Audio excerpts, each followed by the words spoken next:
Hello, Gelato Familia. It's George, the Disney Italiano, coming to you with another live, but not just any live, a very special live. And we'll get into all the details in a few minutes. But there's someone also here that would like to say hello. I will be back in a few minutes. Absolutely. It's Theme Park Conductor here with another amazing legendary live stream. This is going to be awesome. It's our first ever all day theme park studio live stream. And what better yet to have this live stream with the one and only HaloGelato, George the Disney Italiano. Absolutely amazing. I cannot wait. But you can find me, Theme Park Conductor, on YouTube, Blue Sky at Theme Park Conductor, on Instagram at theme_park_conductor, on X at Theme Conductor, TikTok at Theme Park Conductor 1, and every Sunday at 5 or 7 p.m. for Conductor Sunday live stream where we have amazing guests like the one and only HaloGelato, Orange Go 55, and so many others as we break down Disney and Universal news. And we speculate, we talk rumors, we interact with the chat interacts with us. Such a wonderful time. And we have a lot of amazing content before our trip. I'm going to be having Hey Bricky on my channel this Sunday, February the 1st at 6 p.m. Pacific Standard Time. And then later this month, I'm going to let George tell you who the amazing guest is going to be. But for George's live stream, we are going to have me and Tommy from Tommy Toon World. But I'm going to let George take it away with the amazing guests that we're going to have later this month before we go on our trip. George, take it away. Thank you. So as Conductor was mentioning, we'll be having a discussion a little bit about our trip, but we're going to have a very special guest on, the one and only Drew, the Disney Dude. And who better to have someone on that knows Walt Disney World in and out, that's basically there almost every single day. Honestly, I would be too if I was living down in Florida. But yes, later on in the month of February, we will be having a live stream on HaloGelato with Mr. Theme Park Conductor, Mr. Tommy Toon World, and of course, the one and only Mr. Drew, the Disney Dude. More info on that will be coming up soon on a date and time. So definitely like, subscribe, hit that notification bell for all your content, news, and releases. And as Conductor was mentioning, this is our first ever live marathon that we're doing this for the very first time. Neither one of us has done this. This is history in the making. And we're going to get into it, shall we? And I know you're probably wondering, if we're doing this together, why are we on separate screens and we're going back and forth? That's just how we were going to do the intro, folks. But I'm going to bring in the one and only Theme Park Conductor, and we're going to get into this. And trust me, folks, we have a lot, and I do mean a lot of topics. Conductor and I were going literally back and forth with ideas of what to talk about, and we have like possibly 30 plus topics. So we're more so going to try to get into all of them, but we're going to kind of let it flow, let the conversation flow, and have you guys interact with your comments, your questions, your opinions. And we're going to go for as long as we possibly can. As I said, this is a marathon. We may go 6 hours. We may go 7 hours. 6, 7. Anyway, but in any case, yeah, so we'll just kind of go through the list and everything, and let's kick it off. So the first topic I really wanted to talk about, and this is very important, this came from a farm on Kansas, and a guy was actually arrested for trying to off a cow with a couple of porcelain dolls. And from what I've understood, that this is the very first time in the United States history that this may be the very first knick-knack paddywhack. But any case, I'm going to tell you right off the bat, I don't know what the deal is with that, but the fact that the guy was on a farm, that's right there, that's suspicious enough. Right. Okay. Yep. That's a little Italiano humor, folks. No, that is not the topic. So No. we're gonna get into the topic. So I do apologize if you see me looking down. I am looking at my phone because I literally had to take the notes as Conductor and I were talking. So we have a whole list. So basically, what I'm going to do is I think it's probably fitting just go like right down the list. But before we do, let's say hello to everyone in the chat that is joining us. We have Mr. Jacob Weller in the house. Welcome in, Jacob. And Jacob, I do apologize. I know you have been waiting patiently for your package, and I know I'm saying it's coming out this week and everything. Just a lot has been going on. Abby's been sick twice. I've been sick 3 times and everything, and just coming off of the holidays. So I do apologize. I do know that you are recently moving in February, and I know it's kind of cutting close to the deadline. So message me your new address and let me know when you kind of get settled in.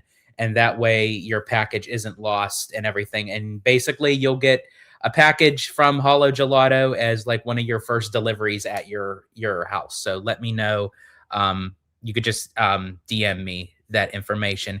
Any case, we also have John, Make It Rain. Let's go. Absolutely.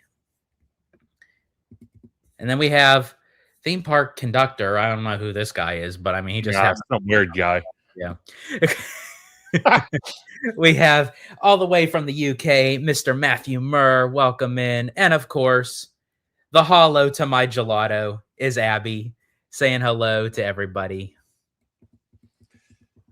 Let's see. We got Kevin in the house. Kaylin ID. Yep, there we go. Yep, we got Kevin on the go. Hello, my dudes. Just dropped in to say hi, heading to work. Well, good luck with that, Kevin. And we appreciate, you jumping on. I'm for sure probably when you're done with work, just jump back on because we'll probably be here. Absolutely. You never know.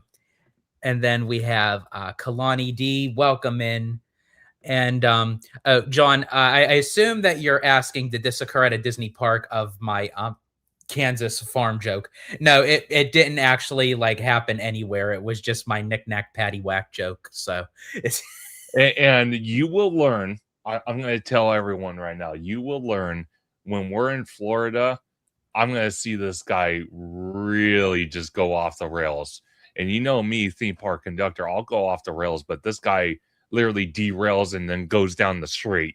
So I really do. That's kind of what I wish that the red car trolley would have done, because honestly, like, again, I'm the consumer and I'm the one paying, and you're gonna ring your bell at me when I'm walking trying to get to another destination, and you expect me to move for you. Oh my God. So I'm sorry. Like, no, if I'm in the middle of walking, just derail yourself for a few seconds and then hop back on the track and just go around. I'm sorry. To me, that wasn't too big of a deal. Oh my God. But in any case, kind of speaking of the red car trolley, this really isn't a topic of the red car trolley, but it has to do with the location that I think why they actually got rid of the red car trolley, despite them knowing of my passion for them to get rid of it. But that's not the reason why they did. Talking about, and I know we discussed this many times on both of our channels, but for Pandora going into not only Hollywood Land, which I still think is, and I could be wrong, I will eat crow. I will be the first to admit that if all this is said and done, and this turns out the way that, I hope it does, because I don't want Disney to fail. I don't want this land to fail. Sure. But I just don't see the logistics of how this land is supposed to be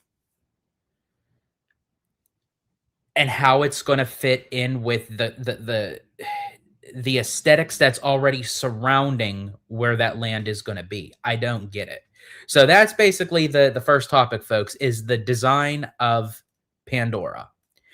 And Conductor and I were actually talking on the phone, I think it was like last week, about this, and we thought, hey, this is a great topic to add to our marathon live. But based off of the piece of concept art, the one piece of concept art that, well, they gave us a couple, I'll say that, but the what I like to call the bio reconstruct piece of concept art, where they kind of like shoot it from the sky looking down on the whole entire land.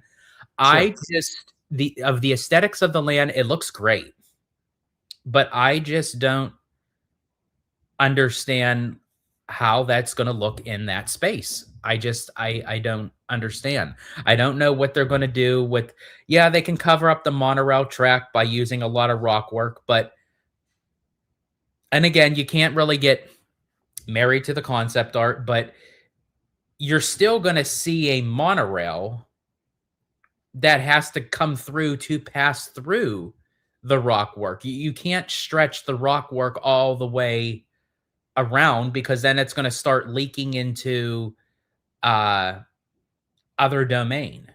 Yeah. So I don't get it. I don't understand it. I wish Disney would just wait, because honestly, it seems like we're waiting anyway. It already seems like the project's been delayed. We still don't know a closing date for Monsters Inc. Mike and Sully to the Rescue, No, we don't. and they haven't started officially on the Eastern Gateway. So I think honestly we should just be patient, wait, and then just have them place it in the Simba lot. And Well, I'm still gonna stick to that.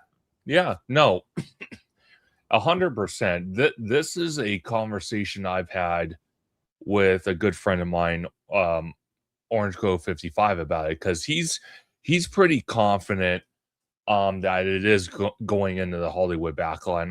I tell him every time the topic comes up, I mention, I say, I have to respectfully disagree, because you have Avatar, which is a multi-billion-dollar franchise. You have James Cameron that put this together, this franchise, and it's just been a hit.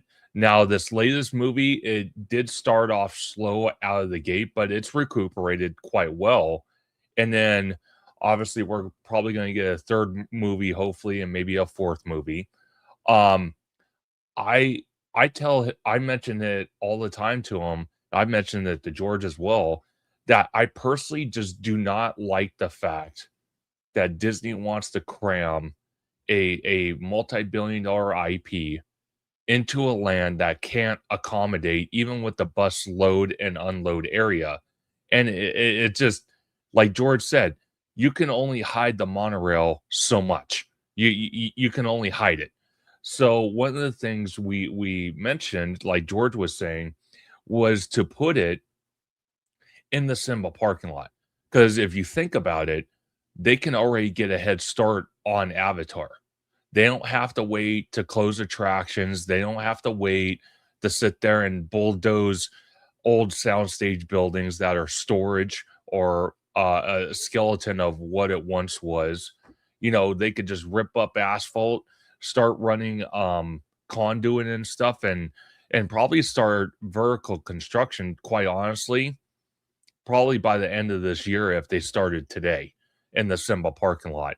But now Disney's approach to this is, oh well, and this wasn't coming from Disney. This was just all of us speculating all this time, but from a good source, David from Fresh Baked, he heard from his sources that basically the way Disney wants to do this is they want to wait until the two Avengers attractions are nearly done.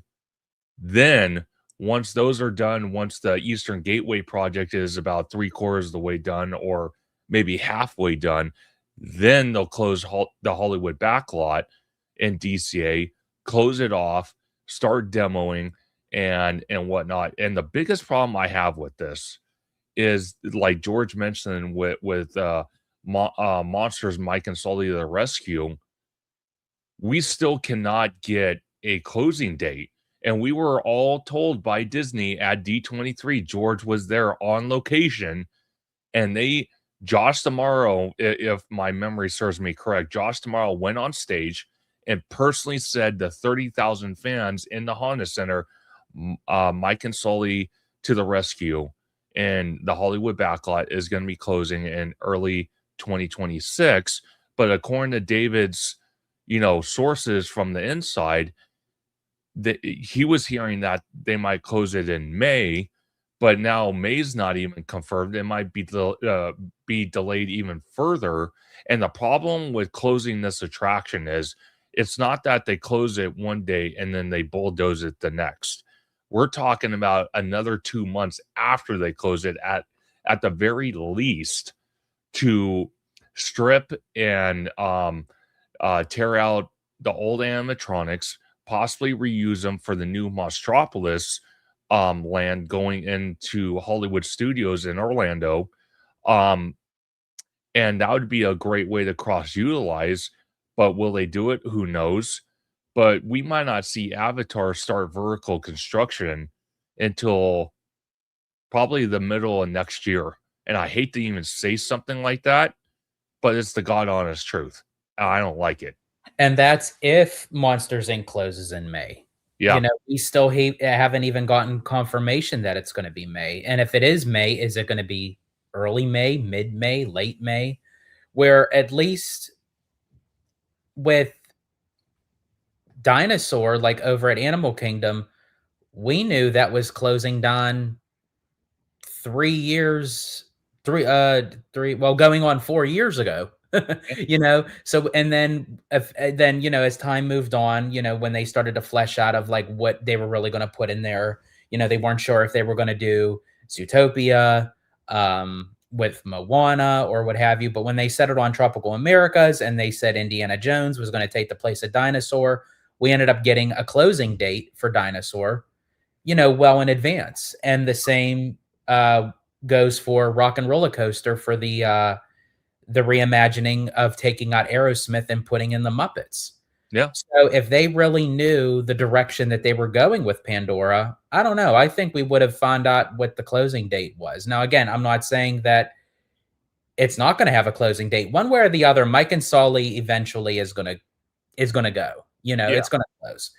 But Disney is not going to close it unless they have a specific direction of where they're going with it, because that's then taking out a ride that may not be necessary at that time, because it's still a people eater. People still go on and ride it, and Disney Scoop Sky was there for that. Well, actually, Abby and I were also there, but we didn't know that they were handing out buttons over by the ride for the ride's anniversary. Interesting. And there was only a limited amount, and I thought, dang, we were there and we didn't know we could have got a couple buttons. So I thought that was kind of cool that they had that. But and a couple things that you had mentioned, Conductor, was you had mentioned the bus load unload area, but based off of the piece of concept art that they showed us for the Eastern Gateway, it really, as I call it, Pandora's ass, it doesn't even run into the bus load unload area. So the back end Go ahead. of Pandora is literally at ends of what it shows in the concept art. Now, again, as I said, you can't get married to the concept art. It could change. But of just what Disney is releasing to us now, we can only go by what they are showing to us now. And what they are showing us is the back part of Pandora ends right at that fine line of where the back lot is now that goes into the bus load unload area. But as far as I know, it's not running into that. So how much is Hollywood of Hollywoodland going to be of Pandora? Is it just going to be the back lot? Is it going to bleed into the street? Is Schmoozies and Award Wieners and Mickey's PhilharMagic going to go bye-bye? Like, I still don't understand how this is all how they're going to do it. But John Make It Rain says, in the end, they probably should have just put the door coaster and sushi restaurant in California's DCA. Actually, there were some sources that said before Disney settled on putting it in Pandora, like before they were trying to figure out what to do after or during DCA's 2.0, that was really going to be a Monsters Inc. area. They were just going to keep Mike and Sully to the rescue, and they were going to add a kind of indoor roller coaster like the one we're getting in Florida and that would have been cool. Add the Harryhausen's restaurant. That would have been cool. I would have been completely fine with it. And then we also have Hudson Thomas in the house, and I believe he's agreeing with John Make It Rain. But conductor, I see that you have a the Google Maps up. I Uh, do. you So want to elaborate on that? okay. So let me click out of that. Okay. So what we're talking about here, this right here, this whole area is the Hollywood backlot. Okay. So this is Monsters Inc. This was Who Wants to Be a Millionaire back in the day. Then it went to the Avengers Campus Superstore, and now it's vacant again, doing nothing. This right here was, I think, some type of food court, indoor food court, that they had at one point in this area. But when you look at this, because it's literally only this right here and this, and it's not even going to utilize all the bus load and unload area. So OG actually mapped it out for me when he told me about it. He's all like, this is the problem.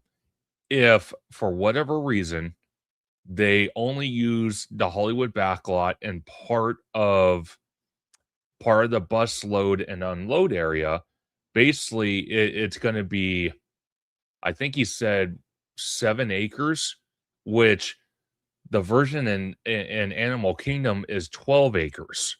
So that's a big problem because like I stated early on, when you have a multi-billion-dollar franchise and knowing James Cameron, just like George Lucas was with Galaxy's Edge, to a point, or even better example with J.K. Rowling and Harry Potter, they're not going to let their vision, their hard work be shortcut.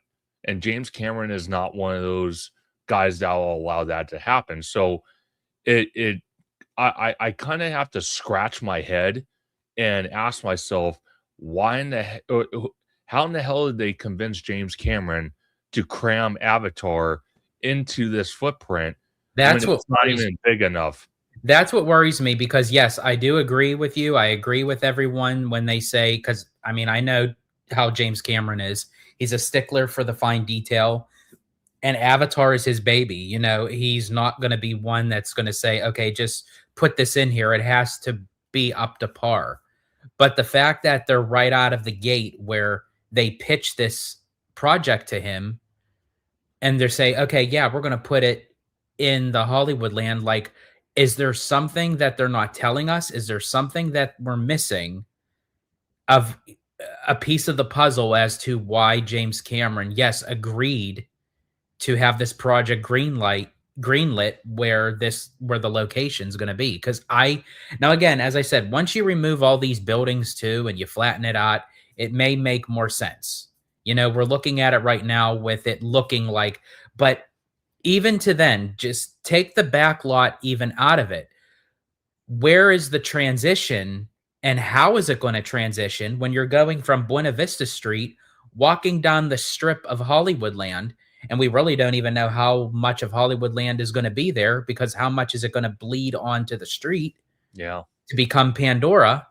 And then you got Pandora to the left and you got Avengers Campus to the right, and Yeah. there's not enough space there to do any sight lines, you know, to kind of block off. So basically, I'm assuming, I don't know, unless they get a little bit creative, and we do know that Imagineering can do it. You know, Yeah. Imagineering they're very capable, they're very talented, you know, they're very creative at what they do. But yeah, I'm scratching my head at it too. I just don't. So it's interesting you mentioned that, George, because the last time we hung out was about 2 weeks ago, and we were at DCA and Disneyland trying the 2026 foodie guide. And we were in DCA first at Pim Test Kitchen. And one of the things I mentioned to you and Abigail when I met up with you guys right at the entrance here is that this Chamber of Commerce building, if they remove that, if they remove that and relocate it, you could build some type of transition portal or tunnel or something in this footprint, because literally, obviously, this building's going to go away anyway. And you literally walk across the bridge because they have to keep this access road here. Um, but this access road is going to be moved out a little bit into the bus load and unload area. But you build a kind of like entrance right here, and you go into the world of Avatar, walking in this way. And then also with the Hyperion, if you got rid of the Hyperion and you built another attraction for Avatar, and I actually just thought about this.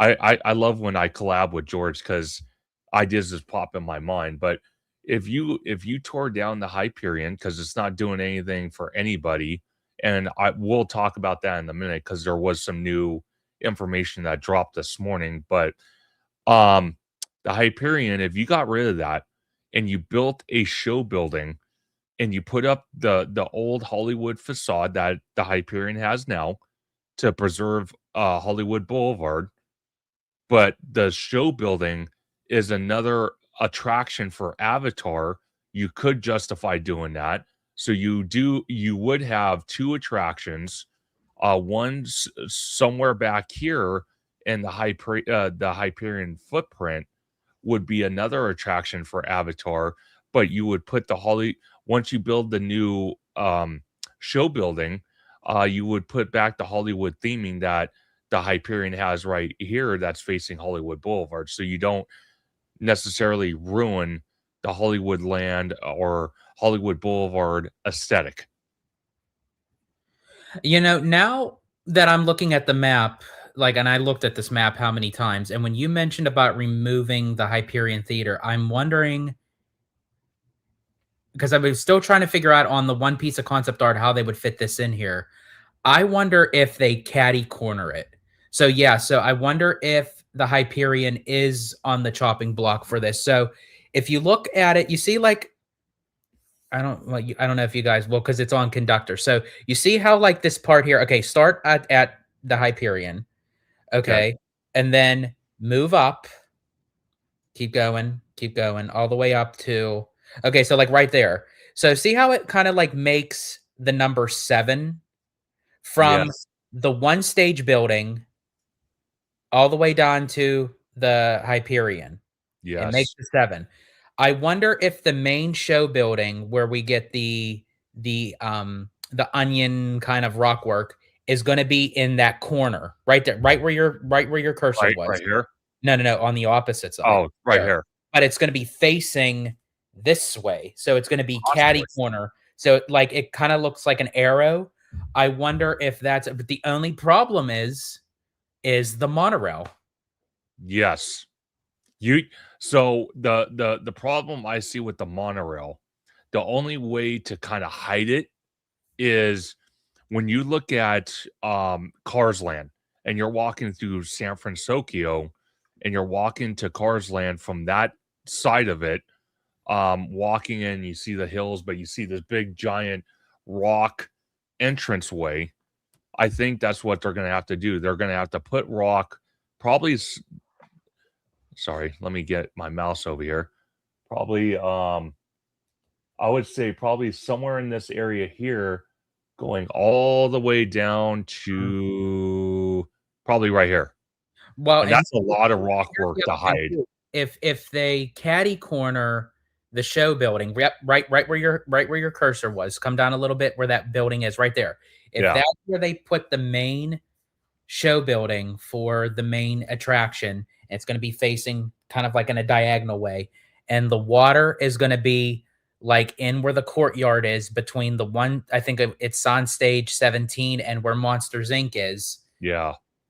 Then maybe you wouldn't have to touch too much of the monorail from the far east of it. I think you would yeah, Sure. you would just have to just cover the rock work as it's coming around because the show building and the rock work would hide behind it.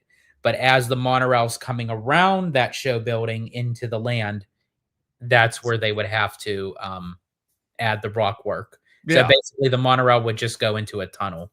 No, absolutely. And like I said, you can actually tear down the Hyperion Theater, even though it makes me sad because that theater is absolutely breathtaking inside. Um, Tear it down. Hey, Mr. Brian 13, good to see you. Welcome in, Brian. Um, but you tear down the Hyperion Theater building, but you rebuild the building as a show building for a second Avatar attraction, another e-ticket. But when it comes time to build the building, and once it's done and they start work on the inside, they temporarily they temporarily wall off the area where the photo op is for you know, Hollywood and all that you see on um the Hyperion building facing Hollywood Boulevard, and you rebuild that. So it keeps that immersion to Hollywood Boulevard, but the Hyperion Theater building turns into a second e-ticket attraction for Avatar. That right there, if you have two attractions that are e-tickets, I think it'll work. I think it would be amazing. I think it's more impossible if they did it that way. But according to news, as of this morning, and George and I will be there. This is how crazy we are, to kind of go off the rails a little bit. This is how crazy we are. So, Disneyland is hosting a 2-day event on March, was it March 3rd and 4th, or 2nd and 3rd? Third and fifth. 3rd and 5th. So, we are actually going to be at the Disneyland 70th. One of the 2 days we're going to be there on March 3rd, the day before we go to Orlando for 2 weeks. And and and I know if Haunted Mermaid was in here, she would be hashtagging Team No Sleep, because that's just a running joke between us. But we're going to be there, and one of the things they just announced this morning, and this was coming from, I believe, Scott Gustin and a couple other organizations, and even Disney themselves, is that they are going to put a show temporarily for 2 days. I think, I don't think it's going to last more than 2 days. I could be wrong, but it's going to be a Frozen show inside the Hyperion Theater. So that is going to be really interesting to see, because it'll be our first time going into the Hyperion Theater once again since what was it, the Captain America show that was in there for a little while. So it's going to be really, really interesting. And I want to give a big shout out before I keep going. Hidden Geek Village, you are absolutely incredible and very, very awesome. What you did last night is just legendary. Hidden Geek Village, he's been a proud supporter of Theme Park Conductor, and I cannot thank you enough. He actually sent, during a live stream I was part of with Tommy, OG, and Cannon Camper, and Capture the Magic, not once but twice he sent 2 super chats to Theme Park Conductor, and one of them was $100 super chat. The other one was a $10 super chat. So my heart and appreciation for Hidden Geek Village is beyond thankful. So thank you for that. Yeah, that was very, very thoughtful, very kind, and oh, there you go. You got a little bit more extra baller spending money for Florida. So I do, and I give it all credit to Hidden Geek Village. But yeah. going back to the Hyperion, again, I don't know, George, if you can look it up on your phone, if Mhm. that Frozen. Yeah, that's what I was trying to do. I was trying to locate. You know what? Let me look on my profile since I'm sharing my screen anyway. Let me see, because this was, I don't know if it was on that one, but it was from I think it was from Scott Gustin. Let me see if because this guy is a great source when it comes to the theme park news. Oh yeah, he is almost like he's like the Okay. the source. Okay, so it says it right here in the article. It doesn't say for how long, but it mentions Scott Gustin knew Disneyland announces Sounds of Magic during Disneyland After Dark 70 Years of Favorites. And this is a 2-day event. A riverfront, uh, um, was that? Oh yeah. Okay. So yeah. Yeah, go ahead. Mondo from Five Fires also posted it. So Okay. update on entertainment for Disneyland's 70 Years of Favorite After Dark event. Sons of Magic is a riverfront serenade featuring vocalists that perform favorite songs from past Disneyland musical shows. These performers will float down the rivers of America on a raft multiple times throughout the night, singing tunes from various decades of Disneyland entertainment, including Anime, Animazement, I think Animazement, the Yeah, musical, Tiana's Showboat Jubilee, Frozen from the Live at the Hyperion, and the Lion King Celebration Parade. So basically, what they're doing is, yeah, they're basically going to have vocalists sing from the past decades that was part of the entertainment of Disneyland in many different formats. So yeah, so Frozen from the Hyperion, they'll sing songs from that show. The Lion King Celebration. I'm for sure that if they want to get a little bit uh, geeked out on the 70th, maybe they'll sing songs from when they had the Hunchback Festival of the Fools. absolutely. Area, and also too, speaking of the After Dark events, another piece of information. Now, this isn't from the 70th. This is now a piece of information going towards Disney Channel night, which will be another event that will be released. They didn't announce any dates for tickets yet, but Penny Proud from the Disney Channel's The Prod Family will be making her grand debut for a meet and greet during Disney Channel night. So I just wanted to throw that in there too, since we were talking about the after hour events. Absolutely. And then again, Disney announced another event for Star Wars night. It's for inspired magic key holders. Pre-sale goes on sale February the 3rd. Magic key pre-sales February the 4th, and for the general public February the 5th. So do keep that in mind if you want to go to Star Wars night. I think I don't know if it's interesting, because I don't know if I want to buy a ticket until they transition a lot of the changes they want to do to Galaxy's Edge into operation. I think I may or may not sit out this year's Star Wars night. And well, actually no, because actually when Star Wars night happens, all the changes will be in effect because it's in May. Right. So now this is the interesting thing. I'm not sure. Did they give the dates, the official dates for Star Wars night? I don't think so, but let me double check. I will Google it right now. Let me see.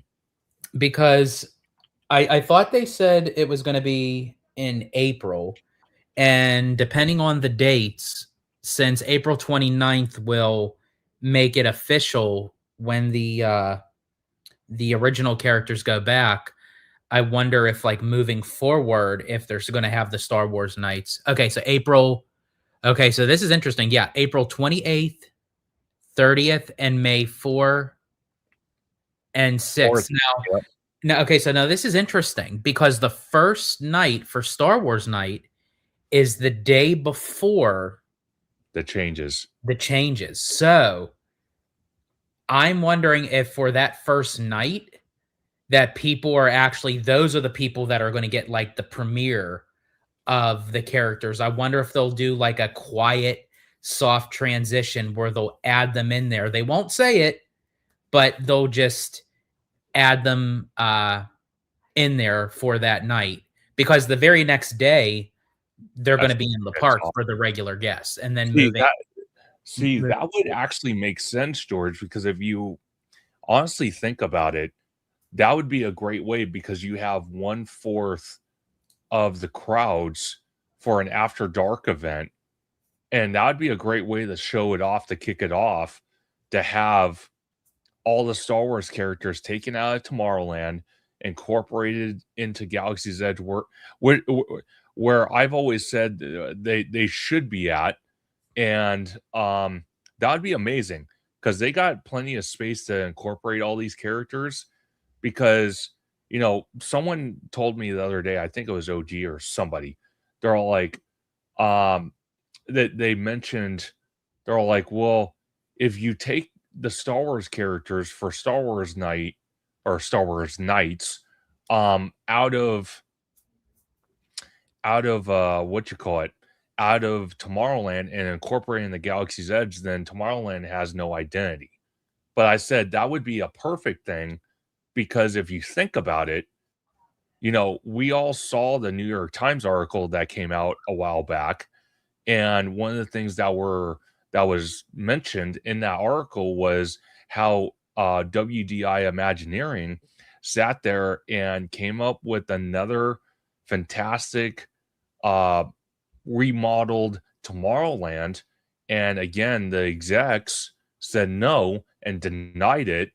But I think if you take more and more, you know, entertainment offerings, you take the meet and greet characters like Darth Vader, and during the Star Wars nights, you have Palpatine, you have his knights, you have um the Stormtrooper march and all that.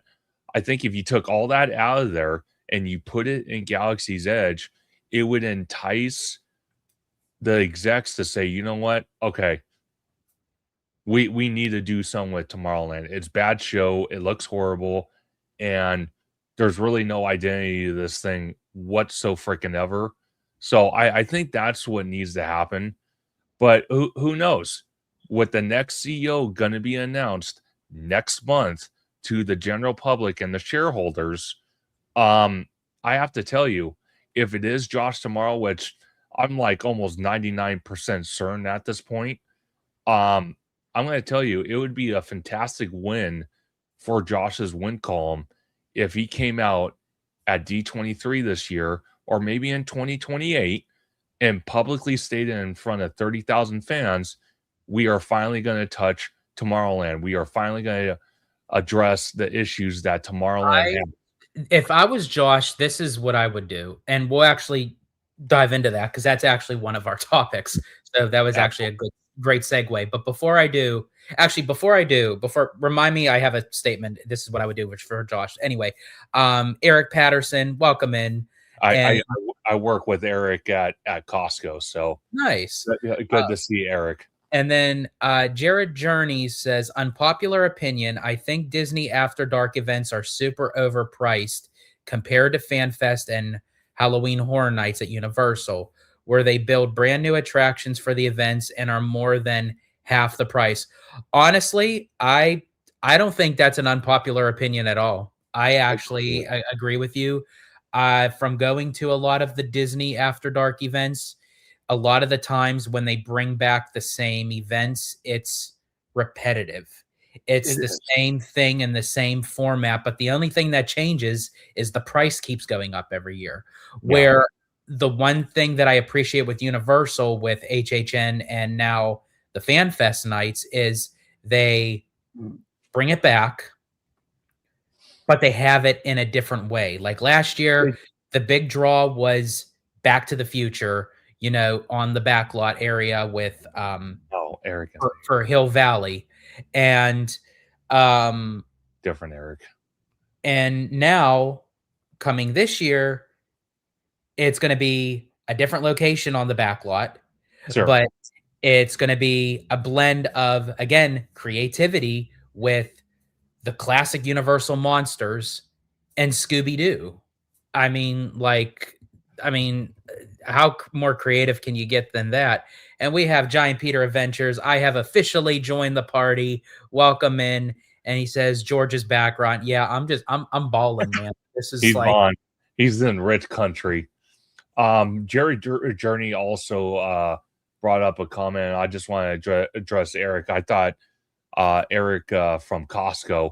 It's actually Eric from Vegas. So my confusion.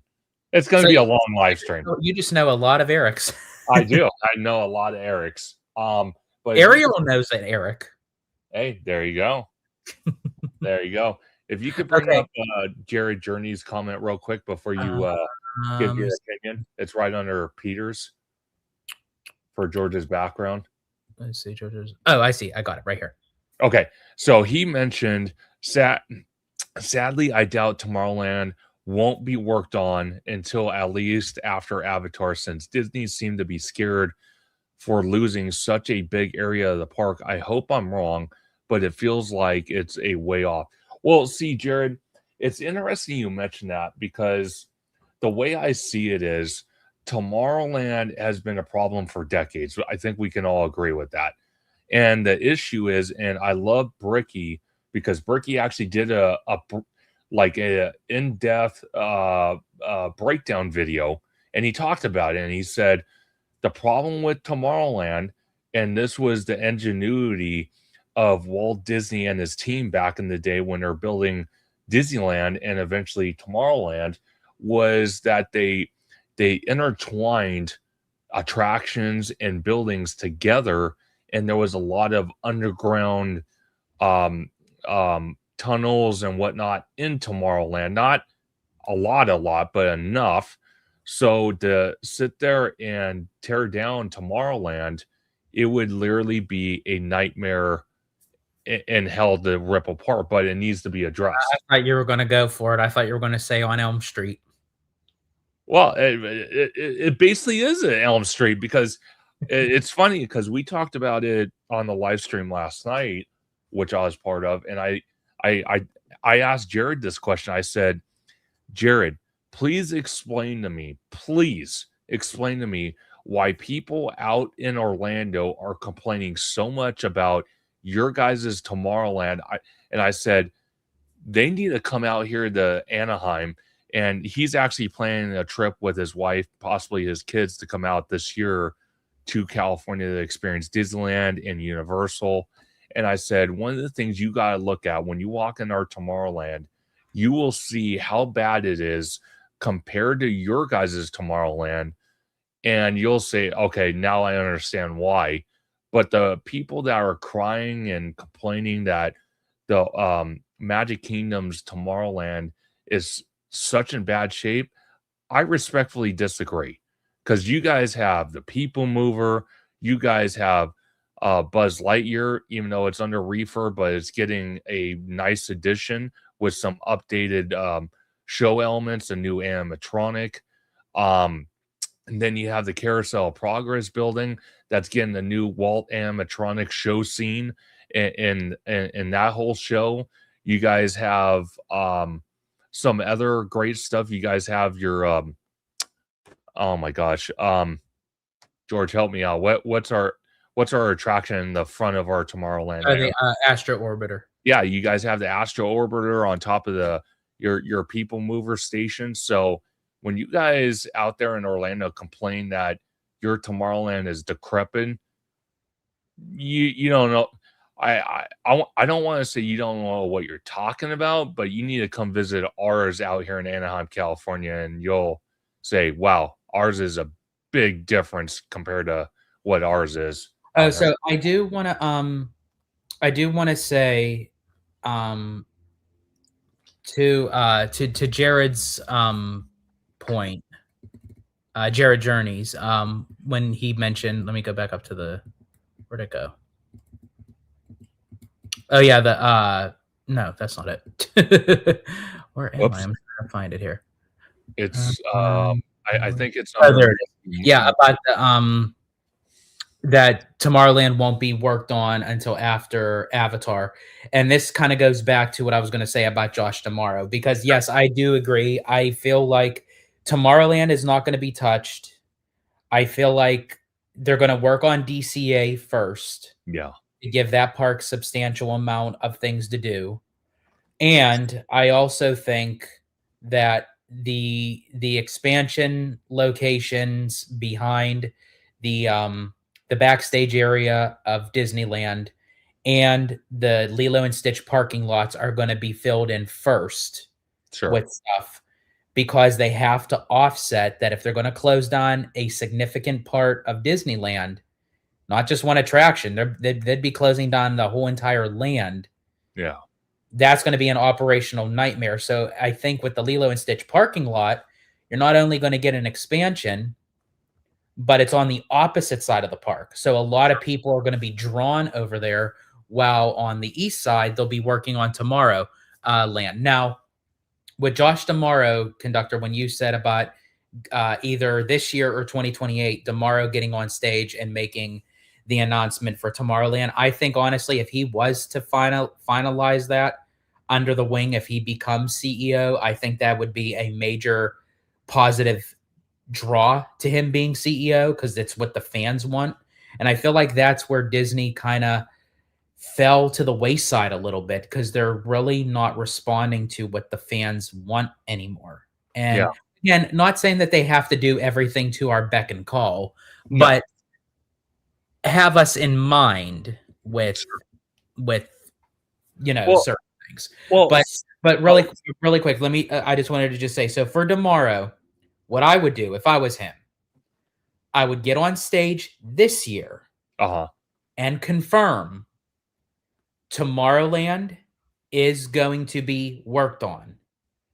We don't have concept art for it yet. We don't have major plans because we're still working on what we are now.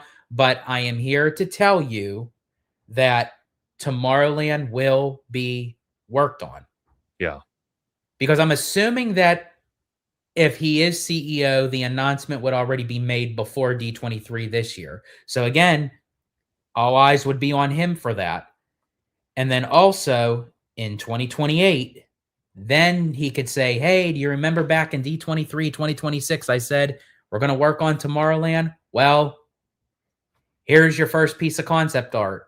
That's how I would utilize both D23s if that was the case. And since you're since you're on the pipeline of talking about D23, I have to bring it up, because it's funny, because I talked to you about this since you were actually at D23 last year with OG, and Alan brings up this comment, so it's perfect. And this is one of our topics we added to our laundry list. Welcome in, Alan, by the way. Absolutely. It's great to see Alan. Was that D23 at the Honda Center was phenomenal. Cramming 30,000 people in there, possibly they could have added more. They didn't. But I think what would be very beneficial for D23, especially since they've had collabs with the Anaheim Angels, or Angels of Los Angeles, wherever you want to call them, for Major League. And at one point or another back in the early 2000s, Disney actually owned the Angels. Would sit there and be to have the Parks Panel D23 event at Angel Stadium, because then you can have double, if not triple, the size of crowds, and you can make it a whole spectacle, and it would be phenomenal to do so. Because I've seen it where they've transformed Angel Stadium to have a monster truck jam, to having a big stage built in center field for concerts.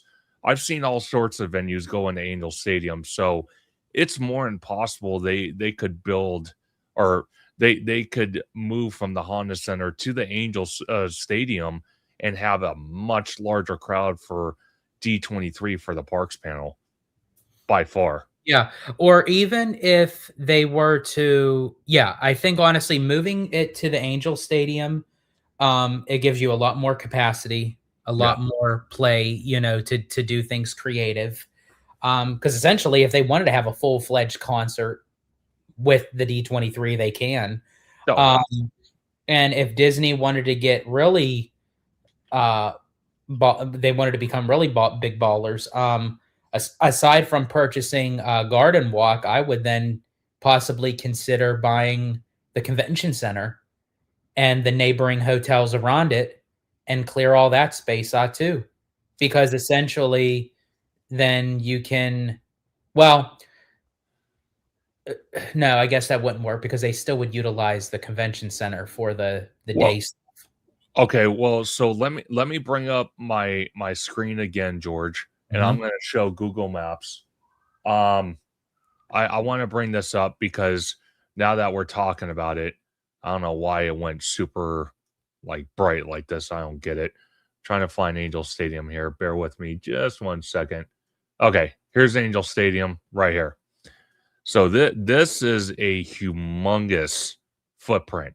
And they've talked for years that Angel Stadium and the ownership has talked about possibly moving out of this location, moving the team to either Tustin or Long Beach or some other location. It's been talked about off and on for years. So if they got rid of Angel Stadium here, and let's say they got rid of it, and then we go back to Disneyland. Okay, so right here, this area right here is the Toy Story parking lot. Okay. This is possibly where the third gate's going to go eventually. Now, here's the convention center and the hotels and all that stuff. Think about this for a second. If they got rid of Angel Stadium because they wanted to move, what a great opportunity it would be to move the convention center, buy out the hotels, and make the third gate, which is this tiny little area. It's a good size area, but not, I personally think it could be bigger if they relocated the convention center and all this stuff, and the third gate not only took up this Toy Story parking lot, but it also took up the convention center. It would be a massive third gate. Then at that point, you can incorporate a Westcott idea, a full Westcott idea with hotels, with pavilions, with all sorts of stuff. And it would be a phenomenal third gate park for the Disneyland Resort. But right now, as I see it, and again, shout out to Hey Bricky because he did a video, I think it was on his secondary channel on Bricky Vlogs. He actually kind of did a breakdown of the Toy Story parking lot, what the third gate would look like from his point of view. And I'll ask him more about it this coming Sunday when I have him on. But one of the things he was talking about was possibly building like a small little version of Westcott, but not having either like a spaceship Earth building in the middle of the park or having the giant spear that was originally planned for DCA because people kind of gave backlash about it, about copying Epcot. So they came up with another idea, have this big giant 199-foot spear that would be in the middle of the park, and that would be our version of Epcot, but it would be called Westcott. But I personally think, like I said, if they moved the convention center, the hotels, and the Toy Story parking lot, and this space right here became the third gate of a Westcott, it would be absolutely phenomenal. And then, like I was mentioning, you can move. Where is it? I just had it. Yeah, you can move. You could get rid of Angel Stadium because they've been talking about for years about moving and build the convention center, build um, uh, condos, apartments, businesses. You can build restaurants. That way, it would kind of fit into that OC vibe that they're building right next to the Honda Center, and the train station's literally right across the freeway. I think honestly it's very interesting, and now, looking at it, like, on the perspective of the Google Maps, Yeah, that literally the Anaheim Convention Center is literally, like, right across the street adjacent to the Toy Story parking lot. yeah, that's Like, when you go this way on Harbor. yeah. But wow, that would be a massive, theme park. That would Yeah. really, get people to turn heads. Oh, Uh, yeah, dude. I can tell you right now, if they went with that idea, I'm telling you right now, I would have no issue, none, paying $2,500 a year for an Inspire key, possibly a little bit more, if they did this idea. See, Because yeah, the numbers of the Magic Keys now should be the numbers when we get the third gate. yeah, And that's what kind of worries me because it's already going to be hitting into the 2000s without the third gate. yeah, What is it going to be with the third gate? You know, exactly. that's but I wonder if Disney will if I wonder if Disney would go the route that Universal did with Epic, that they're still doing with Epic, because they're still kind of like working out the kinks and everything because Sure. Epic Universe right now is not ready for prime time. Even though it did very well, and actually, we'll get into that too because this morning they did drop the quarterly earnings for Universal Comcast, and they did mention some things with Epic Universe and the numbers and everything. So I thought, hey, perfect day. We could also bring that up. Perfect. But before we do, but I think Disney would probably might do the same route where they may not add the third gate into the Magic Keys right away. I don't know. I don't know if Disney would go that route that Universal did. It Sure. may be a different scenario, or they may just add it in right away. But I think the reason why Disney may hesitate with that is because with California, with the locals, I feel like Disney is trying to pull away from the Magic Keys and trying to get more day ticket holders.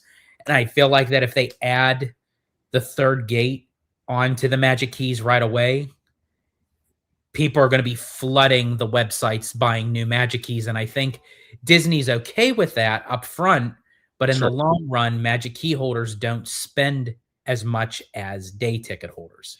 That is 100% true, and you're not wrong about that. But also the problem that we have with the Disneyland Resort right now is Disneyland. And George, you actually let me know about this because I didn't even know this. But Hold your thought really quick. go ahead. Jacob, I just want to let you know we will answer this question because this is part of our roster. So we will get into Universal stuff in a bit. So hold that question. Yeah, So we'll probably go back and forth yeah, on different yeah. things. But one thing, one thing that I would be okay with is the selling more Magic Keys, selling more daytime tickets if they have the third gate involved. Because you have to think about this. 10 years, so we're already halfway through the 10-year mark, and they plan on right now, as we sit, they're gonna build Avatar in the Hollywood backlot, even though I personally don't like it. They're having 2 attractions built here, which is Tony Stark Flight Lab and Infinity Defense, which is the e-ticket attraction that has been teased about, changed several times since 2019. And then back here in the backstage area behind Incredicoaster and Emotional Whirlwind, we're getting a Coco Dark Ride. It looks like a water attraction that's based off the Shanghai Pirates. Then on top of that, they're going to be expanding into the Simba parking lot. On top of that, we got the new Eastern Gateway project.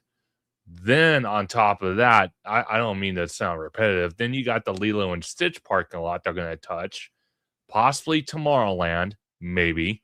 Um, then I told George, and I'm glad everyone's here watching this live stream. Deeply appreciate it. But one of the things I talked about with George is see what's in the middle here. Sorry, I don't mean to keep doing that. What's in the middle here between the Eastern Gateway project and the Toy Story parking lot is Garden Walk. And I told George if they build the third gate, and like I was talking about earlier, if they get rid of the convention center and move it to the Angel Stadium footprint, if the Angels do wind up moving to a new location, what they could do necessarily is they could get rid of Garden Walk, which Disney had the opportunity years and years ago to buy them, and they didn't. But get rid of buy Garden Walk, get rid of it, build a hotel like the Contemporary, expand the monorail, where you would have a monorail station at the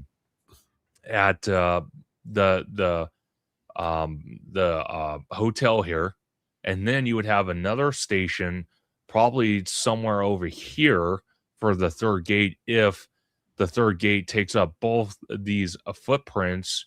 And then you would have another one probably somewhere in the Simba parking lot, and then it would connect down back to downtown Disney. I think that would be smart.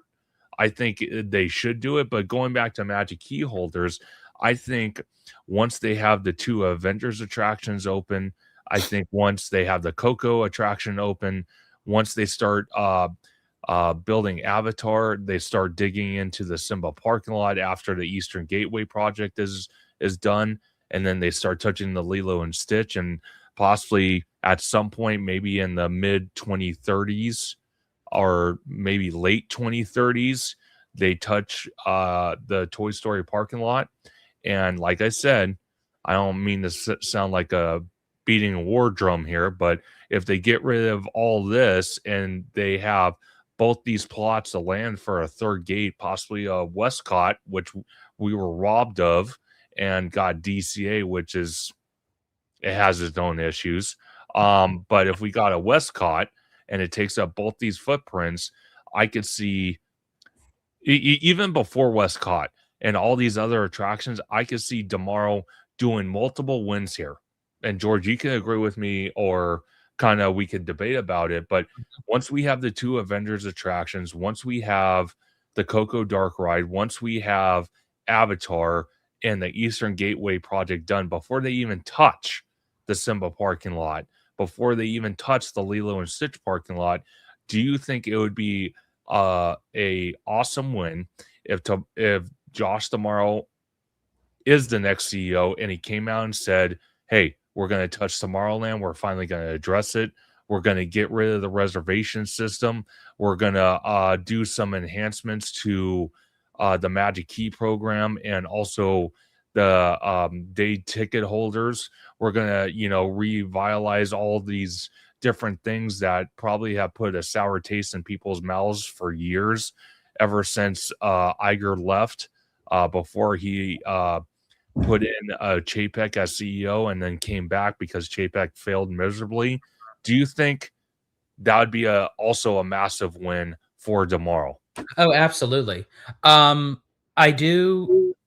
The only thing that I would alter with that, and actually, I said it a little bit ago, and actually Peter just reset it. I think that they'll do something with the Lilo and Stitch parking lots before Tomorrowland again, Absolutely. because I feel like that if they're going to close down the whole entire Tomorrowland, they have to offset something. However, I will say this was one of my hot takes, and I mentioned this a few months ago. I think the Toy Story parking lot is going to be utilized for the third gate before they touch the Simba parking lot, because everything that you just mentioned, Avatar, it's going in Hollywoodland. I'm not a huge fan of that, but hey, if it does, then it is what it is.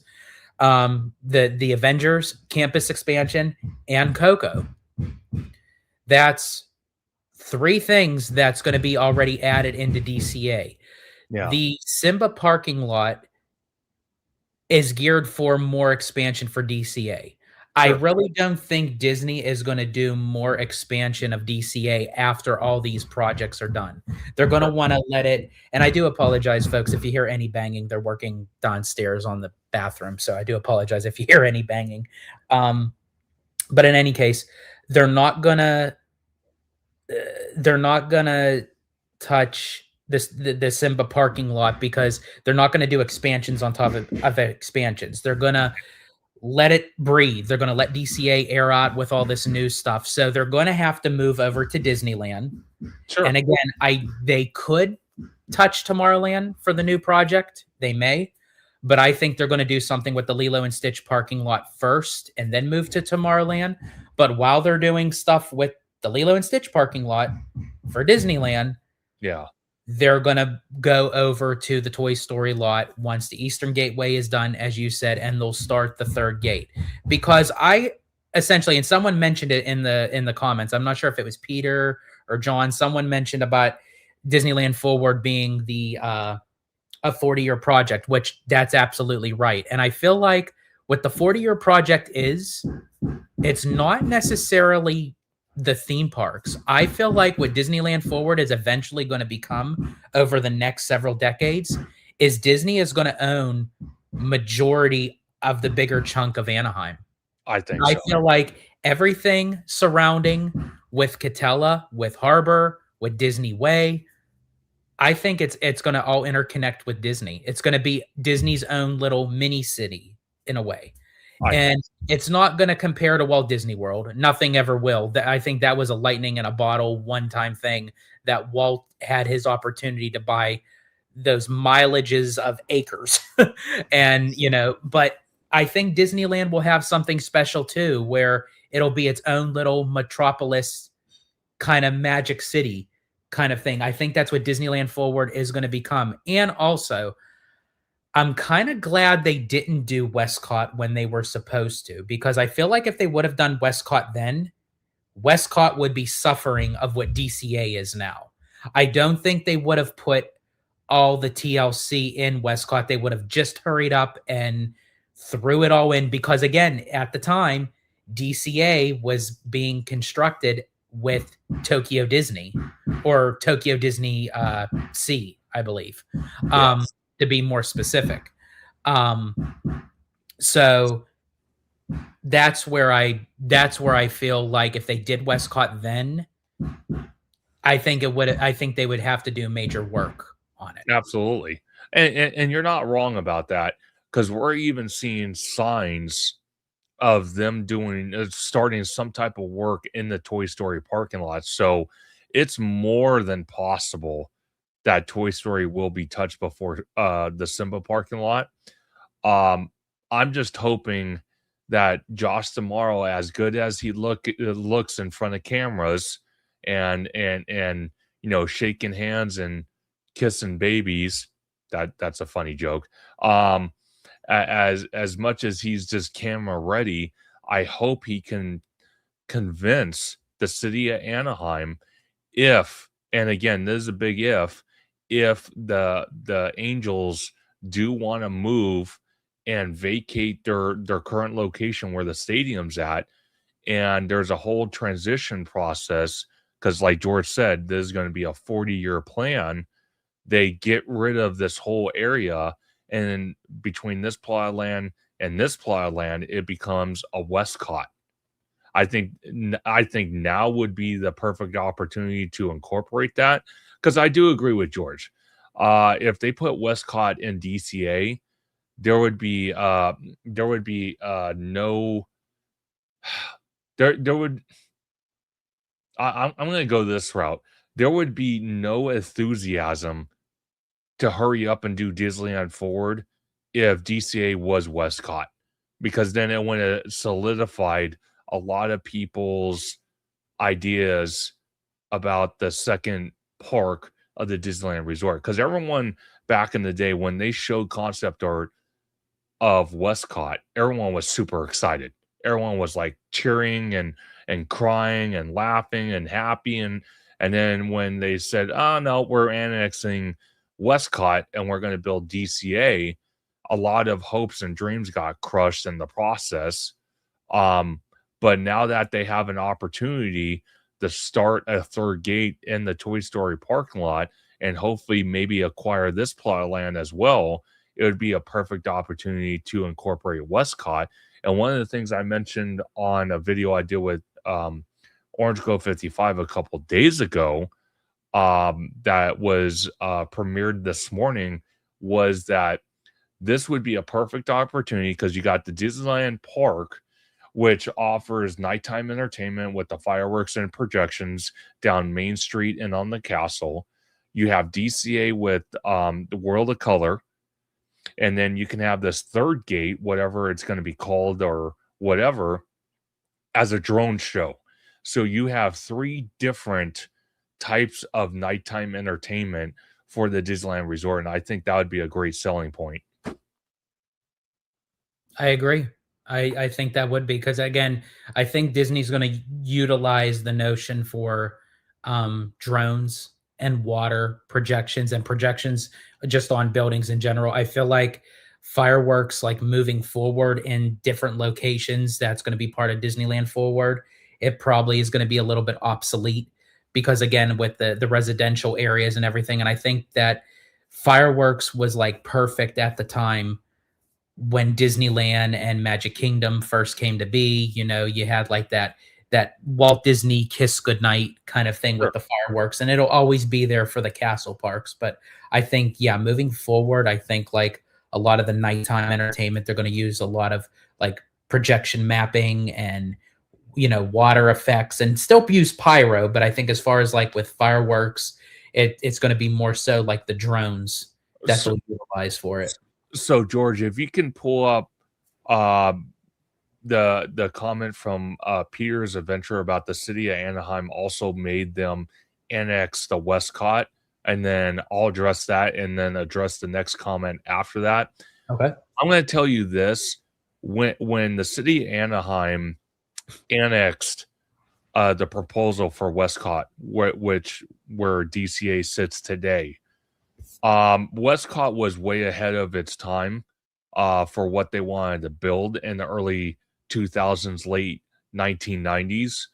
Um, I think if today, as of today's standards, if Disney wanted to build a Westcott, and again, I don't mean to sound the war drum and repeat myself, but if Disney was able to acquire that second plot of land next to the Toy Story parking lot and build a Westcott and propose that to the city of Anaheim, I think it would get approved today. It was just way ahead of its time in the early 2000s, late 1990s, when they tried to propose it to the city of Anaheim and they denied it. I'm even surprised we got DCA, but we did. And then if you could pull up the next comment, George, right after that. Oh, and really quick before I do, Peter says, we know George wants to show up in a wrecking ball to those apartments. And He does. He does. Hudson Thomas says, not only George. All right, so good. So I got a group thing going on. We should just all right here. Oh, there we go. So see, we should just get all like those wrecking balls. Let's get some bulldozers. Let's just, as I said, give them like a 90-day eviction notice and like let's get this thing going. Oh my gosh. But yeah, if you can pull up, perfect. Giant Peter's Adventure said, the only thing I wonder if Westcott happened, and this is a comment I want to get your opinion on as well, George. Would Epcot would Epcot still feel magical as it feels today? George, I'm going to start with you. Very good question, Peter. I think for me, I think it goes about the execution of what Westcott would be. I think I can't speak for Conductor of what he's going to say, but I think he would agree with this, that he and I are big fans of not mirroring the same thing. And being that this is in a domestic Disney park and it's on the West Coast and it's going to be kind of the predecessor, if you will, to Epcot, like the continuation, I think you take the elements of what makes Epcot special, but make it its own. Sure. And do it differently. Map it out a little bit differently. Don't do it, like marker to marker, so to speak, of how Epcot is. Because if you do that, then yes, it would take away from Epcot and it really wouldn't give Westcott its own identity. So I would take the elements of Epcot, but I would make it original, that Westcott would be its own completely kind of different feel of a theme park. Absolutely. Now, my opinion is very similar to George's. I think in today's standards, we're still kind of seeing the how can I put it? The technique of executives making decisions to the point where they copy multiple, or like the IP, and put it in multiple parks just to save money. So my version of Westcott, which would basically be a West Coast version of Epcot, would be, instead of having the spaceship Earth building, okay, you would have that big giant sphere that they wanted to build originally, which would right off the bat be different than Epcot because they have spaceship Earth and that big giant sphere. But ours would be a kind of looking like a ball, but ours would be a ginormous spear. Okay. And ours would be a little bit different where when you have the nighttime entertainment, you have the drones, but you also have projections that kind of play host with the building of the spear and interacting with the drone show.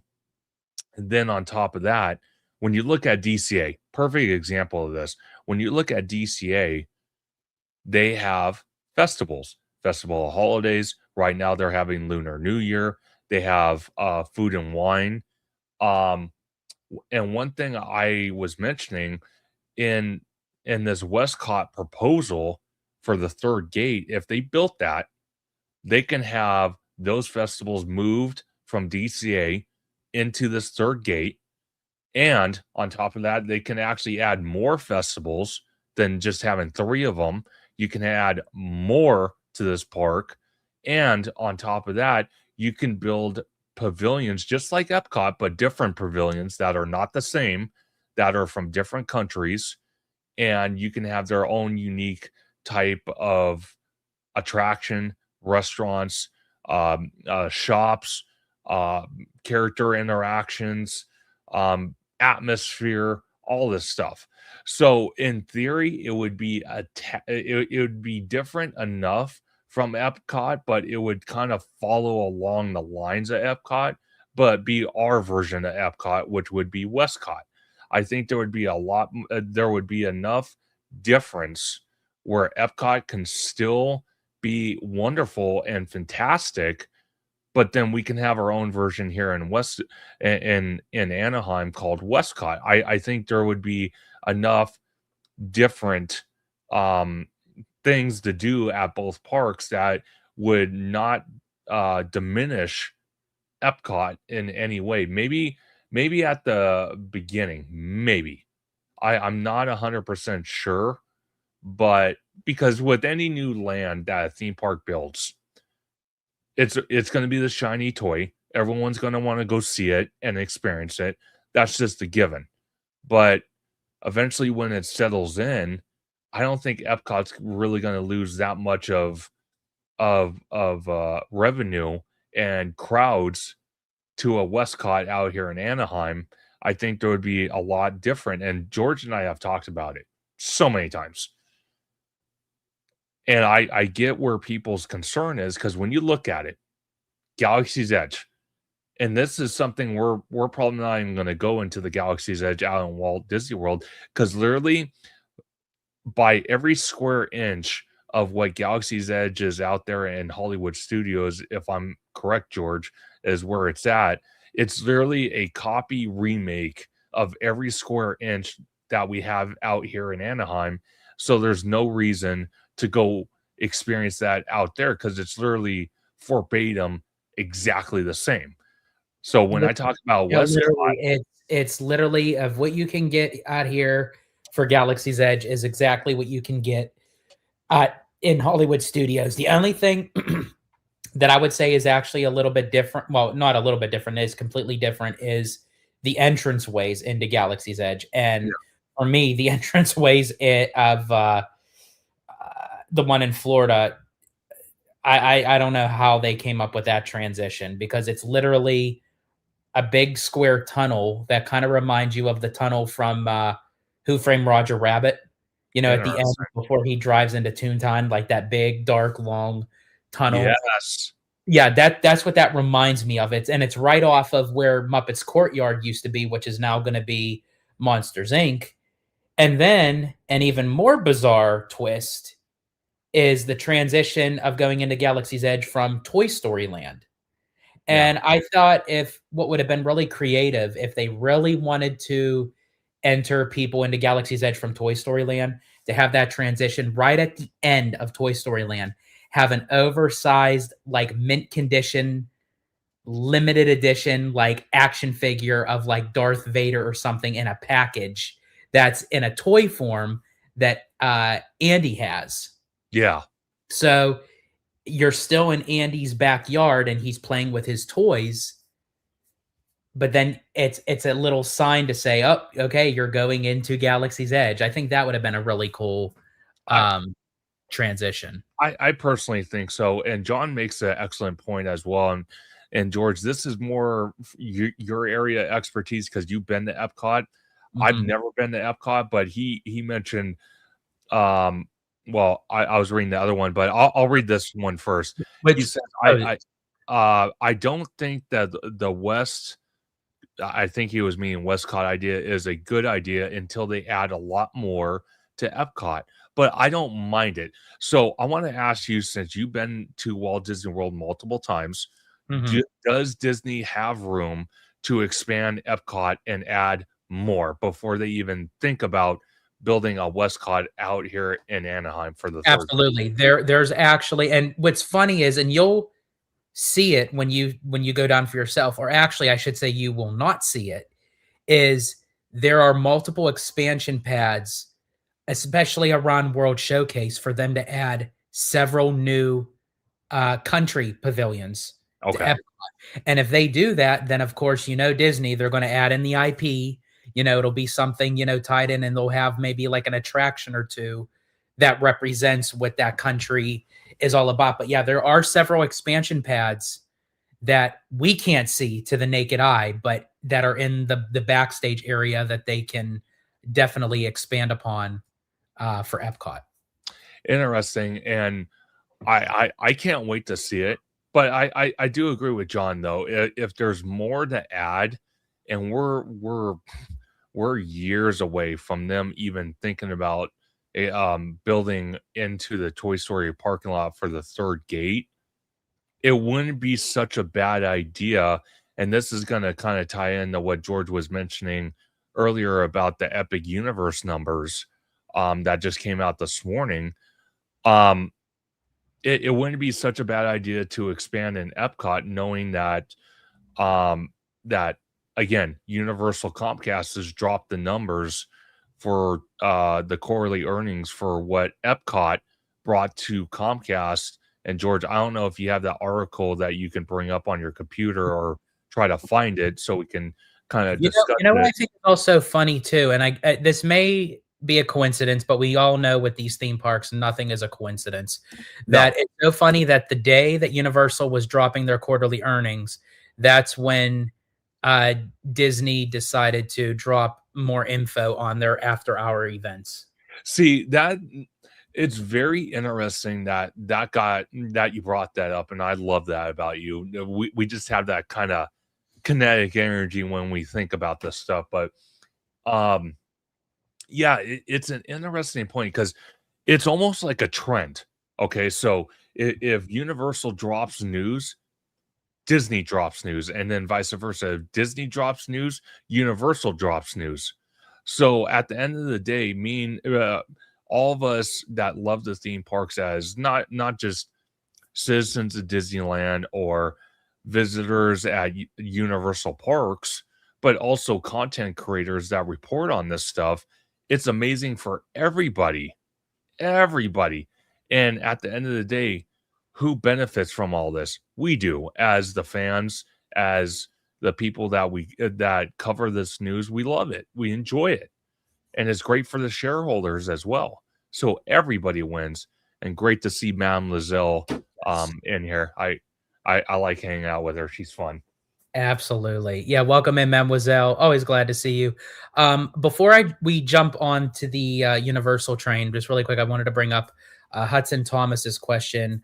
When will they build a dark ride based on Walt's life so we never forget where it all came from? Maybe at Epcot. I would be all for that. I think Disney kind of dabbled in that a little bit with the Walt Disney's Magical Life out here, with the little show and the Walt animatronic, and also too they're going to be adding a Walt animatronic to the Carousel of Progress in Magic Kingdom. So that's a win-win because Walt Disney World is getting a Walt animatronic also, and it also solidifies that the Carousel of Progress is not going anywhere. That was my huge concern because the Carousel of Progress, I'm going to admit, is a little bit, well, not a little bit, it's a lot outdated. It needs a lot of work. It needs TLC, but it's still a beloved attraction. I love doing the Carousel of Progress. It's one of my favorite attractions at Magic Kingdom. So the fact that they're going to be adding an animatronic and they're going to be working on the show scenes and everything, I'm so glad that the Carousel of Progress is here to stay. I do wish it would have stayed also at Disneyland. I feel like that it gives that Disneyland vibe. That is the one attraction I will say. Again, I'm not a huge fan of copycat attractions, but that is the one attraction that I would be okay with them having on both coasts. Absolutely. Because I think it's very important. But to answer your question, I would love like an actual like ride through of Walt's life. So everything that we got on the little video part of A Magical Life, I would love to actually move through the scenes That'd be and awesome. and actually have like multiple audio animatronics. That would be amazing because um I think we all can agree and Hudson, you're right. It literally we cannot forget where all this came from. This is more than just a company. This is more than just a brand. This is more than just a name. It is a name, but it's a person's name. One man literally made all this happen. And for the next generations to come, especially with Disneyland forward, moving forward for the next 4+ decades, we have to teach the newcomers, the new generations of where the genesis of all this was, and it all arcing back to Walt Disney himself. And absolutely. And just to kind of add on to what George was mentioning, he was him and then his wife Abigail, the day that we were at DCA and Disneyland trying the foods for 2026, they actually left later that afternoon to head to Walt Disney Studios in Burbank to do a D23 event where a lot of celebrities, a lot of Disney Imagineers were there, a lot of content creators were there, and they got to watch a pre-show or a pre like the full version, but they got to see it first of Disney's Handcrafted. And for anybody that has not watched that document movie, I watched it yesterday just to kind of brush up on what we're going to be talking about today, and then the videos I did last night was it was absolutely emotional, inspirational, and just mind blowing how they built Disneyland in 1 year and the process they went through to build Disneyland and all the setbacks and everything they did. And for someone like myself that works in the customer service industry at Costco and having to deal with once in a while the Department of OSHA, and then you watch this documentary, I'm sure if they existed back in the day when Disneyland was getting built, my God, their head would spin. Oh, 'Cause some of the things- every violation of OSHA was broken when they oh built yeah, Disneyland. oh, it was crazy. But I tell you what, it was so awesome to see this never before footage put into a documentary and watch it. It was just phenomenal. It really opened my mind up to how Walt came to California, barely had any money, opened up the studio, and then from the studio, he literally built what Disneyland is today. Absolutely fantastic. And I will tell you what right now, Walt Disney himself, despite all the drama and all that crap we've seen from the company over the years, since COVID and even before COVID, he would be so happy to see citizens of Disneyland enjoying what he and his small crew of Imagineers back in the day built for everybody and for decades to come. And absolutely, I completely agree. And just a couple of things here. Mademoiselle gifted 5 people HaloGelato memberships. Thank you so much, Mademoiselle. Greatly appreciate it. And looks like Jacob Weller got one, and also Mr. Bryant got one as well. And I do believe, Conductor, I believe this one is for you. Absolutely. Thank you, Mademoiselle. Definitely appreciate the love and support. It's always great hanging out with you and George and Abigail in the parks. It's a crazy wild time, but I love it. It's just so awesome to hang out with you and everybody. And again, thank you for supporting Theme Park Conductor. And I cannot wait to hang out with you very, very soon. Absolutely. And again, Mademoiselle, thank you so much. Uh, always greatly appreciate you. Always. And before we jump on the Universal train, and don't worry, folks, we will be jumping back into Disney. We're just gonna be we're just gonna be just like in the inside of my mind. We're gonna be flying all over the place. So really quick, John, very good question. Gelato, is your wife the other co-founder of HaloGelato? Yes, Abby is the other co-founder for HaloGelato. She is the Halo. I am the Gelato. So basically, the name comes from our backgrounds, our cultural heritage. Where she's Filipina, I'm Italian. We took the kind of like the top dessert dishes of our cultural background. Halo halo, which in Tagalog means mix it up for the Filipina. Uh, and for me, of course, being the Italiano, gelato. So we just kind of shortened the halo halo and just did halo gelato. It rolls off the tongue better that way. Absolutely. And then if you want a little history about Theme Park Conductor, one of the things, the reason why I came up with my name is because I love the theme parks. I love Universal. I love Disney. And I probably won't want to leave Walt Disney World. I'll probably tell George, you know what? I'm going to take winter leave. I'm going to stay here longer. It's going to be Yeah, hard. I have done that. I have done that on multiple occasions because everybody knows who knew me. Anytime that I was doing a Walt Disney World trip, or actually even a Disneyland trip, to be honest with you, when I lived over in Pennsylvania, and I'm like, okay, yeah, I'll be back on this day. They all knew. It's like, no, he's not.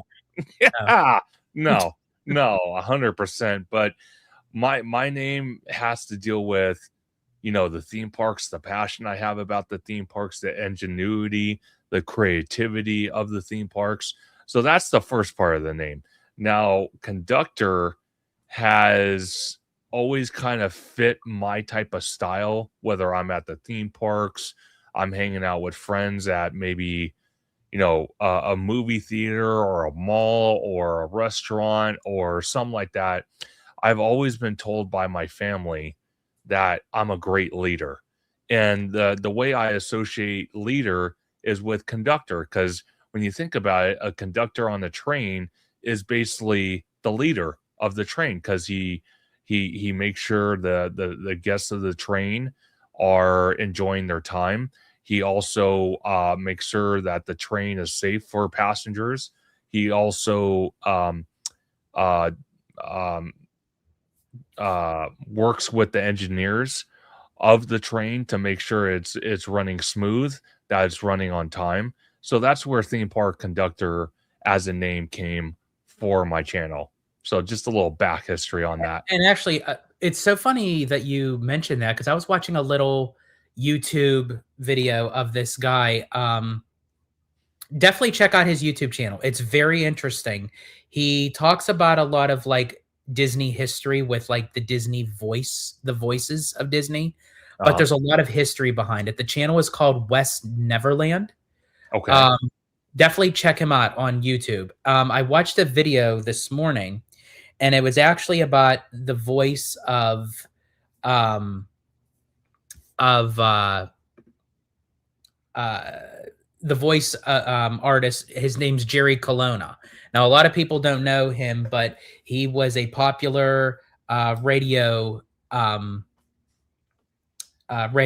radio host. In the early like maybe like the 40s and the 50s and everything. So he Sure. did a lot of voiceover work for Disney. And his most popular role is the March Hare in Alice in Wonderland. And he also did voiceover work in a Disney short that's all about almost kind of like paying tribute to a guy named Casey Jones. And Casey Jones was a real person, and he was a conductor. Uh-huh. And this was back in 1900, Oh, gee. where there was a problem with the train, and it actually started kind of speeding up. He lost control of the train, and he literally told everyone to jump off the train, but he stayed on it. And it ended up colliding, I believe, with another train, Oh, and geez. um, he ended up losing his life, but he ended up saving everybody else. So just like the captain goes down with the ship, he went down with the train.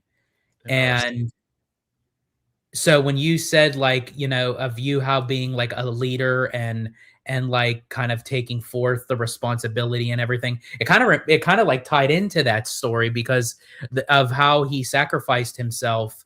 And another little bit known fact, Disney also paid tribute to Casey Jones in the sense of naming the train in Dumbo Casey Jr. So Interesting. that's where like the little engine that could kind of thing. So it's that tenacity and determination and everything. We're gonna take actually a few more questions before we move on because you guys have Sure. some good questions. Mr. Absolutely. Bryant, this is a question for you, Mr. Conductor. Okay. So he says, have you ever done one of those long distance trainings across the country or in Alaska, or do you have any plans to do it? They look beautiful but expensive, especially in a room. So I'm going to tell you this. I've actually had a craving to do something like that. So, Mr. Brian, I would absolutely entertain that idea. I would love it. I've seen I've seen videos of it. It looks incredible because there's a lot that's going to be planned for the next 10 years of theme park conductor because I plan on doing this YouTube channel for 20 plus years at least. As long as I'm still healthy and I'm breathing, I'm going to do it. That's Um, basically him saying that's his conductor land forward. You Yeah, know, pretty much. I love that. I'm gonna trademark that. Um, no, but that's one of the ideas I have, Mr. Brian. I would love to do that.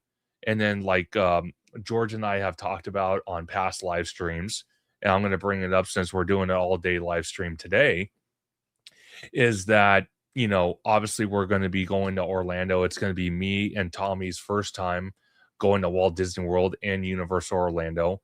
We will be going in March from the 4th to the 17th. So, if you see us out there, please come say hello. It's going to be my first time, so I'm going to try to soak in as much as possible.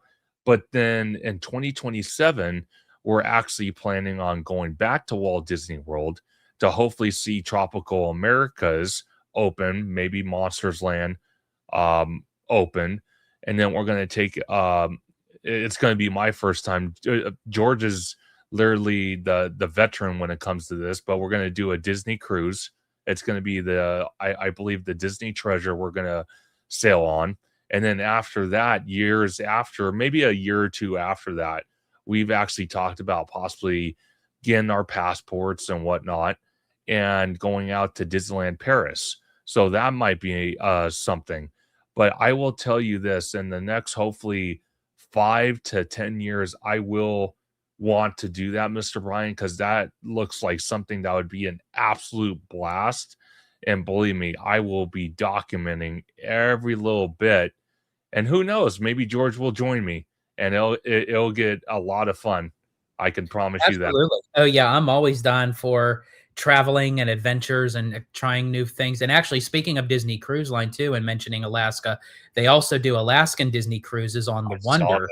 And from the people that have done it, they said it's amazing when you see the ice glaciers and like the northern lights and everything. And they do a lot of that's ports of incredible. call and everything. So, and then the characters are in their like Alaskan uniforms, and it's only I've for those. seen that. It's so cool. Yeah. So I mean, I'm definitely down for like whatever. That would be really cool. That'd be Um, fun. And then Hudson Thomas says, also Disney Italiano, so fitting when George's shirt, I believe, is unbuttoned. Oh, absolutely. That's my trademark right there, man. Hudson, you got it. Like, you hit the nail right on the head. Like, anytime if I'm wearing a shirt that has buttons, they're not buttoned. Oh my God. Let me see. There was a couple other. Sure. Let me see. There was a couple other questions. Oh, this is from John. Make it rain. Have any of you guys been to the Hong Kong park? Not yet. Not yet. But again, as we're talking about it, it's always in the back of our minds of on the bucket list. Eventually, I would like to visit all the international parks sooner or later. And then we do know that Disney is building a new Disney park in Abu Dhabi. Universal is going to be building a park in the UK. So, I mean, there's always something for us to do. And yeah, we're definitely here for it. Absolutely. And to kind of go forward with George's thing, that's something I would like to do as well for Theme Park Conductor, is kind of expand past, Disney and Universal, like out here in Anaheim, go visit Walt Disney World a lot more. And like George was mentioning, do some Disney cruises, do the international parks. Because I'll tell you what, again, I reference Hey Bricky. He did a video a little while ago now, probably about a month ago. He was in Disneyland Paris, and he was showing footage of their main street and just the architecture of Disneyland Paris and what it looks like for their main street, and their castle looks beyond phenomenal. Everyone has said Disneyland Paris's castle is the best castle. Yeah. Now, nothing's going to beat the original. I don't care what anyone says, but Disneyland Paris, like as far as like the originality, like Disneyland's castle, like even though it's small, it's mighty, it's the GOAT. But I mean, like as far as like the unique of how it's like layered on hillsides, kind of thing, that's where they say like when you see it in person, it's like the best like looking castle out of them all. And then plus they also have the animatronic dragon in the dungeon below the castle. I think that's fantastic. And then when it comes to the Asia Disney parks, we have a good friend between both of us that has been there. Oh my gosh, come on, think of his name. Jason Hill. Jason Hill has been to all the parks. Like, I mean, Paris, the Asian parks, and one of the most favorite international parks he talks about the most when he comes down to Anaheim, hangs out with me and George and everybody, Tommy and all that.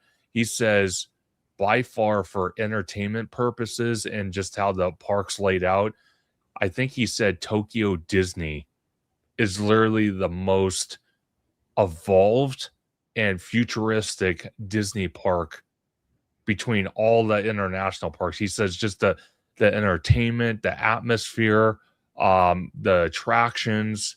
And one of the things he mentioned, I think it was on their main street or something, when parades are going on, you see all these little plushy, little characters on the sidewalk.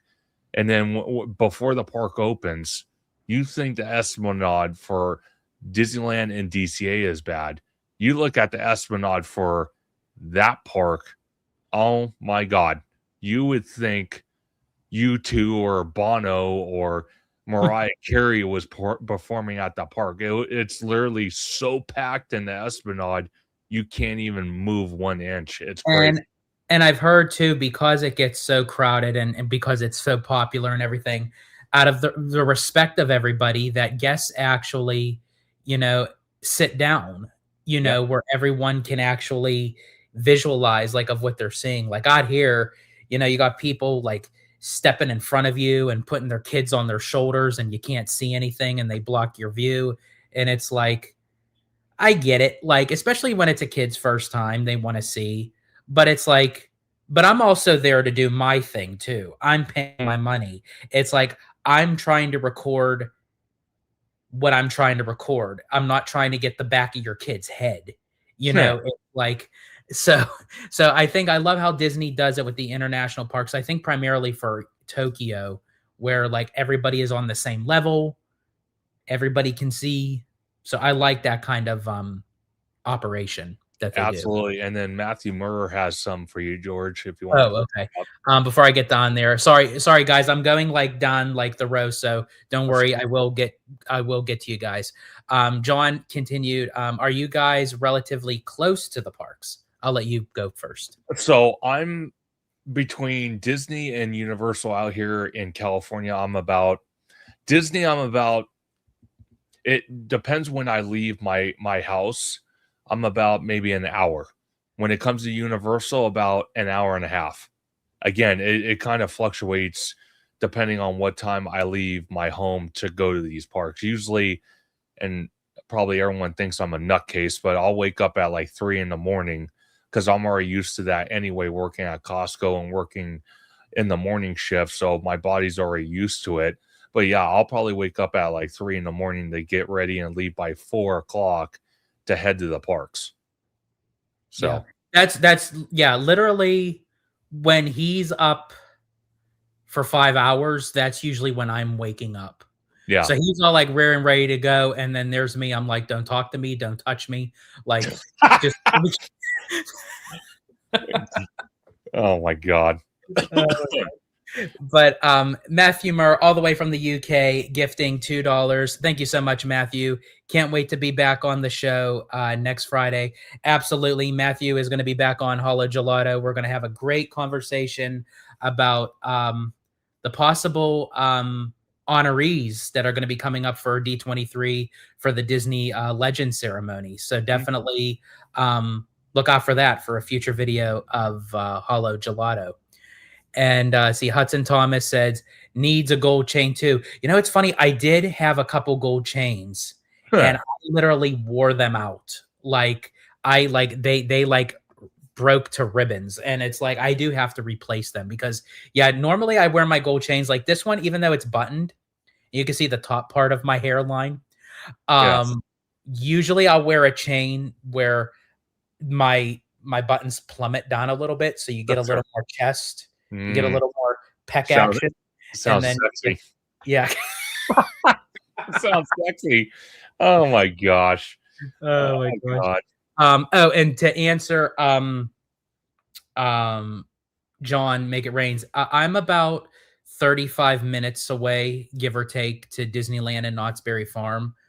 Roughly 45 minutes, maybe a little bit more. With traffic to Universal. So not too terrible. I'm kind of like in the spoke wheel of the three parks. Now the only reason why I don't go to Knott's that often is because when I'm down there, it's like, yeah, maybe I'll go to Knott's, but then I'm down there and I'm like, but I got Disneyland right there. Like exactly. Like I just go to Disneyland every time. Now I will go to Knott's and I will cover stuff for the channel when it comes to like the holidays and their Halloween, and also the Boysenberry Festival will be coming up, and also the Peanut Celebration. So there will be some Knott's Berry Farm content coming out on HaloGelato soon. Absolutely. But Peter says George went from Abby's house to his Italian villa off the coast of Malibu. There you go. Now we're talking. We're balling there. So definitely, so what we'll do is like in between like a lot of the topics, if you guys have any questions, then we'll do like a little Q&A thing in between our breaks. So that way we can also interact with you guys as well. And we'll do one more question and then we'll move on to the next topic. Are you going to cover Peanut Celebration this weekend? Great question. Here's the thing. We were going to. The problem is Abby and I have the Knott's Berry Farm passes, but we purchased it through Six Flags because now of the merger. And we can't activate our Knott's Berry Farm passes until we go into Six Flags first. Oh, geez. Which I think it's ludicrous that you have to do that. Because we cannot enter into Knott's Berry Farm with our passes until we enter into Six Flags, and Six Flags is in Valencia, which that's a little bit further. So, and then we'd have to plan out a day just to drive there. Just to drive there, and obviously, if we're there, we're gonna just stay there for the day because we're not gonna just. And plus, it's a hassle with the parking, and then you have to get on the bus to go all the way up, and it's like, oh my gosh, like. But yeah, we have to in order to activate our Knott's passes. So unfortunately, that hindered us doing opening weekend of the Peanut celebration. But we're going to do it late February before the March trip. We're going to go to Six Flags probably maybe February 21st. And then the next week, we'll do the Peanut celebration right before we go to Florida. So that's probably when we'll do that. But yeah, it is a little bit of an inconvenience and a hassle that if you purchase the pass, which is now a dual pass of Knott's and Six Flags. That's crazy. But if you purchase it at Six Flags, you actually have to clock in Six Flags first before it even activates your Knott's Berry Farm. See, so I'm going to make this a little bit of a joke. You see Bowser over my shoulder here? You know how he's laughing about that? Even he thinks it's a joke. So if he thinks it's a joke, it's funny. That's pretty telling. Exactly. But Giant Peter's adventure, I just want to clarify as well. Even though George won't be able to cover the first opening weekend of the Boysenberry Festival, we are going to be in Anaheim on February the 5th for the DCA Magic Key event that's happening in the outdoor queue area of the Hyperion on February the 5th. So if I'm telling you right now, I am getting up super early and I'm there at Rope Drop, so I damn well better get my magnet set.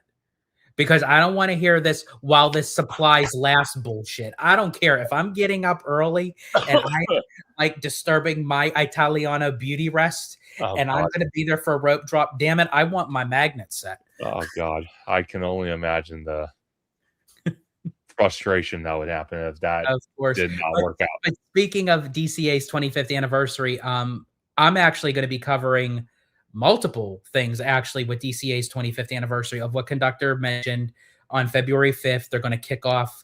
They're going to have a little kind of like Disney character meet and greets. They're going to have photo ops. They're going to have the magnet set that I just mentioned on February 5th. On February 8th, I'll be back at DCA because that's the actual DCA 25th anniversary day on February 8th. And then also the day before that, February 7th, D23 is holding an event at the Disneyland Hotel for DCA's 25th anniversary for the Spotlight series. So we will be there literally. I'll be there the 5th, the 7th, and the 8th. Abby will be joining the 7th and the 8th. She can't, unfortunately, join on the 5th because she'll be working. But yeah, so basically that whole weekend is like DCA 25th anniversary weekend. That's going to be awesome. But yeah. So Peter's saying, I am also planning to do a DCA 25th anniversary specific trip day at the park. Well, hope to see you there in person. I'd love to meet you in person with all the chaos of our channel and live streams and videos. It'd be really cool to meet in person. That'd be phenomenal. And hopefully I could run into you as well, Peter's adventure. And this goes, and I repeat it several times during this marathon live stream. If you do see us in the park, believe us, we don't bite. We love to meet our community for our channels. So if you see us in the park, please come say hello. We would love to talk to you and maybe take a picture with you. So don't be scared. I promise we don't bite. We're not Bruce the shark from Jaws. Okay. Yes. We're friendly. We come in peace. I promise. Absolutely. Yeah. And as Conductor said, I'm an attention whore. I really am. Like, I love when people come up. it just gives me joy when people come up and say, I know who you are. Thank you for what you do. We love the content. We enjoy the channel. I really do. It makes my day. It really does. Because I'm doing it for myself just to kind of fulfill the dream that I have, that I love talking about what I love, but I also do it for the people who are into this kind of stuff. And I love to bring them the news, the breaking announcements, the reviews and everything. Like, that's what I love doing. And believe it or not, what's so ironic is we had a lot more kids approach us in the park saying that they know who we are and they enjoy the content.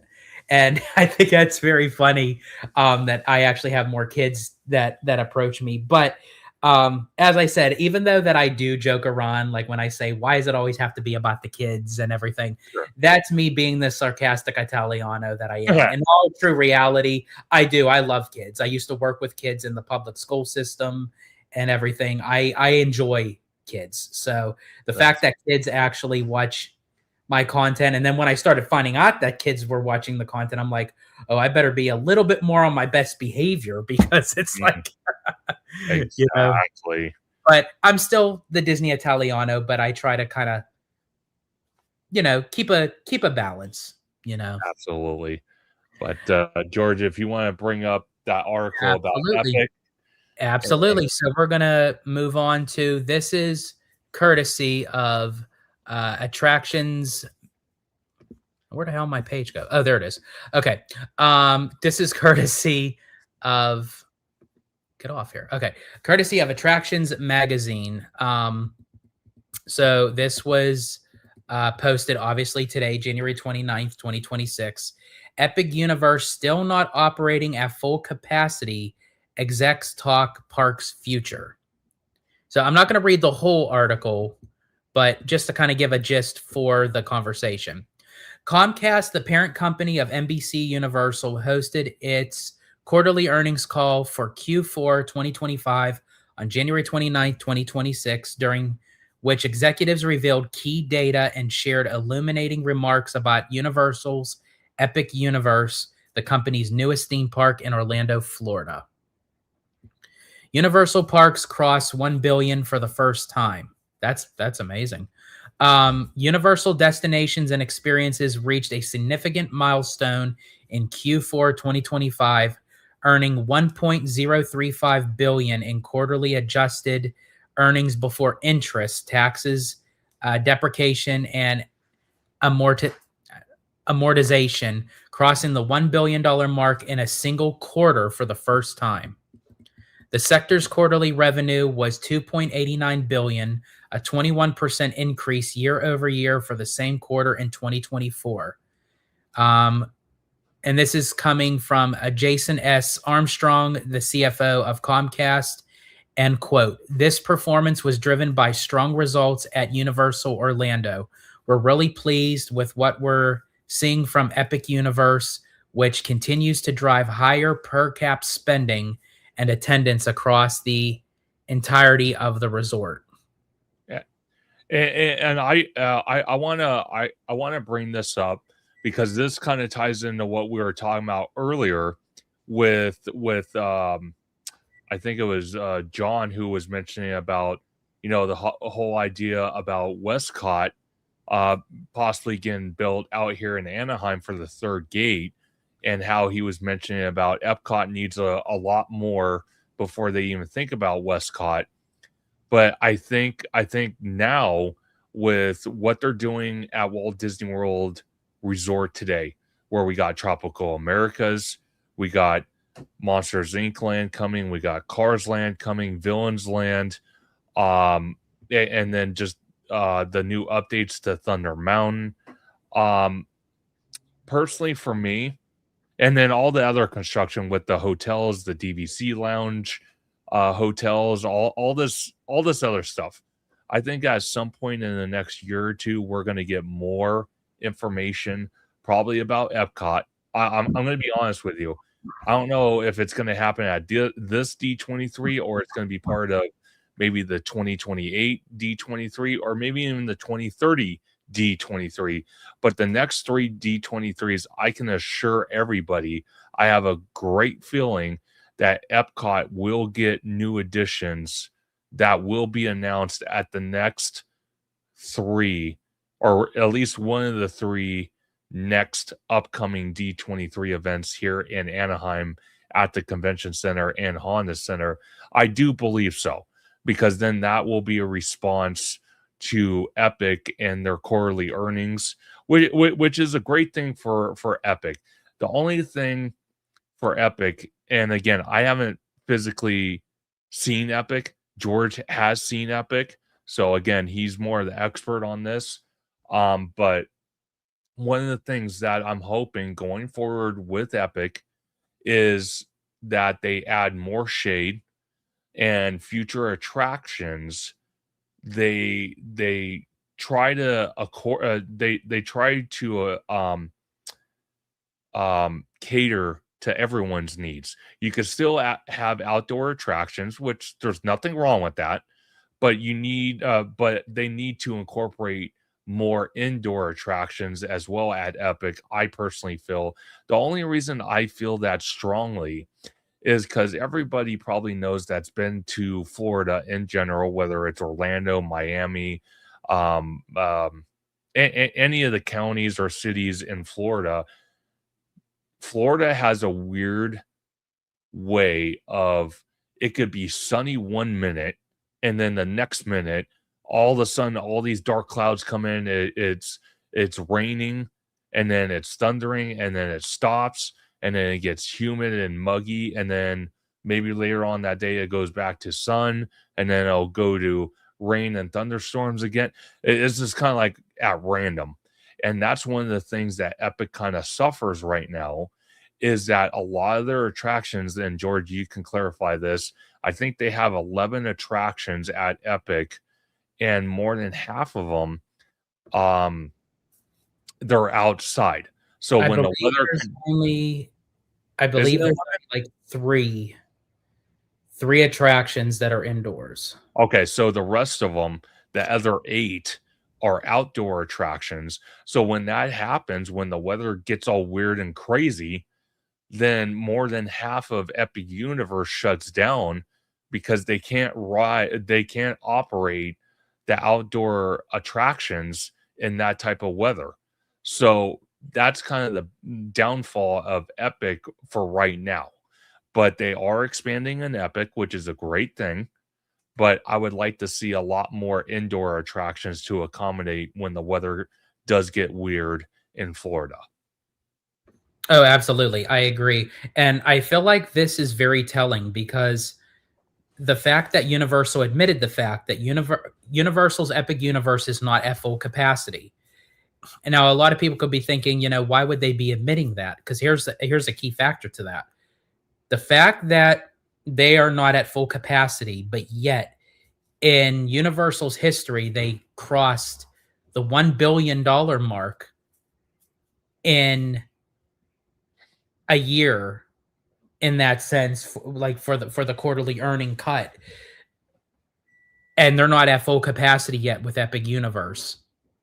We definitely have to have eyes on this park, because when it is at full capacity, Disney's going to have a run for its money. And the fact that they are going to be adding more, we already knew that. We don't know what it's going to be, but they did say that there is going to be expanded editions added to Epic Universe, as Conductor had mentioned. Hopefully, maybe some more indoor things to kind of balance out the outdoor stuff. But in any case, I think once all that happens, as I said, it's going to be kind of like good war with Disney and Universal, because it's going to be beneficial for us, because they're both going to be going back and forth competing with each other, but we're reaping the benefits, And Universal did clarify there is no new additions for the year of 2026, which is understandable. But in the near future, we are going to get, new additions to Epic Universe. And then also I had mentioned briefly, Universal is building a new park in the UK. There's the new Universal Kids Resort in Texas. And then, of course, the Fast and the Furious roller coaster that's coming out here to Universal Studios Hollywood. So Universal is still, and then on top of like the Fan Fest nights and them announcing again Fast and Furious is going into Orlando and then Supercharge closing. So there's still things moving about with Universal. So Disney definitely has to keep an eye on it. And to Conductor's point, I think the next D23s, not this one, but between 2028 and 2030, Disney, by that point, Disney is going to have to answer in the sense of Epic Universe, because not saying they have to answer to Epic Universe, but Disney's going to want to compete with themselves because they don't want to be left in the dust. So they're going to have to do something big, pretty big. And they're already doing stuff big, you know, but I mean, it's after Piston Peak. It's after Tropical Americas. It's after Monsters, Inc. It's after Villains. Villains is probably going to be the backbone of the biggest project that's going to be for Walt Disney World. But again, Disney has to keep thinking for the near future. They have to keep dreaming what's going to be next. They don't have to tell us, but I'm for sure there's blue sky developments already working of what's going to be after Villains Land. And George makes an excellent point as well, you know, about what Universal Epic Universe is going to offer in 2026. The one thing I will say to add on to that comment from George was the mere fact that permits have already been filed. They're already starting early preparations for one of the expansion plots for Epic, which is going to be a new Harry Potter attraction, rumored to be a kind of broomstick attraction, but we still don't fully 100% know, because I've heard a broomstick attraction. I've heard maybe a attraction based off those carriages that we saw for, I think it was Order of the Phoenix, when Harry and Luna and Ron and Hermione get on it, and they have the invisible kind of looking dark creature horse that pulls the carriage up to the castle. I've heard it could be that type of attraction. So they're already filing permits for that. They're already working on it. Then on top of that, we're supposed to be getting a Zelda expansion, the Super Nintendo World. They're looking at expanding Epic Universe. So when George makes the point of they won't have anything to offer in 2026 for Epic, not physically for the guests, but it how can I put it? Epic will. I know what you mean. And actually, I want to bring up Jared Journey's statement, because it actually kind of ties into what you were saying of what I was saying. So Jared Journey says, I hope you're right, but I assume Walt Disney World won't do anything that big after Villains Land. I would assume they then do a few years or updating and replacing some current rides, then something big. But I could see Disney not wanting to spend much more after Villains Land, since the land is going to cost so much. So to answer Jared Journey's statement, and also tying into what Conductor's trying to say about Universal, is you're right, Jared. Right after Villains Land opens, they're not going to do something really big. However, if you think about it, when they announced Villains Land in 2024, we're not getting Villains Land till 2029, 2030. So that's a 5-6 year gap. So when I mention about doing something after Villains Land, they're going to have something ready and prepared. They announce it maybe 2028, 2030, but we probably won't see it till probably like 2036, 2038, because Disney also has to keep their promise. Well, they don't have to, but I think it's in the best interest of us, the consumer and the shareholders and everything. They promised that they would spend $60 billion in a 10-year radius. Now, when it ends with Villains Land, that's the first 5 years. Yeah. They still have another 5 years of spending. So they kind of already have that in their mind of spending in that sense. So, kind of going back to what Conductor was saying, it's even though Universal doesn't have anything opening in 26 substantial right now, Sure. but there are small things. And to Jared, to your point, fixing up stuff, doing small things here or there while in the midst of waiting for something big. I think that's the best route for these theme parks um, to to go about, Sure. so to speak. Um, and I think it's very smart. Let's see. Jared Journey says, correct me if I'm wrong, but wasn't Walt Disney World's last big project New Fantasyland, and that was 10 years ago? Give me George, go ahead one and take second, that. Jared. I'm just like running it, running it through my. I like obviously, yeah. They did like Cosmic Rewind, Tron, Ratatouille, Mickey and Minnie's Runaway Railway, which I still can't believe they got rid of my great movie ride. But Yeah. again, your point, they did individual things. So yes, I think you're right, Jared. I think New Fantasyland was the biggest project that they did. And but that's also to your point as well. But they announced New Fantasyland back in the very first D23 Expo, which was in 2009. And they didn't complete New Fantasyland until I think it was 2014 Yeah. when Seven Dwarfs Mine Train opened. So again, that was 5 years. So if they make an announcement for something big in 2030, we probably won't see it for another 5 or 6 years. So the one thing I'm going to add to that as well from Jared's comments was they probably will go the route because this is what Disney does when they build something this ginormous. And yes, I am using that word ginormous as a project as villains. Usually the next couple years they kind of do a lot of maintenance, a lot of updates to current attractions. The one thing I will say, and again, this is just pure speculation on my thought process, is Walt Disney World, Universal Orlando have the great benefit of having multiple parks for their resorts compared to out here in California, Yeah. where Universal has one park, Disney has two parks. Walt Disney World and Universal Orlando. So, for example, since we're talking about villains for a second, they build villains, they open it, everyone's excited. It's the new shiny toy. But my thing is they could still, they could still start the process and starting the process for Epcot, for Hollywood Studios, for Animal Kingdom, for Magic Kingdom.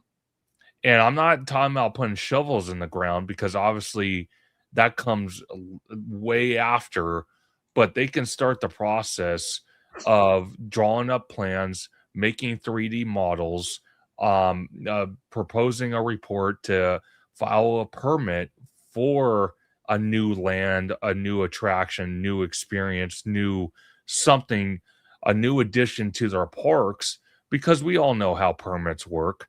They don't just because Disney or Universal files a permit does not mean the next day it gets responded to. I mean, Sometimes it could take months, if not almost 6 months, to get responded to, and it might take up to a year to be approved. So by then, you would already have. look how long it's taken us to get Portos. Well, that's why that's why I mean. So, if it takes a year for Disney, let's say, to build a new to create plans, blueprints, to create 3D models, to type up a permit report, to file, and then wait all this time. So maybe 6 months, maybe a year, maybe a couple months, who knows? But by the time they get it approved, looked at, and everything else, it might be a year. And I'm just saying a year as a reference point.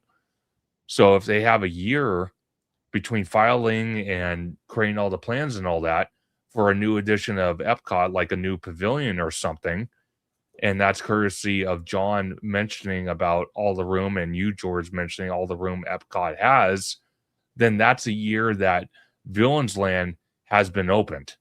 So it's not like it's, oh, we build Villains Land, we open it, and then the next month we start another massive expansion or a massive.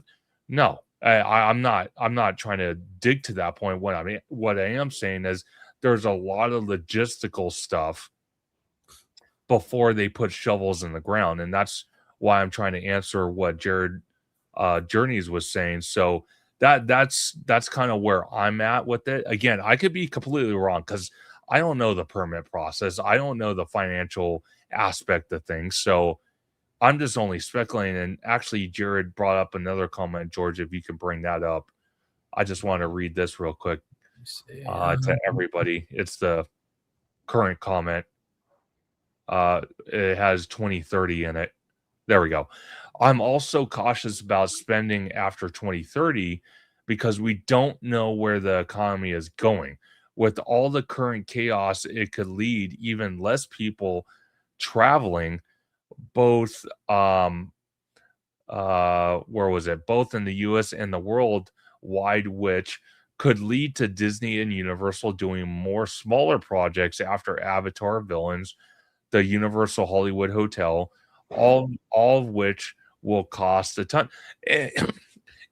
And I agree with you, Jerry Journeys, because if we look at it, we look at Disneyland, for example, right? When we look at Fantasyland and you have Mr. Toad's Wild Ride with, was it Snow White or Peter Pan? I forgot.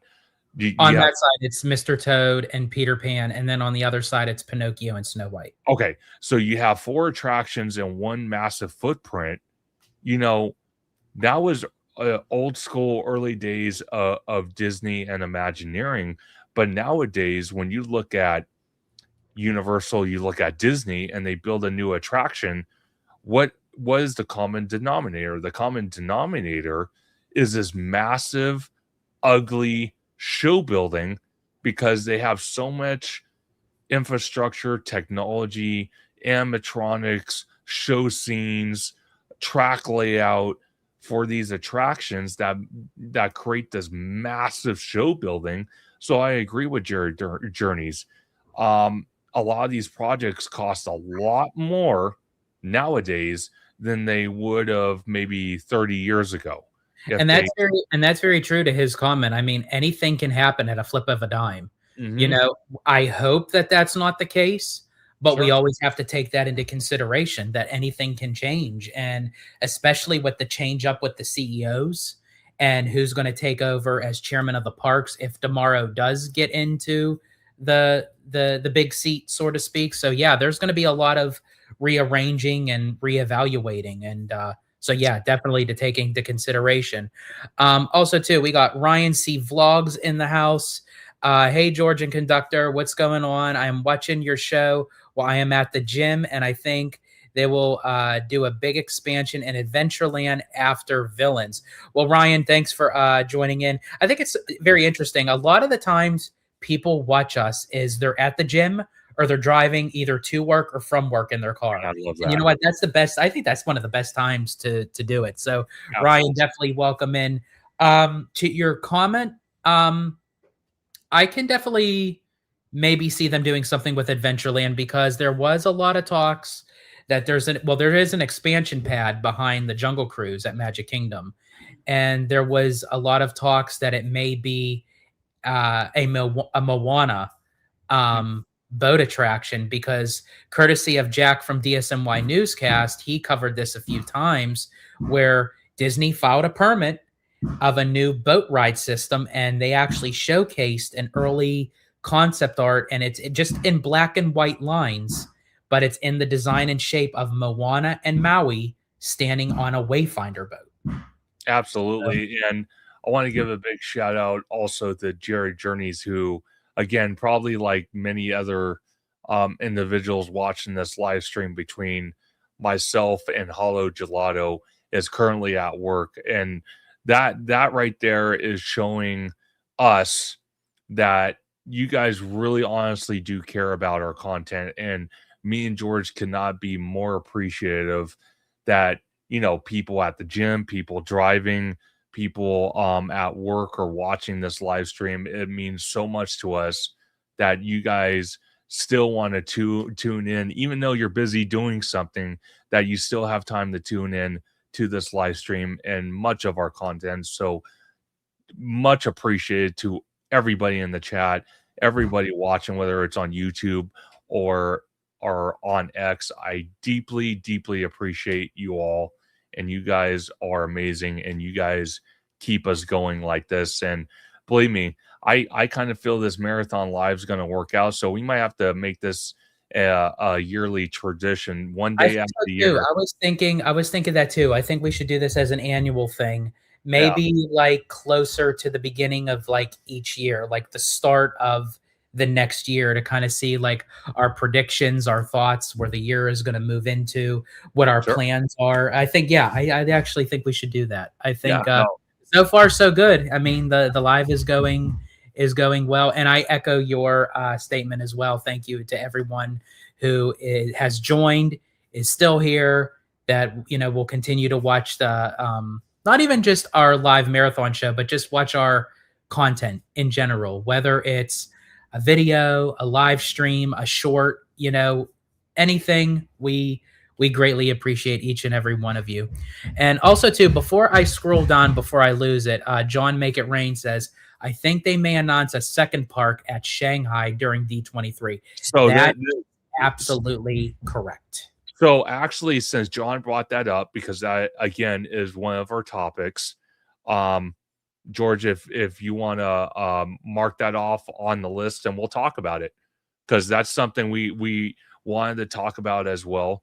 That might actually tie into this D23 that's happening in August, and Mhm. possibly because we're getting the new CEO announcement next month, and that Iger is stepping down, hopefully for good this time, and is only going to be at the Walt Disney Company through 2026, only as a advisory to the new CEO, and hopefully not have influence. I hope, and just advising the new CEO on some of the aspects of the company that they might need help with. So, George, I'm going to let you take it away about this announcement and what we could possibly see.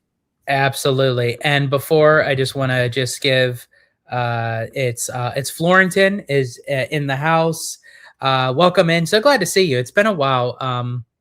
But glad to see you. And Ryan C Vlog says, I have watched you guys a long time. Well, we greatly appreciate you. Absolutely. So to what Conductor was mentioning, yeah. So in 2026 will mark the 10-year anniversary for the Shanghai Disney Resort. And of course, with D23 coming up this year, and we already are speculating that we're going to get announcements, but they're not going to be like the big bang, big announcements that they gave us, obviously, in 2024, because Sure. they're working on those projects now. But we are going to get news on the current projects that are moving forward. We may get names of the attractions, the ride vehicles, what's the actual attraction itself, what could we expect, the finer details, which I'm okay with that. But I still think Disney is going to have a few surprises up its sleeve for the parks panel. And with Shanghai Disney, I think that's going to be one of the, I don't want to say surprises, because I think everyone is kind of already speculating this, especially since Bob Iger had already made a statement saying that there was a lot of investment put into the Shanghai park. Its turnaround rate was a huge success, major investment. It's actually the fifth most visited theme park in the world. So yeah, clocks in at number 5. So that's, and it's its own individual park. There's nothing else really tying with it. But I think for it being the 10-year anniversary of the park, of the Shanghai resort, and actually the Shanghai park is Bob's baby. Like, that was basically his working. So I think before he ends up leaving the company as CEO, I personally think that he's going to want to make that major announcement, and it's going to be at the Parks panel. But I have even a funny feeling that he's going to pull a Galaxy's Edge on us, and it's not going to be Demaro making that announcement. I think Demaro is going to call Iger out, and Iger is going to personally make that announcement for a second park at Shanghai. And I did pull up the article for Shanghai Disney. This was published from Disney Experiences on November the 3rd, 2025. I'm trying to see. Okay, so that's kind of what they're looking at here for the expansion. Obviously, you got some attractions back here, but like George was saying though, um, Bob Iger has been personally attached to Shanghai Disney a lot lately, since his return and even before his departure the first time around, has been very attached to this. And then just recently with the, it drives me nuts to say this, but the photo op that he took on the beaches of Abu Dhabi for the futuristic Abu Dhabi Disney resort.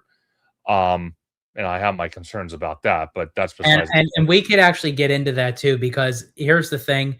I know for a fact he had to put his footprints, no pun intended, on that land to say, before I leave, just to let you guys know, before this becomes the famous Disney Abu Dhabi park, I was part of this, kind of thing. So, he had to kind of pull his like Walt Disney kind of thing, where Walt Disney stood in the orange groves of Anaheim before it became Disneyland. He stood in the swamplands before it became Walt Disney World. So Iger had to place that same kind of visual legacy for himself. Well, see, it's very interesting that happened, because I want to discuss that as well. But one thing I can tell you is Shanghai Disney, again, and this goes for all the Asian international Disney parks, because there's what, three of them? I think three of them, right? You have So Shanghai, you go to Tokyo. Shanghai, Hong Kong, and then you have Tokyo, but it's run by OLC. Okay, so three international Asia Disney parks. And just to answer John's comment, it is the new hotel. I'm going to try to look for pictures of yeah, it's being planned.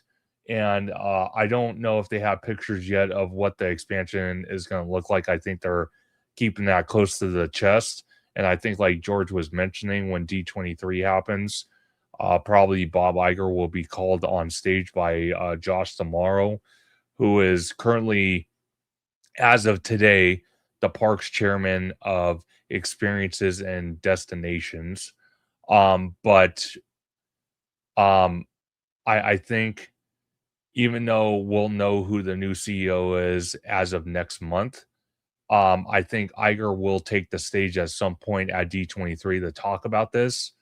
So it's a good thing, because one of the things I've said to George, I've said to many others that I've been either on their channel, they've been on my channel, was the mere fact that we're sitting there and we look at attractions where they're duplicated in the domestic parks, Walt Disney World, Disneyland. And I've always told George, I said, well, if Disney feels like they want to duplicate stuff, maybe duplicate, or maybe take a great grand idea from one of the international parks and take that idea and incorporate it into the domestic parks. So, because all the international parks, whether it's Disneyland Paris, whether it's Shanghai Disney, Hong Kong Disney, Tokyo Disney, all those parks have very unique attractions that are very, like, over the top, beautiful, gorgeous, stunning, breathtaking. I can go on, but um one of the things I would like to see going forward with the new CEO is possibly, and I'm not saying a lot of the attractions, but maybe a small handful would make their way to the domestic parks, maybe not verbatim copy and paste, but close. Because I think it was, what was it? The also this morning Disney broke news about, I think it was Tokyo Disney, George, that is getting a Wreck-It Ralph attraction. Yes. I actually had that article up because I was reading it. And also too, when you had mentioned about like, doing like, for, verbatim of everything. Let me see if I could actually, I'll bring it up so I could Yeah, yeah. just Go have it up for it. here. But Sure. like I wish um even like speaking of like the Renaissance era, like Paris is going to get The Lion King. Tokyo has Beauty and the Beast. We already kind of have an idea that Abu Dhabi is going to get Aladdin. It's just like I don't understand why we don't get any of the Renaissance uh, It, uh, it, IPs. I don't get it. yeah, it's very true. And it's something that I'm happy for the international parks, do not get me wrong, but I kind of feel like the domestic parks should, you know, honestly tap into that market and try to acquire something. Because fun fact about this, and actually I learned this I think from George a while back, was a lot of times because Disney, like George mentioned just a couple minutes ago, that the international parks, the Asia three parks, Hong Kong, Tokyo, and Shanghai, they're run by who was it? So the Tokyo is run by OLC, the Oriental Land Company. Okay, And when it comes for Hong Kong and Shanghai, I believe China owns a portion of it, but not like I think Disney owns a bigger part of it where Disney still has full control over it. okay. So I'm gonna go with Tokyo Disney because that's not owned by Disney, and the reason I'm picking this one out of the three is because when you look at it, and this is a great perspective. I'm glad I learned this from George. Was that Disney basically is renting out the IP, the Disney name, to Tokyo Disney for the OLC company, the Oriental Land Company, to use Disney IP.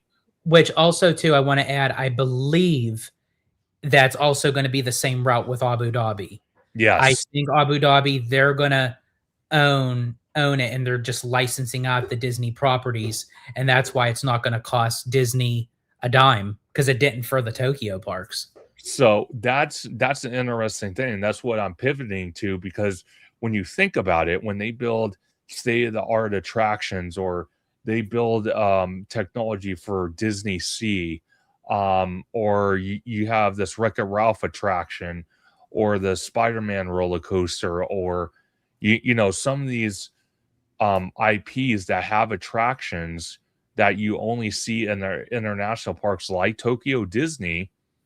um, the greatest thing, like George says, the Disney's licensing out the IPs and the Disney name. Another company is paying for it, building.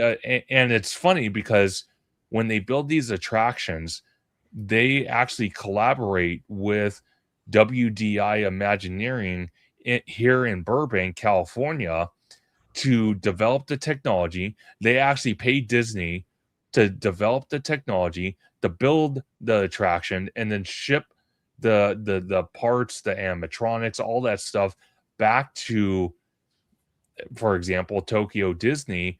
And in that process, Disney gets paid two ways. They're licensing out the IP, and they're getting paid to build the attraction. If I have that correct, George, correct me if I'm wrong at any point. But then at some point or another, Disney has the capability, because they already know how to what the technology is, the infrastructure, the animatronics, the technology, to now incorporate that that same IP with the same attraction or something of a little bit different to kind of change up the game a little bit to incorporate it into the domestic parks, which is phenomenal. So basically, in layman's terms, Disney is kind of acting like a real estate agent and they're reaping the benefits. Absolutely. And I hope Disney utilizes that R&D and utilizes where they can make duplicates and double gangers on like a cheap dime, so to speak. Because that way, yeah. So that way, not saying it's made cheap, but Oh, it's sure. cheaper to build two instead of one. As you know, as Iger always says, they're not building one, they're building two. That, if essentially maybe we could get something in the domestic parks.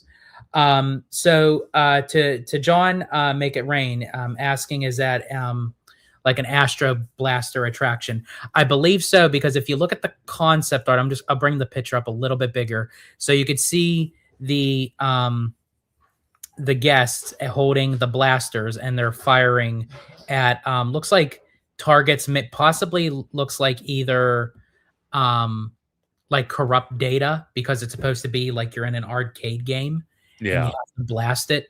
But in any case, this is coming from the one and only Drew, the Disney dude. And once again, this news dropped today. No surprise that Disney dropped this news because of Universal Comcast dropping their quarterly earning numbers. New Tokyo Disneyland's new Wreck-It Ralph attraction will officially open in spring of 2027 as part of the park's redeveloped Tomorrowland. Oriental Land Company states that the attraction represents an estimated investment of approximately about $193 million. US. Yeah. US That's a dollars. lot. Yeah. That's a lot. But see, that's something that I can argue that should be incorporated, like something like that in our Tomorrowland. To be honest with you, I don't think Astro Blasters has any reason, at least anymore, to be in Tomorrowland, because that's why I said early on that Tomorrowland has no identity, because now you have Astro Blasters, you have Darth Vader, which is a Star Wars character in meeting in Launch Bay that shouldn't even be there. He should be in Galaxy's Edge, which they spent $1 billion building. And then oh my gosh, Toy Story should be in DCA and Pixar Pier. It has no business being in Tomorrowland as well. Then you have freaking Star Tours that shouldn't even be there anymore. It should be in Galaxy's Edge somewhere if they even wanted to rebuild it, which I doubt That's it. probably like the hot take. Like Disney has like the IPs like scattered all over the place, and it's Yeah. almost like, let me ask you this. This may be a little bit off topic, but since it kind of came up, are you a fan of one IP individual land?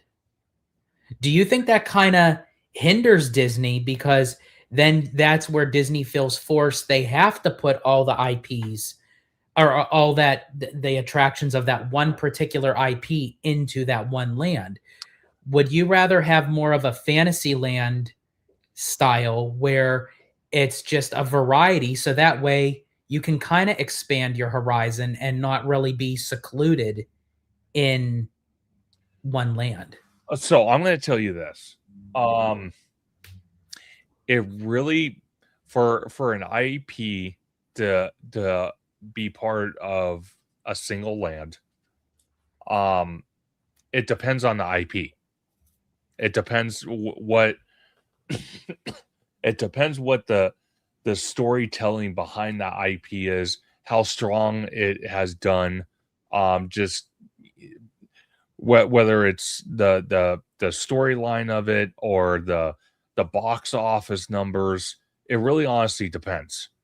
But I'm not opposed to having a Fantasyland type land where you have multiple IPs in one area. I'm not opposed to that either. But on the other hand, like I just mentioned, it really honestly depends on the IP for that land. Like Avatar, I don't think needs to share an IP with a different different thing. I think Avatar is strong enough to have its own land with its single IP. I on the other hand, like Tron, I don't think could survive, even though I think it could. I don't think it could survive having a land by itself. So again, I repeat my statement. I think it depends on the IP. Okay, that's fair. Okay, yeah, because I think if you're going to do something big in scope, that's going to take majority of the of the land, then yeah, you would want to just focus on that one IP. But yeah, if you're going to kind of like have a story within the story, sort of like how they do with Fantasyland, then yeah, you can kind of get away with that. See, the one thing, and I know I'm going to sound like a nutcase here, but I'm going to definitely go off the rails with this one. But Tomorrowland, which was basically, the whole idea of Tomorrowland was the world of tomorrow, the future, and it had some influence from the World's Fair and whatnot. And one of the things I wanted to ask you, because when we look at the early days of Epcot, Epcot's a perfect example of this. When we look at the early days of Epcot, Mhm. and how different attractions, different pavilions were sponsored by companies. I Do you think Disney should go back doing that. I think that that, was very that smart. The fact that Disneyland was built by people watching the television series on ABC, and ABC actually funded the money to build Disneyland. well, So it kind of already started the genesis of that. And then, yeah, you would have like, sponsored by Honda, sponsored by Chevrolet, sponsored by Pandora Jewelry, or sponsored by McDonald's, or whatever it is. yeah, I think honestly, I think that's a smart route to yeah. go. Do you think if they went back to that route as part of the new CEO's plan, um, and I'm just spitballing here because I guarantee it's not even on his radar or her radar. But if they went back to that concept, do you think Tomorrowland would be a perfect opportunity to incorporate Mhm. that concept Yeah, I because think it has no identity? Yeah, I think it would. I think it's a blank canvas that I think if they really proposed something that Imagineering probably already has, and it's sitting on a shelf collecting dust, and they present it to possible companies that are willing to take the risk with them and sponsor it, I think they really could. Because even look at the New York World's Fair, a lot of the attractions that got transferred over from it was from the New York World's Fair. It's a small world, you Yeah. know, and a few other attractions. So it's like when Walt Disney was in charge, like that was like the main go set. He tried to find loopholes to cost cut things, but still make them great. See, that's something I absolutely love before we get to the comments because I know there's a few of them. But that's what I love because I forgot who it was, if it was John or Giant Peter's Adventure, or it might have been Ryan. I'm not sure who it was, and they mentioned about um a Walt Disney attraction that would be amazing to put in a land like Tomorrowland, but make it a sponsored land where you have different attractions sponsored by different companies. That would be an absolute perfect thing. I think it would be amazing. It would be awesome because then at that point you're still okay. Again, I'm going to go on the tangent here because you still kind of tie in the history of Walt when he was building Disney and even Epcot with all the sponsorship deals and whatnot to help pay for the experiences and attractions. But it also ties into the World's Fair. It also could tie into what we see. Was it every year or every other year with CES, which is a big technology convention that happens where we see the latest tech from all these different type of companies. It would be amazing. It would be absolutely amazing to see something like that. And I think Tomorrowland, like George was mentioning, would be a great canvas for this. And you know, I could see where people might have issue and say, well, you know, that's not really magical if you walk into a land and you see all these sponsorship marquee signs on attractions. But then again, it also justifies in a way where you kind of tie in that history where, again, Walt was building Disneyland, building Epcot, Walt Disney World, where a lot of his attractions were showcased at the World's Fair. It ties into the CES convention that we see every year or every other year to kind of show us the latest in tech. And that's what Tomorrowland was kind of built on, that concept of the future, that concept of what's coming tomorrow. So that would be perfect. Yeah, I agree. I really do. I think that would be probably the route to go with Tomorrowland, because if the executives are concerned that it's not profitable and it's a waste of money, I don't think they would mind it if it was coming from someone else's pocket, Yeah. and they probably would greenlight it. Oh, I think so. See? I don't even have to work for Walt Disney World. I just came up with that Yeah, on the but it's fly. not that hard. No. That's what I don't understand. These people get paid buku bucks to sit at a round table to kind of come up with strategies and outcomes. You did it in less than 5 minutes. I I know. don't understand it. Crazy, huh? I Oh my don't. gosh. It's just I just shut up, George. Like, just, you know. Hey, don't worry. We have an all-day live stream. Please share your thoughts, your Yeah. frustrations. I think that's yep, that's the gong. There you go, the gong. I think for me, like, that is just yeah, that's the frustrating part. Yeah.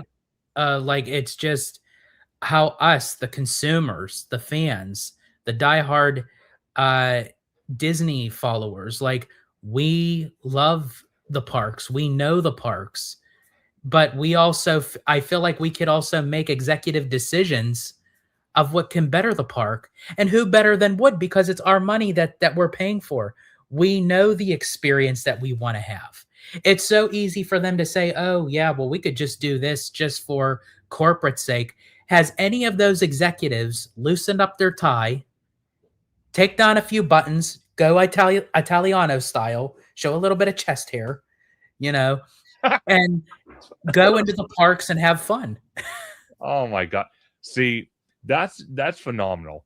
And that's something that I would like to see going forward. If Disney loves doing these D23 events, which they do for D23 members, and I again never forget, George and his wife Abigail bought me a ticket for Christmas to go experience Christmas at the Walt Disney Studios Burbank lot. It was a lot of fun.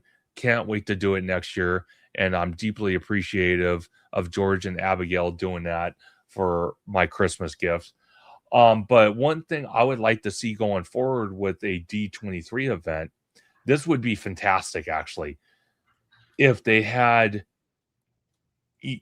maybe a section of the Walt Disney Studios lot, maybe kind of where you guys went to go see the preview of Handcrafted, and Mhm. do like a Q&A session, and get all these people in a room, and the crowd's interacting with WDI Imagineers, and we bring up these ideas, and maybe give them a little inspiration on possibly something that we could see in the next 10 to 15 to 20 years. I like that idea, but I'll even plus it, as Walt would Okay, say. I'd be like, "Give me the damn mic. I'll sit on the stage, there you go. put the execs in the seats, have them ask me the questions, and I'll give them the answer." I love it. I love it. Oh my gosh, I love it. And it's funny that we talk about D23, because Mhm. this is another rant I'm going to go on. George knows where I'm probably Yep, going to I head know where you're towards going this. with this one. Oh, okay, so he knows. So for D23 and being a Magic Key holder, and how difficult it is to buy a D23 ticket for the Anaheim Convention Center, for the Honda Center, and everything in between that. Um, one of the things we talked about, and I'm glad we're bringing I'm glad I remember this because there's so many topics that George had to write them all down. There was so many that we're going to talk about today. But one of the topics was, you know, does everybody think that if you're a Magic Key holder like me and George are, and so many of you are, but me and George are the top tier. So we have the Inspire. So the most expensive Magic Key at the Disneyland Resort. And D23 takes place in Anaheim at the Convention Center, right across the street from DCA. So when you have the Inspired Key for Magic Key, the most expensive pass, and then you have a D23 Gold membership that costs you, I think it was $120 or $199. Does everybody think there should be a change for trying to buy D23 tickets, where if you're a top tier Magic Key holder and you're also a D23 paid gold membership member, that you should have you should have a Pacific time, which gives you maybe the first couple hours, maybe the first 3 or 4 hours of a certain day to buy tickets, since you are basically a shareholder, as I like to call it, because you have a Magic Key, which is the most expensive. You have a paid D23 gold membership on top of that. Should Disney allow that type of combination to happen, where you have a special day and time where you can acquire your D23 ticket and not have to fight the general public on trying to get a D23 ticket, because we all know how difficult it is. Luckily, George had a sponsor that bought his ticket, because it's just chaos. As soon as you get on the website, it crashes, and you try to use multiple devices, and it's a nightmare in hell to try to acquire one because you get immediately denied. Then on top of that, I told George, and I mentioned this, is that what if, besides doing if you're an Inspired Key holder, you're a D23 gold membership, paid membership, what if they allowed people also to line up outside the Anaheim Convention Center to also buy tickets? Because I think it's an unfair advantage for people that try to acquire a D23 membership only online, because you hear it all the time with even concerts like a Taylor Swift concert, or maybe like a Aerosmith concert, or Well, it's U2 or funny that you whatever. mentioned that, but a good friend of mine, Rudio, Uh-huh. some of you may know him. Sure. I spoke to him several times that he and some friends were trying to get tickets for concerts that you were mentioning. He mentioned Bruno Mars Yes. concert. He mentioned the BTS concerts that are coming. And every time that they were trying to get tickets, they could get nothing. And Yeah. he said, if this is for concerts for like big time like musicians, what's it going to be like for a 3-day convention for D23? And I'm like, oh gosh, here we go again. Because I tell you what, I swear, folks, and don't worry, folks, we do have some new people that joined us today. We will be getting to the comments because we got to catch up. But I just have to say, that day when I was trying to get tickets, I swear to you, I was speaking in tongue, Yeah. because I will never forget this number 1708. That's where I was in line, 1708. And people were jealous of me. They were Yes. like, oh, you got it. You're gold.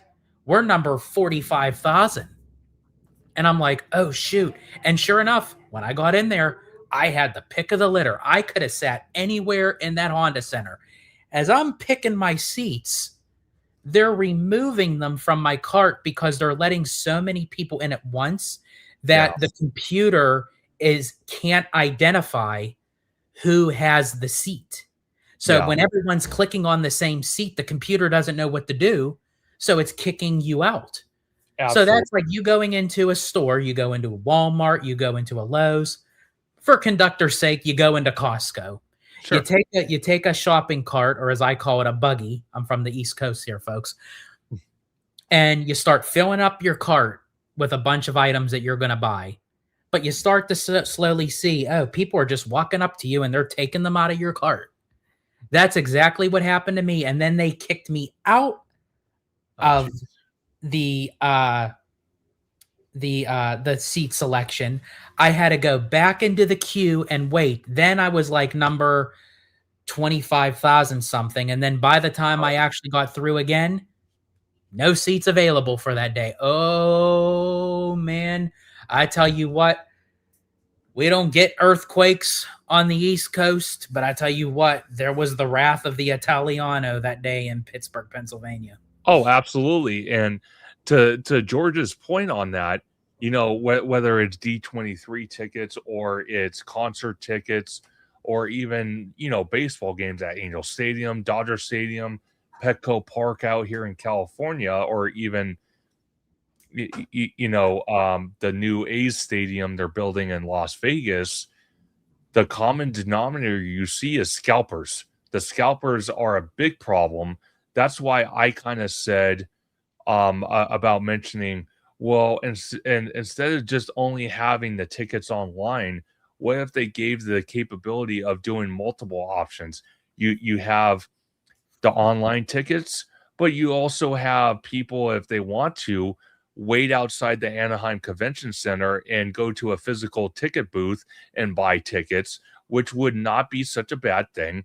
And then, like George would, like I mentioned early on in the live stream, I said, well, if they moved D23 Oh, for parks, um, okay, hold your comment really quick. So this is Phil Metzger. I do apologize. I know you wrote some things. I am actually going to go back and we will address them. I do apologize. We have a lot. It's a marathon, so definitely come back. Come back later on. We will be here for sure. But even though that you're leaving, welcome in, and we'll definitely see you in a bit. absolutely. I'm just going to say this and then we'll address some comments. But if like we're talking about, if we moved the parks panel, at least the parks panel, everything else is kind of for me, but the parks panel of D23 to Angel Stadium, I think it would alleviate, the problem with people trying to buy tickets that get subject out, like George and others that have issues, because the Angel Stadium can accommodate almost twice as much seating as the Honda Center can. So that And would be you can almost something do to, like a 360-degree rotation because since it's a field and yes, not an arena, it's going to be in the center of everything. yeah, So you can literally fill up every nook and cranny of that stadium.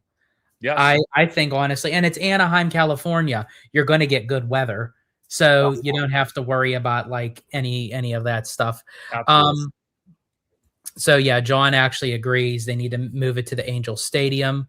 Um, um, and then Florentin says, I think Phil just said hello. He's my friend. I introduced him to you both. Well, thank you so much, Florentin. We greatly Thank appreciate it. you. And yeah, and as I said, for Phil, I know he probably stepped out, but hopefully he comes back in. But we will still be addressing his comments. So even if he can't make the actual live, if he goes back, he'll definitely see um, us addressing his comments. And then we got the one and only Mr. Tommy Toon World. These guys are locked in. Oh, we are locked, signed, sealed, delivered, bolted, and whatever else you want to call it. I love it. Oh my gosh, I love it. So I'm gonna scroll up here because Sure. we actually have We have a ton of comments. because I love yeah, we this. got a lot of, and honestly, this is not a bad thing, folks. We greatly appreciate all the comments and Absolutely. everything. Like that is awesome. There was one comment up here. And then while you're looking for Here that we go. comment, George, I'm just going to bring up Tommy says, I can't wait for Florida. Absolutely. I can't wait for Florida. And just to kind of reiterate something that George told me, George, before you bring up that comment you're looking for, do Mhm. you want to kind of tell everybody what you're most excited for me and Tommy? Because you've told me multiple times Yeah, about going to Walt Disney World.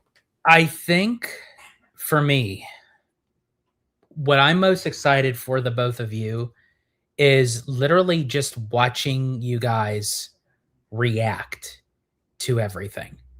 And I don't really think it's like one specific thing. I think it's just the whole thing as a package, even when it comes to Universal. Because even though you guys been out here to Universal Studios Hollywood, it's completely different in Universal Orlando. So Absolutely. I'm very curious to see your guys' reaction, and I can't wait to take you guys around and show you because again, these parks are not just parks; these are part of actual resorts, and you have to have the full resort kind of experience. Absolutely. So I can't wait for it to see you guys. And as I said, one of my things that I'm going to be doing with them because it's kind of a tradition of mine that I do with newbies that are going to primarily for Walt Disney World is anytime that we're about to face one of the major icons of the parks, I like to record their first reaction, visualizing it like right in front of them. So I'm actually going to be recording both Conductor and Tommy's reactions when they first lay eyes on Cinderella Castle for the first time, when they first lay eyes on Spaceship Earth for the first time, when they first lay eyes on the Tree of Life for the first time. Like, I want to capture that because you can go back and you can always have that feeling to say I'm back, but you will never ever get that first impression reaction feeling, and I love capturing that on camera. Absolutely. And Tommy also mentioned that George planned everything.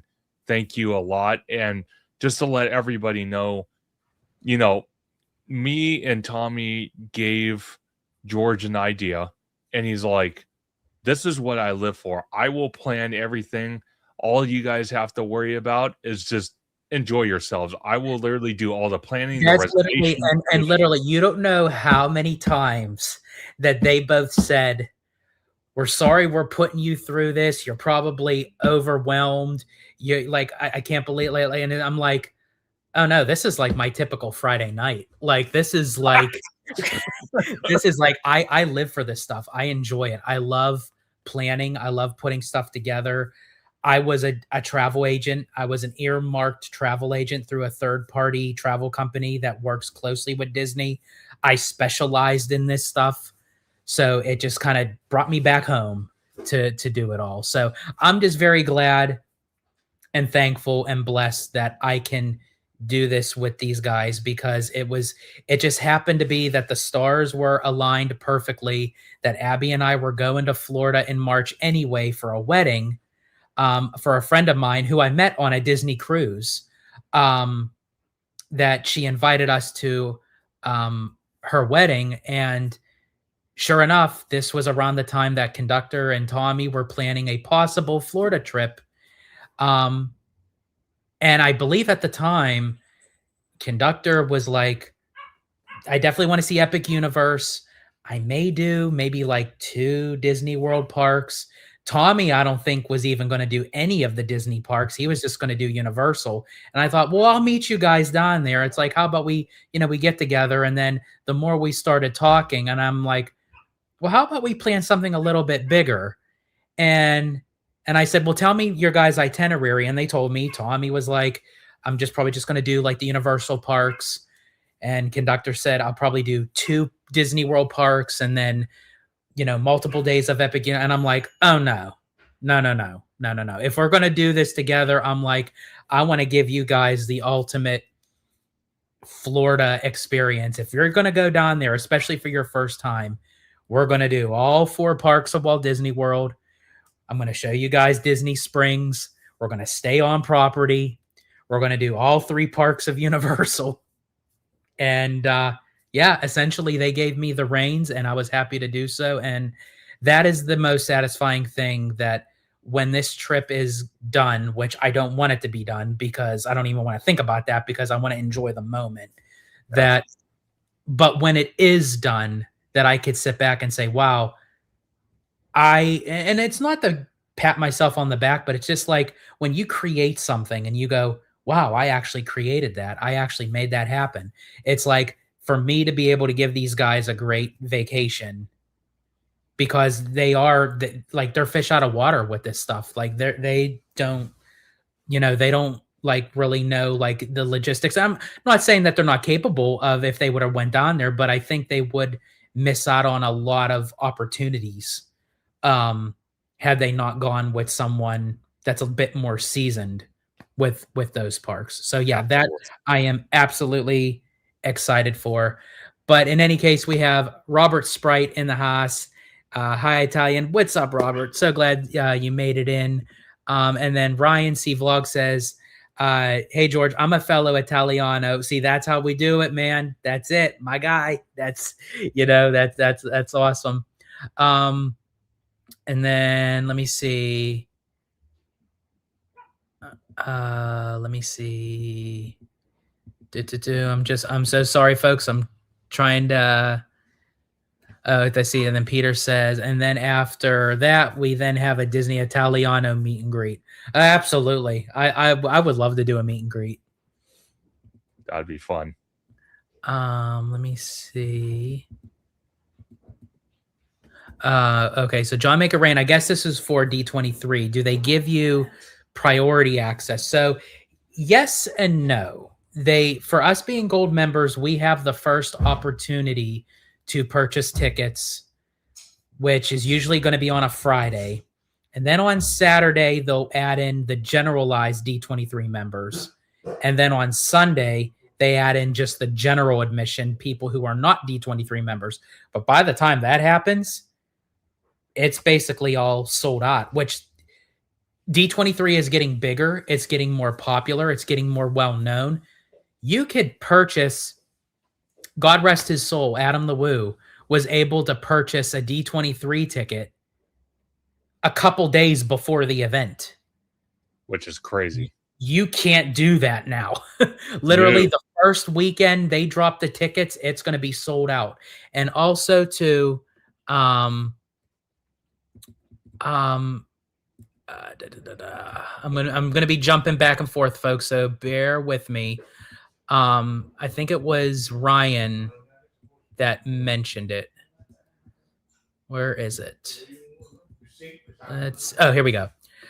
Ryan says scalpers are a problem. They are absolutely, I feel like one of the top, aside from the site crashing and Disney not having a handle on it, scalpers are a huge problem, because what they end up doing is they put in these bots that are placement holders in the queue. So they get in first and they just buy a slew full of tickets, which then leaves people like us who are actual D23 members to get any seats. And then they take those tickets and they go on these third-party websites and apps like StubHub and stuff like that. And then they sell the tickets 3 times the amount that they're worth. Absolutely. And to kind of piggyback off that comment, it's something that I would personally like to see. Obviously I've already stated it, but I'll say it again for everyone that's joining, that we are going to get a new CEO announcement for the Walt Disney Company next month during a share earnings call. So I'm hoping that there will be restructuring to the D23 buying process, because scalpers are they are a very very cancerous problem for that system. And like George says, for the true fans, the D23 Gold membership fans, and people that have magic keys that pay all this money that want to go experience D23 that's never been, um it's a horrible experience trying to acquire tickets, and it's something that the company really needs to work on internally to fix that problem. Absolutely. Completely agree. And Journey's Dragon 202 says hello, welcome in. And then we have, I'm trying to locate where Phil came in. I think I might have passed him. I think I went up too far. But then we also we have Gray Room 7630. When we talked about Westcott, are we talking about the World Showcase aspect or the other half of the park as well? So when we're talking about Westcott earlier, we are talking about the concept art that you could probably Google on any search engine and look at pictures that were early concept art of what DCA was supposed to be, which was Westcott, but got scrapped and they built DCA instead. But Gray Room 6730, you can actually Google online and see concept art of what Westcott was going to be. It was going to be a West Coast version of Epcot, but definitely different, but following the same aspect of what Epcot is. I think I did find his or one of his comments. I'm trying to see if I see any of his other comments. Let me see. I think I'm seeing some of his comments. They're just I think probably what happens is because since people like, to support both of us, they jump back and forth. So you sure. probably see some that I don't. But so this is the first one that I see from him. So he's saying hello to his co-host buddy, which I'm assuming is Florentin. Yes. Let me see. And then Hudson Thomas says, if you have D23 Gold, that should be automatic ticket privileges. Absolutely agree. Well, And I know what you're going to go with that, so I'll let you. Yeah. So if you have a D23 Gold paid membership, which again I think it's $120 a year or it's $199 a year, I forgot which one it is, and then you have the Inspire Key for Disneyland, which is almost $2,000 a year, then I do agree with you, Hudson, that those people that have both paid memberships should have priority access to D23 tickets. They should. And again, if they even want to make an even higher D23 ticket where you pay a little bit more, maybe like a D23 Platinum, where, yeah, you're paying a little bit more out of pocket out of the year, but where you can guarantee yourself a ticket for D23, I sure as hell would pay for it. Oh, absolutely. And then John Make It Rain said, I hope you were compensated. I assume he's referring to when I was mentioning about like the troubles with D23. I wasn't compensated just to the fact of because they didn't take my money. Now, Yes. if they did take my money and I didn't get the ticket, dang. And actually, it's funny that George mentions this because again, this is off topic, but that's what this live stream is about. We'll be going all over the place. Was when I was hanging out with George and Abigail, he was telling me that he had an issue with Verizon and that whole nonsense. And he was telling me the whole spiel about how Verizon was overcharging them and doing all this crazy. And George is literally, he said, I called them and I raised hell and I talked to whoever I needed to talk to and I made things happen in my favor. I did not let up. There you go. And I just have to just address this, even though we already talked about it and everything. But Sure.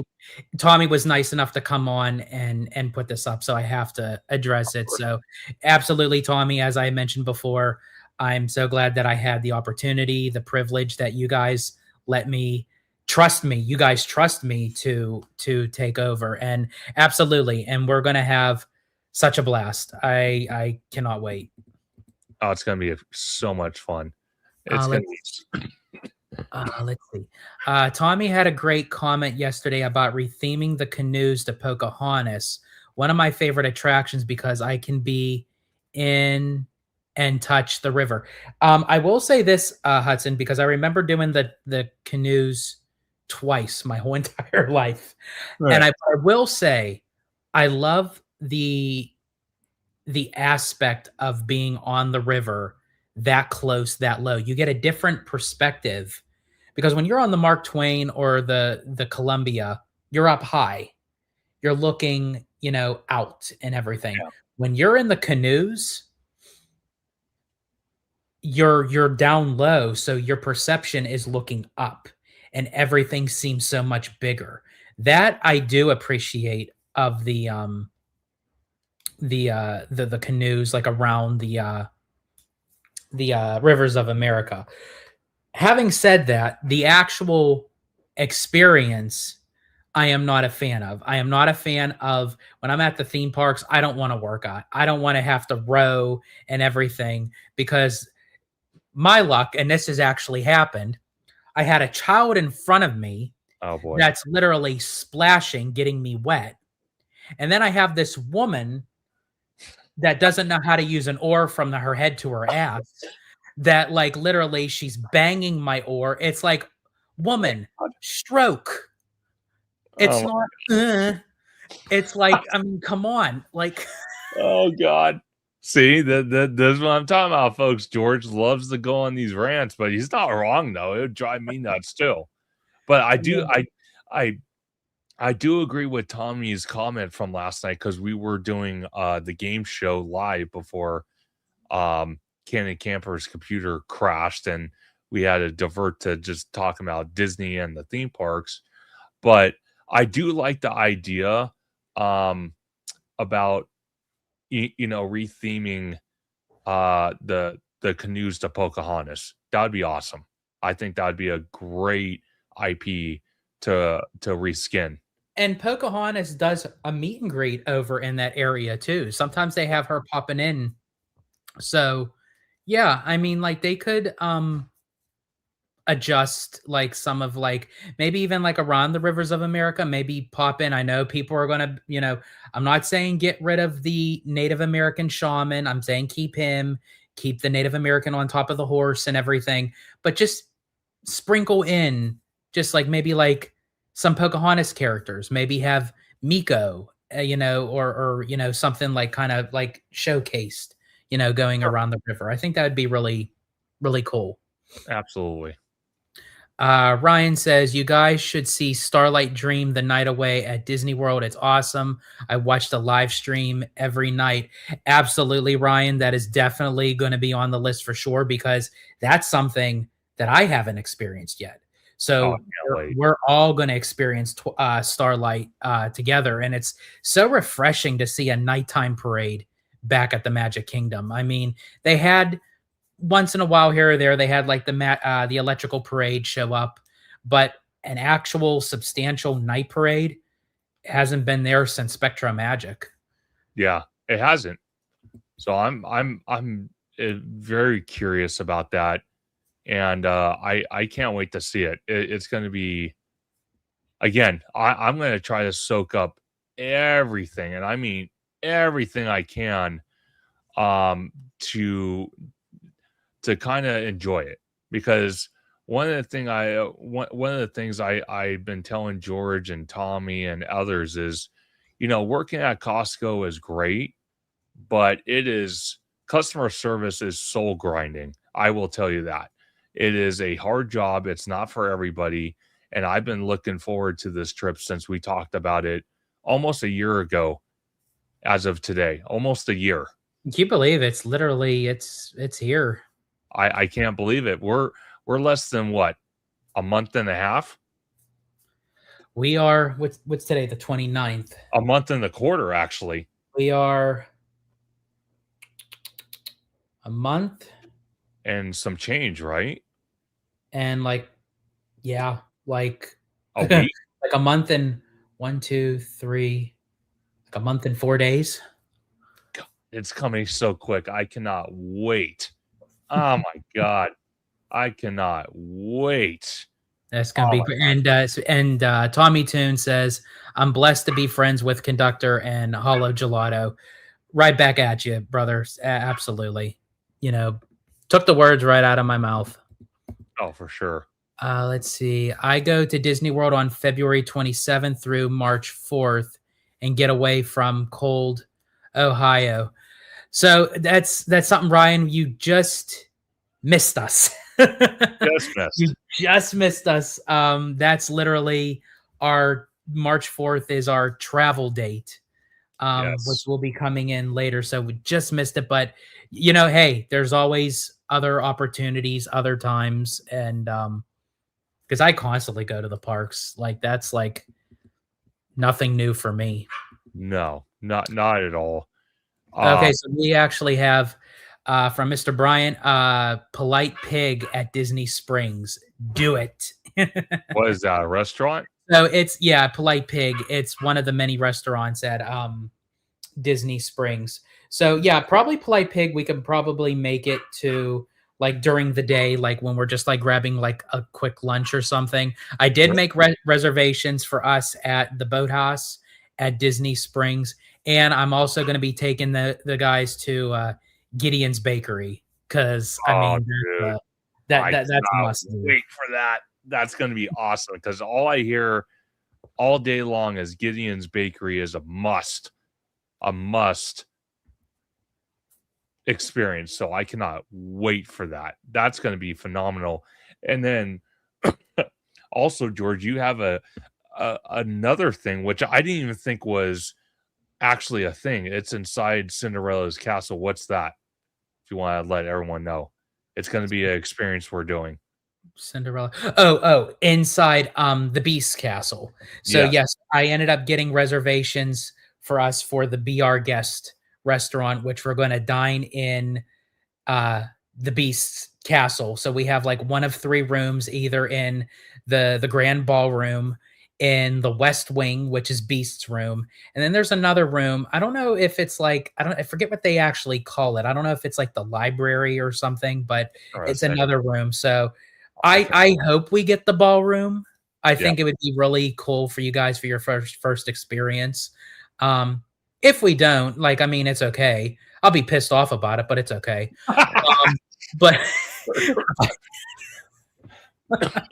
uh, um, but God. I actually, but it's not gonna hurt to ask. But when I go down to check us in, I am gonna request that it is gonna be your guys' first time, and I'm gonna see if they will have a table opened for the ballroom if That possible. that would be amazing. And then also another restaurant that just opened up in the last couple months that George, again, this guy is an absolute amazing travel agent. How he pulled it off, I don't know, but he did it.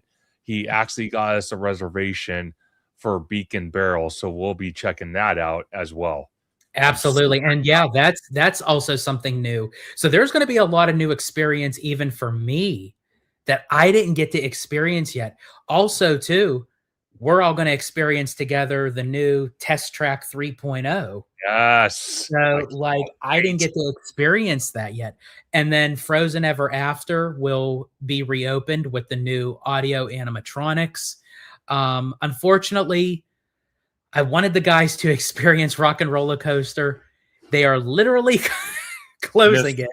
by We 2 just days. missed it by like 2 days, and I'm like, "Oh my gosh, that's so, like, frustrating," but that'll allow them to work on the Muppets, getting added to, and then, obviously, Conductor and I are gonna be going back, as he mentioned, for Tropical Americas and Monsters, Inc., and then for our Disney cruise, so, for sure, Rock and Roller Coaster will be up and ready, for that. I also was able to nab a reservation for us at Space 220 at Epcot.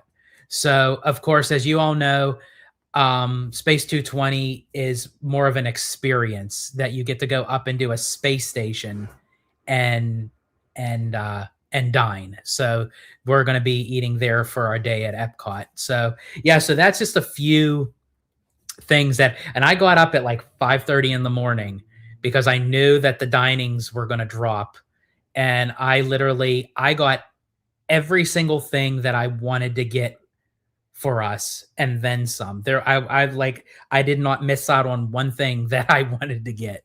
Crazy. But Hudson Thomas says Tommy and Conductor has to experience what it's like to go on a legit Spider-Man ride. Absolutely. And for anyone who doesn't know what Hudson is referring to, it's the Amazing Adventures of Spider-Man at Universal's Islands of Adventure, the real, true Spider-Man ride. And I can't believe Disney, when they knew what they would be going up against, and they put us in an oversized damn toaster oven that travels half the speed of smell, and they make us do a web slinger shooter thing where we're moving our arms and all the spider strings look the same, so you don't know whose is who. And it's just like, it's a cool concept of a ride, but it should not have been with Spider-Man. But to give Disney credit, but not where credit's due, they are building a legit Spider-Man attraction in Shanghai Disney, which is actually going to be a roller coaster, which we got robbed of that. They're also building one in Hong Kong where it's going to be the drop sequence, sort of like Mission Breakup, but it's going to be between Spider-Man and I think actually other Avengers too. I think it's not just Spider-Man against Doc Ock and maybe some other villains. So again, all the other parks get the super cool Spider-Man rides except for our domestic parks. Yeah, it's totally dumb. Again, I kind of feel like the domestic parks kind of get robbed. So oh yeah, we do. Oh yeah, so and Giant Peter says, "No, you got to give Tommy the experience boathouse, baby." Oh yeah, as I said, I got it covered, Peter. And as I said, on top of the boathouse, I am going to surprise them with something that's kind of tied to it. And Peter, you probably know what I'm talking about. So, yeah, so that'll be interesting. I'm scared as he grins like the Joker. I'm kind of scared. So. Yeah, of course you would do that. God. Let's see. So John Make It Rain says, so you're saying you can pay the most and still not get in? That's crazy. So if you pay, obviously you're going to get in. It's the fact of trying to get through the payment process through D23. That's the challenge. Yeah. And the problem I have, and again, I don't want to go too much more into it because there's other topics that we would like to discuss, but I think personally Disney and the next new CEO really needs to take a look at that, and they need to reevaluate possibly moving the parks panel presentation to Angel Stadium, since Disney and the Angels have collabed in the past, and at one point or another Disney actually owned the Angels. So I don't think that would be too much of a stretch to work. Also, to kind of add to that real quick, I'm hoping whoever the next CEO is, and I'm just going to name it Josh, because I think we all know it's probably him. I think so too. I really can't foresee them not mentioning, like, Josh's name has been in the headlines for CEO, like Dana Walden, but I mean, I can't foresee it not being one of those two, because no one else has been mentioned. And if they just come out and say, "Oh yeah, here's so and so," and people are like, "Whoa, that just like came out of left field." Like, exactly. And one of the things that we actually heard in 2025, I think it was 2025, correct me if I'm wrong, George, but a lot of the third-party vendors on the showroom floor They are not bringing them back for this D23, so I'm hoping that gets reversed because there was from what I understand, there was a lot of amazing third-party vendors like Mice Chat, WDWNT was there. A lot of these Disney vendors, content creators that have a big platform were there, and now it's kind of like there's going to be a big empty space for that. I was very disappointed with that because that's the spot in the convention center you can kind of mix and mingle with your peers that you're in the same thing. And yes, in the Anaheim Convention Center, they do have like the Disney store, they have the Dream Disney store, they have Mickey's of Glendale, but these were, as you mentioned, third party vendors that brought their own personal Disney items to sell. And they were decently priced too. And then, yeah, you got to talk to them. As you said, there was content creators that had booths. You got, WDW Radio, you got WWNT, you had the Diz, you had Mice Chat, you had I think allears.net. Like I think like there was like a lot of people that like contributed to that. And the fact that they got rid of that personal spot and they're going to add more from Disney, but I just hope it's not too corporate. Like I hope that like if they're going to replace it, you got to go with putting something substantial in there. Absolutely. But the thing is, since we're getting the announcement next month about the CEO, I'm telling you right now, things can change because that convention's not happening until August. So things can change. If it does change, and I am optimistic too, anything can happen. If it is to change, they would have to revert it back quick because the vendors, they have to fill out forms and there's a process that you have to do before you can even get a booth on that showroom floor. So if they were to revert it back, and they had already they already sent out the emails to everyone who contributed and said they will no longer do it for this year. Now, I don't know, maybe with a backlash a little bit, maybe Disney's testing the waters. And if it doesn't work out for this D23, maybe D23 2028, they'll bring it back, Sure. so hopefully. And John Make It Rain asked, does Disney handle the ticket sales or do they rely on a third party? I believe it's a third party. And I really wish Disney would handle the ticket sales because that way there may not be a whole lot of system crash. Absolutely. But the next topic I would like to discuss, George, I don't know if you can send me a screenshot of your list so I can actually look at the topics because I don't remember. Oh yeah, absolutely. And what I've actually been doing was, as we were talking about them, I was like deleting them off so that way we don't get confused. So everything that I have here is what we still have to talk about. Gotcha. But one of the topics I know for sure, that wasn't on our list, but while George has sent me the master copy of the list, because we've been adding things to the list for weeks now. One thing I want to bring up to everyone's attention is going to Universal with Fast and Furious. Again, this was not part of our list, but I'm going to add it on there. Fast and Furious Hollywood Drift. We've seen the construction. We see how Hollywood's incorporating it on the side of the hill. And it's absolutely fantastic. The ingenuity, the creativity, the build process of them trying to build it on the hill, it's phenomenal. And the fact that they're calling it Hollywood Drift. But I have to ask everyone in the chat, and then obviously George when he's ready, does everyone think it's appropriate that Universal Hollywood has this attraction, which is fine. I'm super excited for it. But Universal Orlando, which is a bigger resort destination, feels like they have to copy Universal Hollywood with the ride, with the ride system, and even the name. Does anybody in the chat both on Theme Park Conductor and HaloGelato, even on X.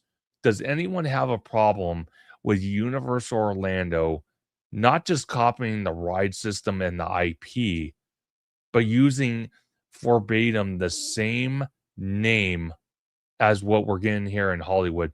Does that bother anybody? The reason why I bring that up is because, again, it's going to be my first time seeing it, Universal Orlando and Walt Disney World.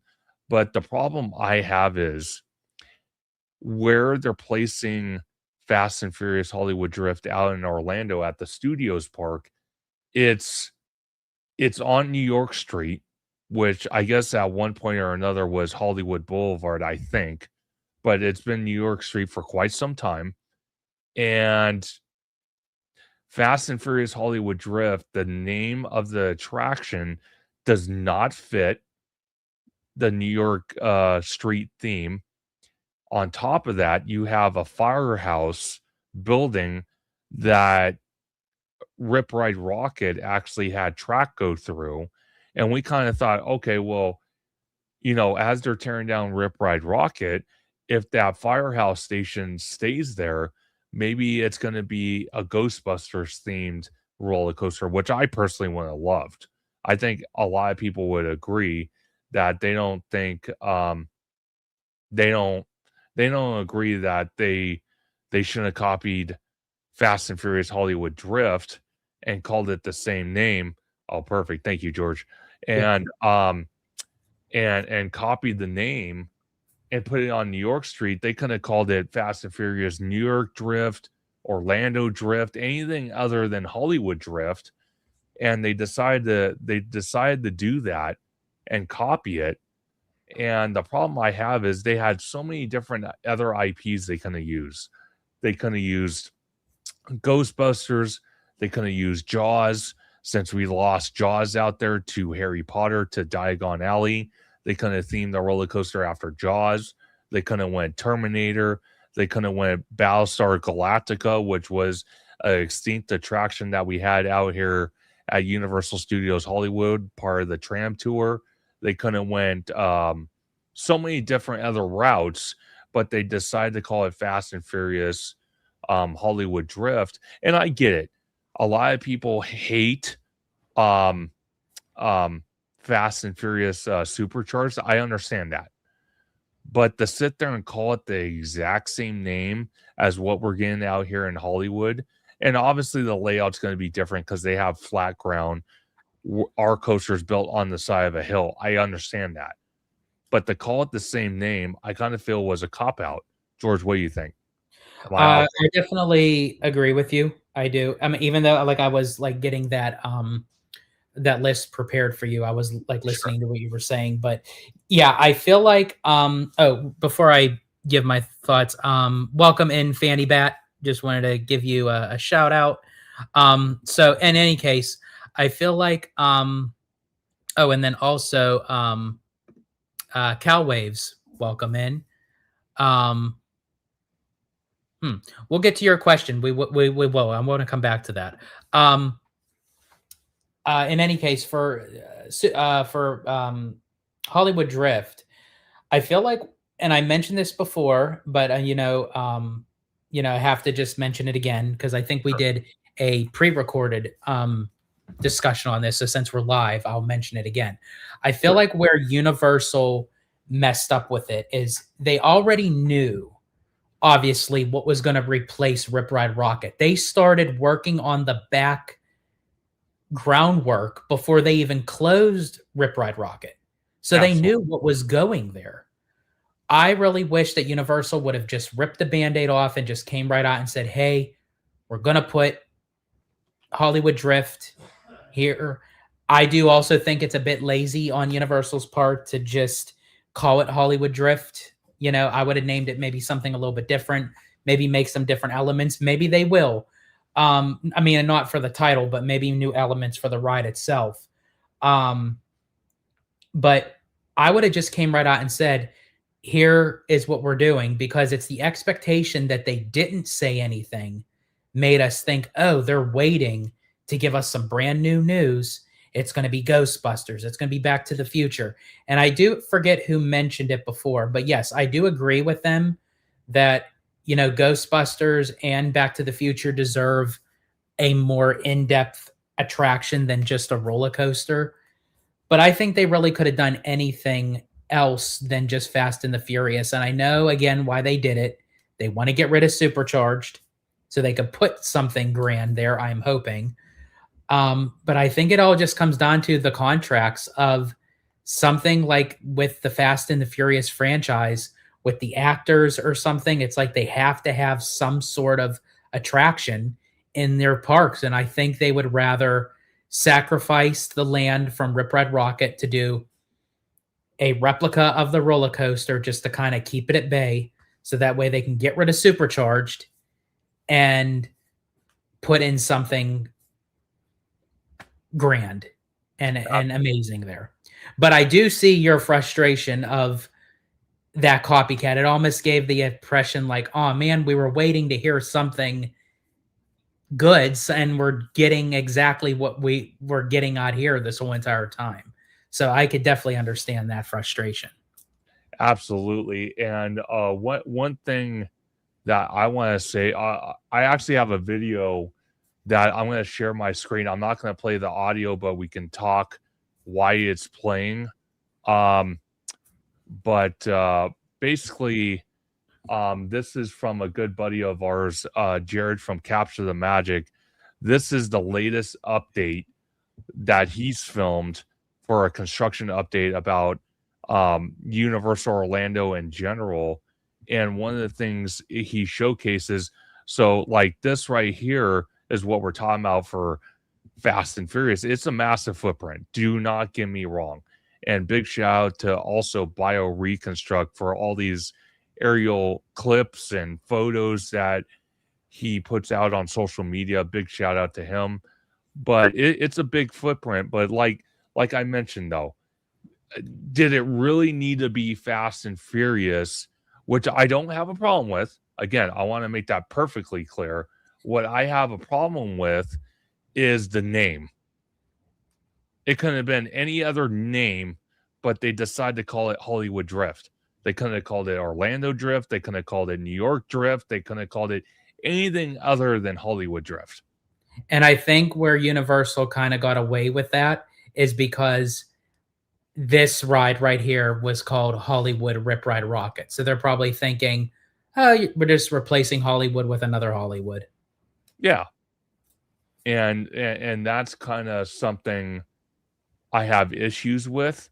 It's not that it's the IP. It's not the fact that it's a roller coaster that's obviously going to have, like I said, a different track layout. It's just the name that bugs me. It really is. I kind of feel they kind of just came up with a different name. If they wouldn't have done that, I would have been fine with it, personally. But I don't know. And then Fanboy has or Fan Bat has a question. Or all the way down at the bottom? Yeah. Okay. Let's see. Oh, and so sorry again, folks. We will definitely, get to all you guys. Remy D in the house. Big shout out to Remy D. I really like Remy D. He's awesome. So I'm going to read it while George pulls it up. But again, Sam Chat, welcome in. Absolutely. How can I forget Sam Chat? I just had him on first ever Conductor Sunday live stream. It was his first time 2 weeks ago. So very glad to see Sam Chat. But he says, yeah, clones are pretty lazy, especially when it comes to California and Florida getting the same attraction. So that's where I'm going to kind of change a little bit. Like I said, it's the same attraction, but two different layouts. Obviously, one version is going to have different elements. The other version is going to have different elements. The only thing that's exactly the same is the name of the attraction, which I personally don't like. And I'll say that until one day I sadly am not on this earth anymore. the fact that they called it the same name bugs the hell out of me. It really does. Absolutely. And Sam, definitely, as I said, my offer still stands. Whenever you want to come on HaloGelato for a discussion, you're always welcome. I did see to message you on Instagram, I believe that's what you had said. And then we also have Mouseward Bound in the house. Welcome in. Thank you for joining. Absolutely. Okay, so Fanny Bat, was it this one? That was the comment. I think Universal just doesn't want Universal Hollywood to take business away from Orlando since they have more parks there. They want Universal Hollywood to do better, but not at the expense of Orlando. I think it's a bad. Well, see, I 100% agree with Fanny Bat. I think again, when it comes to the domestic parks, this is both for Universal and Disney. If they want to build similar attractions, they need to have different elements to the attraction. They need to have different track layouts. They need to have different names. To sit there what about Remy D's suggestion? Maybe they should have called it Fast and the Furious Drift Coaster. Again, a different name. I'm okay with that. But to put Hollywood Drift, it takes the energy. It's basically like a vampire that sucks the blood out of someone's neck. It takes all the energy and livelihood of Hollywood Drift, which is a new iteration of a coaster we've never seen before. And now Orlando is going to take all the spotlight and Hollywood's going to be left behind. And I don't feel like Orlando should have done that. I kind of felt like they should have had a different name, or it should have just been an entirely different IP to begin with. Orlando is like Walt Disney World out there. You have a massive resort, but yet you feel like you have to copy a tiny little puny park that's barely a half day park and call an attraction your own version the same name. And that's where I have a problem. And Remy D mentions the Orlando version has a spike. What other future coaster has a spike? The coaster in Universal UK. What if that too is a Hollywood? That would be horrible. That would be bad. I'm sorry, but if they copy that to other Universal parks, especially international parks, I am going to have a serious problem because they're pulling a Disney move. And but the fact is, at least with Disney, when they make something in the international parks, we're begging for it to come over here. Universal, if they go that route, they're essentially pulling something from us and moving it international. Yeah. And again, I have a big problem with that. It's just, again, we are at a day and age now where technology is so far advanced, and just the creativity, the Imagineers, the creative teams, everybody that has a hand in building these new experiences, attractions, and so on. I think the days of literally paste and copy need to be over. It needs to happen. I'm sorry, but I'm going to stand firm on that decision. I don't care if it is saving money or whatnot. You have to give folks a reason to go visit Orlando and Universal, just as the same reason you have to entice people to fly out to California to go experience Universal Studios Hollywood. It's the same thing when it comes to Disney. Same thing with Walt Disney World. You have to entice people to have unique attractions, even if it costs more, but you have to have the ability to have different attractions. That way it entices people to travel to Walt Disney World, to stay on property, to go experience these things, and then vice versa. Same thing out here in Disneyland. The same exact thing. The days of copy and paste just to save a buck or a lot of money need to be over. I'm sorry. The way the parks are charging nowadays, that stuff needs to stop. And what did Rudio say? I'm sure he had a funny comment. Yeah, so Rudio, welcome in. Will Giant Peter be providing bathroom breaks for you two during this marathon stream with halftime entertainment? You know what? I'm actually entertained to that idea. I would not mind that. That's a very good idea. I would not mind that one damn bit. I love that idea. See, that's what I mean. When we have these live streams, and obviously this is a first ever marathon live stream, um, I love the ideas that come from the chat. You guys are amazing. You're Mhm. almost I tell you what, maybe we should come up with an idea, and this is tying back to D23, since they got rid of all the third-party vendors on the showroom floor, we should just rent a couple banquet halls or ballrooms at the Grand Californian, and we just geek out in there, and we have multiple influencers having live streams in multiple ballrooms and having I wonder how the influencers are gonna do that. Like, obviously, us as like vloggers, we walk around oh and do sure. stuff. But like the people that are more like WDW Radio, WDWNT, the Diz, allears.net, Mice Chat, like they're all like sustained, like um kind of like news broadcast kind of thing. So that's where their home base was, on the showroom floor. So I'm very curious to see how they're going to tackle it this year. Now, of Oh, course, they may have something maybe new to add to it that will adjust, but I mean, it's hard to say until Disney starts releasing all the D23 news. absolutely, and also I'm sure there will still be a radio row for D23 2026. That's I what. would hope so. And Yeah. then I'm gonna share my screen again. I'm gonna be doing this quite often. This is another video. This is just recently from Alicia Stella. So I wanted to play this for you guys because obviously Epic Universe is part of the topics. Again, I'm not playing the sound so that way we can me and George can communicate and then talk to you guys in the chat. But with Epic Universe, okay, with Epic Universe getting reporting the news this morning that they made $1 billion in the quarterly earnings. And then obviously I paused it here again.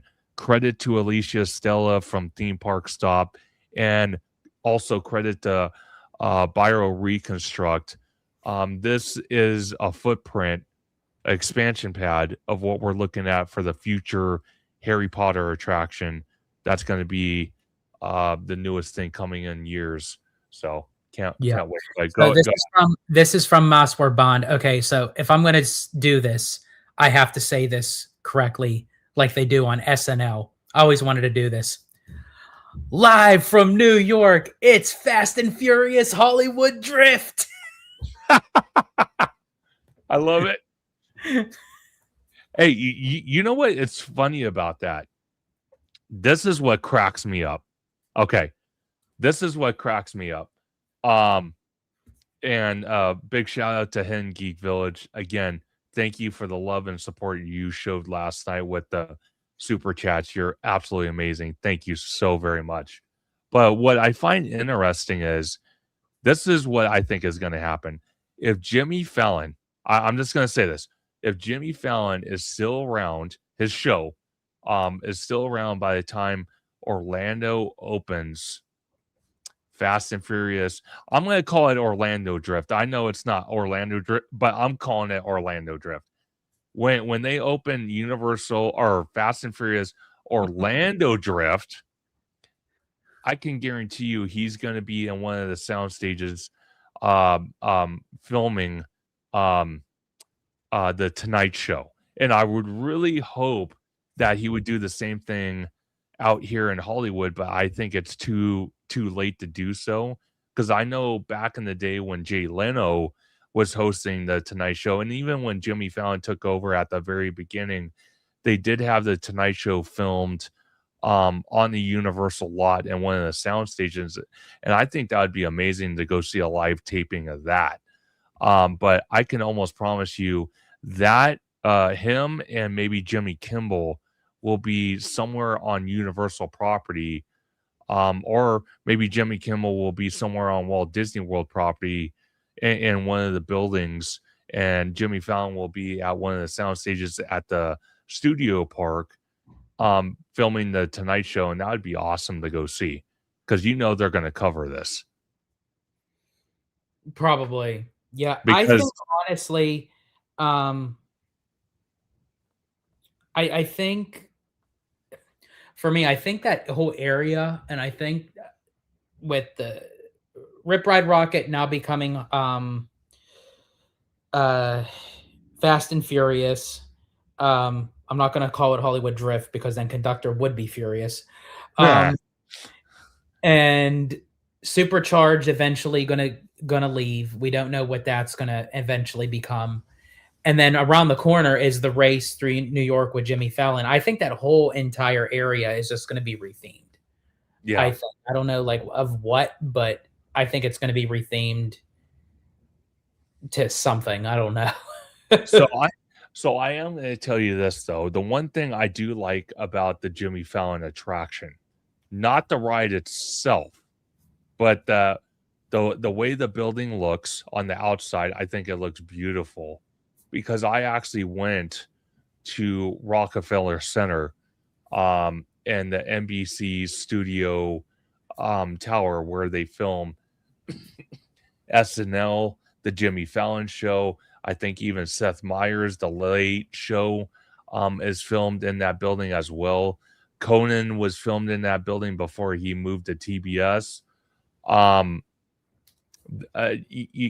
to see the Jimmy Fallon attraction from the outside looking at the building looks aesthetically beautiful, and then the indoor queue looks amazing. The ride itself, I'm not a fan of, but walking through the pre-show area from videos I've seen, it looks absolutely breathtaking. It looks awesome. So I am going to say that for to represent Jimmy Fallon, but the ride itself kind of looks something I wouldn't go running towards. Let's say that. Yeah, it's here's the funny thing with the Jimmy Fallon attraction. It's not the best attraction. I don't know what they were smoking when they came up with that idea because it is a far out weird concept of a ride.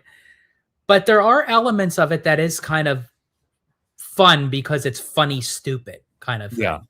Now, do I want to see it there like any longer than it has to? Absolutely not. Like I hope that Yeah. they do something with it. But Remy D says, I say replace Jimmy Fallon with a Twisters attraction.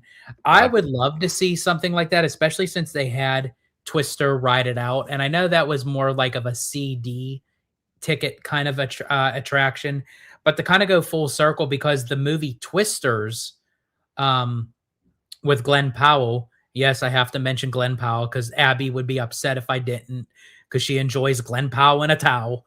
Um, that that movie did really well, and I think it's a type of thrilling kind of movie that you can get away with at Universal. yeah. 100%. No, I totally agree with you. And as we look at pictures of Epic Universe, again, credit to Alicia Stella from Theme Park Stop and Bio Reconstruct. I have to ask you straight off the bat, Mhm. one of the things that bugs me, and again, you've been to Epic, I haven't yet, is literally right when you walk into the gates, from what I understand, please correct me if I'm wrong, but right when you walk through the gates, almost immediate adjacent to Celestial Park, was this walled off area that they're going to use for some type of event space, basically that's going to cater more to corporate events. From what I understand, again, please correct me if I'm wrong.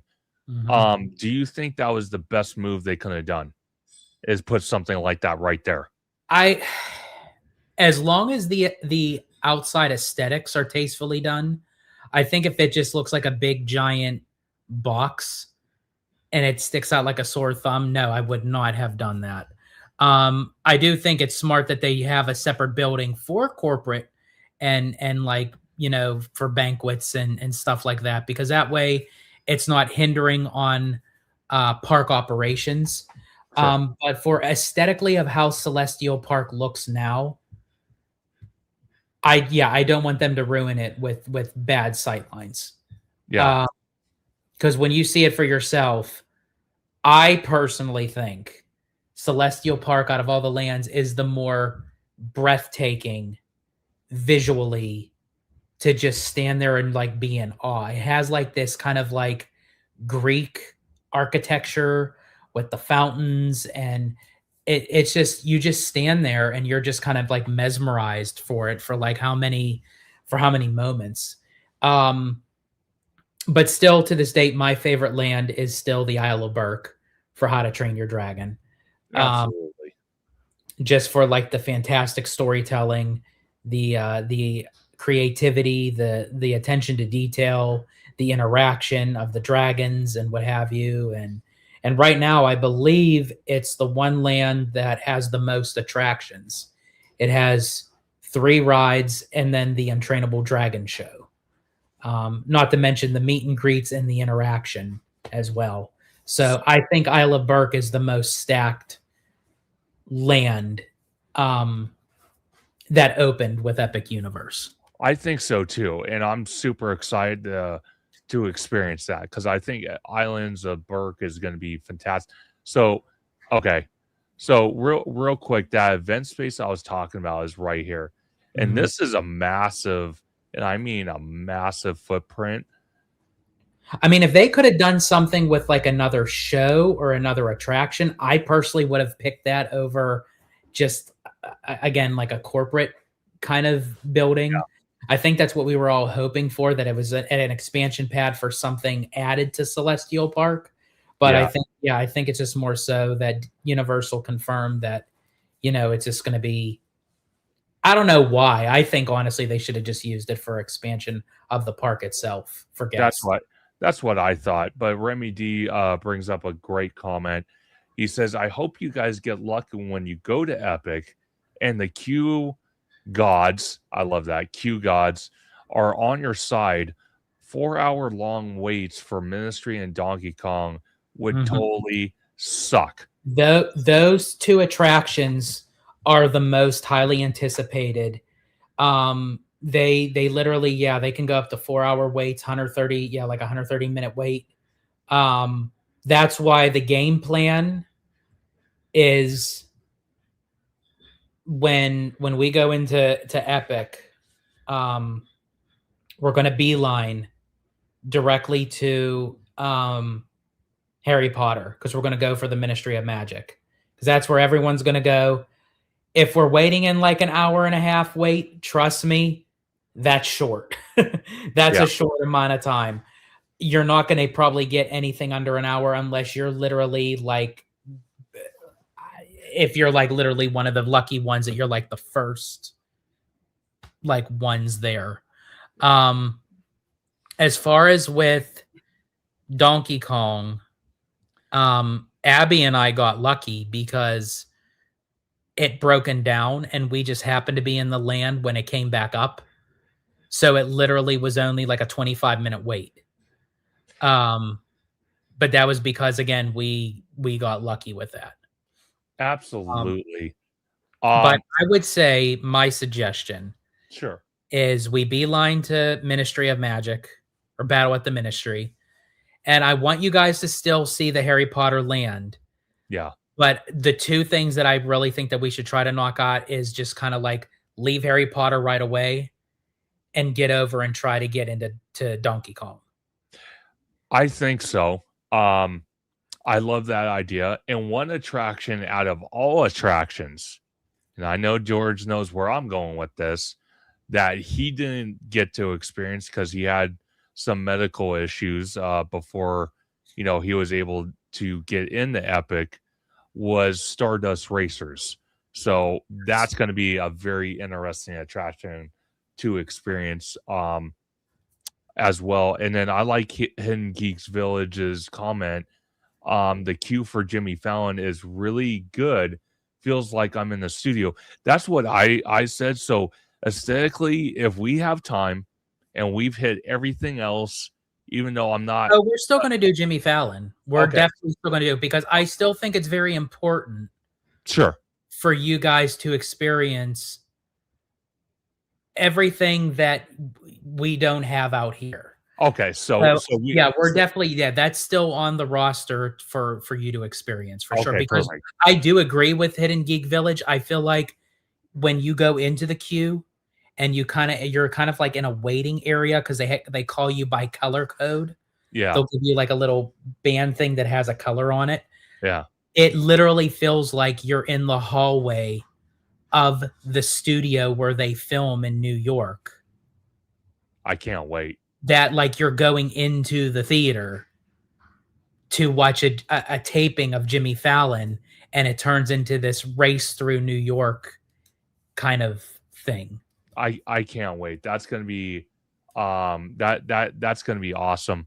And that's one of the things I like about the Ministry of Magic, because when you walk in that queue, oh my god, that's an attraction in itself. And I've told George this as well, because when you walk in there, you honestly feel like you're on the actual movie set of Harry Potter, on the scene, on literally the whole scene of the Ministry of Magic, and it literally feels like you're on the actual movie set because Oh, every little detail the I've the seen is the phenomenal. videos and photos that you see of Battle at the Ministry when you go through the flu powder um, fireplace, Yeah, um, and you turn the corner once you go through, of how it looks in scope in person, you would literally think that you were actually on set.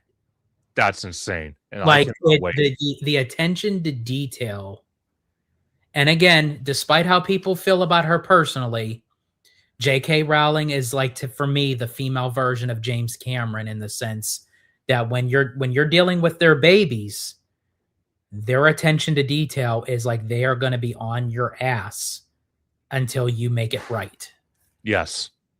And that's one thing I respect about James Cameron and even J.K. Rowling, even though there's been many issues with J.K. Rowling in the last couple years, especially about the original cast one to possibly come back and do another installment, but they don't really want to because of the whole controversy between the disagreements with J.K. Rowling and some of the cast, especially with Emma Watson and J.K. Rowling. I know there was a fallout And there. also Daniel Radcliffe. So Yes, literally two of the main essential characters, don't having want to be issues. part of it if she's part of it. So I know that's a problem. But Remy D mentions you have to do every single ride. We need a 60 ride tier ranking video from Universal Orlando. Okay, I will add that to my list because I will definitely make one of those videos. Mhm. I think 100%. honestly, I think when we get back, I mean, there's going to be a lot of content um, coming out between, I think, all our channels with this. But I think coming back, we definitely should do like an after trip report, multiple videos Oh yeah, where, where you guys discuss your what you guys thought of, of everything. sure. But then also to Remedy's thing, do a separate video where it's like you rank the Universal rides, and then you do a video where you rank the Walt Disney World rides, and like, yeah, Absolutely.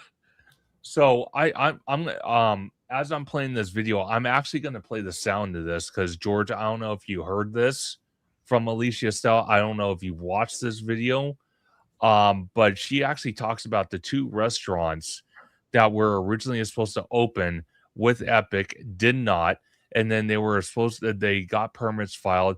They were supposed to open sometime in the next couple months, but she actually mentioned something very interesting about this. So I'm going to play this. Let me know If there's any audio issues, there shouldn't be, but just let me know. Cool. And then I will mute it again. I just want everyone to hear this part, and including yourself. Postponed. The signs touting this dining expansion on the front right side of the park have been removed. There used to be signs located on every door for this large structure, saying that new dining would be coming in 2026, but now the doors are once again bare. Permits related to the interior build-out for this dining location have remained incomplete, still missing design plans needed for approval. This likely means that the interior work on this project has not even begun. Permit notes had described the project as a dual dining location offering both Italian and Mexican restaurants inside of one building. Permit notes have been updated, though, showing that this project, known as Project 914, does in fact have a building number. It is Building 1292. This is different from the plans for the original building's designation, which would have been 1290. That original building was designed as a food court before being canceled and replaced with this new split dining concept instead. It is unknown when work will begin on the interior of this structure, but with the signs removed from the windows, perhaps it will no longer be ready to open this year as originally announced. So, George, with that news right there, and the fact that Epic Universe is suffering with too many outdoor attractions, not enough indoor attractions, does this concern you that too big this building that was going to house originally, like Alicia Stella was mentioning, a food court that got canceled and then got split into two different restaurants, Italian cuisine and Mexican cuisine, and it was going to be two different restaurants, and now you know, they updated permits, but yet all the signage got taken down, and they don't know, no one knows when they're going to start actual construction on the interior for these two restaurants. Are you concerned about that?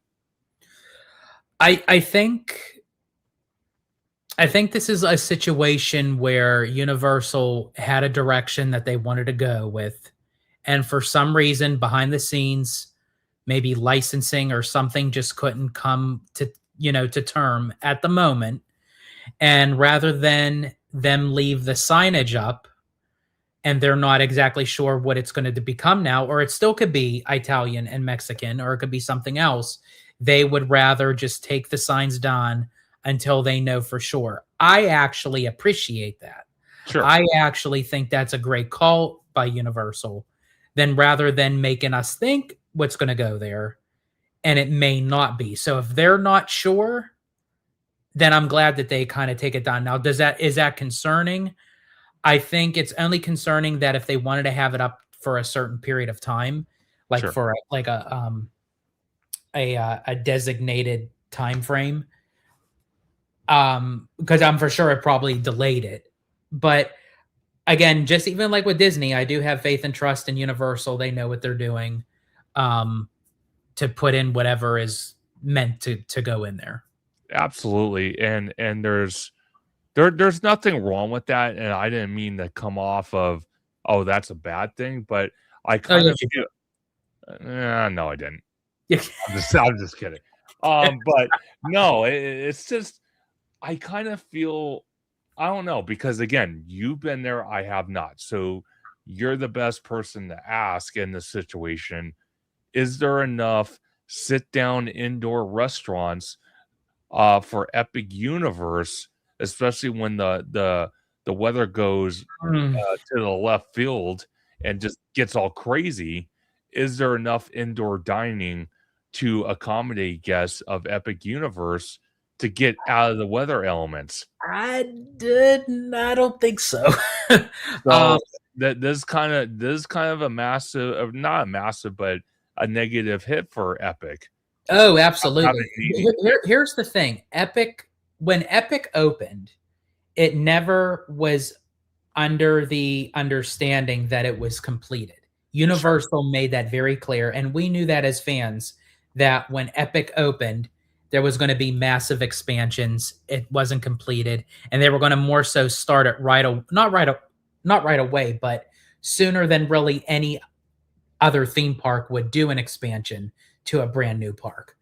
However, I do think that they should have added more quality to the park before officially opening. And I don't mean new rides, new shows, new attractions. That can come later. I feel like when it comes for dining and more indoor things, especially of how Florida weather is, that's where I feel like Universal was a bit neglectful with this park to start out. Now, I'm not saying that they won't fix the issue, but I think this should have been something that should have been addressed before the park opened. Because as far as I understand, there is the dining mess hall in Isla Burke. Sure. Abby and I went there. There's the Pizza Moon, which we haven't tried yet, but I do want to try. Everyone is recommending the mushroom pizza. And shout out to Adrian from Theme Park Express. Definitely go check out his channel. He and his wife, Coda, do amazing things at the parks on the cruise line, and they're awesome. So Theme Park Express, definitely go check them out. He was recommended the mushroom pizza, and he actually documented it on one of his vlogs. And I tell you what, that pizza, he said he gave it 10 out of 10 with the mushroom pizza from Pizza Moon. Absolutely. And then there's also the sit-down restaurants, the Blue Dragon, and I think it's Atlantica. I think it's what it's called. It's on like the waterfront of Celestial Park. You need reservations for those two restaurants, though. Oh, which FYI, just so you know, we are eating there. I did get reservations for those. See, that's what I mean. George is on top of it. Guy's a trooper, man. Yeah. So, so yeah. So there are places, but I think that there should be more places for people to kind of sit and hang out at. No, absolutely, and that's something I personally am super excited for, and I just subscribed to Theme Park Express. Thank you for recommending that. I'm sure they deeply appreciate it. Yes. Can't wait to check out more of their content. But when it comes to pizza, I'm going to tell you something right now. Mushroom pizza with pepperoni and maybe Italian sausage. Dude, I can eat that 24/7 all day long. Oh my gosh. And then it's funny because since we're talking about pizza again, we're going to be doing a lot of off the rails just comments. That's how me and George just operate. But there's a pizza at Yard House, and it's part of, you could get it during happy hour, but you can also get it just, for dinner and whatnot. But it's a mushroom pizza, and it's really good. I forgot what the ingredients are, but it's phenomenal, and I love it. I'll try to look up the ingredients, but I love pizza. And when you start talking pepperoni, mushroom, Italian sausage, dude, you already have me sold. You don't even have to show me a picture of what it looks like. You have me sold. I love it. I love it.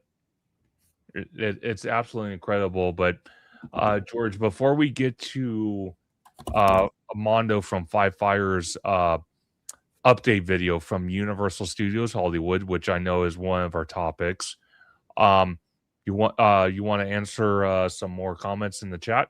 Yeah, sounds good. So let's see. John Make It Rain asks, what do you guys think ends up in the monster area? So John, I'm assuming you're meaning Dark Universe at Epic Universe. If you could just elaborate on that question more, and then we could answer that. But he also asks, do you guys think they'll end up adding another ride to How to Train Your Dragon? And he does confirm yes. Okay. So with How to Train Your Dragon, I feel like right now there's enough to do in Isle of Burke. Okay. I think, there's always potential. They could always add something, but I think Isle of Burke of what they have with Hiccup's Wing Glider and the Fire Drill water ride and the Untrainable Dragon, um, and I forget the name of the dragon spinner ride. I forget the name of it. I haven't done that one, but I'm nervous for myself to go on that because here's the thing: when you give me control of a vehicle, Oh I'd God. just be spinning that thing. So literally, you'd just be seeing me go like this the whole entire time. So AKA, this is theme park conductor terminology here. I'm gonna have to increase my life insurance and possibly wear a helmet. Yeah. Oh, But God. yeah. So How to Train Your Dragon, I think, is pretty good right now. It does need work because actually Adrian from Theme Park Express does address this. And this is what I appreciate from him. He tells it like it is. He loves Epic Universe. It's actually his favorite theme park right now, but he said there's a lot of issues that's going on with the park right now that need to be addressed. Like there were some dragons that were malfunctioning in the Interesting. land. The queue scene in Monsters Unchained was not working. They had it completely blacked out. And he said he's okay with it right now, but if it was his first time in Epic Universe, or he was bringing someone new to Epic Universe and he was like hyping them up, he said he would actually be embarrassed because Wow. of everything that needs to be fixed. Now, to be fair, also Coda mentioned, his wife, that they just came off of the holidays. So they had those things like ramping up, running. So hopefully maybe it's just because of the downtime after the holidays that it's like they have to kind of like rejuvenate it and get things back up working. So hopefully that is the case and everything will be back up and running when we go in March. Now, having said that, to the monster area, I think honestly they definitely need to add more to Darkmoor. I feel literally it's the smallest land in all of Epic Universe. Now, to Universal's credit, because it was about the classic Universal monsters, they probably weren't sure how much to invest in it and how much people would really want to go. Because really, I love Monsters Unchained. But here's the thing, it's only a 10-20 minute wait. On a regular busy day, it's basically a walk on. And it's because the IP or how it is presented, a lot of kids don't really go on that ride, which again, I'm not complaining because we can get on it right away and or ride it multiple times, so I'm cool with that. But I think they definitely need to add more to Darkmoor to kind of make it a full fleshed out land. And the one thing that I know that was on the roster, but they didn't go with it right now, is the Creature from the Black Lagoon water ride. And it was supposed to be, or I think what they should use is the new tech ride that's like a hybrid of a roller coaster and a water ride that's going to soon be going into the new ride for Dollywood. Absolutely. Yeah. To answer the same comment from John, again, I'm only speculating from what I've seen video wise and talking to George and others. I don't think Island of Burke, as of this minute, needs another attraction or anything new to it at this minute. Eventually, I would like something else. But for right now, I think that land can stand on its 2 feet and be fine. When it comes to Dark Universe, this is where I have, I'm glad George brought it up. When they were building Epic Universe, they were building Darkmoor, which again, never been there. I'll see it though. It is a small land.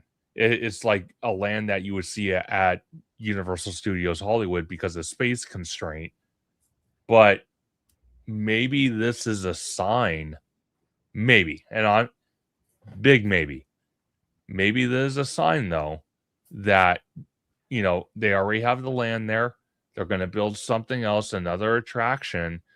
But with all the reconstruction that we're seeing and all the moving elements that we're seeing at Universal Studios Hollywood, and that's why I'm going to play Mondo's video.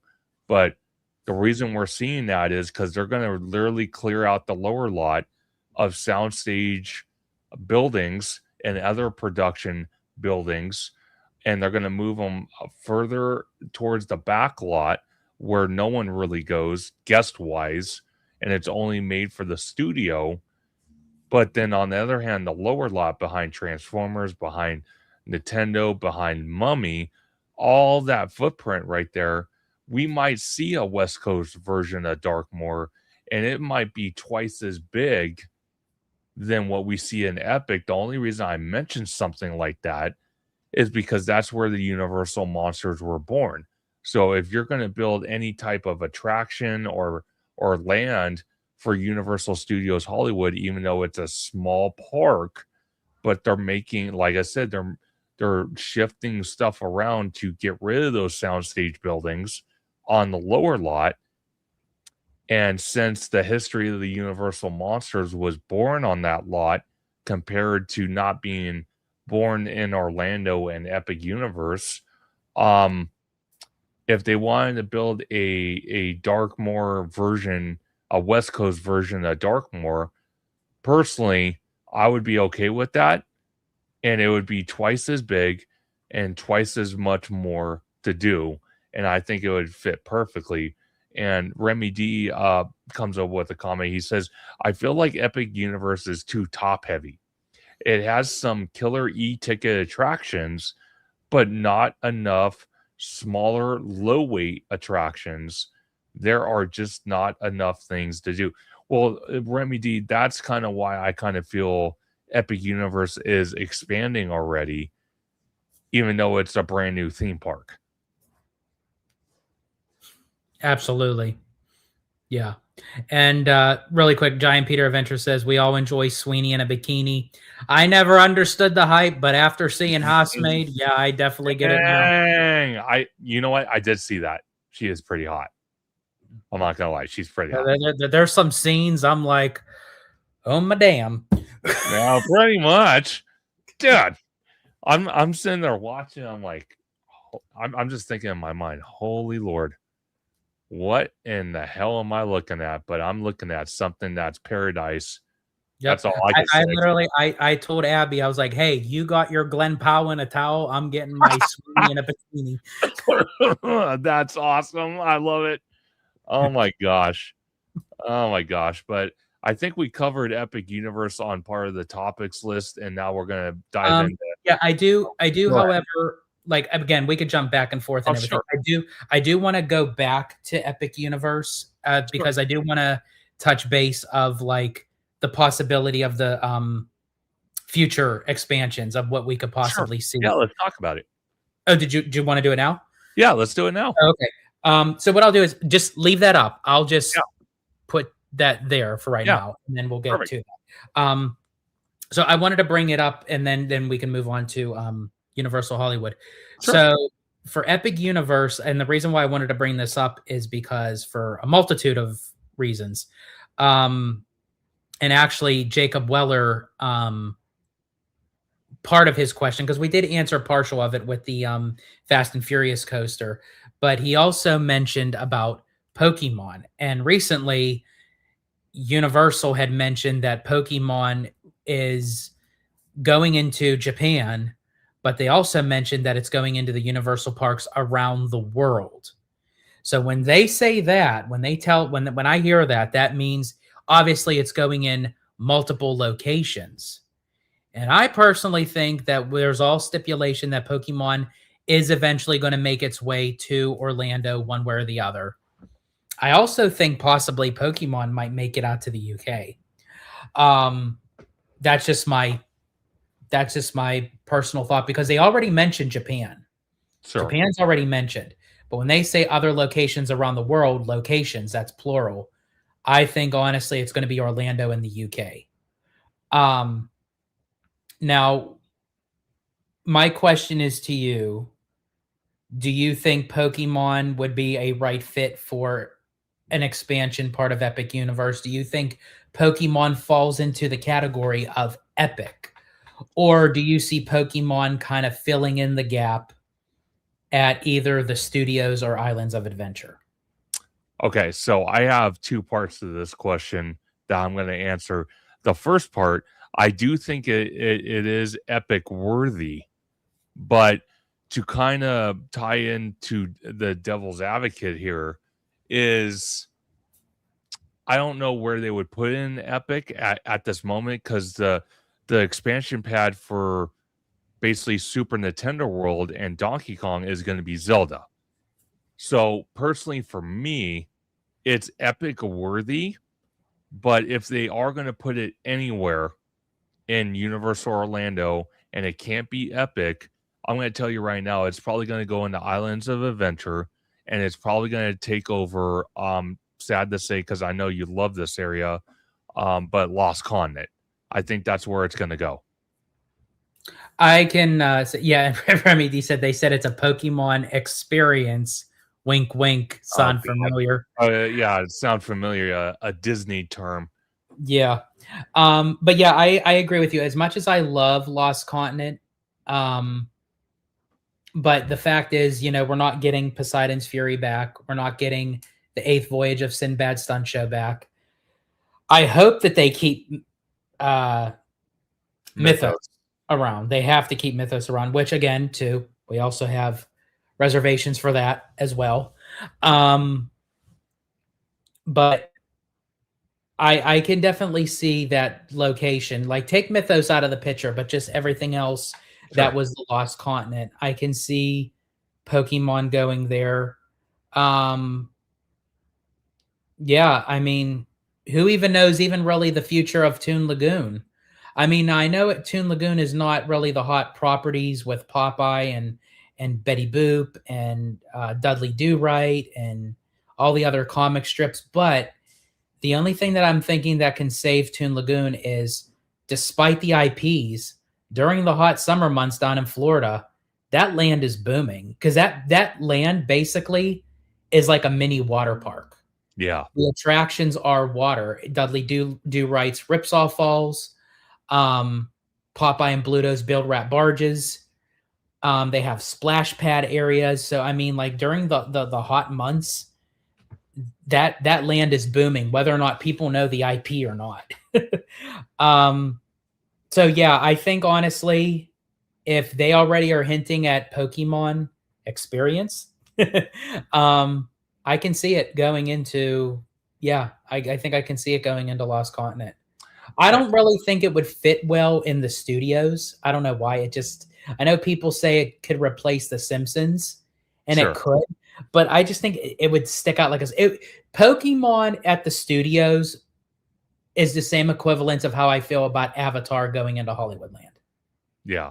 It would be weird, but let me ask you this, since you brought that up. If it did go in the Simpsons area, would it have a bigger footprint than it would being in Lost Continent? I think honestly, with it being Pokemon, one of the biggest franchises of all time, I think it would work either way as far as the fandom goes. I just think aesthetically and how it would fit, I just think you would have a little bit more wiggle room in the Lost Continent than the Simpsons land. But that's just me. I don't know. Maybe they have other plans for Lost Continent, where it's not Pokemon, so they would put Pokemon in the studios. But as Florentin said, Pokemon as a training island in IOA, but as an original attraction at the studios. Interesting. So that I could see that. So like an individual attraction at the studios, but if you were to put it in Islands of Adventure, because it would then be taking like a whole entire spot, you have it more as like a training Johto kind of area. Interesting. But Remy D says, mark my words, Pokemon will replace the Simpsons ride on both coasts. I believe that. Now that's where they would decide to put Pokemon in the studios, because if they're going to then mirror that and get rid of have the excuse to get rid of both Simpsons lands, then I can see them putting Pokemon at the studios in Florida. Well, let me ask you this. But Florentin, hold your question. But Florentin said, no, that's Back to the Future Returns. Hey, I agree with that. But let me ask you this though, because obviously Super Nintendo World, I don't know what the rules of engagement are, but from what I understand, and maybe I'm wrong about this, any new attraction like Universal Studios Japan builds is there, like Disney has with Tokyo Disney and Shanghai Disney, is there, how can I put this? I don't think there's a stipulation. I don't think there's a stipulation in the clause of contract. Because, okay, that's what I was asking. Yeah, because I don't think Universal would have said after making the announcement for Pokemon that it's going in Japan, but it's going to show up in other Universal parks around the world. Sure. I think they would not have made that statement if they had to wait an X amount of time, or if they couldn't do it at all. Absolutely. Yeah, I don't think, because I think even if it's in Japan, I think Universal still has majority of ownership to that park. Okay, that's and what also in Beijing as well. That's what I'm wondering, because if Remy D is on to something, I hope he is, because Remy D is pretty spot on with a lot of stuff he calls. Really great ideas too. So. Oh, absolutely. If our Simpsons out here in Hollywood, because I'm not too concerned about the Studios Park in Orlando, because again, it's on flat ground. But our Simpsons is like an in-between land between. It's basically sitting on a stick. It's sitting on a stick. On top of that, you got Fast and Furious Hollywood Drift, and on the other side, you got Harry Potter. How much Pokemon are you really going to be able to build in that footprint of Simpsons? And then I've always talked about it with Universal Hollywood, and I know people think I'm nuts, but I'm going to say it anyway, because I think I think it's appropriate, because they're clearing out the extended queue area for Forbidden Journey for FanFest. But who's to say that they're going to put the stanchions back up for the extended queue that never gets used for Forbidden Journey out here in Hollywood? And I've always said that they could build a Hogwarts Express transportation ride, which there's been several iterations of that.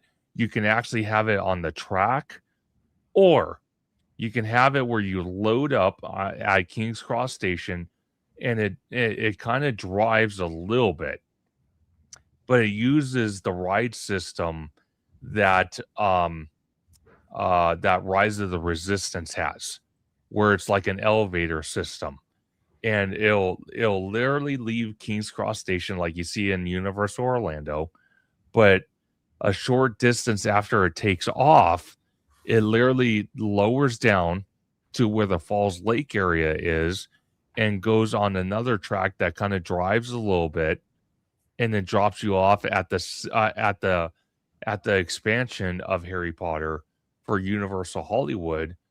I still think it's a possibility. I know people think I'm nuts and it'll never happen, but I still hold on hope for that, or some type of Harry Potter expansion for Hollywood in that Falls Lake area, especially since now they're planning on getting rid of War of the Worlds to put studio production buildings there, and also relocate the Psycho House. And also in Florida, they're getting even another expansion of Harry Potter in Epic Universe. So, and I think, and you had mentioned it earlier, because you mentioned like the broomstick attraction. That essentially was the rumor attraction before we found out about Battle at the Ministry. Yes. We all thought it was going to be the broomsticks, and then it went into the Battle at Ministry. So, and now it's resurfacing that there's a possibility that the broomstick attraction is going to be the second attraction in there. So again, if they're already in the midst of that, you can kind of get away with another broomstick. Now, I do agree with you in the sense of that the Simpsons area at Hollywood is not big enough. Now, again, I know you're going to disagree with me on this, and I know why you would disagree with me on this, because in a way, I kind of agree with you disagreeing with me, if that even makes sense. It does. Good, perfect. See, we understand each other.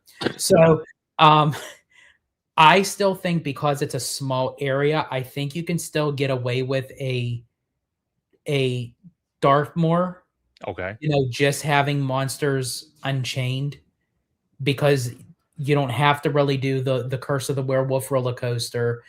You can maybe get away with like the steakhouse. Maybe that can like replace Moe's and everything, and you can kind of have like the brickwork and everything, because Dracula, Frankenstein's monster, the Bride of Frankenstein, they're already up there walking around.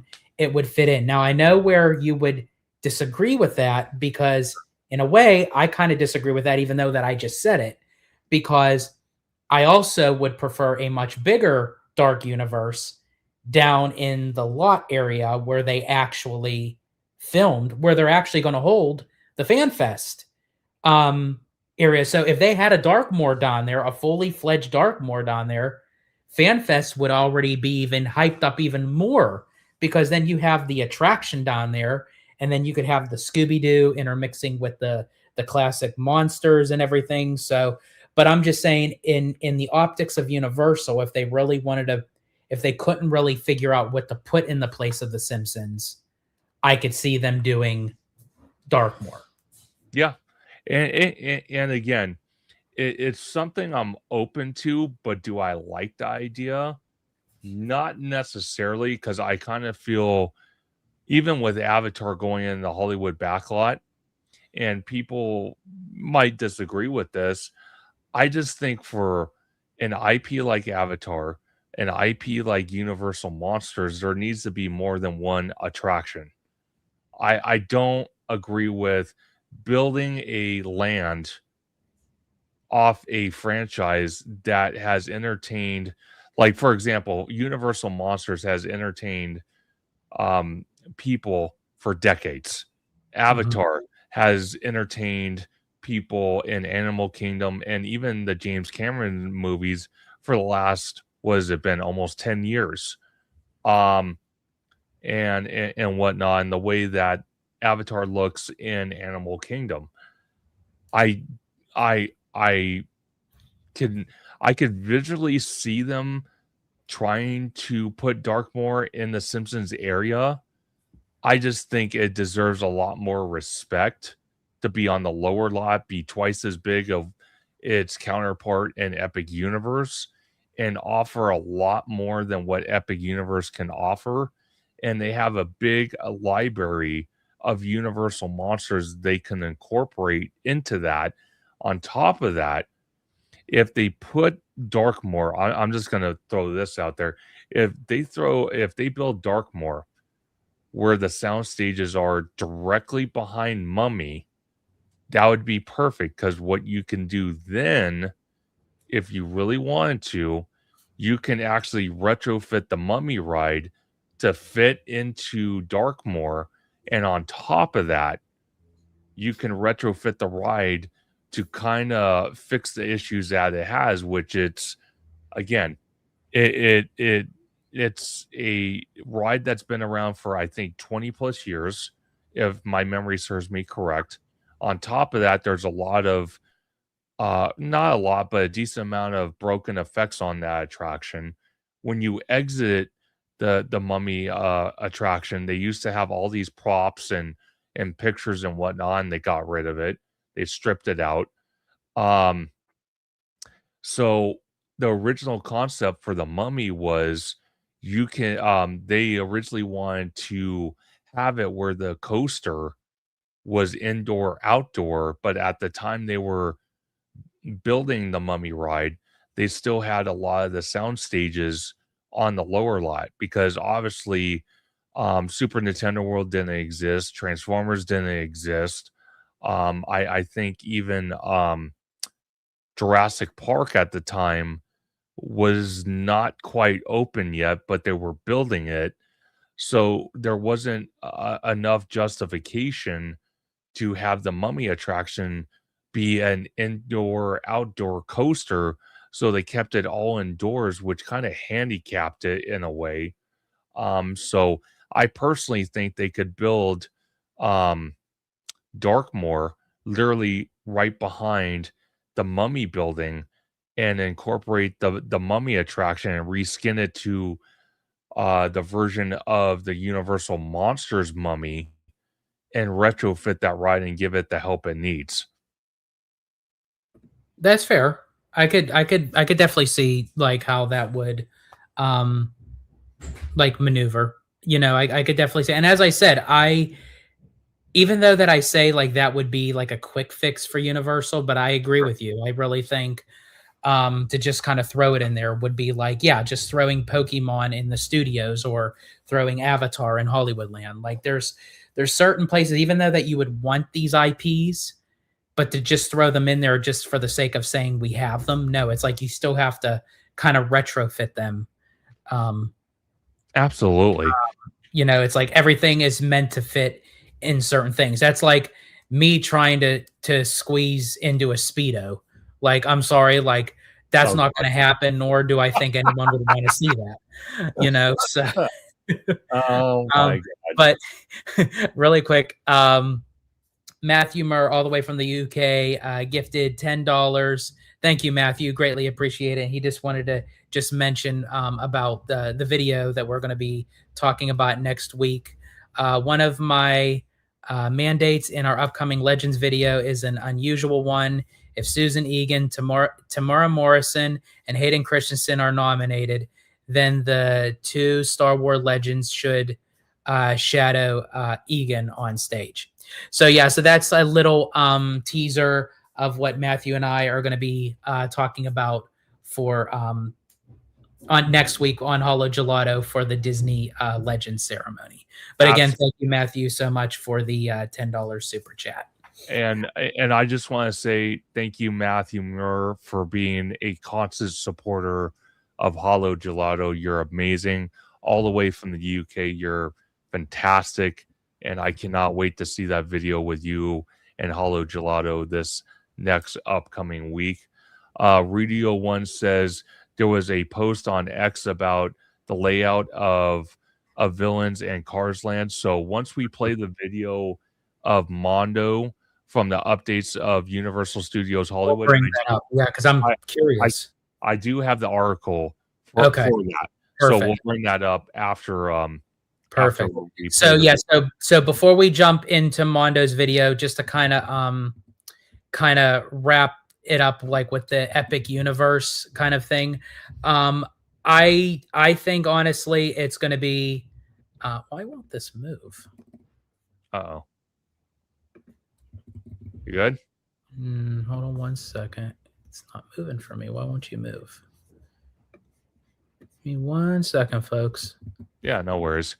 Well, like George was. Oh, you good? No, I don't know why it's like cut. Oh, that's why. That's all that Remy D made. I thought it was cut off from the words. I was gonna say, what the heck? Yeah, I'm like, I'm trying to scroll down, and I'm like, why won't it go? Because I thought it was like words that were cut off, but it wasn't. Okay, sorry, my bad. So as far as with Epic Universe goes, my prediction for the future expansion right now, I think is going to be definitely Zelda. Zelda is going to go in there. The other reason why I think it could possibly be Pokemon, because again, it still retrofits in the Super Nintendo world. So, I mean, I guess I could still see it there, but do you see, my last question to you before we move on is, do you see any other IP that you would put in Epic Universe for the next expansion other than Zelda? Because we are more so, it's one of them, because I think they're going to do two. So one of them is going to be Zelda. What would your other one be? So if I had to base it off lands that already exist there, and we know about Harry Potter already. We know about Zelda, and we know about the creature from the Black Lagoon for Darkmoor. So that leaves Stardust Racers and Islands of Berk. I'm going to be honest with you. I know people wanted a Wicked land. I don't know if I'd be in favor for that. I think I would. But I just don't know how like it would stand. Like I could see the popular, just like the movies. The movies were popular, and then it just kind of like fizzled out. It's like I could see people going for it, but then I don't know like how far it would stay. Now Mouseword Bond also asked, what about One Piece and Lost Continent? That could That's a actually possibility fit. too. Because it's interesting you mentioned that, because One Piece is actually going to be part of FanFest nights this year, and it's actually going to do an overlay at Waterworld.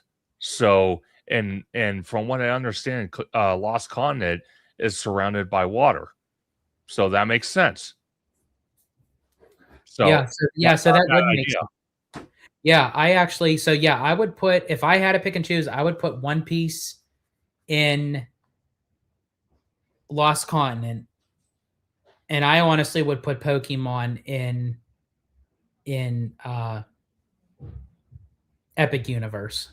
Yeah, because I feel like Pokemon for me is epic, and it could still tie into the Super Nintendo world, but still be its own land, just like Zelda. Absolutely. And big shout out again to Chris West, good friend of both of our channels. Yes. He mentioned Luigi's Mansion. So for Luigi's Mansion, since we haven't gotten a second expansion for our Super Nintendo world, I think Luigi's Mansion, if they do build a land, obviously it would probably go in Universal Japan because they have the rights to it, first and foremost. But I would like to see Luigi's Mansion, if they do build a land, to go in Hollywood and make that unique and not copy and paste in Orlando. That's where I'm going to put Luigi's Mansion. And Cal Wave says that Wicked should go in Orlando. We don't have space for it in Hollywood. Absolutely agree with that. And I kind of feel with Epic, though, with Wicked, the only issue I have is that if you put Wicked, okay, in one of the expansion slots, is it really, really going to be that great where now you have two different IPs, but they're basically the same concept, which is kind of wizardry and you know, that kind of wizard theme, but two different IPs in one park? Because do you think if they were to add Wicked in onto the tram tour in one of the sound stages, that I could see as possible? The only justification to that, I would not want anything going into that Fast and Furious supercharged building. If anything, I want that thing to be demolished and disappear and be part of the expansion slot for Falls Lake or an actual land. Do you think it's time for Kong to go? Do you think Kong overstayed its welcome? I think, because we had this conversation last night, I'm glad you brought that up, because I was asking Jared the same thing, because people were asking in the chat, what's the difference between King Kong out here in Hollywood and King Kong in Orlando? And Skull Island in Orlando it's the same kind of ride, so I'm okay with it, but there are extra features that make it better than out here. Absolutely, because out here it's part of our studio tram tour, and it's a 360 digital projection on screens that the tram drives through and then stops, and you're immersed. But the one thing I like about what they have out there in Skull Island out there in Universal Orlando is the mere fact that they still have their life-size King Kong animatronic, which we lost ours back in, I think it was 2008 or 2009, or the mid 2000s. I don't know what Pacific year, but we had that massive fire on the lower lot that actually destroyed our King Kong attraction, which I'm pretty sure was a copy of what Universal Orlando has today. And we had a full scale animatronic King Kong, but it burned to the ground when the fire happened. So their solution was to build a new King Kong attraction that the studio tour would drive through, and it's a 360 experience from Weta Effects, which their base of operations, from what I understand, because I've heard it so many times, is in New Zealand. And they've also worked on projects like Captain America and some other big A-list movies. But personally, for me, I I don't know. That's kind of hard because for me, if you start getting rid of experiences like that, even though it's the exact same thing, then what's the justification of keeping the studio tram tour? Well, I mean, like, okay, I'm sorry, let me rephrase that. Like, when I say get rid of Kong, I mean not actually the building, but I mean Skin it retheme to something else. I wouldn't be opposed to it. I'm open to new ideas, but one thing I could tell you that I would love nothing more, and I mean nothing more, to see is the extinct attraction right next to it, the collapsing bridge. If they could figure out how to fix that thing and have it have it operational once again, I think that would be awesome. Technically, they don't even have to fix it. Just loosen up the bolts, and then they really would have a collapsing bridge. Well, I actually want to live, so I don't want to die in the process. I'm just saying, but I get where you're coming from with that. But Chris West said, instead of a Hogwarts Express, could it be a Wicked train to Oz? See, again, I mean, I like the idea. I like the concept. It's just, Sure. I'm just curious to know how Wicked will hold up with the guests for long term. Well, see, it's interesting because I think Universal Japan, if I'm not mistaken, actually had a land based off the Wizard of Oz, and they actually tore it out because it was, at first, I'm sure it was a banger, but over time it just didn't attention grab enough crowds to keep it open. So I think they got rid of it. So that, to me, right there kind of worries me. Yeah. I think honestly, that's the issue with Oz in general. I feel like anytime that they tried to do anything with the Wizard of Oz or the Oz franchise, it's great in the moment, but then it fizzles out and it becomes an afterthought. Well, see, that's kind of where I'm thinking. And I don't mean to be negative against Oz, because the both Wicked movies were amazing. I Yes. don't think anyone can disagree with that. But when it comes to Wicked and then it comes to Harry Potter, there's a lot of storytelling left that you could do with Harry Potter.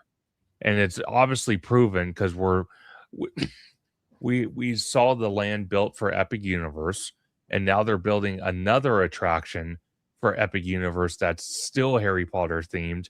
And Harry Potter, the original franchise, they stopped making movies back in 2011 or 2012, and it's been over a decade now that IP has been in the that has been in the public forum, and now in the Universal parks. So if I had to put a betting number on it, I would honestly think that they would build more Harry Potter in the Universal parks before they take a gamble of Oz and Wicked, because even though you have the original Wicked of Oz with Julie Garland, and then you have the newest edition of Wicked with Ariana Grande, I just don't know if there's enough storytelling there to justify building a land and keeping it relevant for 20 years. Yeah, I completely agree. As I said, yeah, I just think it's popular. There is a fan base, but I don't know how it will withhold in a theme park environment. As far as like meet and greets go, absolutely, you can get away with meet and greets till the cows come up. Oh, sure. But like immersive lands, which I think would be beautiful, but an attraction, I don't really know how you would go about doing that and how to sustain its relevancy. But to Chris West's comment, though, I'm not opposed to it. It's just do I think it should go in Universal Hollywood? Probably not, because we're limited space, and whatever they build has to be relevant for at least 10 years. That's the justification and the issues Universal Hollywood has. Now, when it comes to Universal Orlando, and I hate to keep saying Universal Orlando because I think they have way too much already, and it just further justifies that it frustrates the hell out of me that they decide to carbon copy Fast and Furious Hollywood Drift with the name. I think if they were going to build any type of wicked land or attraction, it would probably go in Universal Orlando, to be honest. Okay. Yeah, and that's what Cal Waves was saying, that yeah, if Wicked goes anywhere, it should go in Orlando, you know, because there's just not a whole lot of space in Hollywood. But Chris West also says, and pretty cool, our Kong was made by Bob Gurr. Yes, it So was. that is pretty cool. Hot take, Cal Waves is saying, I'm ready for Waterworld to go. Interesting, because there were informations about that. There were, pictures of spray paint conduit logos on the cement. There were information that they Universal was possibly looking at getting rid of Waterworld. Here's my only problem with that. Waterworld, even though the movie tanked when it came out with Kevin Costner, I will tell you that Waterworld is one of the best stunt shows out there. And I'm putting it against the Indiana Jones show. I'm putting it against the Bourne Spectacular. It's still relevant. It's one of the best stunt shows out there. And the problem I have is getting rid of Waterworld and not having another show to replace it is a big problem for Universal Hollywood, because we lost 2 decent shows to make way for Fast and Furious Hollywood Drift. We lost Animal Actors and we lost the Castle Theater. Do you think they're using FanFest kind of as like a beta tester to see how well people perceive One Piece? And could you see One Piece going in there permanently? Not like right now, not like when FanFest is over, but like in time. Don't get me wrong, I love Waterworld too. It's my favorite stunt show in any theme park. It does surpass Indiana Jones. It does surpass Bourne for me, even though I do love those shows, but Waterworld still reigns supreme for me. Yeah. But do you think in time, do you think that they, depending on how well and popular that this One Piece stunt show is for FanFest nights, could they potentially move it in permanently? I think it's possible. Do I like the idea? No. But then you can't and this goes for both Universal and Disney out here in California, you can't keep things a relic forever. You can't keep the park in certain shows or attractions or themed elements or anything like that. You can't keep it a museum. You have to evolve with the times and what the crowd demands are and what's relevant for the time. So eventually I do think Waterworld will disappear. Now, the question is, will they replace it with an attraction? Will it be another show? Will it be like what George is mentioning, a One Piece show? the possibilities are endless, but I don't think in the next, I'm going to say in the next 10 years, I'm going to go 10 years. In the next 10 to 15 years, I don't think Waterworld will stick around much between that time. I think right now they're not going to mess with it, because one of the things that Universal Hollywood prided itself on, from back in the day, late 90s, maybe even late 80s to the early 2000s, all the way up to before Fast and Furious Hollywood Drift was even a thing. Um, Universal Hollywood was known as the capital, entertainment capital of the world. Well, you can't justify that now because there's only one show. And if you get rid of Waterworld, then there's no shows. So I think right now, Waterworld is here to stay, despite all the gossip and talk and discussion and rumors and speculation online. But 10 to 15 years from now, I don't think it'll be around.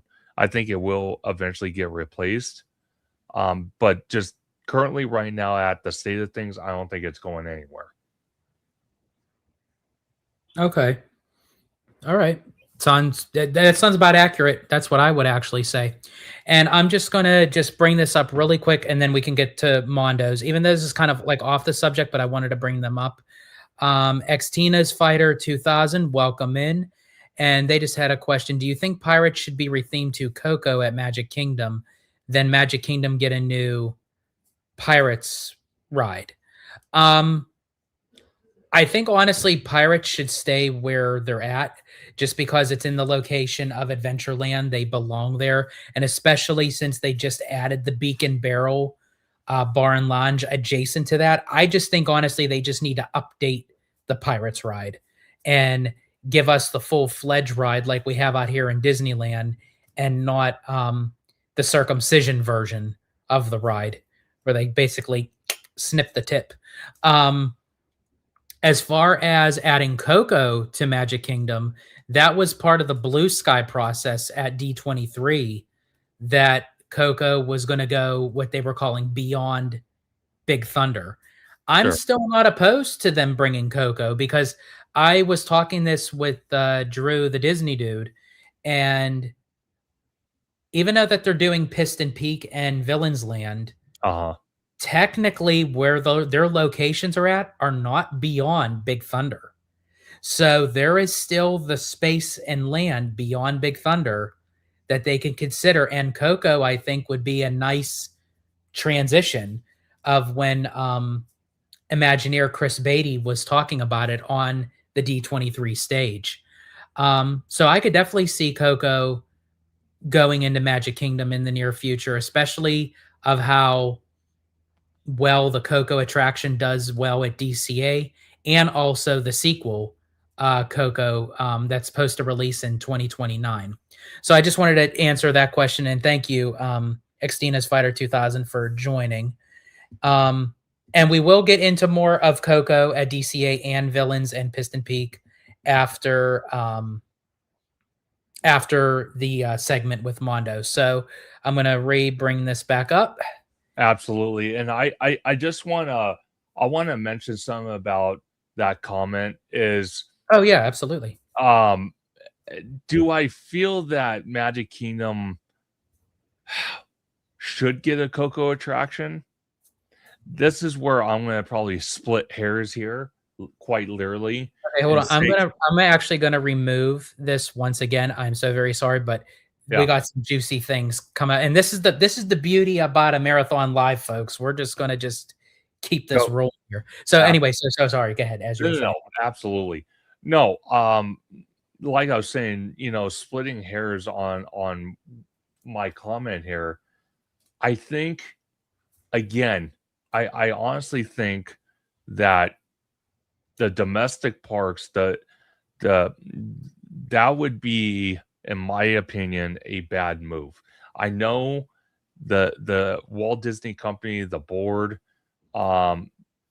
they love to save money when they can. I understand it as a business standpoint, but as a experience standpoint, again, like I talked about earlier, you have to, as a company, I personally feel this is how I would run the Walt Disney Company if I was CEO, um, or I was the parks chairman like Josh is right now, is that you have to give people a justification to spend the money to travel, whether it's going to Disneyland here in Anaheim or vice versa, like we're doing in March, going from California to Orlando to experience attractions that we don't have out here in Anaheim at our Disneyland.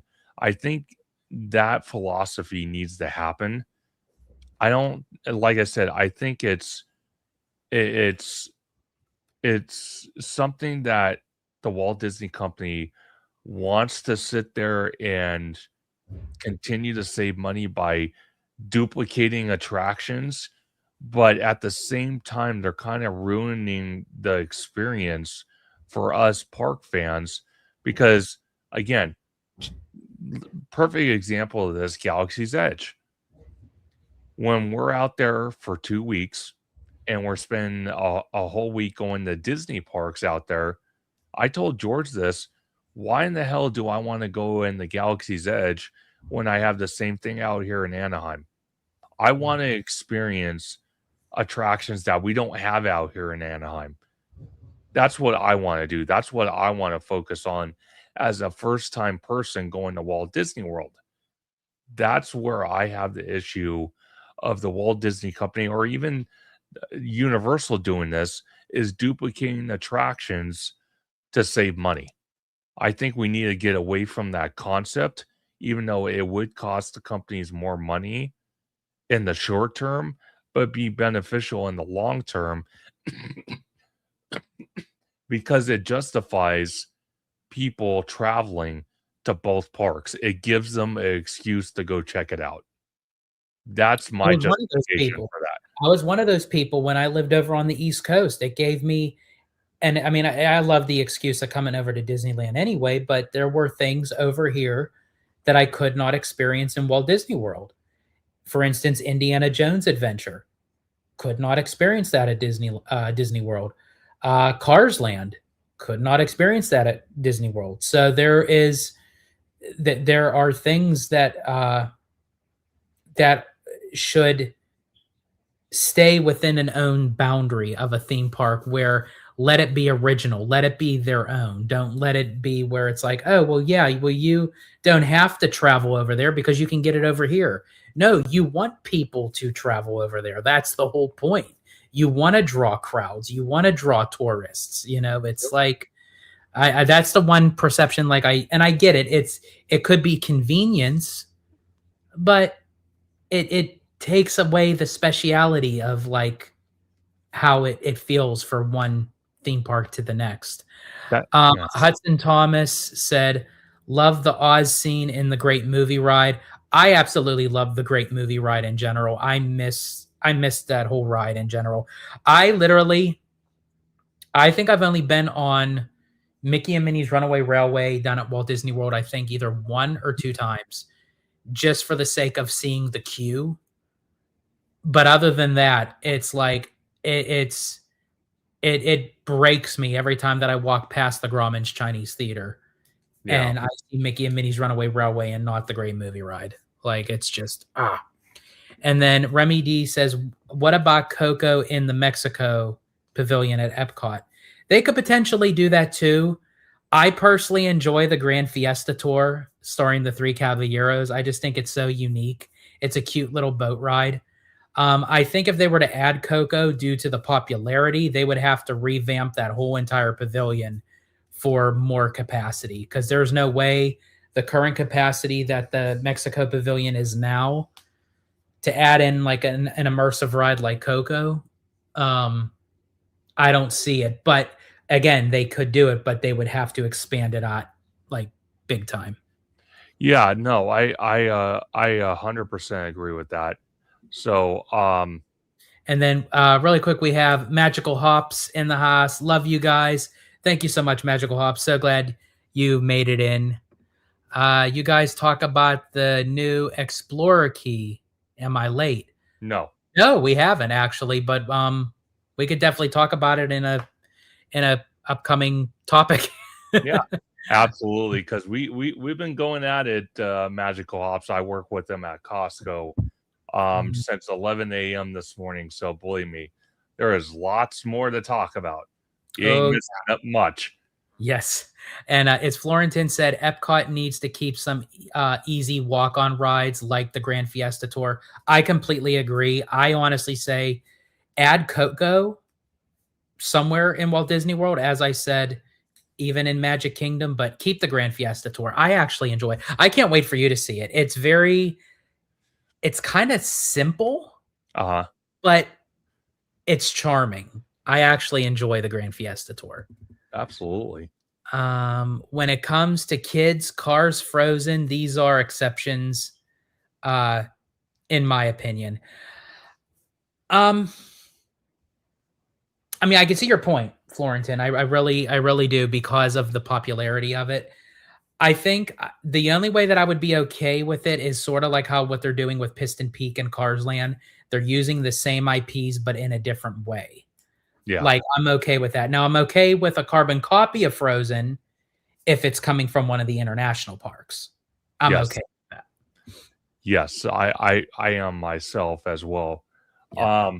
And then, so sorry. And then Xtina's Fighter 2000 says, I like how chill the Mexico Pavilion is. It would be so busy with Coco. Absolutely agree. It would literally turn it into a madhouse. As I said, they could do it. They would have to expand it. But yeah, I agree. I love how like the Mexico Pavilion feels like an indoor, outdoor kind of little Mexican village kind of thing, where you can just kind of nonchalantly go in, cool down. They have air conditioned, walk around the little shops, ride the Grand Fiesta Tour. They also have the San Angel restaurant in there.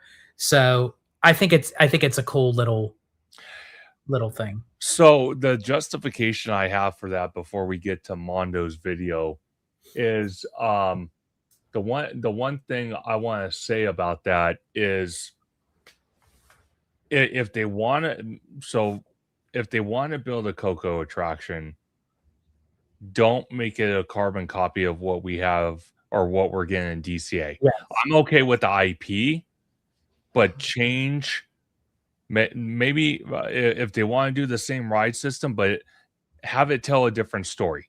No, I would rather have the boat ride with Coco out here, and then maybe the concept of what Chris Beatty was explaining at D23, where you're flying on the giant cat with wings. I forget its name.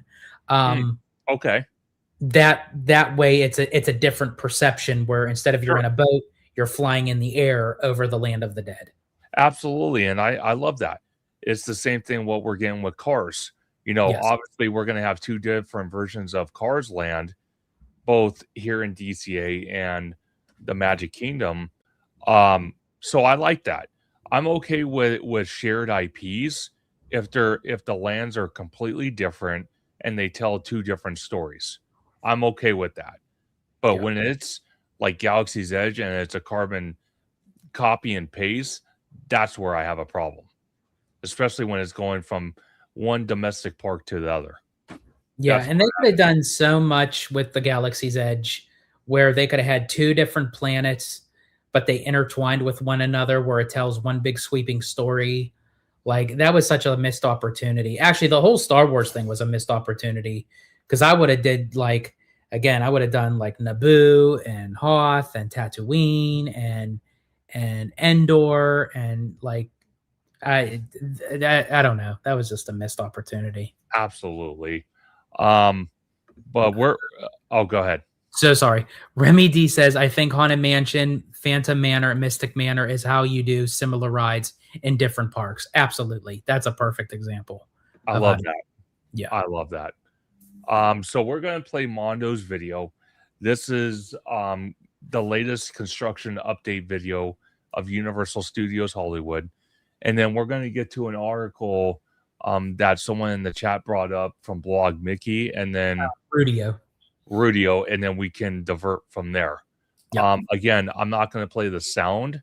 I'm just going to play the video so we can talk and discuss what's going on. But there is a lot of updates happening at Universal Studios Hollywood. Like I said, a lot of moving pieces, and I mean a lot. Obviously, like right now we're looking at one of three central security hubs. And the reason why I love this is because they're following the concept that what Disney has with Pixar Pal Around, or Pixar Pal Around, GC, I'm losing my mind. Mickey and Friends and stuff like that. They're creating a bubble for security, because often the distance that semi-empty parking lot, that's where they're planning on building the hotel. And one of the things about this security hub that I personally like is that Universal City Walk out here in Hollywood. It was back in the day, it was in its prime. They had nighttime entertainment, they had nightclubs, they had a dinner theater restaurant, they had bars. It was awesome. But over the years, security kind of dwindled and it wasn't really safe anymore. That's why they are trying to incorporate these new 3 security hubs to possibly, bring back that nighttime entertainment alongside building 1, if not 2 hotels for Universal Studios Hollywood. Because I wouldn't mind a nightclub coming back. I wouldn't mind a dinner theater restaurant coming back. I wouldn't mind bars coming back. See, actually, that's what I miss at Walt Disney World when they had Pleasure Island. I absolutely love. I mean, I was still too young at the time, but I still followed it. Sure. I couldn't wait till I turned 21, and sure enough, like it was already closing at the time and everything. And the Adventures Club that they had, the Comedy Warehouse, Mannequins. I really wanted to experience Mannequins. It was a nightclub in Pleasure Island that had a revolving dance floor. Absolutely. And before we go any farther, I want to give a big shout out to Mondo for always creating amazing content, with whether it's him on location at Universal, at Disney, Six Flags, Knott's, or he does go out to Walt Disney World and Universal Orlando at times. He does a lot of amazing live streams with his bonfires and Speculation Sunday with Danny. So definitely go check him out on YouTube. Definitely check out Danny as well on YouTube and social media. Both gentlemen are absolutely amazing. Also, even Junior has really been popping a lot on Instagram, on social media, on YouTube. So definitely go support Junior as well. That's a lot of times when you see Mondo's videos, you'll see Junior with them a lot at Universal. So definitely go check him out. But the Mystery Machine, since he's showing that, how cool is it going to be taking, obviously you could take pictures with the Scooby-Doo and the gang in front of the Mystery Machine.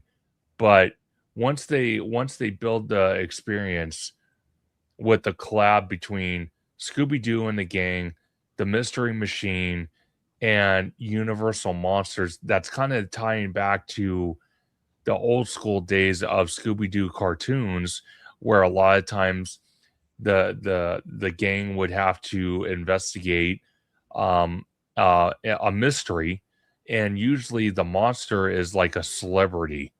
It was actually a very cool series. Yeah, I love when they did like the celebrity crossovers. I remember they did the Harlem Globetrotters, they did the Three Stooges, they did the Beatles, they did the Monkees. So I love how they kind of like cross, pollinate with, and what a better way to do it, as I said, with the classic Universal monsters with Scooby-Doo. That was just genius.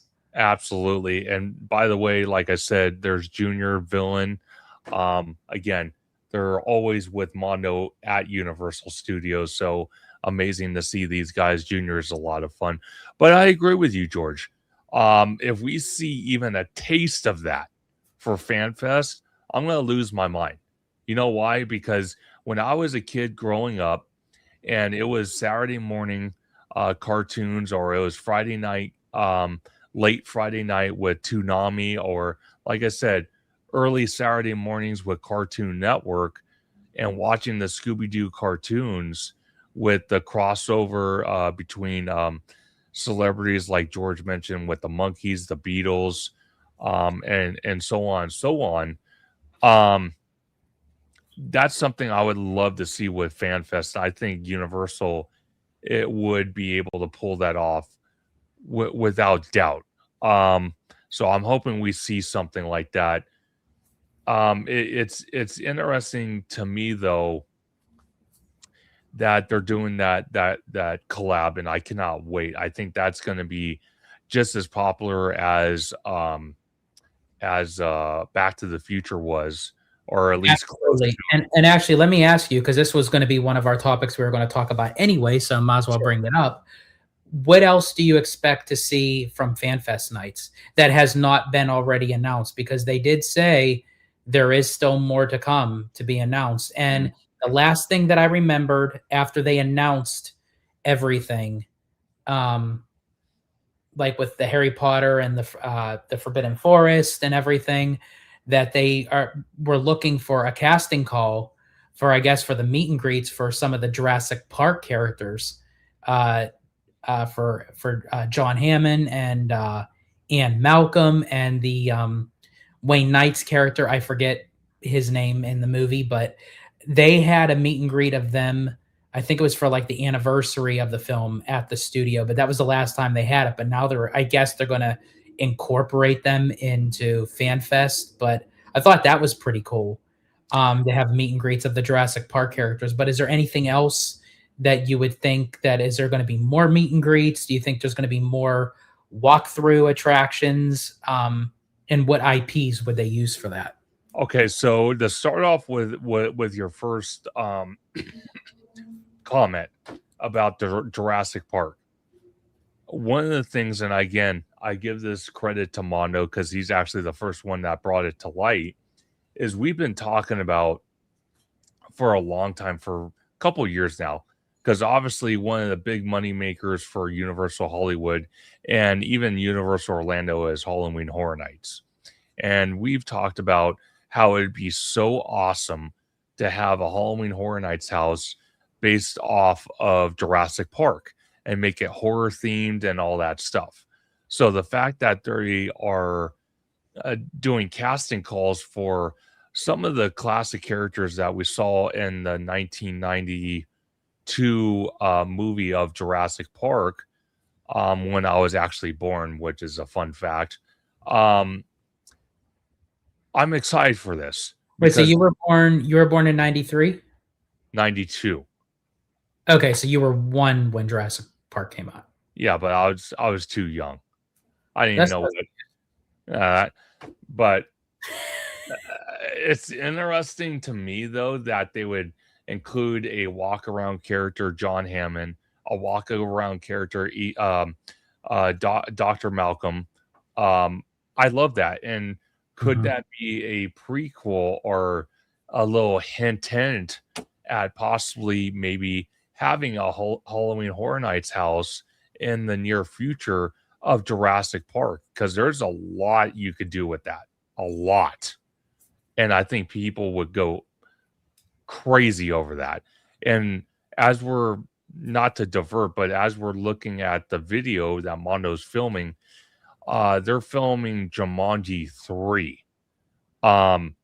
It's a massive production that's taking a lot of different areas on the lower lot, on the back lot. But no, a Jurassic Park experience at FanFest, I think is going to lead to possibly eventually a Halloween Horror Nights house. And people are going to go nuts over it. I honestly do believe that 100%. Now, for IPs that aren't announced yet for FanFest, if this is going to be a yearly event, which I'm hoping it will, because they did cut back FanFest, unfortunately, this year compared to last year. The days are a lot less than they were last year, which is kind of sad.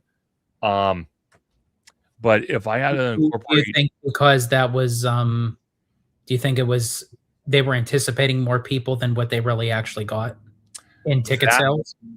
that is possible. I also believe that um, it could do part, maybe a little bit of other productions that need to use sound stages, use the back lot, use areas that would be interrupted if they had an event like FanFest. So Mhm. I think that might play a part in it, maybe a little part. But I think your idea, which a lot of people just recently have talked about, I think that has a decent part of it as well. But one of the new IPs that it's an IP I talked about a little bit earlier with the Studio Tram tour from back in the retro days is I wouldn't mind a Battlestar Galactica walkthrough house, or maybe a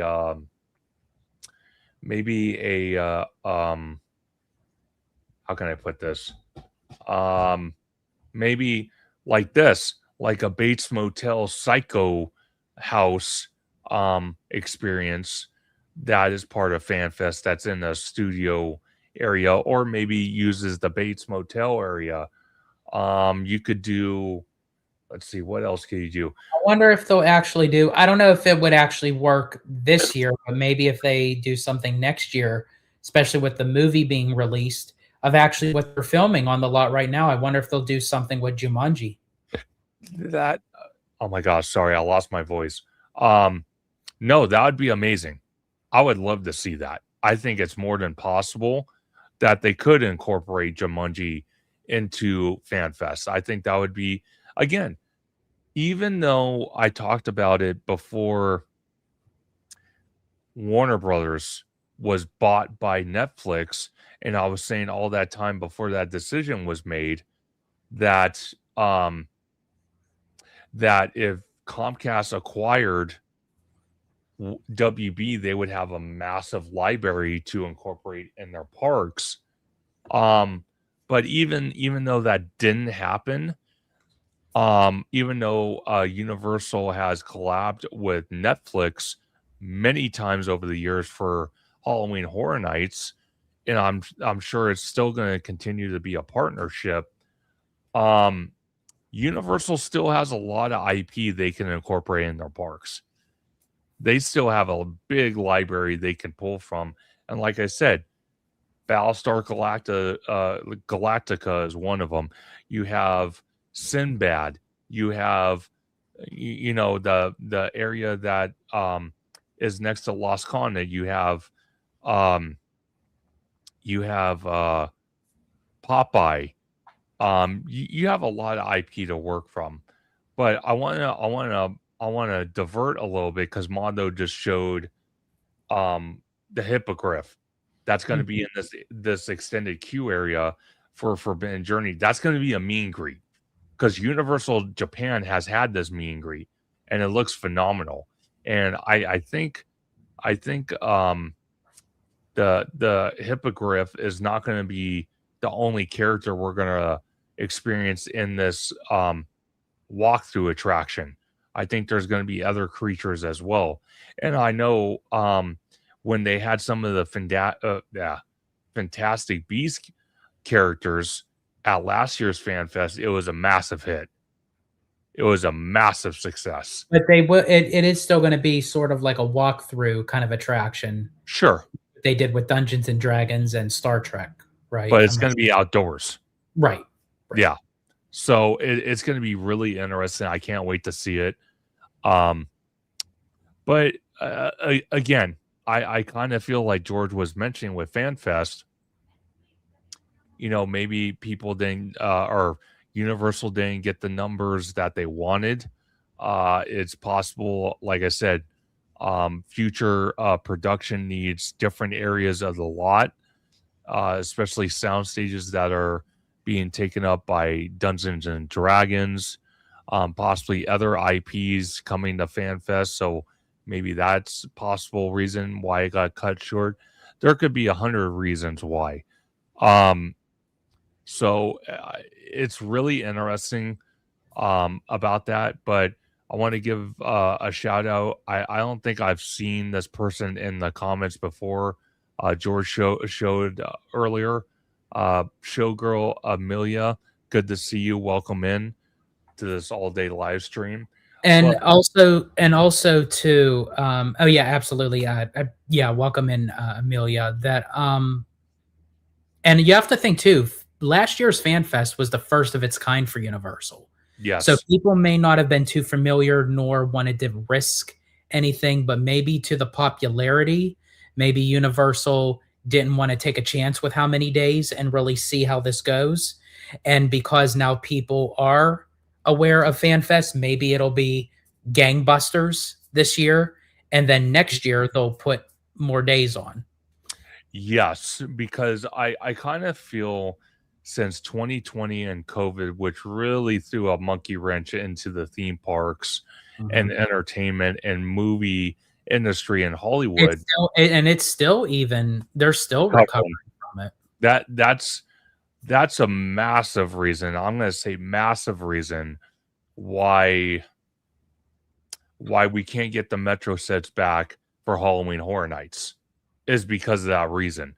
That productions that were delayed because of COVID back in 2020 are still trying to play catch up.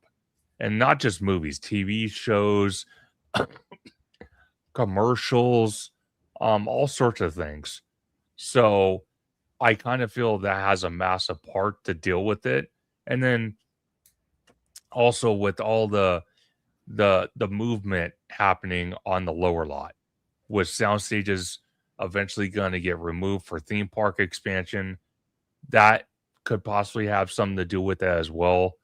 But who knows? Who knows? But yeah, it's just a lot of updates are moving for Universal Hollywood. I really wish, and I'm glad Mondo is at this segment of the video, is one thing I wish that Toadstool Cafe had is they get rid of the reservation system, because I honestly don't feel like the first couple hours Toadstool is open that the dining room's completely full. I've seen it personally myself multiple times. And personally for me, I would love to see them come up with a breakfast menu. I think that would be phenomenal. So, what Okay. what do you think? Do you think they should go that breakfast route as well? Yeah, I think with the popularity of Toadstool, I think that they can kind of bang for their buck with the breakfast. I do know that even though it requires reservation, I do believe Universal said that if you have a party of 3 or less, I believe, do not quote me if it's 3, it's either 2 or 3, that you can just go up to a team member and they can kind of get you in with little or no wait. Yes, and it kind of depends on the cast member, because or I team member, sorry, team Yeah. member. Because I've had that issue where it's just been me by myself, and I've walked up and they've still told me I had to make a reservation. But then I've had other team members tell me, "Oh no, go ahead, and if it's just you." So it honestly depends on the team member. Yeah. I personally, like, if I went up to a team member, I'm like, am I able to get in? And they say, sorry, you need a reservation. I'll be like, okay. And they're like, well, where's your reservation? I'll be like, I'm making one now. Put me down. Yeah, no, 100%. 100%. But let me that again, that video was courtesy from Mondo from Five Fires. Big shout out to him. And Junior and Villain. So definitely go check them out. Let me see if I could share my screen again for that article. Let me see. Okay, here we go. Bounce back. George, if you can. It brought up, oh, there we go. Okay. This is what, who was in the chat that brought this up to our attention? Rudio. Rudio. Okay.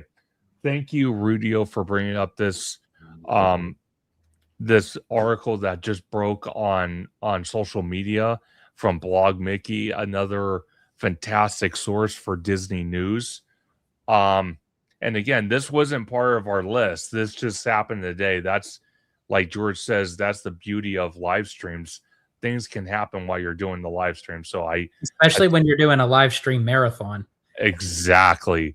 And again, coincidence that Disney is dropping all this news during the day. Comcast Universal Comcast drops their quarterly earnings. I don't know. So I'm very curious to see what Universal drops when Disney does their quarterly earnings. Exactly. I'm going to be very curious. But again, this is from Blog Mickey. I'm going to try to read the article as quickly as I can because there's other topics we got to get to. But it says, breaking attraction building layouts revealed for Villains Land and Cars Land at Magic Kingdom, posted today, January the 29th, 2026. It says a newly filed document is shedding more light on the layout of buildings for the upcoming Villains Land and Cars Land Piston Peak National Park at Magic Kingdom. The new document filed by Walt Disney World on January the 16th shows a layout of the buildings for a massive construction project that is currently underway in the northwest corner of the Magic Kingdom. Here's a look. So as we look, we have Piston Peak right here, and we have Villains Land. And it says the new document shows multiple facilities or buildings and their location in the former Rivers of America basin. In total, the permit shows 8 buildings, but only 6 of those buildings are likely to be guest-facing. The new permit builds upon the drain lines permit that were spotted back in October. As you can see in the screenshot below, the buildings fall to either side of the drain lines as we first speculated. And this is kind of, I don't know if I could pull this picture up. Okay, here we go. This is kind of what I can't pull it up bigger. I don't know why. Let me see if I can zoom out just a little bit more so everyone can see a little. Oh, yeah, kind of a little bit better, not much. But this is kind of the layout that they're going to be using for both Piston Peak and Villains Land back here. So a massive footprint is taking place. But as I go back to the article here, let me keep going. It says, and welcome back in, John. Good to see you back in here. It says, here's a little better view of the permit, overlaid on Google Maps and then highlighted by blogmickey.com to try and better paraphrase out what building belongs to each area. Speculating here, but it looks like the brown buildings at the southern end of the construction site will be for Cars-themed area named Piston Peak National Park. These 2 buildings will likely be structures under the themed environment, similar to how Seven Dwarfs Mine Train is a building enveloped by rockwork. We believe that the red buildings belonging to Villains Land, the long, thin rectangle, thin rectangle could be a shopping area or a building of some sort to block views in the Villains Land from Big Thunder Mountain Railroad. It could also be a launch station for the themed scene for the anticipated Villains theme roller coaster. The red building at the back of the plot could be for 2 major attractions and or the shopping/dining that has been previously announced. The dark gray building to the left will almost certainly be backstage building, and the dark gray building north of the red Villains building could also be backstage building.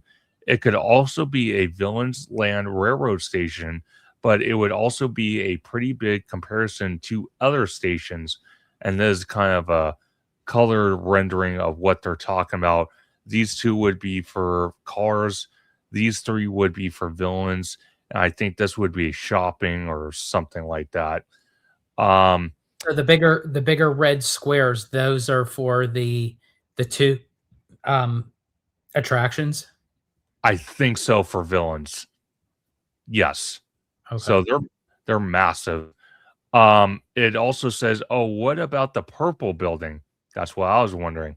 What about the purple building? It says that's an interesting one. It's directly next to the Haunted Mansion attraction, and we've seen aerial pictures and video from Bio Reconstruct on X. It says, "Could a Haunted Mansion lounge be on the way? Only time will tell. Let's break this down a bit more. Looking at the estimated size of each building, pulling the permit in the Google Earth and doing some measuring, we get the following building sizes. Northwest building is going to be 55,000. So this is going to be 55,000 right here. The northeast building is going to be 85,000 or 8,500 square feet. So that is that purple building. And then you have the southwest building, which is going to be 16,000 square feet, which is this stretch right here. And then the bigger one, which I personally think the bigger one, the 83,000 square foot building, is probably going to be the coaster if I had to guess. That's what that plot of land is. Let me see. Let's see. Cars area building layouts. Using the same method for cars themed Piston Peak National Park, we get the following building sizes. Northern building, 19,000 square feet. So I personally think, I don't know if this is going to be the mountain with the waterfall or what that's going to be. I'm very curious to find out. Obviously, the 47,500 square feet is going to be the massive e-ticket attraction that we've seen. And then it says, additional information, Glenn, from the permit includes an estimated daily capacity of more than 9,000 additional guests once this expansion is complete. I'm guessing before between Villains and Cars Land. As a reminder, here's what the concept art for both Piston Peak National Park and Villains Land looks like at the moment. So this is what both lands concept art looks like. And I said to George, this castle up here, what an amazing experience that would be if that was a restaurant and you were looking down with windows and you're looking down on the land. That would be fantastic if they did something like that. Mm-hmm. But we'll just have to wait and see. But George, I want to ask you right off the bat. This is a perfect picture for this. The 83,000 square foot building. Do you think that's for the roller coaster? Or what do you think? The 83,000. See, okay, so I really don't think so. I actually think that's for the dark ride. Okay. Because, and the reason why is if you look at the concept art of Villains Land, back to it. There we go. Right here. If you look at it, the track for, now again, you can't get married to, the concept art, but just going off of this right now, the track you could see to the left Yes. of Maleficent's castle. So if the track is over there and it goes more back, it's going to be more towards the rectangular red square that I think is more for the station kind of thing.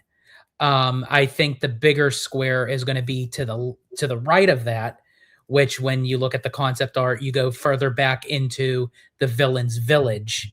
And I think that's going to be the big e-ticket immersive dark ride.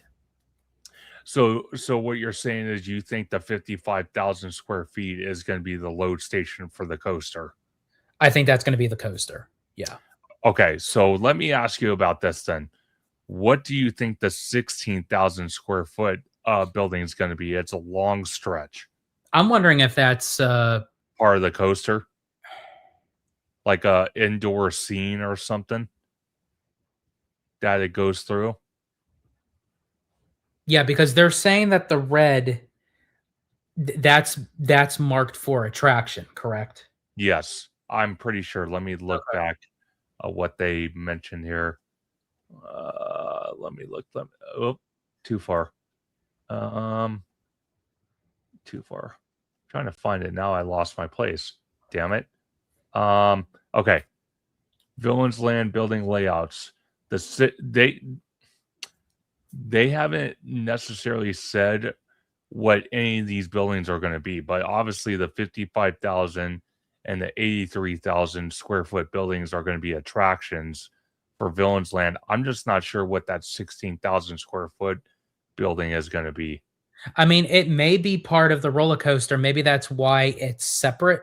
It's separated because then you have the building and then you have the track. And then, yeah, you're right. Maybe at one point, the roller coaster goes into a separate building and has like a show scene inside. And then you come out from the other side. Well, see, it's interesting because then when you look at concept art, again, like you said, never get married to concept art, and I totally agree with you. But you look at it, you have the load station over here, which is that 55,000 square foot building.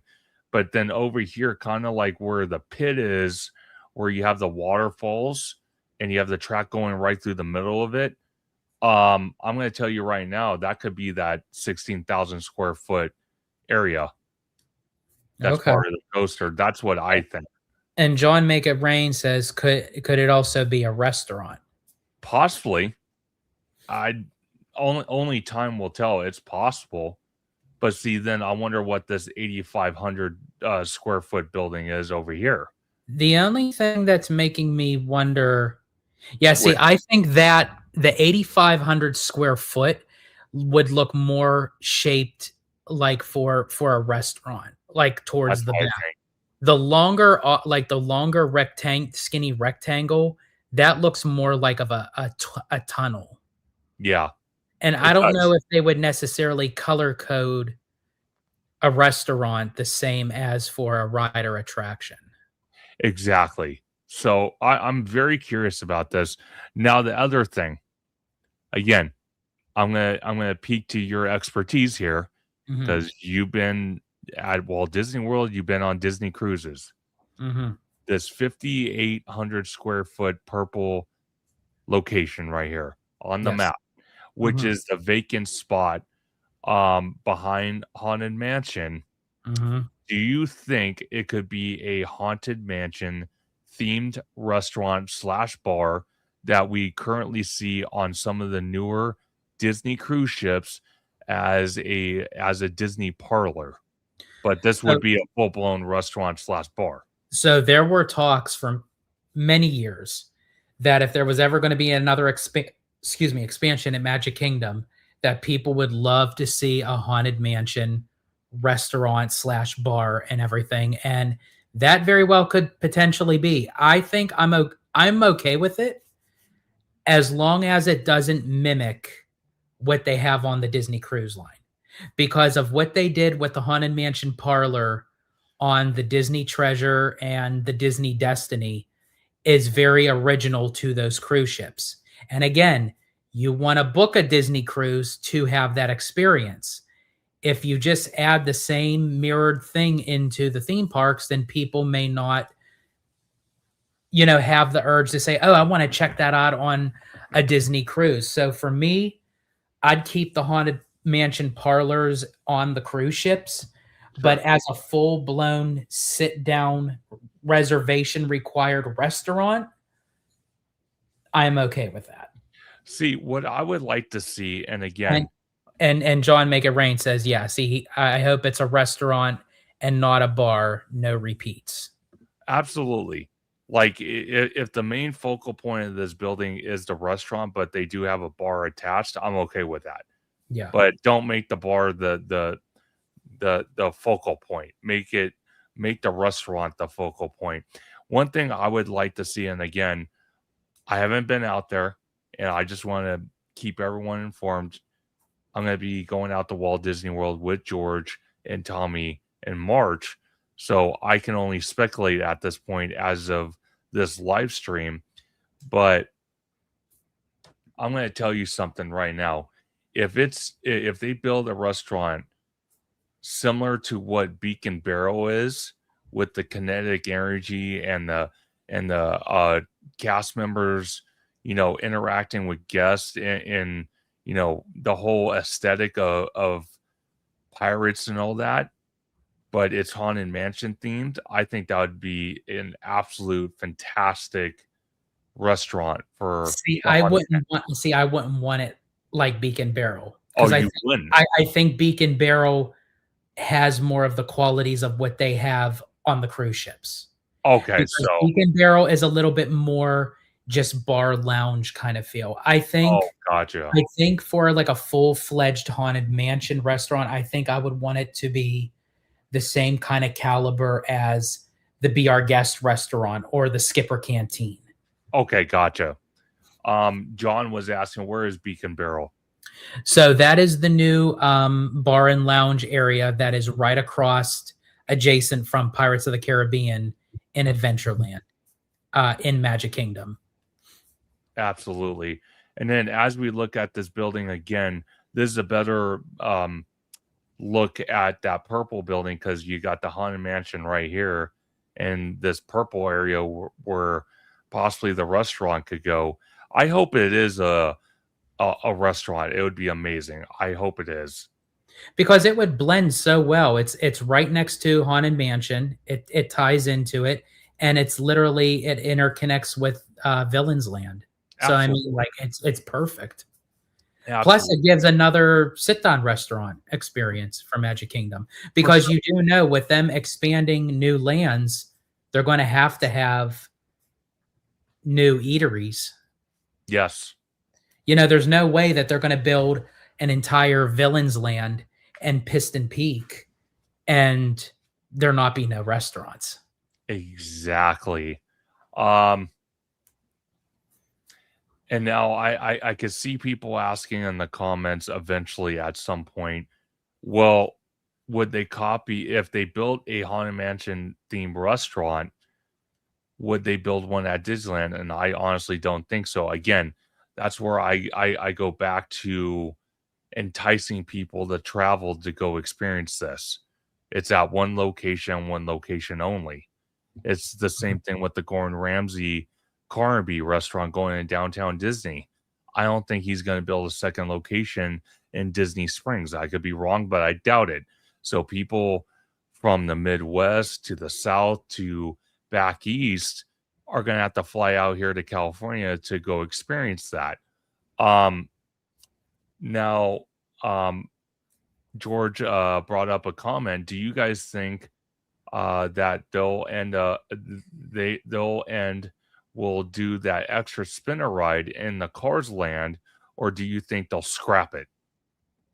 So as far as for the Cars Piston Peak area, Disney never confirmed if it was going to be a spinner ride. They said it was going to be more towards like for the younger kids and families, sort of like Mater's Junkyard Jamboree or Luigi's Rollicking Roadsters out here for Cars Land.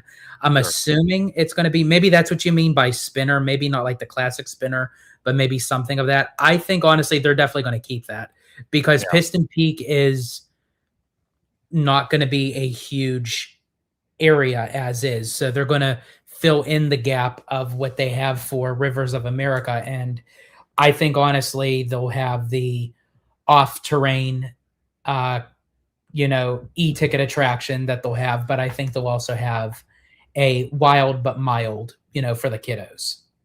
The hell is that? And John Make It Rain says, I'm hoping it's more of a Fantasyland dark ride instead of a horrible spinner ride. That would be really cool. I think honestly, if it was a dark ride, that would be cool.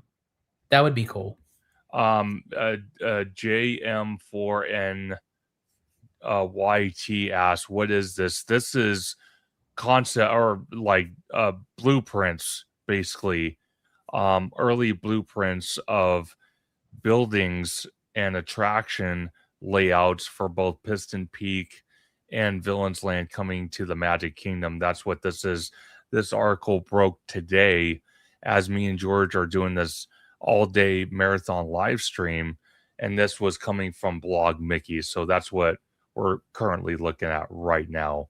I want to ask you also, it looks like this 47,500 square foot area is going to be the e-ticket attraction that we've seen from D23, but it looks like this 19,000 square foot building is going to be the peak, the rock work mountain that also has the waterfall shooting down. I think that's what this building is. Could I be wrong on that? No, I think you could be accurate with that, because it's almost like it's dead center. Yeah. And it's the biggest square foot structure. Aside from the 47,000, but I mean, like, as far as it being like for an actual, I think like that would be fit for an attraction. Absolutely. So Xtina's Fighter 2000, the Flying Spinner at Epic would be good, I think, for Magic Kingdom and even DCA. Interesting. I wouldn't be opposed to that. Yeah, but I definitely know that the 47,500, that is definitely, especially of how it's shaped, sort of kind of like what I like to call like a watermelon kind of thing. That is definitely the e-ticket, because it's basically the track that's going to circle all around. So let me ask you this, since you brought that up, we're talking about it for a hot minute before we move on to another subject of ours. Is, do you think they're going to go the route that we're currently waiting at our version of Tomorrowland, where they're going to make Autopia electric? Do you think these vehicles are going to be electric, or you think they're going to go the route of Autopia Speedway at Magic Kingdom and Tomorrowland, where they're gas powered? Because all I've heard from people that I've talked to, even Jared from Capture the Magic and Theme Park Philosophy, aka Slimer, was that when you walk into Tomorrowland with the Tomorrowland Speedway, all you smell more than half the time is just gas fumes. Yeah, they're definitely not going to go that route. I really don't think they're going to want the entire Piston Peak area smelling like exhaust. So I think they would either go the electric route, or more so it would be, and actually, like, even like how Rudio says right here, that watermelon shape looks pretty similar to Radiator Springs Racers. They'll just use the same kind of ride system and ride vehicles that they do for Radiator Springs Racers, and like even Test Track, even though that they say it's going to be like off track kind of vehicles, off-road, yeah, but it still has to be magnetic to something. Yeah. You know, it still has to be connected to a powered system that will control all these vehicles at once. You know, the only way that it wouldn't be is if actually the guest actually drives the car itself, which that's not going to happen. Oh, hell no. But so yeah, I think like they would more so go electric than gas. John Make It Rain asked, do you guys know if the Cars area is similar size as the one in Disneyland? I think the Piston Peak area, I think maybe a tad bit smaller. Well, let's look at that. George, you keep going. Also, you're gonna look it up. Yeah. And then here's here, I'll bring this one up while I'm looking that up. Oh, sure. John mentions, do you guys think that they will make any of those two areas be palpable for the seasons and the holiday? So, okay. This is what I think. And I might get crap for this, or everyone might give me a round of applause. I'm not sure yet. But from what I could tell you, Cars Land in DCA, they deck it out for Christmas, for Halloween. Do I think Piston Peak is going to be the same way? Absolutely. They will deck it out for the holidays. Now, Villains Land, I think they'll deck it out for Halloween and make it kind of more spooky if they're going to do anything at all. But putting Christmas into that, I don't think it's possible. George, what do you think? Yeah, I think that would be kind of like off-putting for the villains. Yeah. I don't think there would be nothing like Christmassy about it. I mean, I do know that you can maybe get away with like Oogie Boogie for like the Nightmare Before Christmas. You know, you might be able to go maybe that route, but I think to actually like decorate, unless they do like a villains kind of decoration, like how would the villains decorate for Christmas kind of thing? Maybe they could do something like that, but I would rather them more be geared towards Halloween than Christmas, to be honest. Yeah. Okay, so I brought it up, but what it's actually giving me, which this is actually interesting because I actually didn't really pay attention to this, but Sure. the whole entire area for Piston Peak and Villains, they're saying is 33.15 acres of land combined. So if Villains is going to be, well, what would you think Villains would be? Like 12 acres? I think so. Okay, so just for the sake of it. And then that leaves 21 acres, but then you also have to consider like backstage area. Yep. I would think it's about, I don't know, I would say maybe about like 6 to 8 acres, I would think. I think it's more than possible. Let me see. And Master Bone says, hopefully it's not a flat ride like the one in Walt Disney Studios in Disneyland Paris, or more like Mater or Luigi in DCA. So I just want to clarify something as well. So sorry about that. 12 so our Cars Land out here in DCA is 12 acres. The Radiator Springs Racers is six out of the 12 acres. That's the footprint it takes to have Radiator Springs Racers in our Okay, so if this is going to be kind of like the same outline, maybe it's 6 acres just for the e-ticket, and then maybe like another 4 acres. So maybe about 9 or 10 acres, maybe. Yeah, but to go back on I think it was John's comment, or it might have been John's comment about the holidays. I think the only land out of the two that's going to have decor for multiple holidays is going to be Cars.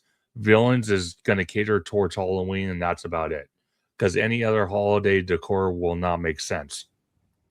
Yeah, that's absolutely. Like trying to put Christmas in Darkmoor. You just don't do that. Right. And John Make It Rain asked, do you guys know how many people will be in the cars? Probably the same as Radiator Springs Racers, where you'll have 6 people per vehicle. I think they want to keep it at that number to increase capacity and have a lot more guests riding the attraction per hour. I think that's what's going to honestly happen. And then please forgive me if I Jan Smokes. Yeah, if I butcher your name, but Jan Smokes mentioned, what park are you going to first? So George actually, and that's something I wanted to clarify with George, and this is a perfect time to do so because I know we talked about it. So let's say we get down there late later in the night on the 4th. Mm-hmm.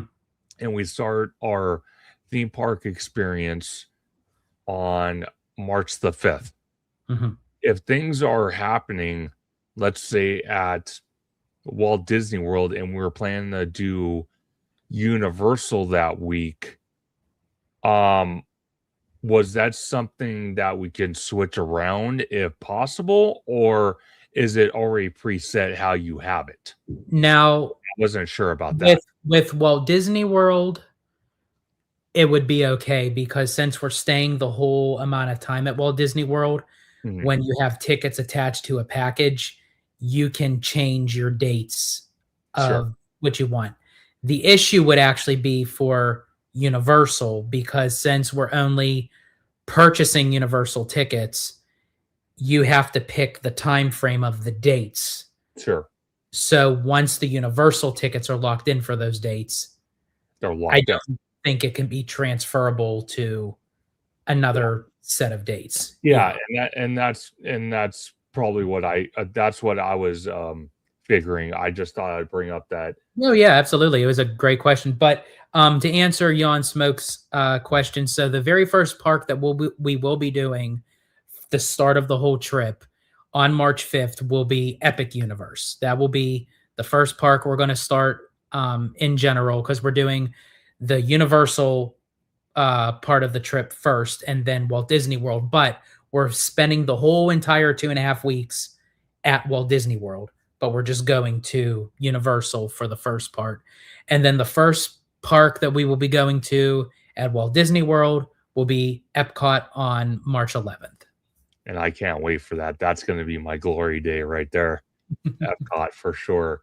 Jan Smokes also has another question. He says, I wonder if Disney will ever buy that hotel in the corner of DCA and expand Cars Land. Well, here's the thing. Technically, that area was saved for Cars Land.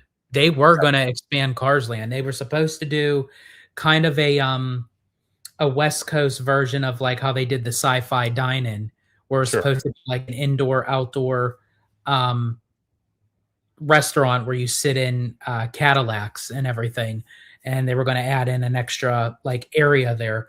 But they never utilized it for Cars Land. But I believe that land is now being taken up for Avengers Campus. Absolutely. And then I think it was John who brought up a comment. Let's see, where did I see it? It's a comment towards the bottom of the page in the chat. He says, "Dang, 2.5 weeks." Well, it's going to be technically. I'm if I'm standing correct, it's going to be 2 weeks. But John, believe me, I'm going to have as much fun as humanly possible hanging out with two of the best friends I can have in the world as George and Tommy, and filming content like crazy and including everybody to watch our experiences. Because believe me, like George mentioned on a couple hours ago, because now we're just past the 6-hour mark, and it's incredible we've gone this long, is that there's going to be lots of content on location that we're going to be putting up on our channels. There's going to be live streams probably multiple times a day talking about our experiences, filming content. There's going to be food reviews. There's going to be merch reviews, ride queue reviews, ride POV. I could go on and on for the next 5 minutes on how many different videos we're going to be filming. But believe me, there will be no short change of content coming from HaloGelato, ThemeParkConductor, and Tommy Toon World. Believe me. Absolutely. And yeah, you're right. After I calculated the dates, yeah, it's just shy of 2 weeks. But still, hey, that's still a lot of time. And that's how I do it. Like if I'm doing a cross-country trip, it's like I want to be there for a bit, you know, like I don't want to like have to yeah. So and then John Make It Rain says, I'll pray for no rain for you guys at Epic. Yeah, so as I said, yeah, that's the downfall with Florida is you know, it can pop up rain anytime. However, I think for Epic, there'll be a few days for Epic. And I also think while Abby and I are at the wedding, Conductor and Tommy may consider doing another day at Epic too for anything that they may have missed out on, or to cover anything. So absolutely, and we'll probably buy our tickets right at the gate. I have to get with Tommy on that, see what he wants to do. But if I had to guess, the third day that we're at Epic, when George and Abigail are at the wedding out there, well, if I had to guess, knowing Tommy, we'll probably try to do a lot of food reviews, because I know that's a lot of his content revolves around his food reviews. So probably the third day we'll probably be focusing on that heavily, if I had to guess. Absolutely. And Ban Crispy, welcome in. Also too, I have to let Tommy know this too, because I told Abby, and I'll tell you this now. Even though the days that we go to Universal, when we go back to our hotel at Walt Disney World, don't forget, we're going to have the dining plan. So if you want to use one of your quick service tabs at the hotel, even though that we go to Universal, you can still use them in the evening. Oh, I love that. See, again, folks, before we jump to our next subject, that's the awesome ability that George has presented to me and Tommy as first time content creators going to experience Walt Disney World and Universal Orlando. He literally pulled all the stops he could, constant communication between me and Tommy, almost daily for quite some time over the last year in 2025, planning this trip, planning everything. He's been consistent. I give a humongous shout out to George for doing all this planning, but like he mentioned, compared to other travel advisors that probably would think it was a headache, George actually turns it into a positive and says, no, if we're going to change things, I live for this crap. So I don't mind waking up at 4 a.m. and make dining reservations. I don't mind changing plans daily or every other day to accommodate. And that is true. And I'm glad you brought that up, because I did tell Tommy this, and I'm not sure if I told you this, but sure, I'll say it now while we're live. Even though I have booked all these reservations for dining and everything, I know, especially coming from someone who has been to Walt Disney World 35 plus times, when you're there, things happen. Yeah. Plans change. We could be in the middle of something and say, you know what? No, I don't want to go anywhere, because we can't miss this. This is too good of an experience. So just because I made all these reservations, I just booked them to the maximum that we could possibly have. But if we're ever down there and we're like, you know what, I don't think we're going to be able to make this reservation, as long as I know several hours ahead of time, I can cancel it, and that's not a problem. Yeah. And see, that's something I duly respect of George and our friendship, and just the mere fact of him being a travel advisor and whatnot, and a trip planner. That is something that, working in the customer service industry, I have 100% respect for. Someone like George in this position, planning a trip for two, and I mean this with all due respect, 2 rookies that have never been to the Orlando theme parks and are super excited to do so, and to be guided around by a dear friend and a gentleman that has been, like he mentioned, 35 plus times, that knows the Walt Disney World, knows Universal Orlando like the back of his hand. And thank you so much, Conductor. I greatly appreciate you and all the compliments that you just mentioned all in one sentence there. So yes, I greatly appreciate you. I greatly appreciate what you said. And yeah, I could do it in my sleep. Literally, I could do it. I could do it with my eyes closed and my hands tied behind my back. Although I will have to have someone guide me because I'll probably trip over something and fall. Maybe. Oh my God. But we also have Disney Fan 99 in the house. Welcome in.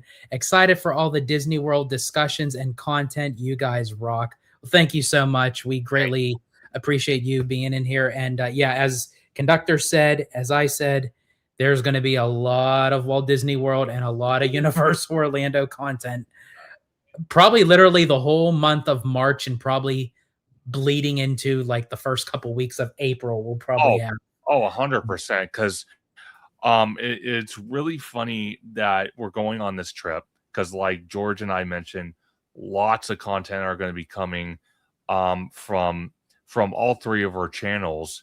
But when we get back to California, I have a laundry list, literally a laundry list of fellow content creators, just to name a few: HaloGelato, Orange Go 55. We have Leaving Today podcast. We have Canon Camper. We have Tones TV. We have I think Bricky wants to do another video. We have possibly maybe Disney Drew would want to do another video. I have a laundry list of content creators that have already reached out, including I think Mondo from Five Fires wants to do a video, and they all want to see my reaction and my thought process of what I experienced in Orlando at Walt Disney World and Universal Orlando. So even before I come back to California and I'm still on vacation, I have much more content to produce with other fellow content creators. So it's definitely going to bleed into April. Yeah, when you return, especially because it's almost like a shark smelling blood. It's like when fellow content creators know that there's a newbie that experienced Walt Disney World and Universal Orlando for the first time, it's like they have to find out what you think of it. So it's like everyone's going to jump at the chance to say, oh, we have to have a talk. We have to have a discussion. Let me know what you think. What was this? What was that? So absolutely. Yeah. So yeah, you're going to be, you're not only going to be busy when we're done there making the content, but you're going to be busy coming back with all the reviews and the, all that good stuff. And what I'm going to try to do, again, before we move on to the next topic, and I'm going to let George pick out of the list, is that I'm going to take a different approach, because my channel has always been about doing as, and it's not to not be professional for a YouTube channel, but I like to get the content out there as soon as possible. So a lot of my videos, POVs, even I do too. I just wish YouTube would cooperate with me. Exactly. And recorded videos, a lot of that stuff I probably will upload as soon as I film it. Again, I know a lot of other content creators like to edit and take time. Personally, for me, I think when it comes to any content, and this is just my personal view, I think just the raw footage, unedited, and literally uploaded, it kind of shows, it brings the realism out, because exactly. I am the same way. There is some times where it's like, okay, I took too long to say this. I was kind of stuttering my words. Let me cut that a little bit, shorten it a bit. But yeah, I like raw footage because it brings the reality in. It's not done like a production value. It makes you human. Yes. It brings the realism to say, oh, this is what actually happened. So I'm the same way with you. As I said, I am just like you. I am not knocking the content creators who do take the time to do that. Oh, sure. Our good friend Tommy Toon is one of them. He loves to take his time and make it absolutely perfect to his thing. And guess what? That works for him. That works for his kind of content, But for me, I'm this, especially with the amount that we're going to be doing, Oh yeah, if you don't kind of get it up right away, you're going to be backed up like a bowel movement. Like exactly. it's I like don't like that. you would have to take literally a content creator laxative to kind of like flush all that out. And So I'm going to tell you this, um, that, and I don't want this to sound the wrong way because this is not my intention. oh, But for, really quick, hold your thought. I really like this from Remy D. It puts the U back in YouTube. I like yes, I like I love that. I really do love that, Remy, and that's what I love about Remy. Comments like that is amazing. Damn, And that needs to be on a shirt for every single content creator because I think 100%. it's comments like that, taglines like that, I think that really content creators really need to look at because that's essentially what YouTube is. If you really think of it, YouTube, it's us, we're the creator, and we're basically creating our own television, our own content, you Yes. know?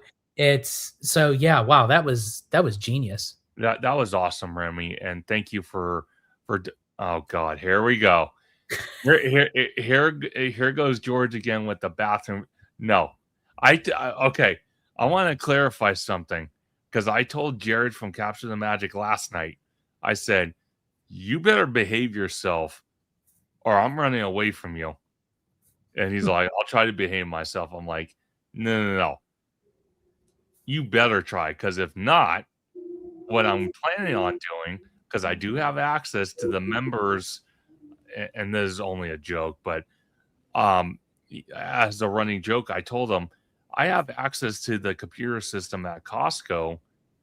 I'll just find your membership through the Costco network, and I'll just ban you from Costco. And he's like, "No, you can't do that." And I'm like, "Relax, it's a joke." But believe me, you're going to see the raw side of me if you start with your bidet jokes. I'm telling you right now. But going back to what I was mentioning, though, this vacation for me is a way to escape my 9 to 5 job. And I say 9 to 5, it's not literally 9 to 5, but 9 to 5 full time, 5 days a week job at Costco in the customer service industry to hang out with, again, 2 dear friends, George and his wife Abby, and Tommy Toon World, and hang out at the Orlando theme parks, Walt Disney World and Universal Orlando. But I'm also going to use this opportunity to use this as a working vacation, like a fun working vacation, because I do consider YouTube, as small as my subscriber count is, which I wish it was higher, but over the you know what? I will get there, but I Yes. consider this a working vacation, but a fun working vacation. But I have to say too, and Sure. this is what I think a lot of a common misconception is with content creators. Yeah, When they solely just look at a number from subscribers. you can't do that. You cannot do that. And I know that may seem easy to say because, my subscriber count is growing and it's still growing. Sure. But I don't look at really the numbers of the subscribers. I look at how I'm doing as a content creator and creating content for everyone to enjoy. Absolutely. As long as they enjoy it, then I keep I going. don't care if I have 2,000 subscribers. I don't care. And it's also to the company that you are surrounding yourself with. As you had mentioned, I can't wait to okay, Peter, there we go. Yeah, subscriber count. Yeah, that's Oh God. See, you got Peter on a roll. Nice going. yeah, and it is really true. It's like you want to go by the views than the subscribers, because really, as much as you do want a lot of subscribers, anyone can just press a subscriber button. Sure. And that'd be that. You want the views, you want the engagement, you want the, so and as Florentin, that's perfect. The content is my subscription. Absolutely. So as I said, even though you have you're almost at 6,000. Honestly, you'd be yeah. proud of that, you know. Oh, And honestly, it's because you do a hell of a lot of work for the oh, channel. And let me tell you, folks, going into the realm of content creating, it is fun. We do enjoy it, but oh, it yeah. is work. It's Oh, work. it's definitely work because you, as a content creator, especially in the space that we're in, the theme park entertainment studio aspect of this group of topics of content creating, you have to be on top of, literally, you have to be on top of what's happening in the theme park aspect and the studio side and all aspects that relate to the subject, because literally almost daily or every other day, new information's happening at Disneyland, new information happening at Universal, new information's coming about the Avengers movies and Avatar movies and how Hollywood's doing and this and this and it.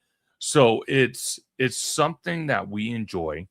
It's something that we love doing to kind of escape our 9 to 5 jobs, our full-time jobs, and kind of interact closer with our communities for our channels and then collaborate with each other. Like, for example, I started my YouTube channel 2 years ago, and I just passed 5,500 this morning, and I'm very proud of that. And I want to thank everybody who subscribed to Theme Park Conductor and continues to watch my content, because again, like John mentioned, subscribers don't matter as much, even though you hope for a higher subscriber count. But what really matters out of all of it is, do you have people that enjoy your content? Are the views there? What can you improve about your content to increase the views? That's what's important.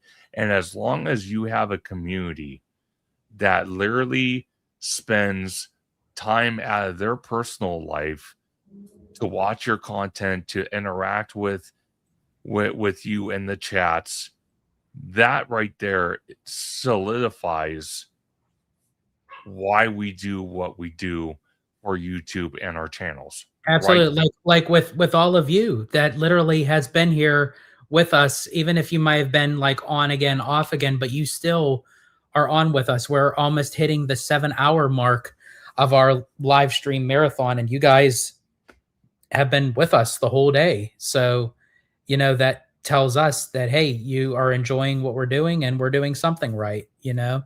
And Absolutely. John Make It Rain says, life is work. It sure is. And I don't know why the fact that life is work and we still don't get paid off the clock. I don't understand why.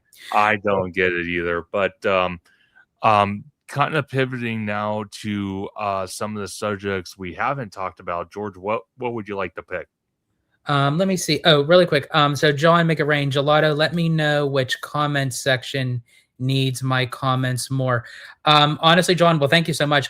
You can just keep doing how you're doing. You can keep jumping back and forth, you know, jump over to conductors, jump back over to mine, however, you know, you want to do it. That's perfect. So I thought we can talk about, I'm going through the list while we're actually still kind of like on the subject matter of Walt Disney World. This isn't a real long topic, but I thought it was something to mention because it may kind of circle back to Disneyland. So recently Disney announced that there's going to be Jesse's Roundup show that's going to be in the Diamond Horseshoe Saloon at Magic Kingdom. Now the Diamond Horseshoe is basically basically sort of like how it's a replica of where they used to have shows there for Frontierland, and they're actually finally putting in a show, but it's going to be, you know, geared towards, you know, Jesse and the Toy Story characters, more so like Woody's Roundup kind of thing. But here's the thing, I'm okay with that because it's a show going back in the Diamond Horseshoe, you know? And so I bring that up because that is a piece of news, but also Do you think that could show signs that they could actually bring life back to Disneyland for that? I honestly do think that is more than possible, because I've said it time and time again, and I'm gonna sound like I'm gonna sound like a crazy man, but I don't mind saying it. Is that when you look at uh, the Fantasyland Theater out here in Disneyland, you look at the Hyperion Theater, two massive kind of theater stage areas that have hosted shows over the years, but aren't doing really anything to the full potential. Is I think we do need more entertainment back at Disneyland and even DCA, because it's been reported since they started construction for the Avengers campus expansion, and then we had the strike that happened with the unions and all that.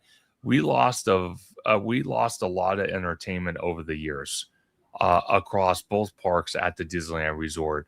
And again, it could be, like I said, it could be due to COVID, it could be due to the union disputes, it could be towards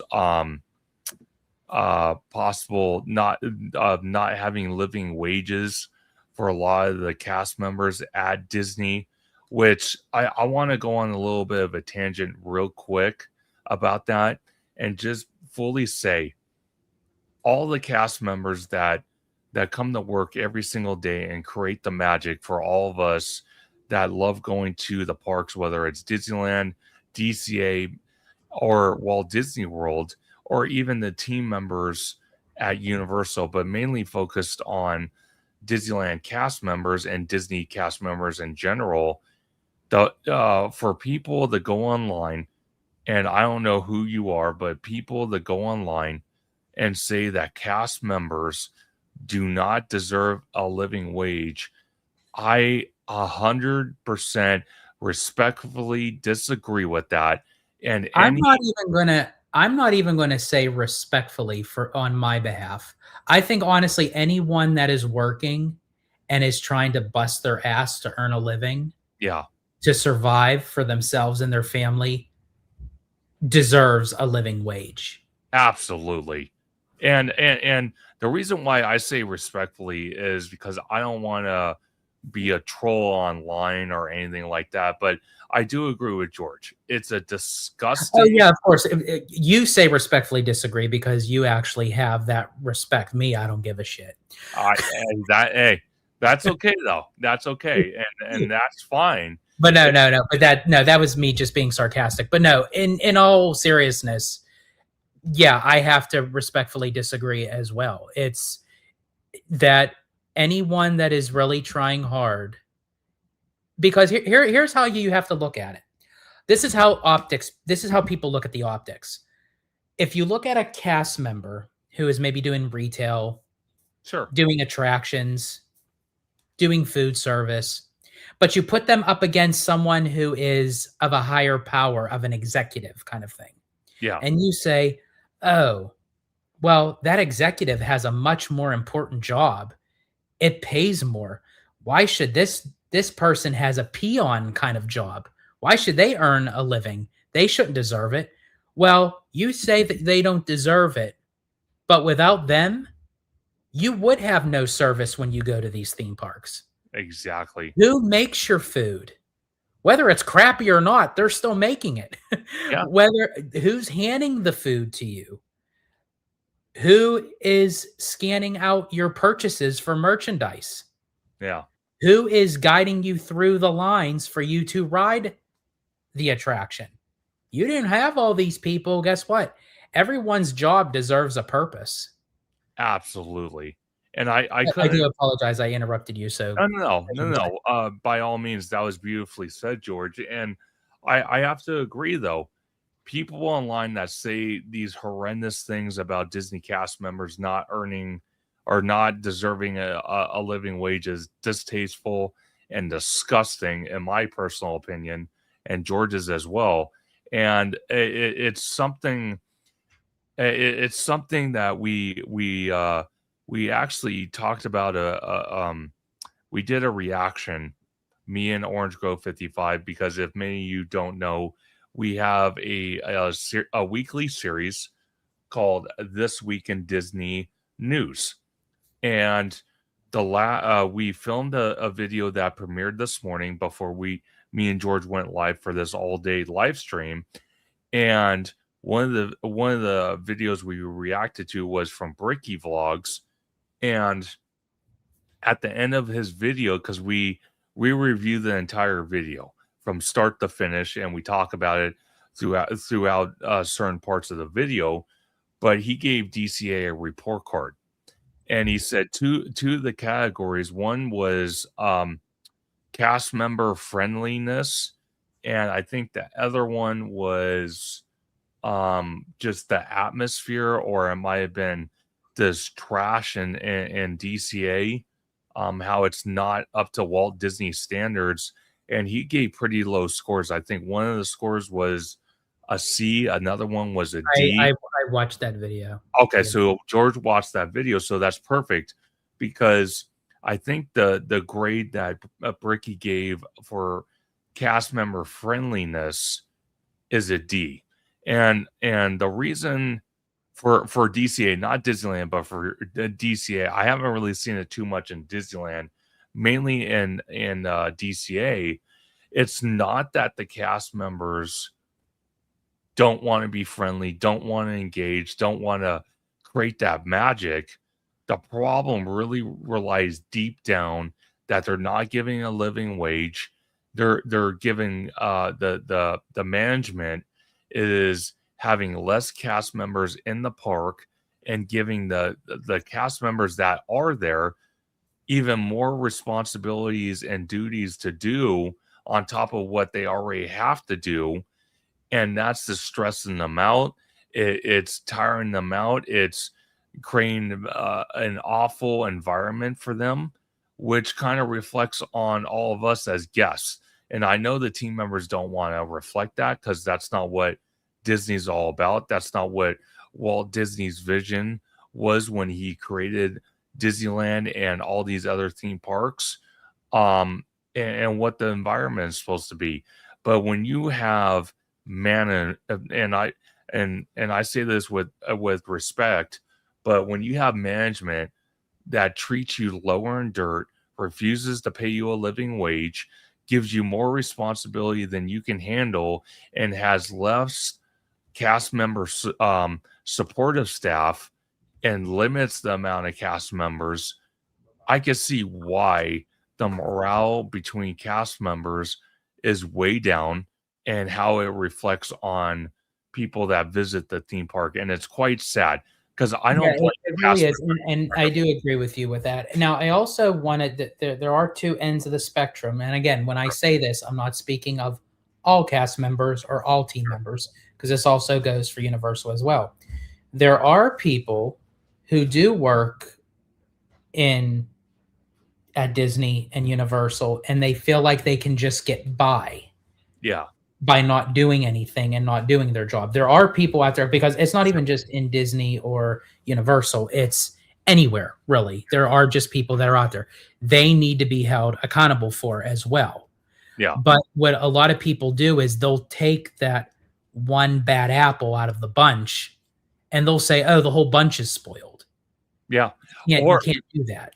Or what they'll do is, because I see it even at my work and just across the customer service industry, including the theme parks with Disney and Universal and other places, is that a lot of times too, you'll have hardworking cast members, team members, employees that literally bust their ass and work their ass off, and then you have other employees like George mentioned that just get by, and yet they're getting all the praises from the bosses. They're getting promotions. They're getting special amenities And on the other hand, you have hardworking employees, team members, cast members that are literally doing the jobs of 3 people. And where's their recognition at? And I see it at my work all the time. I do. And it's a sad, sad thing, because a lot of times management, when it comes to the customer service industry, it seems like their focus, at least at today's standards, is, catering to the employees that barely get by, like George mentioned, and they cater way too much for guests and paying customers, which I understand that's the focal point of the customer service industry. But then what gets left behind is the employees, the team members, the cast members that literally do the jobs of 3 people and don't get recognized enough. And honestly, too, what makes a cast member's job even more difficult, and I'm going to say this as being a customer, it's not me personally, but just the guests. The guests tend to want overindulgence of what more that they really expect in these parks. And that was actually one of the topics as well that kind of like interwovens into this topic is the guests cutting in line. Yes. That cast members and team members have to deal with that. And it's like, how do you deal with that? And in this world today, people don't want to confront people like that because you don't know if you're going to get hit. You don't know if, other horrific things can happen. It's not that a cast member doesn't want to do their job, but just like everyone else, it's like when you have to confront people who are just guests and you don't know them personally, you don't know their background, it's like you get scared. Well, see, that's the other thing, because you see it on social media all the time. And just recently they had a guest at DCA literally screaming at another guest on Hollywood Boulevard. The guy was probably drunk or angry. I don't know what the situation was, but you had a grown ass man yelling at another family over, I have no idea what, but then it ruins the magic. It ruins the immersion of what Walt Disney's vision is for the parks. And on top of that, then security, which is also cast members, have to deal with that. And that's horrific as well. And to answer John's question before George's answers, I don't know if they are given bonuses. I don't know how Disney works on that. And then holiday and seasonal perks, I don't know about that either, because I don't want to say if they do or don't. Yeah, I actually really don't know myself, to be honest with you. I'm very curious to know if they do. Oh, sure. But yeah, I don't know if they do or not. That's actually a very good question. Yeah, no, 100%. But George, what's the next topic you want to go into? Because so kind of going into, again, with a lot of what us guests and even cast, because here's the thing too, cast members have to learn this stuff possibly day before or day of while dealing with all us guests. And that is actually reworking a new virtual queue system. Because we all know how a virtual queue system goes. Oh, it's horrible. Oh, wait, we got confirmation here. Disney fan 99. I was a cast member for 7 years, and they do not give any bonuses. See, that's distasteful. That's a shame. That really is a shame. And Disney fan 99. I assume you're not a cast member anymore, but thank you for the 7 years of you being a cast member. Absolutely, we greatly appreciate it. Definitely, that's a shame that no bonuses. But then again, no company does any holiday bonuses anymore. It's very rare. So as far as I know, a lot of companies don't. One thing that Costco offers, because when you first become an employee of Costco, like myself, I've been with Costco a little over 4 years. They give you a threshold. So like for me, I have to work 12,000 hours with the company until I start receiving bonuses. And once I hit that mark, they give you a bonus every year, twice a year, and to incentivize you for being a great employee, being loyal, and working hard, they give you little pay increases along the way. So I think that's awesome. But I do think, as big as Disney is, and I can't speak for Universal, but in this case Disney, I think it's kind of sad that they don't offer bonuses, especially for what the cast members have to go through day in and day out, or Yeah, at least some type of perk or something. absolutely. Now, and now kind of going back on the virtual queue system, I mean, I know a lot of people in here have opinions on it. I personally am not a fan of it. I I don't. would prefer that if someone is willing to stand in line for 4 hours, I just say do it. I think it causes less traffic, less hassle between guest and cast member, in my opinion. No, absolutely. I think the virtual queue system is a joke. I think that's just another prime example of what came to be about when the reservation system got implemented, both at Disneyland and Walt Disney World. But the difference now, as of today, Walt Disney World still uses the reservation system, but as a need, a- as a need to be basis. They don't use it every day like Disney or Disneyland does out here in Anaheim. And just real quick, I want to give a big shout out again to Disney Fan 99 for being a former cast member for 7 years.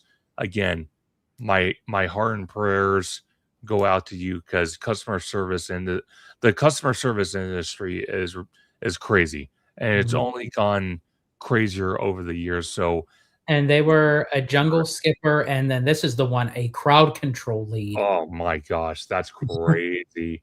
Oh my gosh, that's nuts. But this virtual queue system, I hate it. I really honestly do hate it, because that's something again that me and HaloGelato, Tommy Toon World, and so many of us content creators struggle with every single day we're at the parks. Um, Welcome in, David. Good to What's see up, you. David? That we struggle with. Like, perfect example of this, February the 5th. Okay. We're supposed to be, they invited Magic Key holders to be at DCA to kick off the 25th birthday of DCA. Problem is, for the magnet and the photo opportunities, we have to do a virtual queue system. And I hate that. It's like, why do you have to have a virtual queue system for that? And I think that's where Disney really abuses the term virtual queue for stupid things, like, well, not stupid things, but things like that. Do you really Yeah, for honestly something need to that's like, yeah, something that you wouldn't consider for like a virtual queue. yeah. Do you really need to have a virtual queue for photo ops and to give out a magnet set? So do we have to actually be on property? I think so. And that What sucks. time does that start? I have no idea. I think it Like the was, actual virtual queue opens up? I think at noon. I think. Oh, that's right. Yeah, you're right. It does open up at noon, I think. But the problem is, even with the app, and this kind of ties back to what we are talking about way early, a couple hours ago, about the D23 event and trying to get tickets through online. They have no great handling about the Disney app when it comes to virtual queue system. Like, perfect example of this, and I find it funny and I love telling this story, was we were at Disneyland for the 70th, not the one back in May, but the one in July, the actual birthday of Disneyland for 70 years. And what I found funny was, it was me, George, Abby, and Madame Lizelle, and we're all waiting at the gates, and they were allowing people in.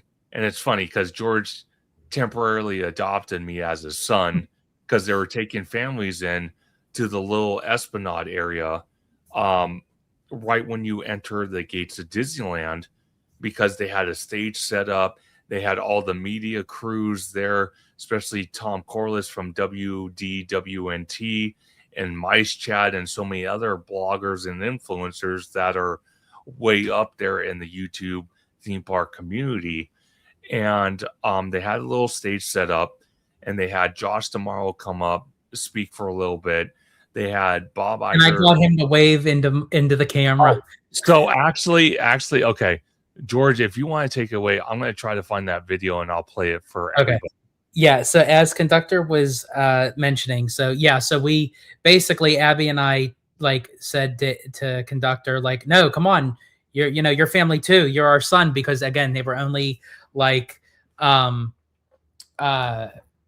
allowing families into that little media area, like groups and everything. So the cast member probably like let him in, but they were probably like, because both me and Abby, I'm 5'7", yeah. Abby is like 5'1" and Conductor is like 7'5", and they're probably wondering, oh good Lord, if that's her son, how is she even able to walk?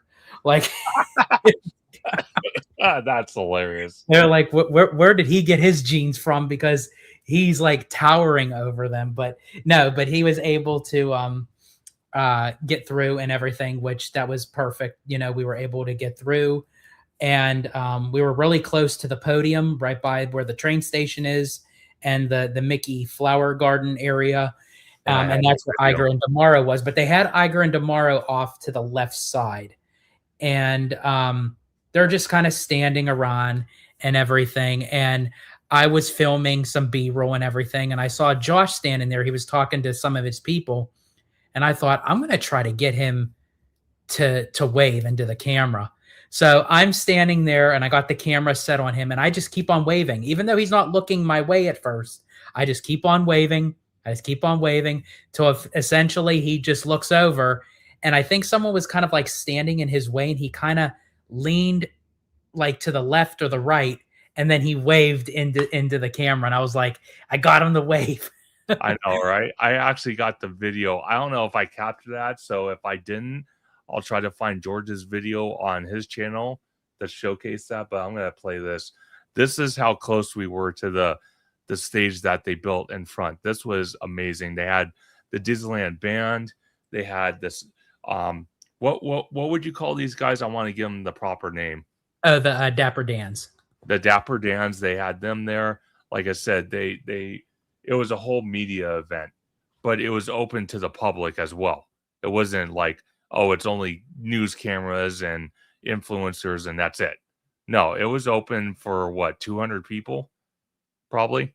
I believe so. Yeah, there was only a small, like, intimate amount of people they could fit in there. Plus, because they also had all the camera equipment in there as well. Yeah, they did. Okay. Here's Bob, Jesus. Josh tomorrow. And then I think I'm going to try to find a video, George, on your channel. I think it's on mine because I think it was before he came on stage. Okay, so as I'm playing this, George, if you want to find it on your YouTube, and then we'll share your screen. Yeah, let me see if I can. But where did I? But this is how close we were to the stage. This was pretty awesome. To see Tomorrow this close was amazing. It was absolutely amazing. I literally thought I was at D23. Yeah, I almost felt like putting on my sunglasses because the glare from the sun and off his hair. It was like, oh my gosh, it was crazy.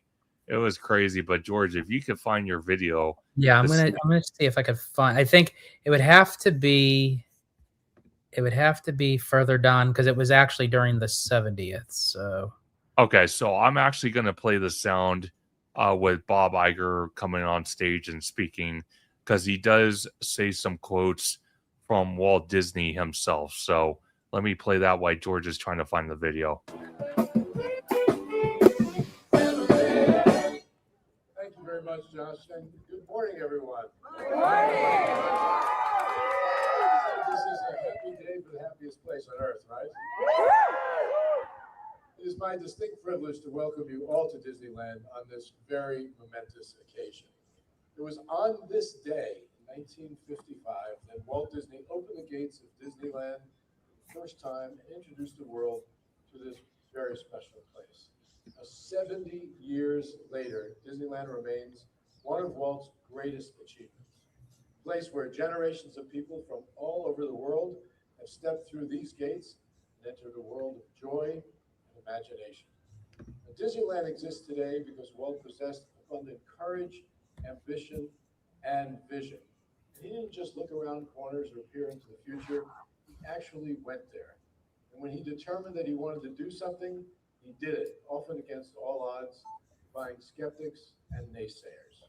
Walt invented the modern theme park, and in just 1 year, Walt and his team turned what had been a patch of orange groves into a completely new entertainment experience, a new way to be entertained with family, friends, and loved ones, creating indelible memories and some of the most cherished moments in people's lives. I'm sure all of you have experienced that.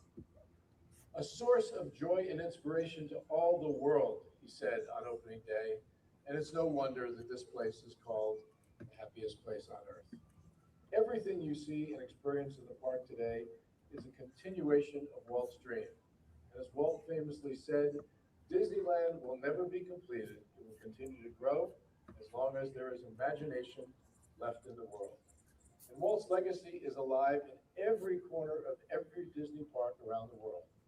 His story of perseverance and innovation continues to inspire people of all ages.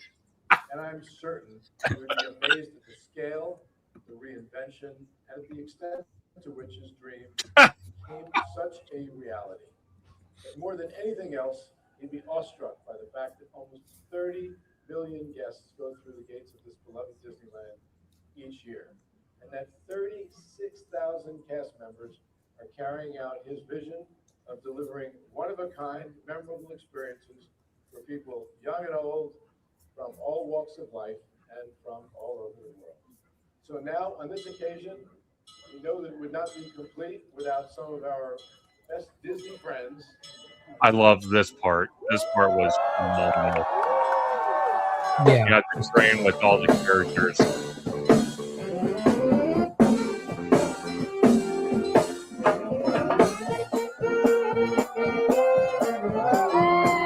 This is how close we were. This was amazing. This was awesome.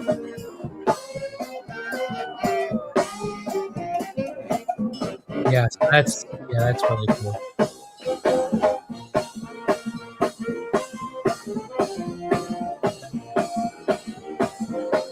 And they had all like the cast members and up on the train. I love that.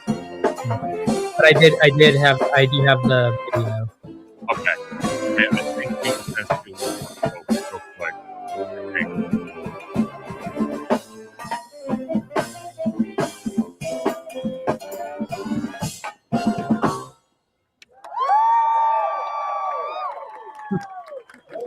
Great to see you here. And so to pay tribute to Walt and to all the dreamers who made this place possible, I'd like to echo a message from his powerful dedication on opening day 70 years ago. To all who come to this happy place, welcome. Disneyland is your land. Thank you all for being here this morning and enjoy your visit to the happiest place on earth. So I do give Bob Iger a lot of credit because I loved that he mentioned quotes from Walt Disney's statements from opening day. I do love that, and I do respect that he did that, and he told that to everybody. That was awesome. But George, go ahead. Yeah, so yeah, as long as they keep that tradition alive and keeping Walt alive, that's what they have to do, So we got Amusement Park Pirates in the house. Hello, Conductor and George. And he says, good evening to everyone. Welcome in. So I'm going to share my screen. So this is my vlog on HaloGelato. So as you can see where my cursor is, here's Damaro and then here's Iger. So it happened shortly after. So just keep watching. So he's like talking to his people.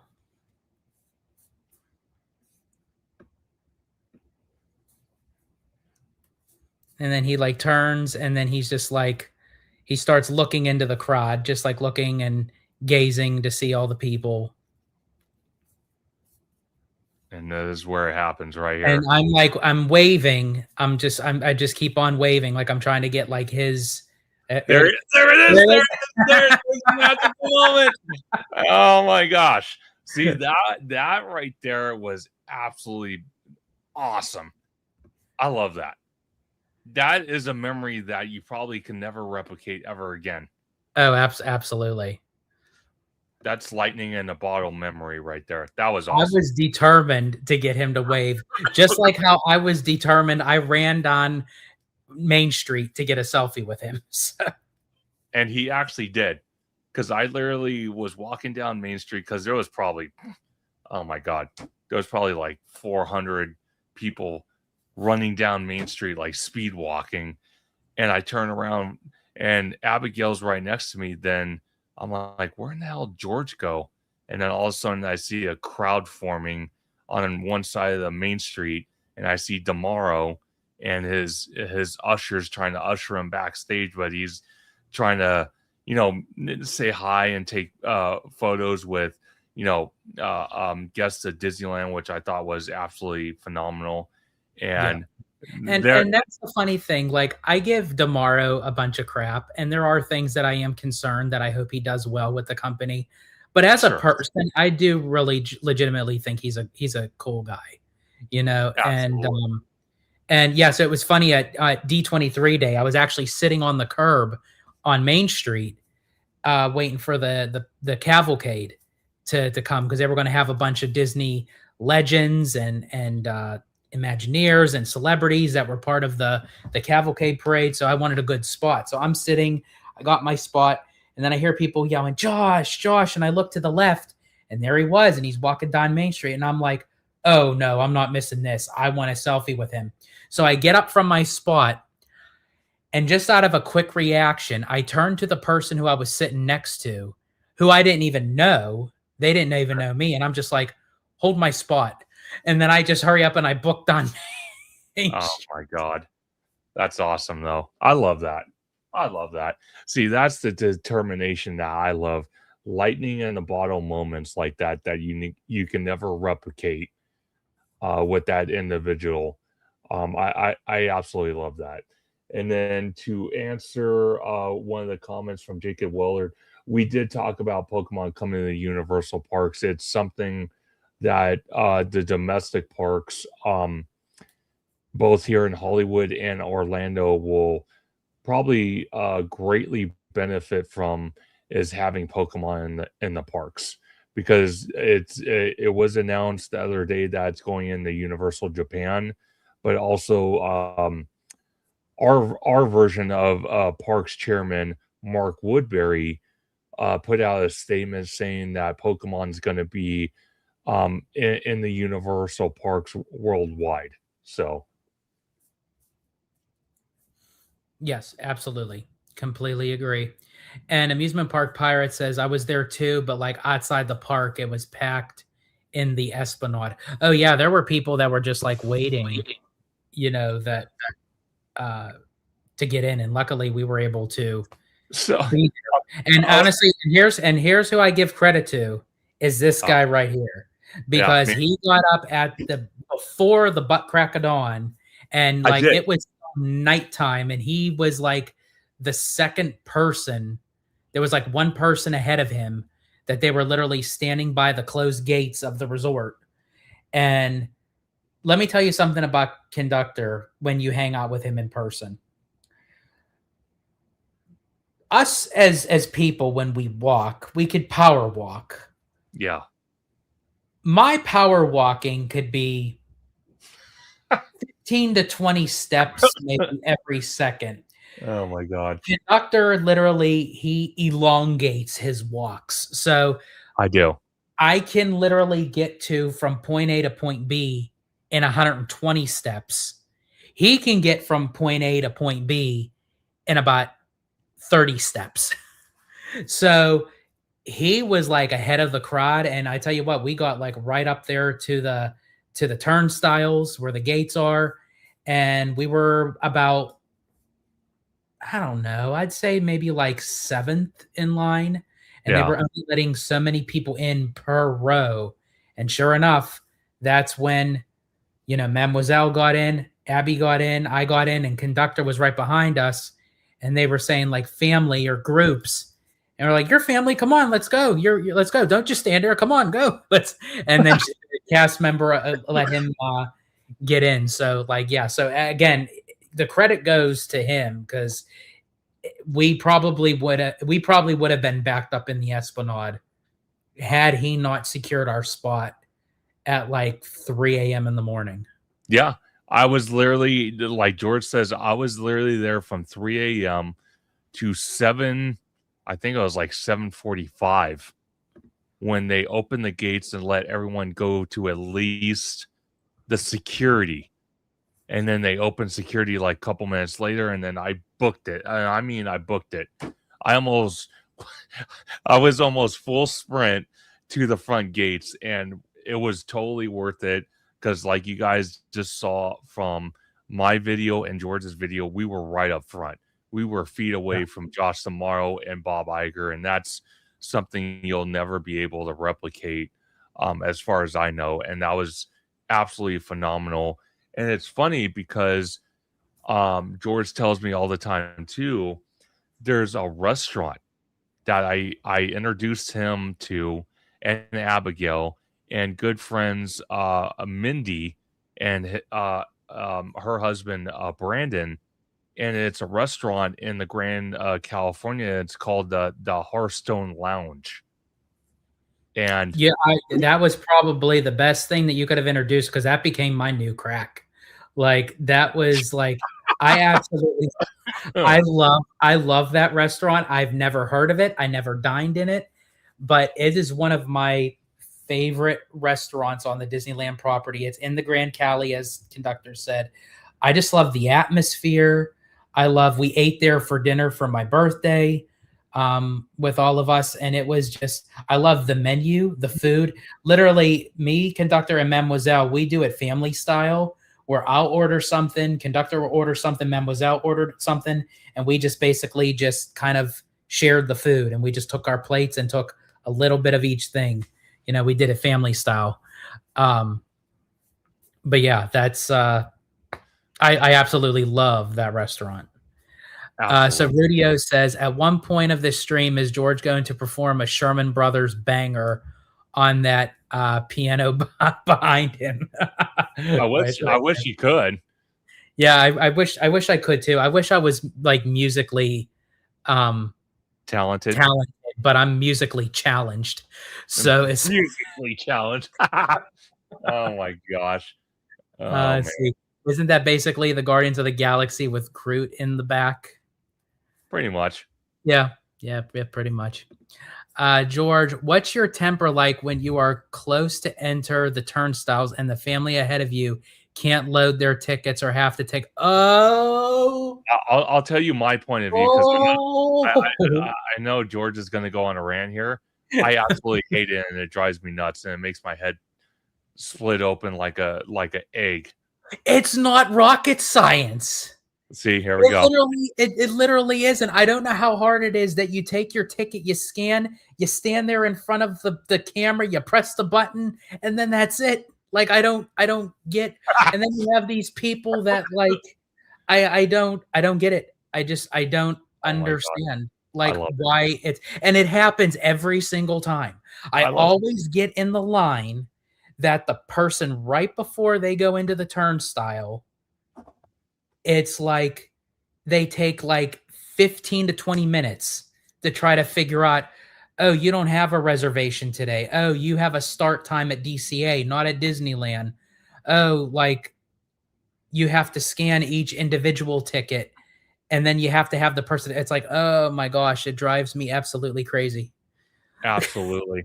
Oh my gosh. I like Remy D's comment. He says, Josh tomorrow was lucky to meet the future co-CEO of HaloGelato. 100%. There you go. I think that's a badge of honor right there. That's what I think. Amen. Oh my gosh. See, this is the wild side that you guys barely see sprinkled down. I get the full version when I'm with them. Like, I mean, the He really uncut, does. He gets the full effect. yeah, the uncut, unrated version. That's what I get. Yes, a Disney fan 99 says Hearthstone is so good. The vibes and drinks are top notch. And I love, as I said, I love the food. I'm sorry I have to do it. I got to give it a Okay, and just so you know, going forward, because obviously we're going to try a whole bunch of foods at Walt Disney World and Universal Orlando. If at any point, I'm being honest with you, I mean no disrespect here, but at any point, if you watch, if you watch George's food reviews at any point and you see him doing that, it's not a tick that he has. It actually means that he really enjoys the food. So just keep that in mind. Yes, I do my praise and worship Baptist church, kind of like, oh, this food is really good. Hudson Thomas, I assume you're talking about like the ticket thing. Tell that to my mom. Now, let me ask you this: is your mom privy to going to the parks? Like, is it something? See, here's the thing. I do have patience for the people that it's not their everyday thing, that like they go once in a while and it's like they're new to it. I completely understand. I'm more so talking about the locals that go 4 to 5 times a week and they still can't get they can't get the understanding. Yeah, no, 100%. So conductor is gonna dip out Step away really quick. just for a quick second, guys. I'll be right back. Quick minute. So while we are waiting for conductor to come back, I'm not going to start any new topic. I'm going to wait for him. But okay, so Hudson Thomas. So when you say yeah, does that mean she's not too privy? Okay, let's see. We went every year for vacationing growing up, but that wouldn't matter. Okay, so she's like one of the people where you can go like every year on vacation. And here's the thing: there are people that are just there's also a difference too where people just aren't tech savvy. Now that's also a thing too. There are people that just like no matter how hard they try to get it on the phone. It's like, I don't understand these buttons. I don't understand these apps. I completely understand. It's just more so people that like know the system, that are on the apps. It's just like, and John, make it rain. You say 4 to 5 days a week is a lot. Actually, technically, well, right now I did cut back a little bit, but that's technically my norm with Disneyland, because I utilize my Magic Key a lot, and this is my right now. This is my full-time job as a YouTuber and content creator. I worked 2 jobs prior to this, and I was able to, have, savings and everything to kind of get me by while I built this YouTube channel up. So, and I'm also blessed with with Abby, who's very supportive of me, and she's part of this journey with me. As I said, she's the hollow to my gelato. So, and yes, Peter, yes. If George has 2 Magic Keys, does he go 8 to 10 days a week? So yeah, actually, as Peter said, I do have 2 Magic Keys. And now actually Abby has 2 Magic Keys. We both have Believe and we both have Inspire. So we literally have 12 reservations. And how I end up doing that is I usually book my reservations for the whole month. So that way I am covered. I don't have to worry about. So if there's like an event going on, if there's something that I need to go to the parks to record, I literally plan out my Disney days like a whole month in advance. So I'll literally use my 6, for Believe, book for April, and then my 6 for Inspire. I book for May. So, and then I just keep rotating. Let's see.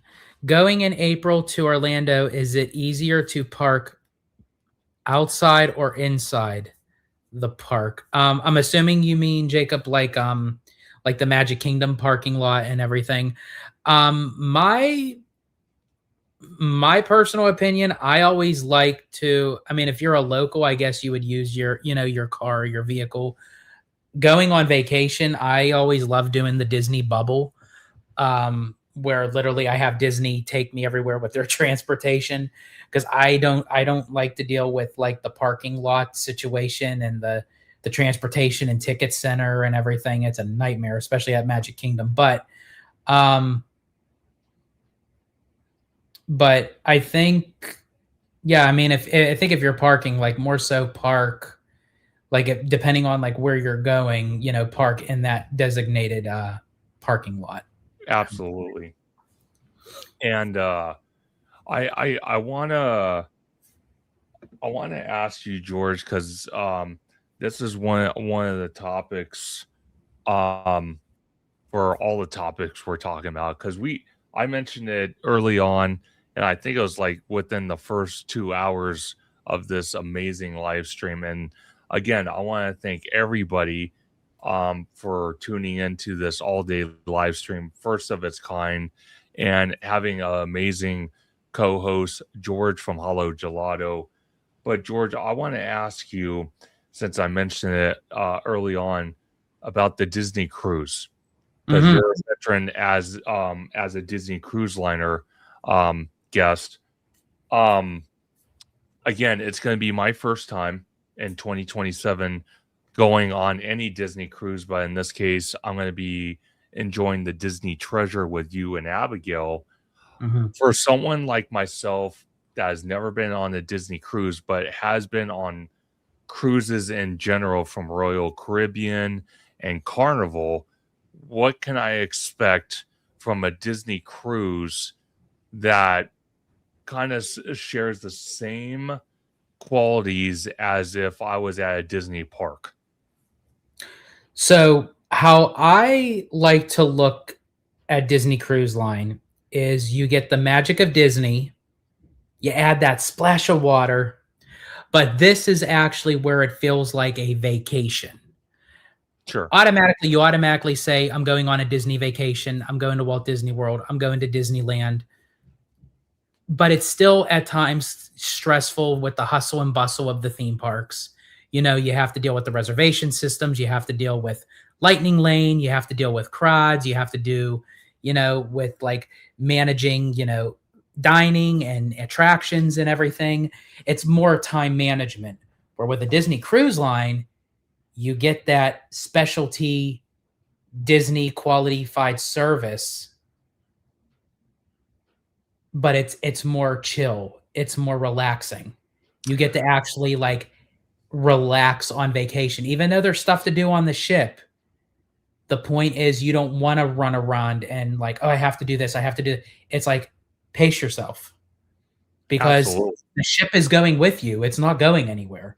No, That's the beauty part of it. Your vacation is moving along with you. absolutely. And one of the things I think we're gonna one of the stops we're going to be making on the Disney Treasure, if my mind serves me correctly, because again, alongside planning the Walt Disney World trip towards the tail end, I think I got with George and I told him about the Disney cruise idea with Tropical America's opening sometime in 2027, hopefully around April or May or even June. Speaking of which, and I'm glad, because I didn't even get to talk to you about that, because we talked about it on the phone and I didn't get a chance to talk to you. So Sure. might as well do it live. Why not? Yes. So they did not open the June 2027 yet. It only goes to May. So that's Okay. good, because we're ahead of the game. Because I'm going to keep an eye on that, because if we do decide to go in June, I want to try to lock that in sooner, because the sooner you lock in your stateroom, that's the cheapest that you get. Perfect. And with me being a platinum Castaway Club member on the Disney Cruise Line, I'm one step away. Well, not one step away, but I'm one tier away from being Pearl. Wow. So it goes silver, gold, platinum, pearl. So I'm Wow. in the platinum stage right now. So I'll be able to, Pearl will be able to book rooms first, and then it'll be the platinums, and then the gold, and then the silver, and then the general. Gotcha. So I'm second to the first when I can book at the earliest. So that's when it'll be at its cheapest. Absolutely. And I can't wait for that by far. But one of the stops before we get to the comments, because I know there's several people that commented, Mhm. was one of the stops we're going to be making, if my mind serves me correctly, for the Disney Treasure. Because our game plan for everyone watching, our game plan is going to be we stay at Walt Disney World somewhere, and I talked to George about maybe doing a Disney villa at one of the hotels where it's a 2-bedroom villa for a week. And I told George, I said, well, I make a mean, awesome, amazing chili. He makes great Italian food. And I also make this new recipe I kind of concocted from buying 2 food items at Costco. So I'll definitely make that as well. But we're going to be staying at Walt Disney World for a week to go experience Tropical Americas, hopefully Monsters Land, and anything else they opened up, like the new Muppets roller coaster that's taken over Aerosmith rock and roller coaster, and other things as well. But when we're on the cruise, one of the stops we're going to be making is at Castaway Cay, which I know you love that, and you actually have a little bit of history at Castaway Cay, because actually before you rebranded to HaloGelato, you actually were called what was your YouTube name? I can't remember. So actually, yeah, I went through several different aliases. You did. I remember when I first started out way in my early days, the good old days, the olden days. I was Disney Family Man 23. Yes. And then I became Citrico Central. And then from Citrico Central, that's when I was always known as the Italiano. Oh yeah. So let me rephrase that. So I was Disney Family Man 23, and then I became the Disney Italiano. But as the Disney Italiano, I created the channel for Citrico Central.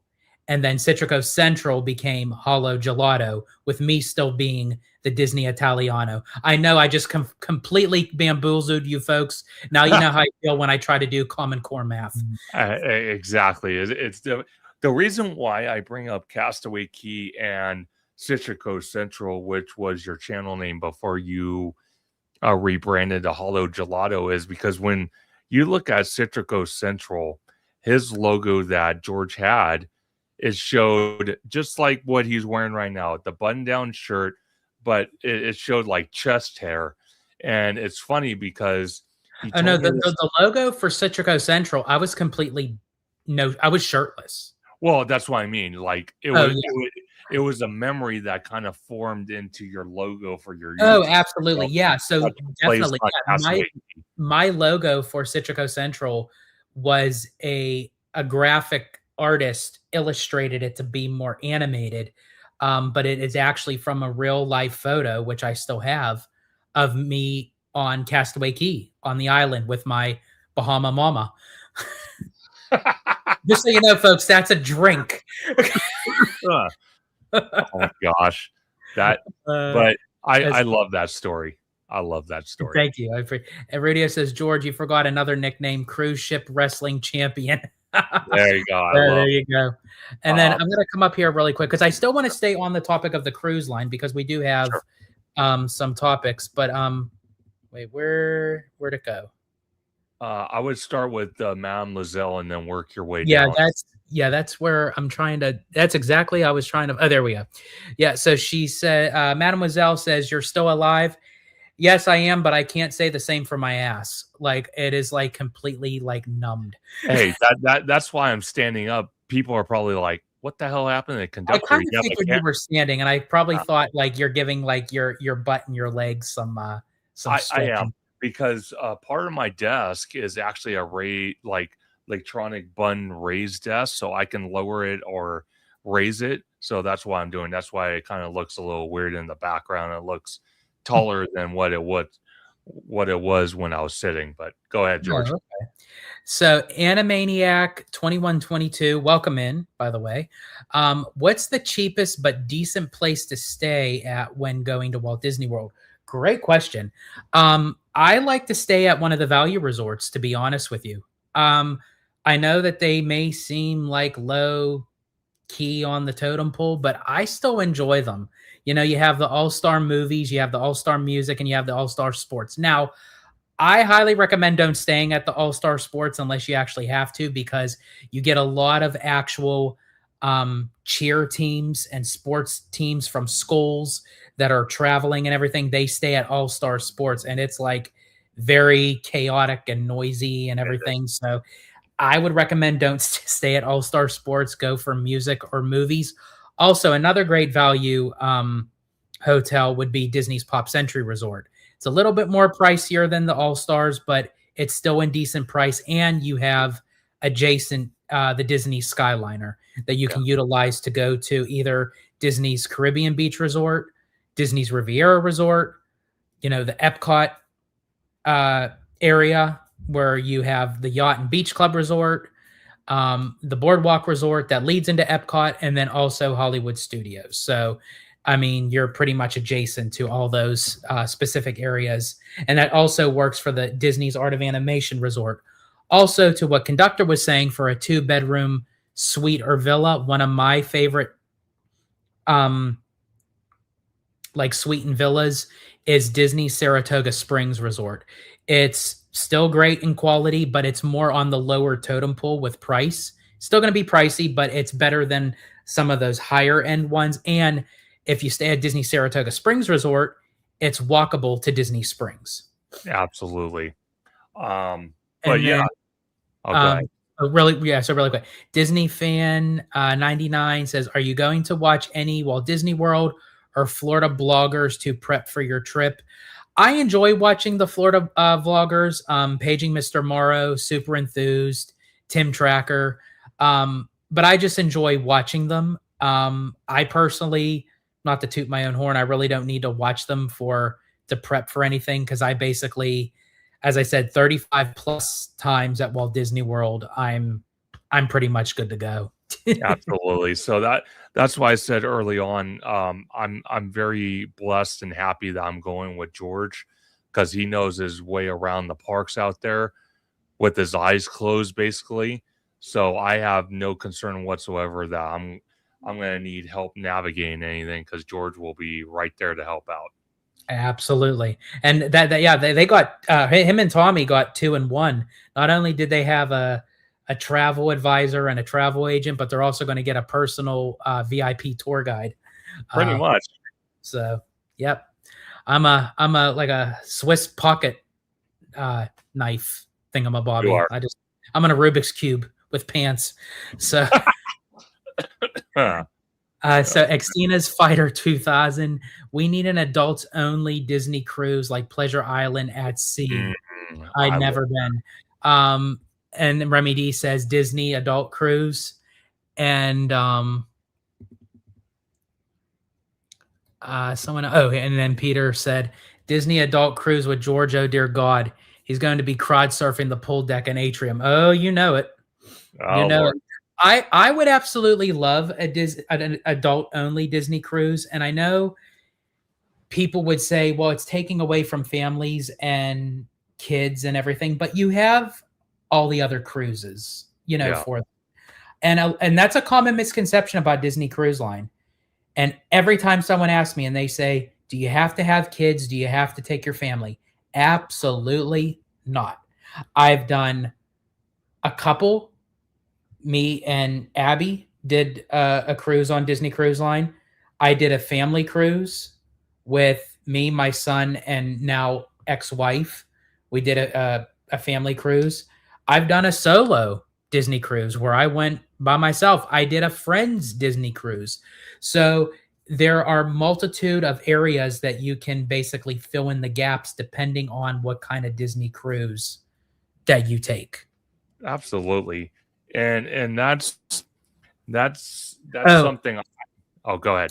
I'm so very sorry not to cut you off. But yeah, to answer your question that you asked me before, which I didn't get to add, and Remy D just reminded me, I like for a Disney cruise, you get free fountain drinks without paying for the extra package. That is big when it comes to dividing Disney Cruise Line with Royal Caribbean and Norwegian.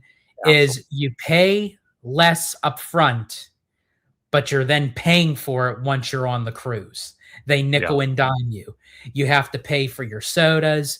You have to pay for the. No, it's a little bit pricey up front for Disney, but you know what? When you get on board, aside from alcohol and specialty treats, which is pretty, I think, reasonable, but everything else, the soft serve ice cream, the fountain drinks, your quick service meals, the buffet, the sit down dinners, it's all included.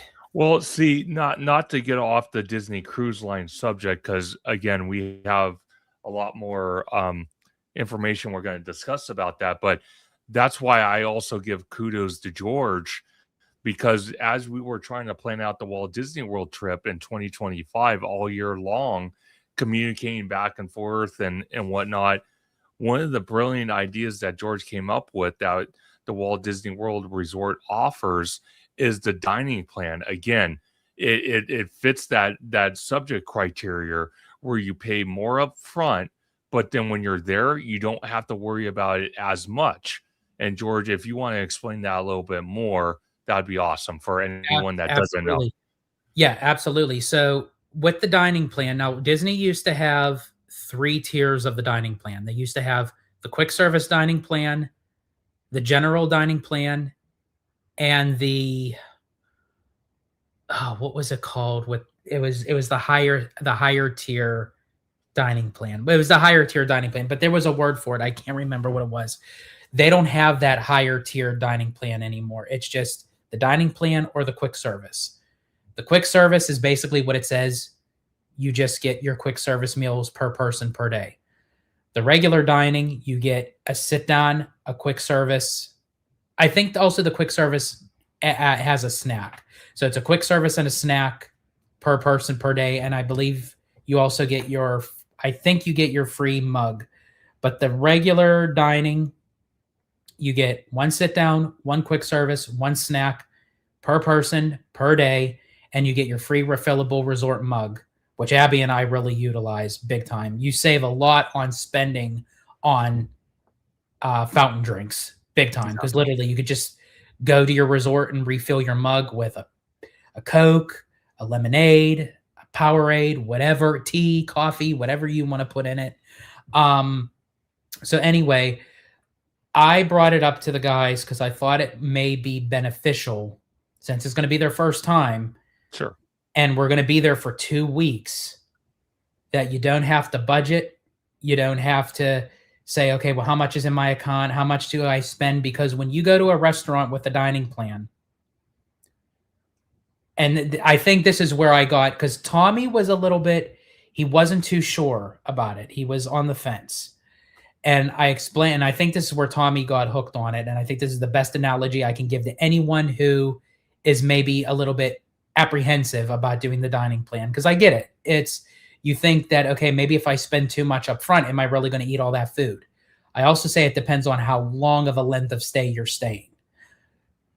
So being that we're going to be there 2 weeks, I think it was legit to possibly bring it up. So anyway, I explained to Tommy and Conductor, I said, look at it of how it would go this way. If you were to go to a restaurant and you're on a budget plan and you're like, I really want that prime rib, but that prime rib is $65.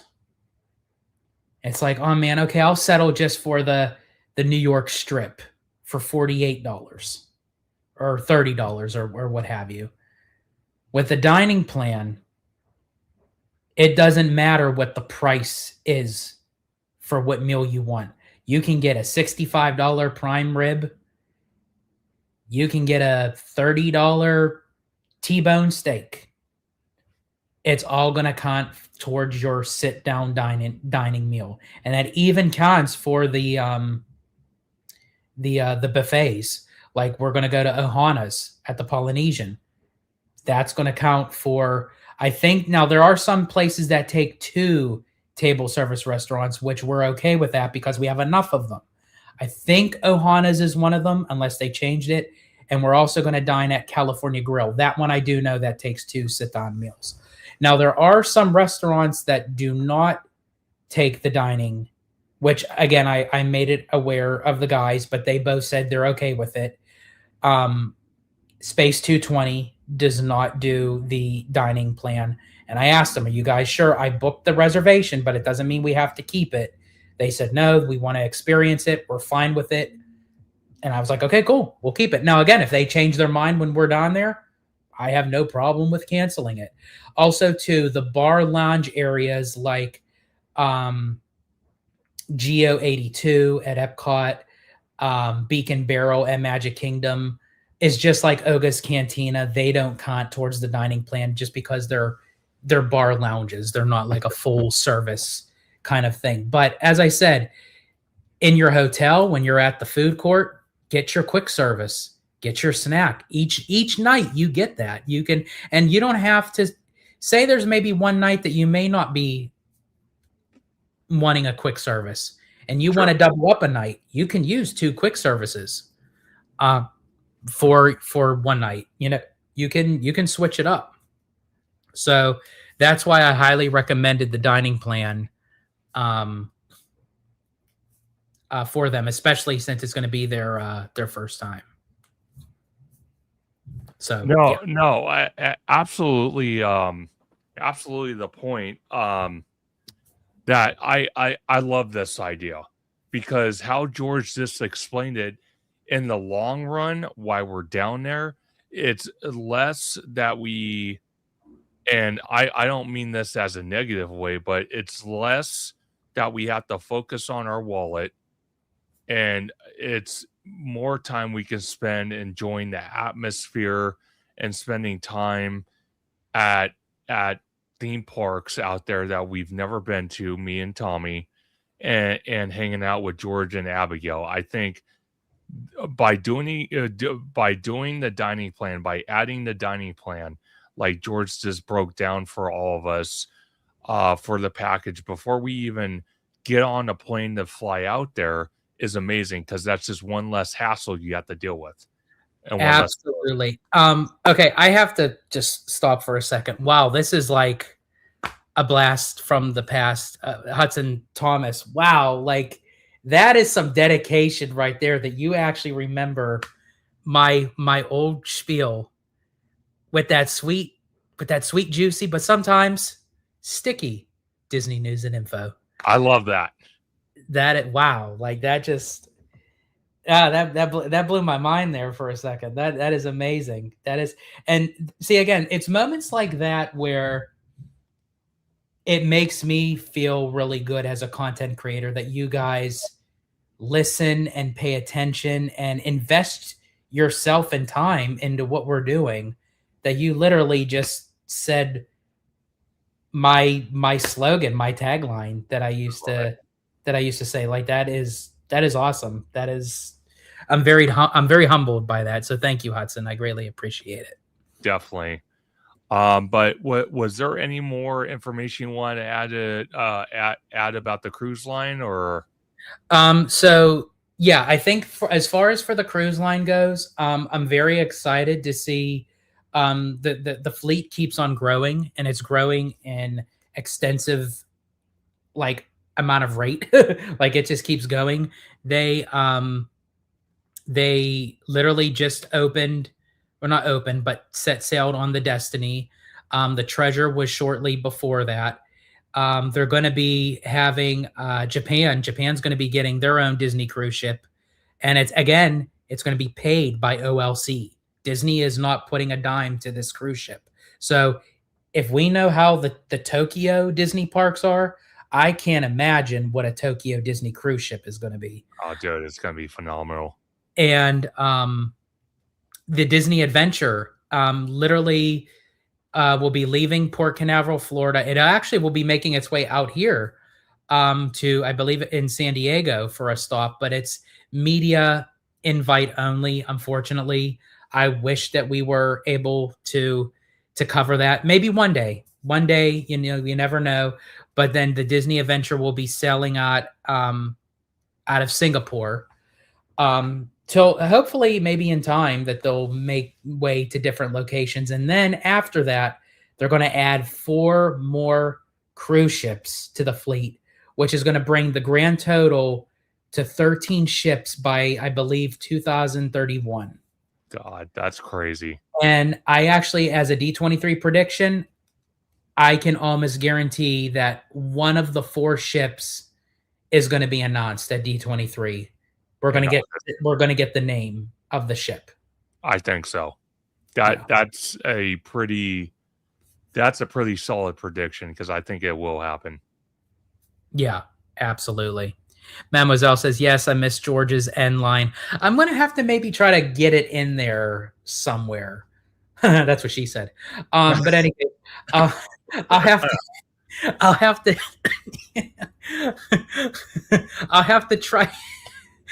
to try to like fit it in with the HaloGelato. I'll think of something how I could fit it in there. Oh and Fanny Bat says dining plan sounds like a good plan. I think for us in our case, it definitely was the right route to go. No, absolutely. There's And one. then, sorry, you were saying something? Oh no, there was one subject I want to touch upon. It's kind of a medium-sized topic, but I know also someone, I think it was John, mentioned about Universal UK. That's actually, I was just going to click on that. Yep. Okay, so let's actually talk about that for a second. Okay, just don't lose your topic that you wanted to discuss. Oh, I already know what it is. It's so controversial. How can I forget it? Oh, okay, then perfect. No, but the Universal UK park, this is an interesting park. The reason why I bring that up is because what they want to incorporate into that land. And George, I don't know if there's any way you could pull up a picture of the concept art and put it on the screen, but if you're able to, if you find it, that would be great. But one of the lands that I'm hoping they bring for this UK park, and I think Universal is the best theme park company alongside all the other toes they dabble into, like media, television, so on and so on. Is a iconic IP that has been around for 50 plus years, that has been just a staple of the spy world. And George knows where I'm going with this. A James Bond land. I think if any theme park company would be able to pull that off, it would be Universal. And what a great homage it would be to have a representation of James Bond in a theme park. It would be a phenomenal. I agree. I definitely agree. But some of the other things we saw from this concept art, it looks like they might be dabbing in that. They might be bringing a land, or at least a attraction of Back to the Future. Perfect. Is there any way to blow that up? Let me see. That's what I was trying to do. I thought there was one that like it went bigger, but let me see. It looks like you could click on it. I don't know. Oh, there we go. That'll work. Will that work? Yeah, that's perfect. Okay. So when you look at it, I'm not sure what area will be what, but one thing I could tell you that's almost a dead giveaway is the top middle of the screen here. That looks like Waterworld. Does that not? Yeah. Move your cursor up to right. Oh, come on. There we go. There, right there. That almost looks like Waterworld to me. Does that not? I'm wondering if that you had mentioned about James Bond. I wonder if that's going to be like sort of something like Waterworld, but like a James Bond stunt show.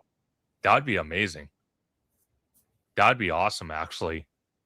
I would not be opposed to that at all. Because I think I honestly think Universal building a park in the UK is phenomenal. And I'm very happy that Universal's expanding. But one thing I would like to see in this park compared to other Universal parks around the world is really tie into the UK IP genre and incorporate it into this park. Yes. I think it would be an absolute amazing opportunity. Yeah, Like, I want to see like originality and like a different look of what would fit for the UK, like James Bond, like 007, like Lord of the Rings. As much as I would love to see Lord of the Rings out here somewhere. But I think honestly, if there's any place for them to do it, it's going to be at the UK park, which I'm wondering, and that's what I was trying to figure out too. I'm trying to figure out because they never confirmed what. Do you think this is Lord of the Rings right here? Because doesn't it look like right here? Doesn't it look kind of like a Shire? It almost does, but I can't tell 100%. But it kind of does. It's very vague. Extremely vague. It almost could be that, or it could be Harry Potter. That's true too. I mean, they're definitely going to add Harry Potter. There's no given take on that one. No. And then this over here looks more like a Wild but Mild kind of like roller coaster. Yeah. I'm trying to think what that IP would be. But look, if you look over here, see these houses? So they're basically like facades, like backdrop. So maybe, do you think like Minions, Despicable Me? I think Despicable Me is an option. I think Kung Fu Panda could be another one. I'm trying to think. They have a lot of IPs that could fit that type of theming. You got Trolls. You got what else? What else could you put there? That's kind of animation for Universal that I'm not thinking of. That fits that genre. Maybe Shrek. But I don't know. This is a state-of-the-art roller coaster. It almost looks like a single rail roller coaster. So I'm kind of unsure what that IP might be. Or maybe it could be Pets.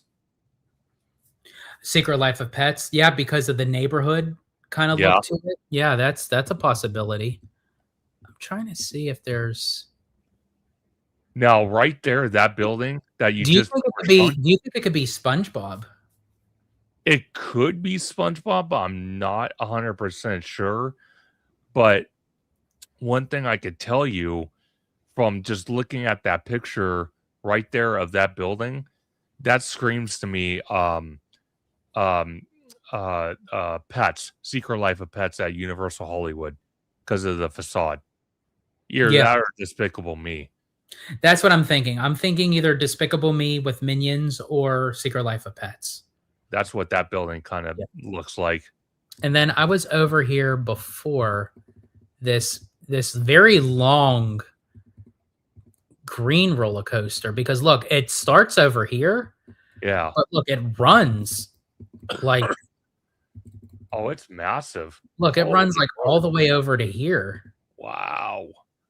I wonder what that could be. I wonder if look, that's I was trying to like make out like what the ride vehicle is, but I mean they have it too blurry to even make it out. But I wonder if you go back to that area real quick. I want to see what's surrounding that. I don't know. You know what? I wonder. Could this be a Jurassic Park roller coaster? It could. Or because look at the building right next to it, like with the dome. Yeah. Yeah, that kind of Interesting. That might be possible. That whole area might be Jurassic Park or Jurassic World. I never thought about that. Interesting. Yeah, because that's the only thing that I could think of, like with the top of the dome, like that. That's literally, it's like adjacent to this roller coaster. But that's if you I don't know if you're able to zoom out real quick to just get a bigger scope of what that area looks like. And sorry, I probably messed you up, but if you look at it, that's a massive chunk of that park just Yeah, for one IP. That's it humongous. is. It is. Unless this green coaster really doesn't have anything to do with that building. I think this building right here, no matter what, I think is Jurassic Park or World. Crazy. And then But what is that? Oh, where the hell What? did I go? This What? thing. What is this? I almost want to say that's part of Jurassic Park. Oh, okay. So it could be like a little play area kind of thing. Probably. It probably is. And then I just want to address 2 comments in the chat. Shout out to Madam Lizelle for gifting 5 HaloGelato memberships. Thank you Oh, wow. very much for doing that. Thank you so much, Mademoiselle. And thank you, Conductor, for keeping an eye on that. Because while I'm working the map, I can't like see the full screen. So I greatly appreciate it. Oh, no worries. And then we got Hidden Geek Village again. Great supporter of Theme Park Conductor and HaloGelato. He asks, "How are you 2 feeling? Anyone sleepy?" Also, I'm going to do going to that park as soon as it opens. I'm feeling fine. Me and George, you will, if you haven't figured it out by now, me and him are like 2 chatty Cathys. That's why we've been able to go 8 hours and not feel tired, or at least I don't feel tired. But I think I'm doing pretty good. But Hidden Geek Village, thank you for checking in on us.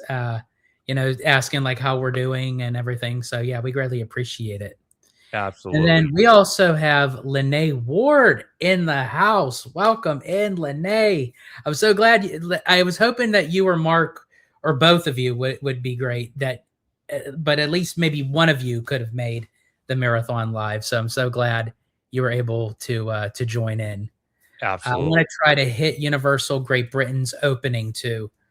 I'm for sure you probably will, Peter. I mean, you have that kind of like world travel, sort of like Jason Hill, that kind of thing, like where you just kind of like go, I want to have that. I do have my passport, so like you never know. Maybe when it opens. That's why I kind of was like tying into and Mademoiselle gifted 5 memberships to Theme Park Conductor.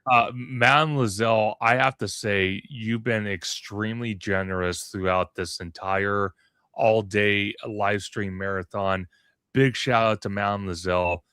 She is so awesome to be friends with, to hang out in the parks, and just a wonderful, wonderful, wonderful supporter of HaloGelato and Theme Park Conductor.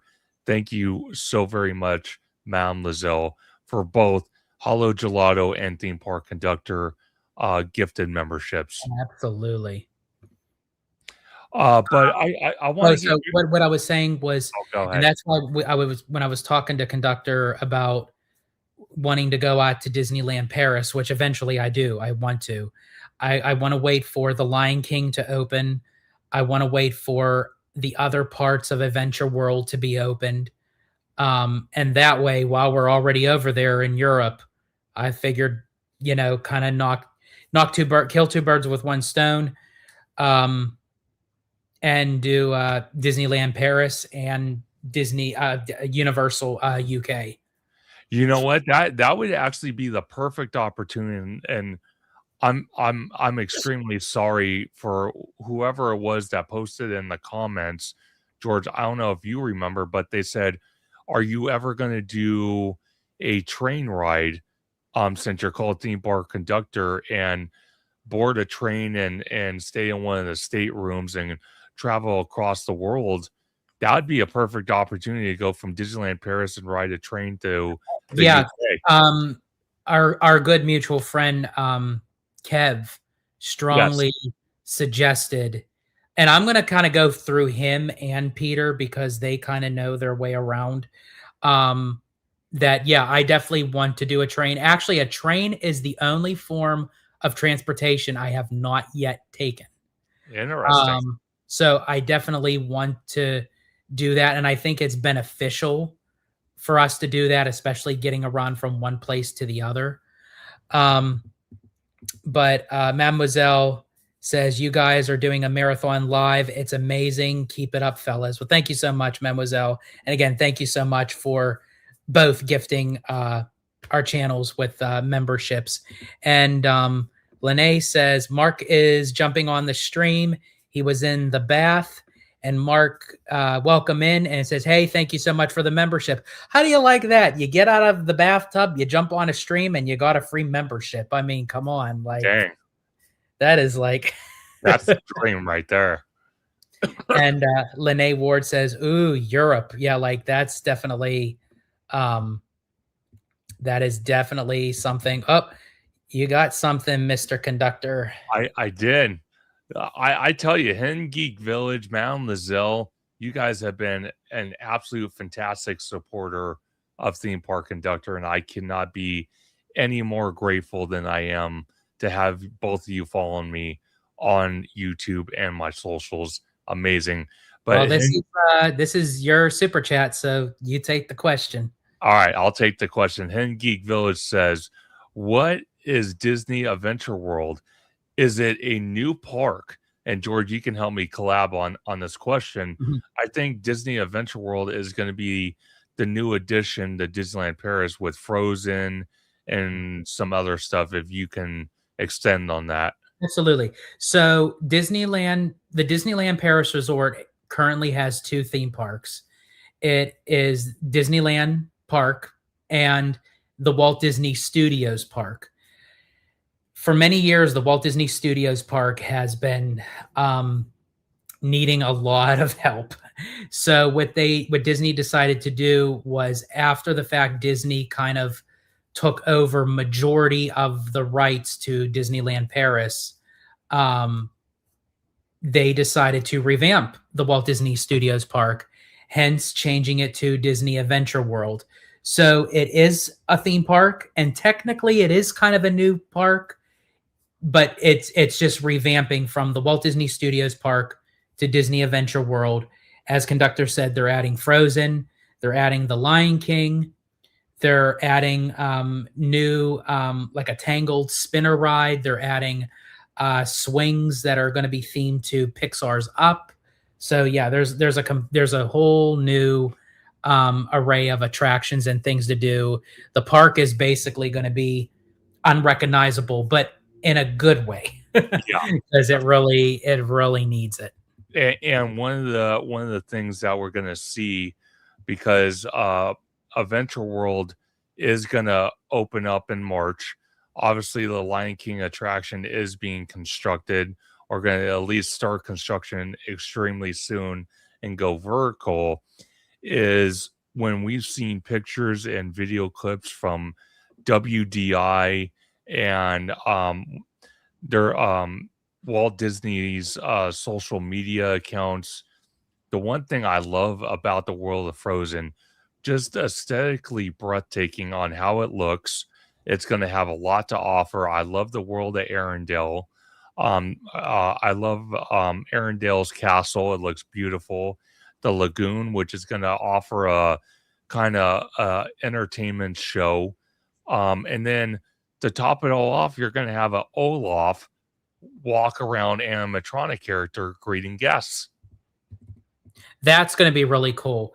I hope in time with Galaxy's Edge we get something like that with Yoda. That'd be dope. Like that's what I would love.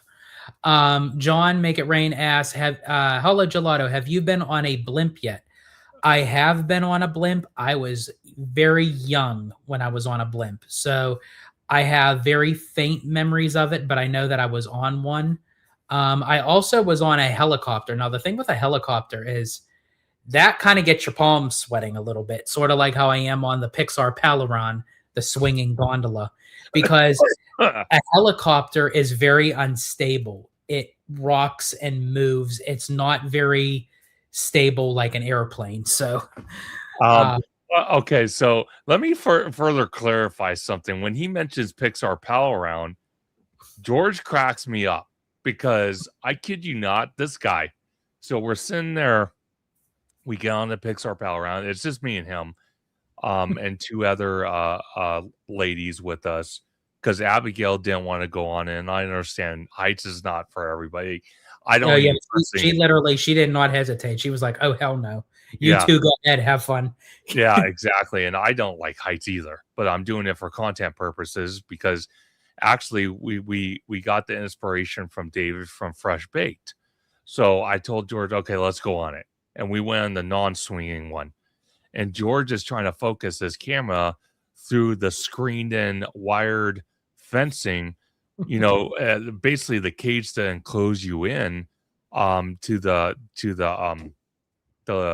sit down area, the cage as I call it.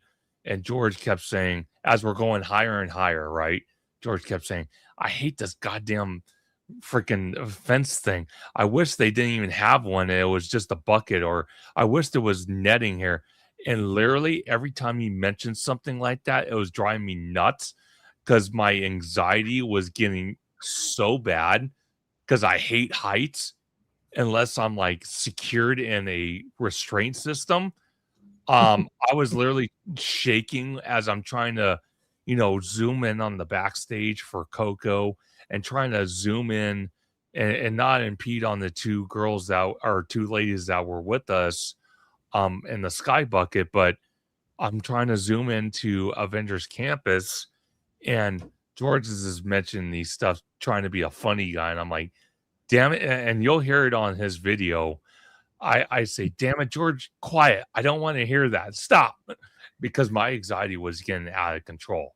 But it really was. Like, I'm trying to get the footage that I need, and it wouldn't focus because the fence barrier thing that's on the gondola was in my way. Like, it would have been so much more of a convenience if they had nothing there. Like, oh my gosh. It was funny though. It was a great time though. Oh yeah, so. It really was. And luckily we were on the non-swinging, so that thank God. I wouldn't passed out if we were on the swinging one. Good God. So Lene Ward says, which did I cuss more on, Mark? She was asking, the Death Wheel or Goofy's for Goofy's Sky Skull. So we'll see what Mark says. Yes, I'm very curious. Mark, let us know. Was it Goofy's or was it the Pixar Palaron? Giant Peter says, how rude of the fences. Absolutely. Like, exactly. I mean they're very inconvenient. Like, it's so Hudson actually, well, let's answer this one first since you brought it up. Lene Ward says, I was in another chat for this video, so he couldn't find the comment. Gotcha.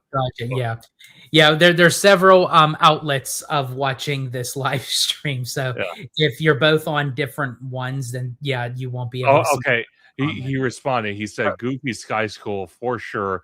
I thought we were going to be escorted off the property. Gosh. And Lene, I assume that you had the right to remain silent, but you didn't have the ability. No, exactly. And George, didn't you go on Goofy Sky School with Mark and Tones? I did. Yes, that was interesting because I had to make sure that I did that with them. Yeah, because they despise that ride, and I'm not saying this as shade because they would agree with me.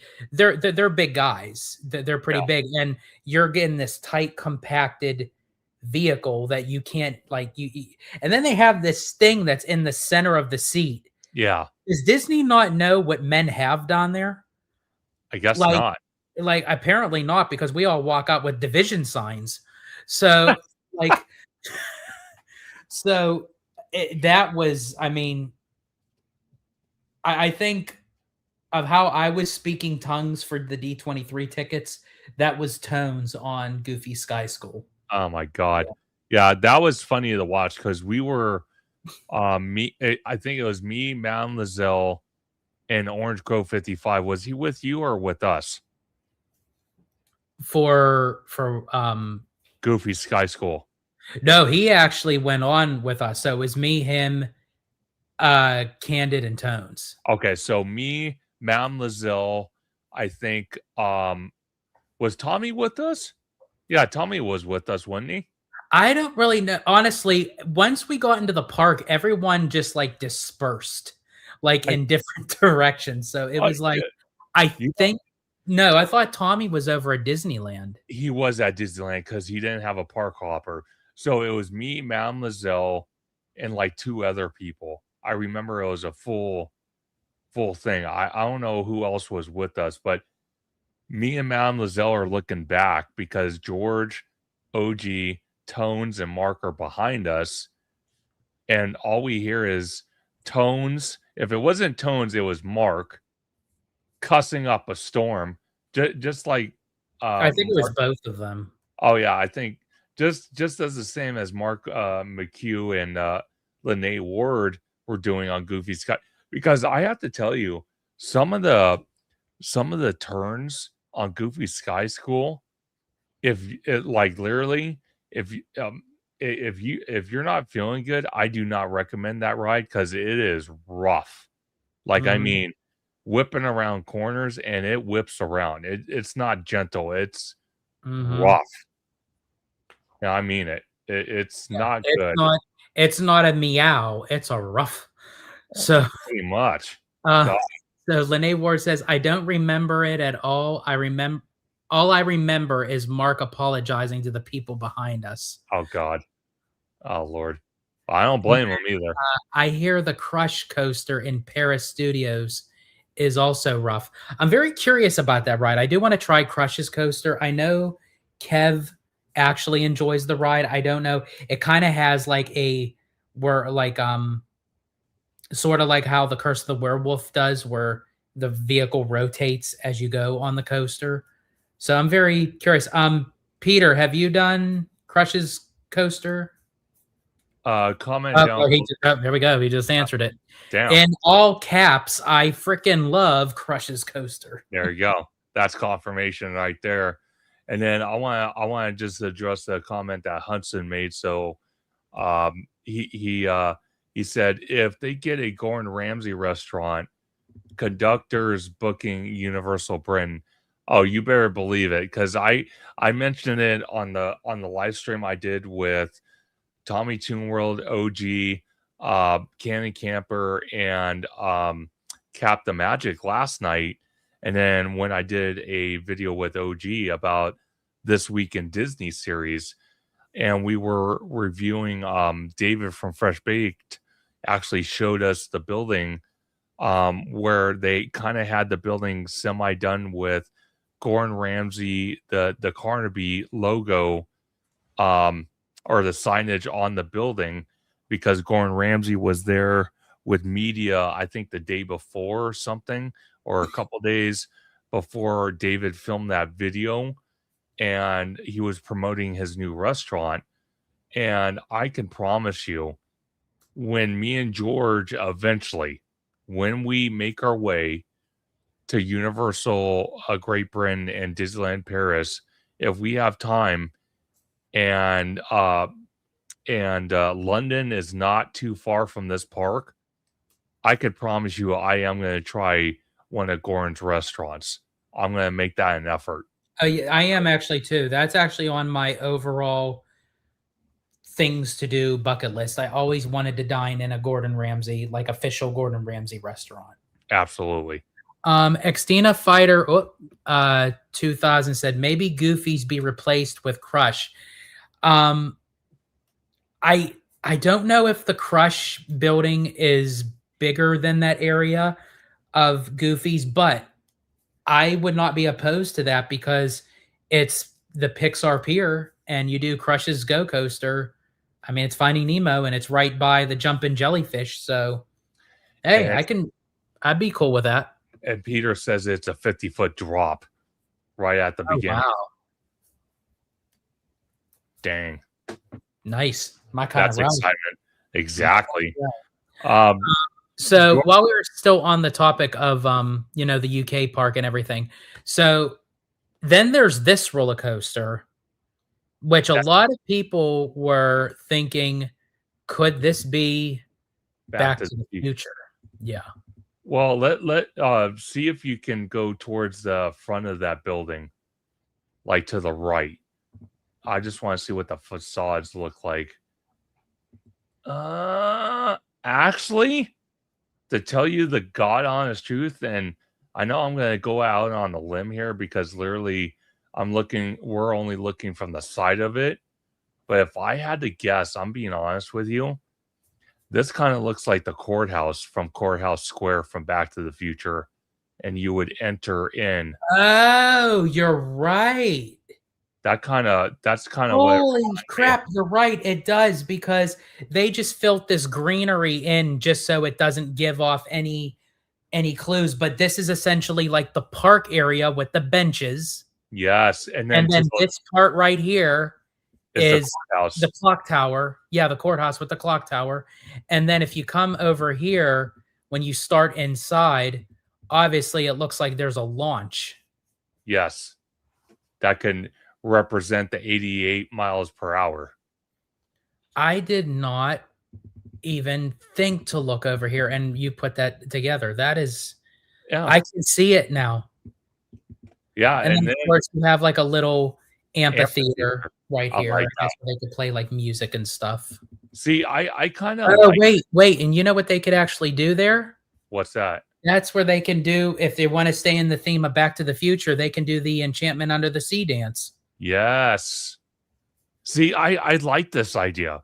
That's what Universal Hollywood once had before Harry Potter came around. But if they were going to build a new amphitheater on the lot, and I know they'll never do this because they're thinking about theme park expansion. But if they ever built a new amphitheater like the Gibson Theater that got replaced by Harry Potter, I tell you what, my dad's told me some wild stories about going to the Gibson Amphitheater and seeing bands like the Monkees, seeing Led Zeppelin, and some of the other big name bands. I think even not U2, but who am I thinking of? It's my mom's favorite band too, with Mick Jagger. Oh, the Rolling Stones. The Rolling Stones, I think, even played there at one point. So I love that they have an outdoor amphitheater. That's awesome. And then they have a big lagoon that they can also use for a nighttime show. I love that. And it's a pretty big. It's massive. It's humongously massive. And then this is like, I guess, like the entrance way. You have the fountain. Okay. Kind of like. It's in. Okay, stop right there. Okay, so on the right side, these facade buildings right here on the right side, does that not scream to you Kung Fu Panda DreamWorks Theater? On which side?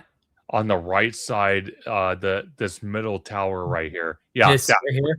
That right there. Yeah, it kind of does actually. Yeah, I can see them doing like the Kung Fu Panda if it's very subtle, if it's a theater, because that's where it would fit in that main, like, again, folks, East Coast walking path. Walking path, I love it. And then to the right here, if you go down a little bit and to the right, George, this kind of glass looking facade. I wonder, and I'm going to go out on the limb here. Doesn't that kind of remind you of Emerald City? Wicked. I was just going to say Wicked. Yeah. Yeah. That kind of reminds me of that. It screams that. It's weird. Because normally like when they have buildings like that, you just have like basic buildings like this right here, but this is like very specific. Yeah. How it has like a glare. See how it has like a glare from like the sun that it like shines? That's crazy. That's insane. Cal Waves has come back into the chat. Oh, and, nice. and he mentioned, do you have plans to visit the Japan or Europe parks first? George, I'm going to let you go first. Let's see. I'm gonna bring their thing. Here we go. Okay, yeah. Do you plan to visit the Japan or Europe parks first? Very good question, Cal Waves. Ideally, I would like to visit Japan first. Because I really want to see Tokyo Disneyland. I want to see Tokyo Disney Sea. I want to see the Enchanted Tale of Beauty and the Beast. I want to see Pooh's Honey Hunt. I want to do Journey to the Center of the Earth. I want to do all that. But I'm also open that if we're able to have the opportunity to make it to Europe first, I think Japan might come first only because I want to try to hold out for Universal Great Britain. And the Lion King attraction at Disneyland Paris. And the Lion, yeah. And obviously I have a feeling that the Lion King will be done before Universal, and I could easily say go out, but then that means I would have to do 2 trips. So I would, as much as I would like to go for the opening of the Lion King, I'd rather just wait, let it work out the few kinks and bugs, no pun intended.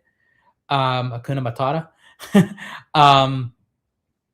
I would rather just wait and then just do one whole big Europe trip to do Disneyland Paris, Great Britain, Universal, and also to see some of the other sites of Europe while I'm over there. Because as Conductor said, London, I want to see some of like the National Geographic sites of the places as well. Oh, absolutely. 100%. And then Mark McHugh comes up with an interesting comment. I would rather a Schindler's List land than another Harry Potter land for this UK park. Now, I want to ask you, because I've seen Schindler's List, I'm sure you have too, with Liam Neeson. Do you think that would be too graphic of an IP to build as a land, or do you think it would be appropriate? I think it would be phenomenal, but what do you think? Here's the thing. I think for Schindler's List, very, very beautiful movie, but beautiful in the sad terms of like what it was about.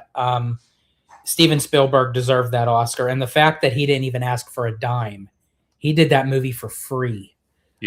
Because it literally it hit home for him, you know, with him being Jewish and everything.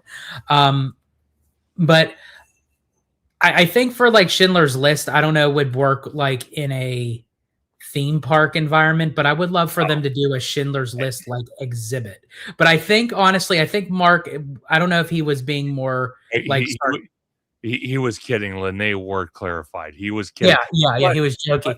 I kind of knew. Well, I kind of knew he was being sarcastic because, like, in comparison to Harry Potter, he would rather see Schindler's List. So, but yeah, I kind of knew that. But in a sense, since it got brought up, I think it's very important for Schindler's List.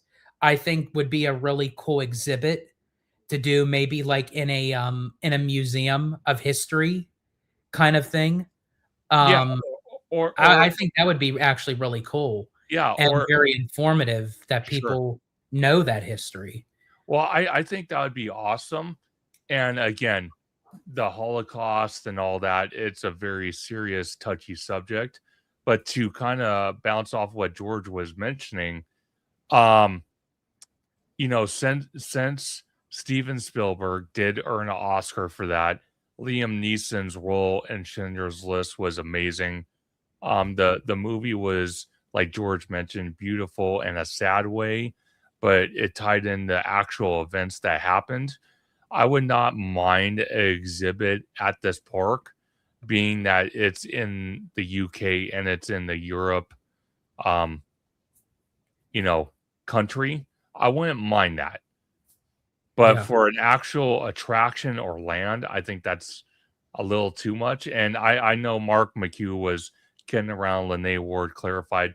I'm just saying, I think, though, because it was, again, a movie that was beautifully showcased in a sad way, but you had Steven Spielberg, one of the best known, absolute fantastic, wonderful, creative film directors of all time, film this movie.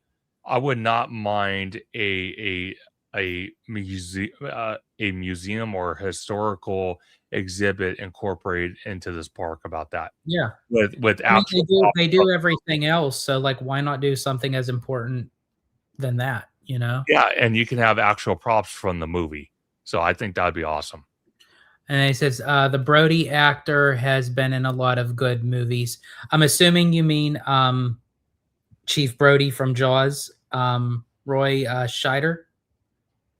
If you could clarify that, John. Yeah. Um, Yeah, that is very true, Mark. Spielberg did Schindler's List and Jurassic Park in the same year. Like, right. to go back and forth with two big movies like that, and you're going to deal with something that's more personal and more touching and pull at your heartstrings, and then have to flip on a dime to do this fantastical fictional blockbuster of a film with dinosaurs. Like, his, that definitely had to take a toll on him, because I do think after he finished that year, I think he did take time to recover, physically and mentally. And then John further clarified, no, it was the guy from Schindler's List. Gotcha. Okay. Yeah. But anything else you want to bring up about the UK park? No, I think we covered the UK park. Now, didn't someone mention about the Explorer key? Yes, it was Magical Hop. So let's dive into that. Okay. Perfect. I don't know if you could pull up the Disneyland website that brings up the benefits of the Explorer key, but just a little back history why George is doing that. The Explorer key is replacing the Enchant key, which at one point or another I actually had before I bumped up and upgraded to the Inspire key. It looks like, from what I understand, and again, that's why George and I are the perfect co-hosts to kind of dive into the subject, because George knows stuff, I know stuff. But the Explorer key, is there any extra benefits, George, that the retired Enchant key didn't have? So I believe, I'm going to read on to it, but I believe of what I've heard that the Explorer key is basically the same as the Enchant, but it has opened up, I believe, some weekends, and I think some months that the Enchant key was blocked out of completely. I believe so. But I'm going to read on. So it says the Explorer key, let's see, reservation-based park hopper admission, select days, 25% off parking at Toy Story parking area. I don't remember. Real quick. I don't remember the Enchant key ever having 25% off. No, I don't remember that either. So that's another. And Lightning Lane as well. Yeah, 25% off of Lightning Lane, multi-pass, 10% off of select merchandise, and 10% off of dining. That, I believe, stayed. Yeah. So now I want to read more with the reservation, because I think that's the, reservation-based park hopper admission, select days of the year. Enjoy reservations to both. Okay, well, we already know that. We don't need to know that. So let's see, view admission calendar. And while you're bringing that up, George, Lene Ward says the free parking is worth the top tier. Absolutely. Absolutely. That's why I upgraded from the Enchant key when it was still a thing to the Inspire, because I'm like, I'd rather pay more monthly but have the freedom to go to Disney a lot more because what is it now? $45 to park? Yeah. Yeah, it's insanity. Hold It's on, crazy. give me 1 second. I have to. So it's definitely worth it, Lene Ward. I 100% agree with that. The one thing I would like to see if the Inspire Key, which we all know will probably hit $2,000 this next year or sometime this year, is I would like the discounts for dining, the discounts for merch, the percentage to go up a little bit more. So that's I what agree. Okay, so they actually left the enchant key up, which I'm glad they did because it'll show the comparison to the Explore key. So the Explore key right now, here's February, here's March. Okay, so all weekends are still blocked out for these months. But let me see how it was for the enchant. Okay, kind of the same route there. Let's come down to April. So June enchant is completely blocked out. Okay, so what is Explore Okay, so for? let's see Explore. Okay, see, there is going to be Openings. Okay, so let me rephrase that because I was probably wrong. You still can't get weekends with the Explore key, just like the enchant. But there are months that opened that the enchant key was not allowed to. So May and June were June and July. So there are openings with the Explore key in June and July that you can just no Fridays, no Saturdays. Actually, you can do Sundays in July except for July 5th. So Sundays you can do. So I want to further clarify something when I mentioned about the Inspire key, the top tier pass. John was asking, has it always been for the top tier pass? Has it always been free parking? As far as I know, yes, it has. And then with what I said about the benefits for dining and merch for the percentage for off. Like I said, I personally want to see those percentage numbers go up for the Inspired key holders. Also, I think if it's going to go to $2,000 or more, I would like to see them possibly have less restrictions on the reservation system if you are an Inspired key holder. Absolutely. I just have to share this real quick. This is from Mark. Universal also owns a beautiful mind, a real honest look at what it's like to live with schizophrenia, maybe a roller coaster. Oh, God. Oh, he's funny. Oh, we done did it now. Oh, yeah. He did it, and that's for damn sure. Which also, A Beautiful Mind, another great movie, won the Academy Award for Best Picture. Ron Howard won for Best Director. You know, Jennifer Connelly won for Best Supporting Actress. So, very good movie. Absolutely. But were there more benefits for the Explorer key, or was that it? That was the only thing that I saw with the Explorer key so you can't do all weekends. Majority of Sundays are opened, and June and July are opened. Interesting. That enchant is not. And then I assume that well, instead of assuming, let me check. Where's that other page that I had? And let then me let me see. Oh, Mark, sorry. No, I was just gonna say Mark McHugh also says, also, damn, George knows his movies. Yeah, he does. I do. I love my movies. You do. I love it. I love it. But as George pulls this up, they don't have the enchant key listed there. I was going to see if they had the percentage, like for the parking, for but they don't. They don't have it for enchant. Interesting. But the next subject I want to dive into, and this is news that recently broke. It's not literally breaking news, but it's pretty recent news. And this ties back into the changes we're seeing at the Walt Disney Company with the next CEO announcement starting next month at a quarterly earnings call. Then we're seeing a massive shakeup at Lucasfilm with Kathleen Kennedy departing.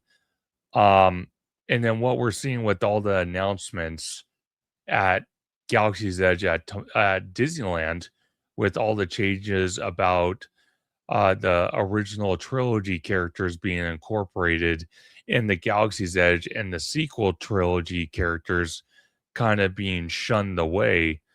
George, I have to ask you right off the bat, do you think it's a coincidence at all that at the same time Lucasfilm is going through a massive transformation of their president leaving the company and a new president's going to be taken over?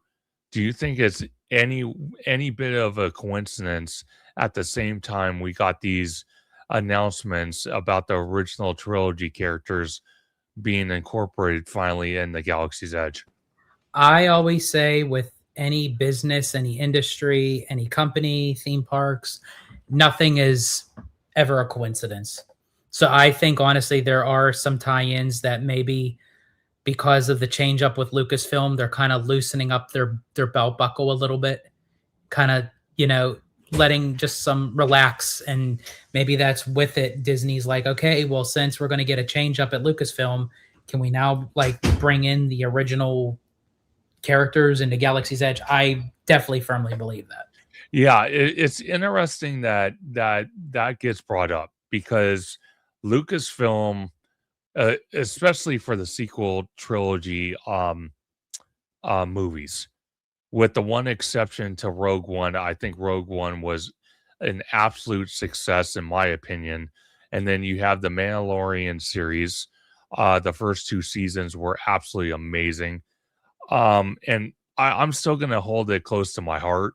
I did like the fact that they did bring back Ian McGregor and Hayden Christensen for the Obi-Wan series. I know a lot of people don't really care for it. I like that series. Oh, I loved it. And I hope they incorporate a season 2. The battle between Obi-Wan and Vader, that's the battle we all wanted with the original trilogy. But back in those days, they didn't really have the technology to make it this big epic fight. So it's basically just 2 old guys going like this with sticks, pretty much. So it's pretty much what it was. But the one thing that I think was the biggest downfall for Lucasfilm and Kathleen Kennedy is the mere fact that when The Last Jedi came out, obviously a lot of the Star Wars fan base did not like what they saw. And that's fine. You can respectfully disagree and say, oh yeah, this movie sucked. It was this, it was that. And I'm not disagreeing with everybody. I think it was very weird how they killed Luke Skywalker off, and how for the sequel trilogy they didn't really didn't really tell the backstory of Luke from the original trilogy, where he was this badass master Jedi, and then he went from that to a hermit on a forbidden island, like a homeless person almost, and pretty much dying off. I think a lot of people were upset how that kind of transpired. But the one thing I will say that was literally the final nail in the coffin for Lucasfilm and Kathleen Kennedy's career as president of Lucasfilm was the fact that she went on social media after Last Jedi was released in theaters. Everyone had a chance to experience it, go see it, comment online about it, and she literally did not like what people were saying about it, and she literally went on social media and started attacking the fan base. You don't do that. You just don't. I agree. I definitely agree. Abby said, "Hello, Gelato Familia." Wow, still going. Almost 9 hours. 9 hours where is upon us. Gosh, that's That is crazy. crazy. But George, do you have any thoughts about with the new president coming in for Lucasfilm?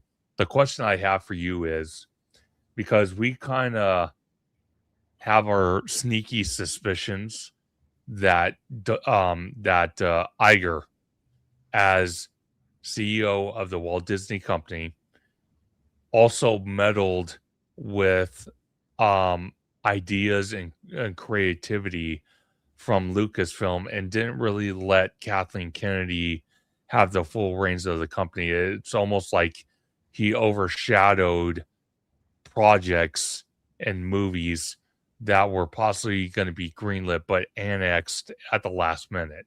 Do you agree with that, or are you kind of? I'll say this: it takes a village to run a company. Yeah, I can't really say, as much as I disagree with Kathleen Kennedy's decisions at the end part of her career running Lucasfilm, because she did a lot of great work in her early years, like in the 80s and stuff. Very great work, and that's probably why they kept her on for how long. But I can't say or not say that it was all her fault. Yeah. I'm for sure she did sign off on those bad decisions, but I'm for sure there's other people in there that contributed to that, I will say. Absolutely. And I personally honestly think, again, as a president of the CEO or president of Lucasfilm, you don't go on social media and start attacking people. You don't do that. That was the final knife in the coffin for me and probably so many other fans. If she wouldn't have came out and spoke positive, I think she wouldn't have had a further career either with Lucasfilms, but maybe stepping away from the president role, or she could have had a position at the Walt Disney Company somewhere. But the fact that she did that just literally put a knife in her career, and that was horrible. But Giant Peter had two comments. He said, "Happy birthday, Super Nintendo World Hollywood." And then he asked, "Conductor, were you at the annual pass holder preview for Nintendo World?" I was. I forgot if it was literally day 1 or day 2. I was there though. And I was definitely there opening day because I was staying at the Hilton Hotel. Tommy was staying at a hotel down the street from Universal.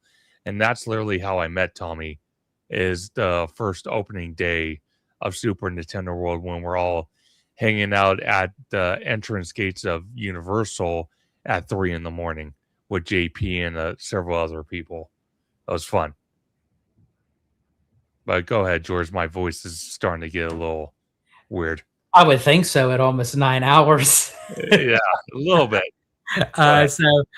Theme Park News Net, welcome in, says, "I get what they were going for by anchoring Galaxy's Edge to the sequel timeline, but it just seems like such a limiting decision." Absolutely. So from what I get from what Theme Park News Net, and thank you for joining this all-day live stream marathon. Deeply appreciate the love and support. But I kind of feel that the way they did the sequel timeline for Galaxy's Edge, they kind of handcuffed themselves, and they really didn't let the full weight of the Star Wars universe be incorporated. And now they're trying to undo that, but it's already kind of too late. Yeah, I think like they're gonna try to scramble to get things kind of reconciled, if you will. Sure. But yeah, I mean, it's gonna do a lot of damage control. And I don't know if they can reel it back in time if people are just like over it. Yeah, I don't know. it's something. It's something that I'm very curious about. So we'll have to wait and see. It's something that I'm literally gonna try to look at from a different perspective and just keep an open mind. So I will see. But George, what's the next topic you want to talk about? Now this topic kind of goes together like in a package kind of deal.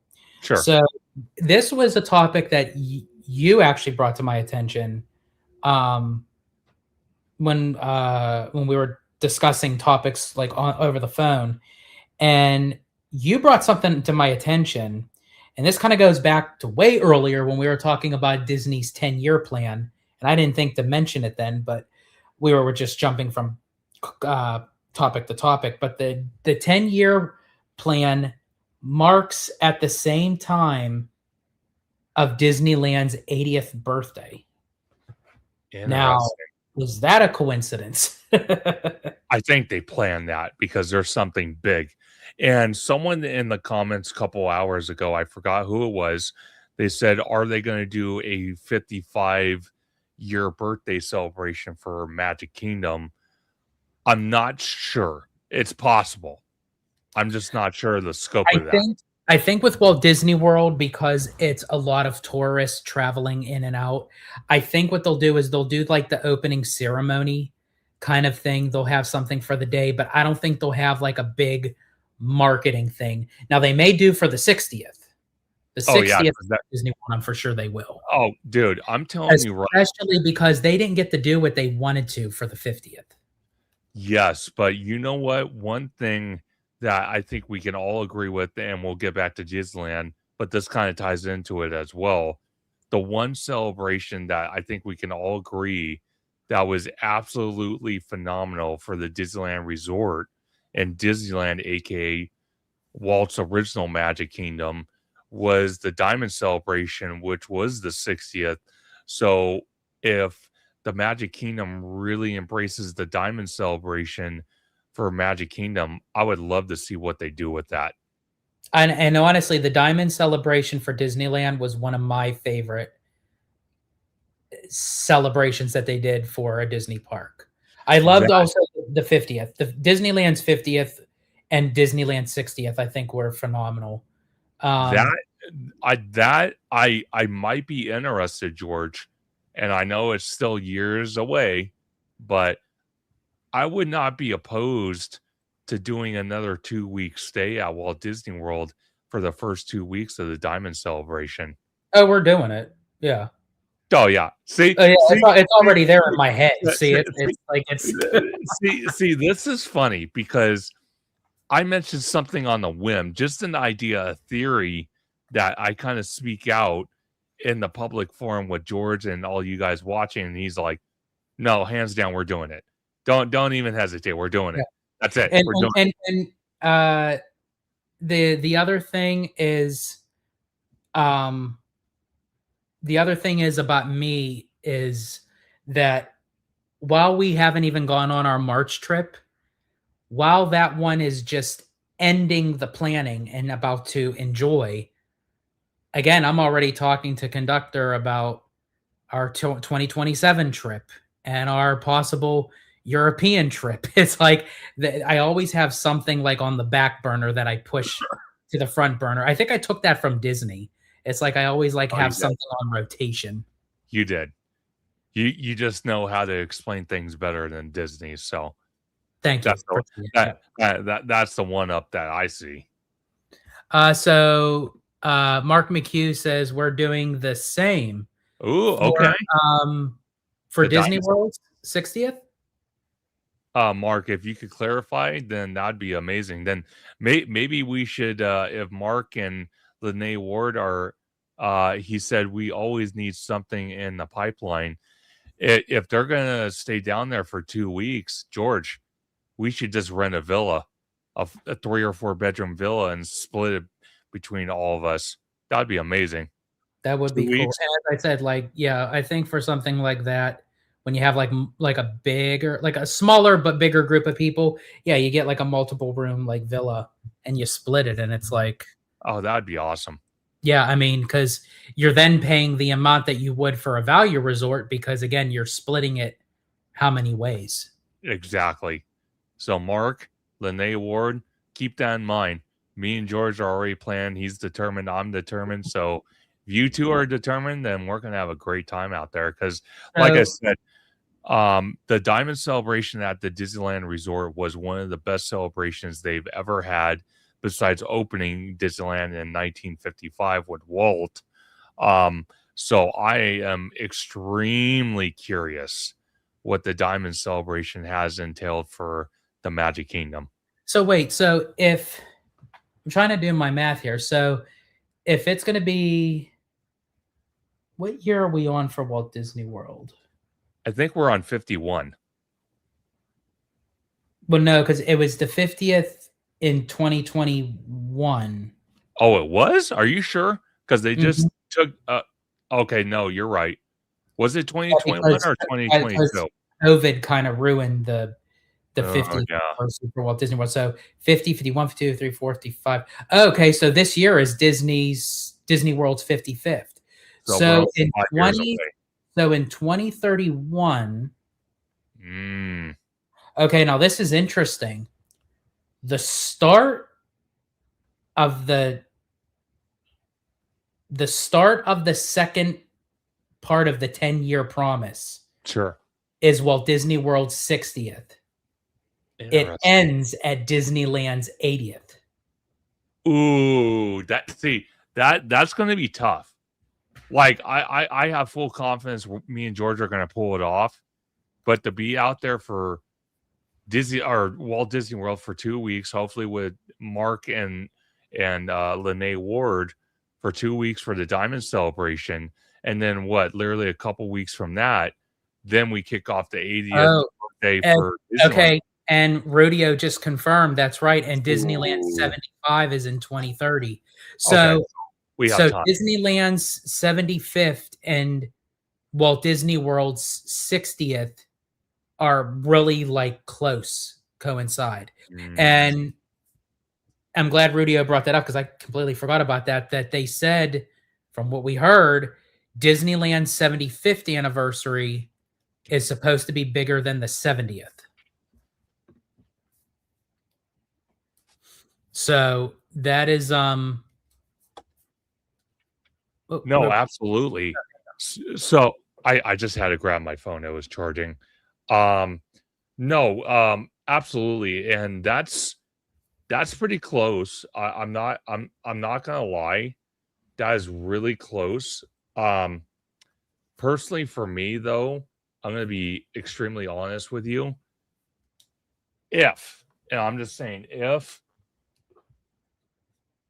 for whatever reason, well, I shouldn't even start a sentence like that. I should curse myself, but when we go for the 75th anniversary for Disneyland, and that's in 2030, because I've been telling you for a little while now, actually, since I met you in person and even on camera, even before then, that I've wanted to stay at the Grand Californian and do like almost like a suite, whereas like one or two bedrooms, that'd be the perfect opportunity to do that with a handful of people. But yeah, so that's what I was saying. Like while you were like getting something, but yeah, so they said the 70 when Rudio mentioned it. So the set of what I've heard, the 75th anniversary of Disneyland, they said is supposed to be much bigger than the 70th. I hope so. I hope so. So we're essentially going to have Disneyland's 75th riding alongside Walt Disney World's 60th. And then within the last part of the 10-year commitment is going to hit Disneyland's 80th and Walt Disney World's 65th. And that's going to be interesting. Again, three. Well, I don't know if I consider Walt Disney World's 65th. A big celebration, because I don't even think Disneyland's 65th was a big celebration. No, they I don't think, again, they did Disneyland with Disneyland's 65th. I feel like that's what they're going to do with Walt Disney World's 55th. Yeah, kind of mild, maybe a little celebration, but nothing crazy. But I think for the 60th, the Diamond Celebration, I think for the 75th for Disneyland, and even the 80th for Disneyland, those two right there, the 75th and the 80th, are going to be absolutely bonkers. You thought the 60th was bad for Disneyland. This is going to upscale that by 100 times by far. Oh yeah, absolutely. Ooh, October and the 1st. Fanny Bat says we're going to need the dual pass for that. I really wish that they would bring back the Premier Passport. Yes. I had it. I loved it. And until they revamped where they did the magic keys and the reservation system, it like, and then Chapek thought there wasn't enough sales for the Premier Passport. I'm like, I don't give a crap about anybody else if they didn't purchase it. I had one. You made me get rid of it. Exactly. Exactly my point. And just to further clarify, because I always forget the number, how much were they charging at the time for a Premier Pass? At the time, I think it was a little over 2,000. Oh, dude. So really, honestly, it's like having an Inspire key. At the time that I paid for my Premier Passport, no block out dates, no reservation system. It went for Disneyland and Walt Disney World. It's almost about to be the same price just for an Inspire Magic Key for Disneyland. That's disgusting. With block out dates, with a reservation system, no Walt Disney World. Like, that's great. Now, mind you, too, to be credit, if they still had the Premier Passport, I'm for sure it'll probably hit maybe $3,000 by now. Yeah. But you're still banking for your buck of what you get with it. Yeah. 100%. 100%. The 1000th birthday. What, are you trying to make me feel old? I'll be dead. Jeez Louises. So Lene is asking, when do you think they will get rid of the paper maps in the USA parks? Paris is apparently getting rid of them. I love the maps. Oh, man, they can't get rid of the maps. In the words of Dora the Explorer, I'm the map, I'm the map, I'm the map, I'm the map. Oh, God, here we go. Here we go. Oh, my God. No, but 100%. I love the physical maps, too, because they're a collector's item. Yeah, because we got them with Disneyland 70th. I got mine for D23 Day at Disneyland. That is very curious, Peter. He says $1 million magic keys by then. I wonder how much a magic key would be in 29.55. Well, it's funny because I don't know if it's a real thing or someone made it up and it's just gone viral online, but there is $1 million ticket out there that you can buy, and it covers literally all the theme parks around the world. And I think it even covers plane flights. It covers some cruises. Oh, I think I heard of that. Yeah, I don't know if that's made up or real. I'm not sure. No, I think I don't know. I think it's real. I think people just don't talk about it because no one can afford it. Yeah, $1 million. It's out there. It exists. For $1 million, I'd better be able to live at Disneyland with my own apartment and freaking go to Disneyland and Walt Disney World anytime I want with no issues. Yeah, that's for $1 million. That's what I want. Kidding me? Yeah, like if I'm going to spend $1 million, like, yeah, I'm going to buy a house in what is it? Oak. Golden Oak. Yeah. Which is literally on Walt Disney World property, which I want to do. But I can only imagine the association fees are freaking astronomical. I can only imagine what they charge for association. It's disgusting. Oh, yeah, I'm for sure all the hidden fees for that is... Oh, God. Oh, man. Mark says, if I had $1 million, I would absolutely buy that. Okay. Yeah. They got, I mean, To be honest with you though, I'm going to be very honest. If I had $1 million, I'm going to be honest with you guys. If I had $1 If million, you had $1 million to spare, like that's not your Yeah. only million. See, if that was my only million, and then I would Yes. be broke afterwards, I might have to. But I mean, if I had $1 million to spare and Yeah. still have money to come back, then yeah. Yeah, I would do it. But if I didn't have $1 million to spare and it was my money, I'm going to be very honest with you. Instead of buying a ticket like that, I would own one Magic Key, the Inspire Key at Disneyland. Obviously, Mhm. I would probably what do you call it? I'd probably own an annual pass at Magic Kingdom, and I would probably do. If I had 2 million, I would spend on that. Of course you would. And then I'd probably do the $100,000 buy-in for Club 33. See, now that's worth it because with Yeah. Club 33, you get tickets for family and friends. You don't have a reservation system, no blackouts. You can go to Walt Disney World. You can go to Disneyland. It's basically you have the premier passport, but then you also get the benefits of the club itself. So actually, that would probably be a better option than buying that $1 million ticket, because if you can only pay a fraction of $1 million and pay $100,000 to basically get a premier pass card that gives you access to Club 33 locations, both at Disneyland, DCA, the Magic Kingdom, all the parks out there, and gives you basically a free passport to come and go between Disneyland and the Magic Kingdom, then I'd rather do that, spend $100,000, and then use the other money to obviously, invest, buy my own home or condo, and then travel a little bit. That's what I'd rather spend $1 million on. Yeah, I can agree on that. I think honestly that's what I would do because I am a traveler by heart. I'm a traveler by nature. And I just would love to see the world. I think honestly that's why I resonate with A Whole New World as my favorite Disney song. It's like you just you go out and you see the world, Absolutely. I can show you the world. Oh God, here we go. Shining, shimmering, splendid. I better stop looking copyrighted. Yeah, you probably would, because you're that damn good. So you probably would get copyrighted. Oh my gosh. Mark says for $1 million, I better be in the Club 34, the more exclusive and more secret club. Club 34. It's one up. It's one up from Club 33. Exactly.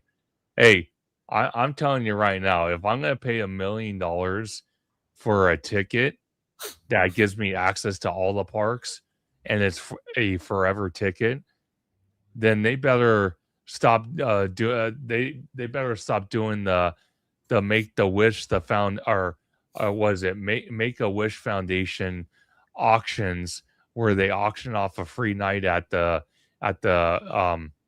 kind of bedroom condo living inside the Magic Kingdom castle, and that better become my new home permanently. Absolutely. And I just realized I made Rudio's prediction true. I ended up singing. You did. Unbelievable. But what's the next topic you would like to talk about? Next topic is just kind of like funny. Oh, this was the other part. This was a topic, but it was also part like with the 75th and the 80th. Sure. Do you see the dragon coming back anytime soon for Fantasmic? Yes. I'm not even going to hesitate on that question. I think with better because see, I'm going to butcher the name. George, can you say it for me, the dragon's name? Oh, Maleficent. Maleficent. Okay, there we go. I got to remember that name. With Maleficent, the dragon going up in flames when it did, which was insane. I'm going to tell you right off the bat, I don't know when that dragon was built, that animatronic. I'm sure it was early 2000s, mid 1990s when that thing was built. Well, the you mean the original Dragon or the newer one that caught fire? The newer one that caught fire. The newer one that caught fire, that came online. Oh my gosh, I'm trying to think of when that came online. Well, you could probably Google it. Was it oh, here we go, Rudio. The newer one debuted in summer 2009. Okay, so 2009. So a lot of the technology field, and the IT infrastructure and the modern day animatronics have greatly improved since 2009. So I think it's more than possible we'll get the Dragon back in its full scale original form as we once had from the 2009 version, but a much upscaled version of it and a better a better animatronic and better infrastructure and technology and safety protocols for this dragon animatronic for Phantasmic. But I have no doubts in my mind they're gonna build a new one if they haven't started already, and they're gonna bring it back in full scale. Yeah, I agree. Yeah, so I think honestly it's going to come back. They know they're working on it. They're going to work out the kinks that they know would happen the last time, and they know they're not going to want to deal with it again. I think it'll be ready for the 75th, honestly. I know that seems like it's a while off. People think it's going to come sooner. It may. I don't know. I think well, no, I take that back. I wonder if it would be ready for next summer for when people come out for D23. It's a possibility. I'm not gonna shy away from that idea, but if I had to put a safety net over it, I think it will definitely be ready for the 75th. If I had to put a safety net over it. And then I want to give a big shout out to Giant Peter's Adventure. He happened to mention in the comments we've been going 9 hours with no tech issues. So that is really surprising. To be yeah, honest with you, I thought there was going to be some kind of hiccup. Yeah, somewhere, and I'm glad it hasn't. But not much from me saying that. I'm going to be like, yeah, pretty much. But if you want to read this comment, go ahead. Yeah, absolutely. Mouseware Bond says, I think they need more than a dragon to fix that show. Unfortunately, saw it in December and it's a real sad state. So sad. So I'm glad you brought that up, Mouseware Bound, because you're absolutely right. The state of Disneyland's Phantasmic is in rough shape. And I'm wondering if it's because while they don't have the dragon and they're going to have to reinstall it and fix it up, that's when they'll take the time and revamp Phantasmic. Unfortunately, I just think as a company, that's how they think and do things like that.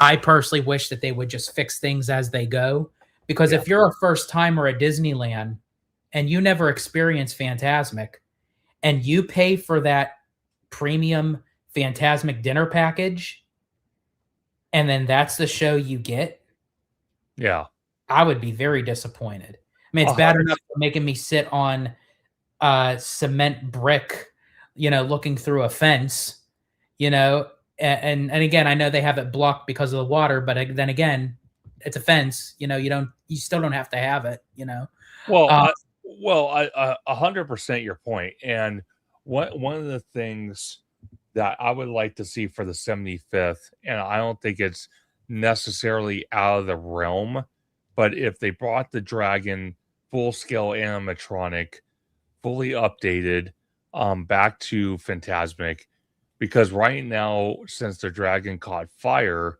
years ago and was damaged beyond repair, Phantasmic has been running in B mode, and it's really kind of not hit the mark that it once had. But for the 75th anniversary, though, if we got the dragon back, if we got a lot of the broken effects on Tom Sawyer's Island fixed, I think that would be great. Because once you know, if they do bring the dragon back, obviously they're going to have to close the rivers of America because they're going to have to install the animatronic dragon. They're going to have to retrofit the show to incorporate the dragon back in. There's going to be a lot of infrastructure work. Um, they might at that time address maybe some leak issues that they might have with the river of America at the same time. And then, like I said, they could go a step further and fix a lot of the broken effects that is on Tom Sawyer's Island as of today. Absolutely. Yeah, completely agree. Rudio says, I'll always remember Recession Summer Nightastic Pass to promote the new Dragon. $99, $99 pass for a 3-day park hopper. I vaguely remember that. That's something. That is. They are going to bring the dragon back, but it'll be a cast member in a dragon costume. I hope not. Well, and if that's the case, it would be Dragon Blood, because I'm for sure he would be willing to do it. Oh, 100%. If not Dragon Blood, you're looking at him right here, the George, because he gets hot and steamy when things don't go his way. So he'd be a perfect dragon. He could breathe fire. Well, then if that's the case, maybe then I could just stand on your shoulders, because that way would be tall enough for it. And then, yeah, I could get like that, just breathe the fire. Oh my gosh. Bring up Linnea Ward's comment, her latest comment. The latest one? Yeah. She said, I still don't know if the rivers of America is safe. Might be a good place to put a tunnel or something. And then she went on to say something else. She said, what will happen first? The people mover tracks being removed in Tomorrowland, the submarines being drained or rethemed, or the population sign on Main Street Railroad Station building updated. So between both her comments, I'm going to say this. I don't think Rivers of America is going anywhere. The only reason I say that is because our Rivers of America actually is a reservoir for different areas of the park at Disneyland. That's how it was built when Walt constructed it. And perfect way to see what I'm talking about is go check out that Disney handcrafted documentary that will clearly show you what I mean by that. Now, when it comes to the people mover and the submarine being drained or rethemed, I'm going to tell you this. I don't think the submarines are going to be something that's going to stick around much longer. Even though the lagoon is absolutely breathtaking at night, I'm not going to lie about that. But the submarines themselves are very claustrophobic, and someone that like George liked to mention, I'm 7'5", not really, but he thinks I'm 7'5". I'm actually 6'3". It's very claustrophobic. Hey, to a 5'7" person, you're 7'5". Pretty much. But even for a 6'3" guy, even though I'm tall and skinny, I do feel very claustrophobic in the submarine lagoon and the subs. So I see that. I actually do, and I'm only 5'7". Like it's like a tight quarter in there. I do find it relaxing. I just wish that the subs were built not like a sub. Yeah, exactly. But if they tore in the submarine lagoon, they would also have to destroy part of Autopia as well, because both attractions sit on top of each other. No offense to Dave from Fresh Baked. I know he loves that ride. I just wish they would get rid of Autopia in general. That single attraction literally can be a whole entire new land. Yes, I agree. And it's outdated. It really is, with the gas-powered vehicles that you'd probably find at just random third-party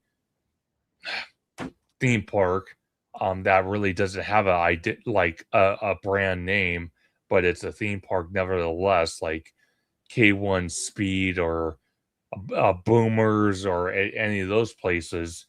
So I totally agree. Getting rid of Autopia would probably free up a lot of room. Now, when it comes to the people mover tracks, this is where I kind of am going to split hairs, like I talked about another subject early on in the live stream. Is I do think the people mover tracks will be torn out to the point where it leads almost up to the station where it sits. I don't think the station will be ripped out. I think it's going to stay. I think once they tear out everything else, besides Space Mountain, don't freak out, everybody. Besides Space Mountain, but everything else, I think they are going to rebuild the people mover aesthetically like the one we see in Walt Disney World. And I think, honestly, they're going to go the route of having the people mover track kind of go along go along the front of the buildings instead of through the buildings, because that's the problem when they built Tomorrowland out here in Disneyland. They integrated the people mover tracks inside all the buildings in Tomorrowland, and the only way to get rid of the people mover tracks is partially destroy a lot of the buildings that the tracks run through. That's why they haven't been touched, and they've just been left to rot.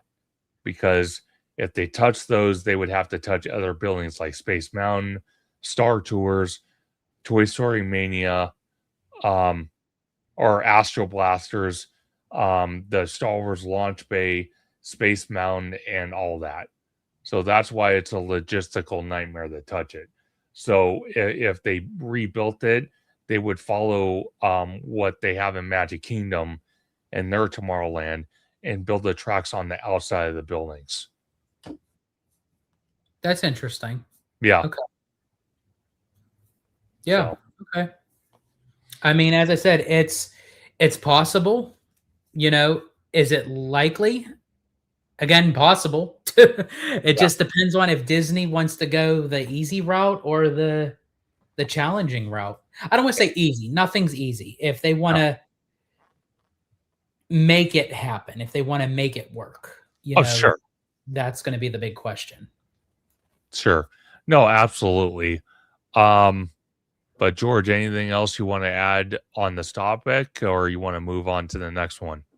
So, okay, so yeah, I'm done. I think we're pretty much good with this topic, but this topic kind of ties in with everything. Again, we were talking about the anniversaries and everything and the milestones. What about the time capsules that Disney has? What do you think? Like when it's time for them to have them resurface, like, do you think that they'll have it as like an actual ceremony? Do you think they'll have it like a D23 event? What do you think actually we'll see in those time capsules? Okay, so this it's interesting you brought it up, because I think DCA even has a time capsule as well. Yes. So this is something I want to know. You know, because obviously they're having the celebration kickoff on February the 5th, which me and George will both be there. But the question really remains, are they going to have it on the 5th or the actual birth date of DCA, which is the 8th? And if they are going to have it on the 8th, will they do some type of celebration that has yet to be announced? And we're only less than 2 weeks away from that date. Yeah, that is true. Yeah, Lene War says, "Oh my God, time capsules! When are those due?" Yeah, there's multiple. There's even a time capsule up at the Imagineering Creative Campus. Yes, in Glendale. So there's like time capsules like all over the place. Yeah. And John Make It Rain actually asks an interesting question. Would you guys ever consider getting a phone line for viewers to call in? I actually like that idea. I love that idea. I really, that is like very, I like that where it's like, okay, next caller, you're on the air, you know, kind of thing. And like, what's your question? I like that. I love that. So it's interesting because one of the things that OG has, because he has the Roadcaster Right. Pro, the second Right. version, and on that soundboard that he uses, it does have a capability to have a phone line, or like with your smartphone, have a plug-in into the board, so anybody can call your Uh, phone, and Radio says it could be done via Discord. and That's interesting. I actually have Discord. oh, interesting. So we can look at that. Yeah, that's something we will definitely look into. If anyone is interested in that, in the comments, put in a thumbs up. Put in a thumbs up Please. if you guys are interested. Hey, if this is something that you guys are interested in, you guys want to partake and participate verbally through audio, hey, I'm all for it. Yeah, we'll do obviously not a marathon live, but we'll maybe do, me and George, since we love doing long lives, we'll do maybe a 3 or 4 hour live on Yeah, that. absolutely. So we got a thumbs up with Rudio. We got a thumbs up from John. We got a heck yeah, I'd call in from Mark. And then we also have an oh my God, you're still here from Kevin. Of course we're still here, Kevin. I told you when you get back from work, we're still going to be on. I wonder if we're going to hit a Guinness World Record for the longest live stream for two I don't know. co-hosts. I mean, we might have to look that up, man, because I would want to be in that book. Let's see.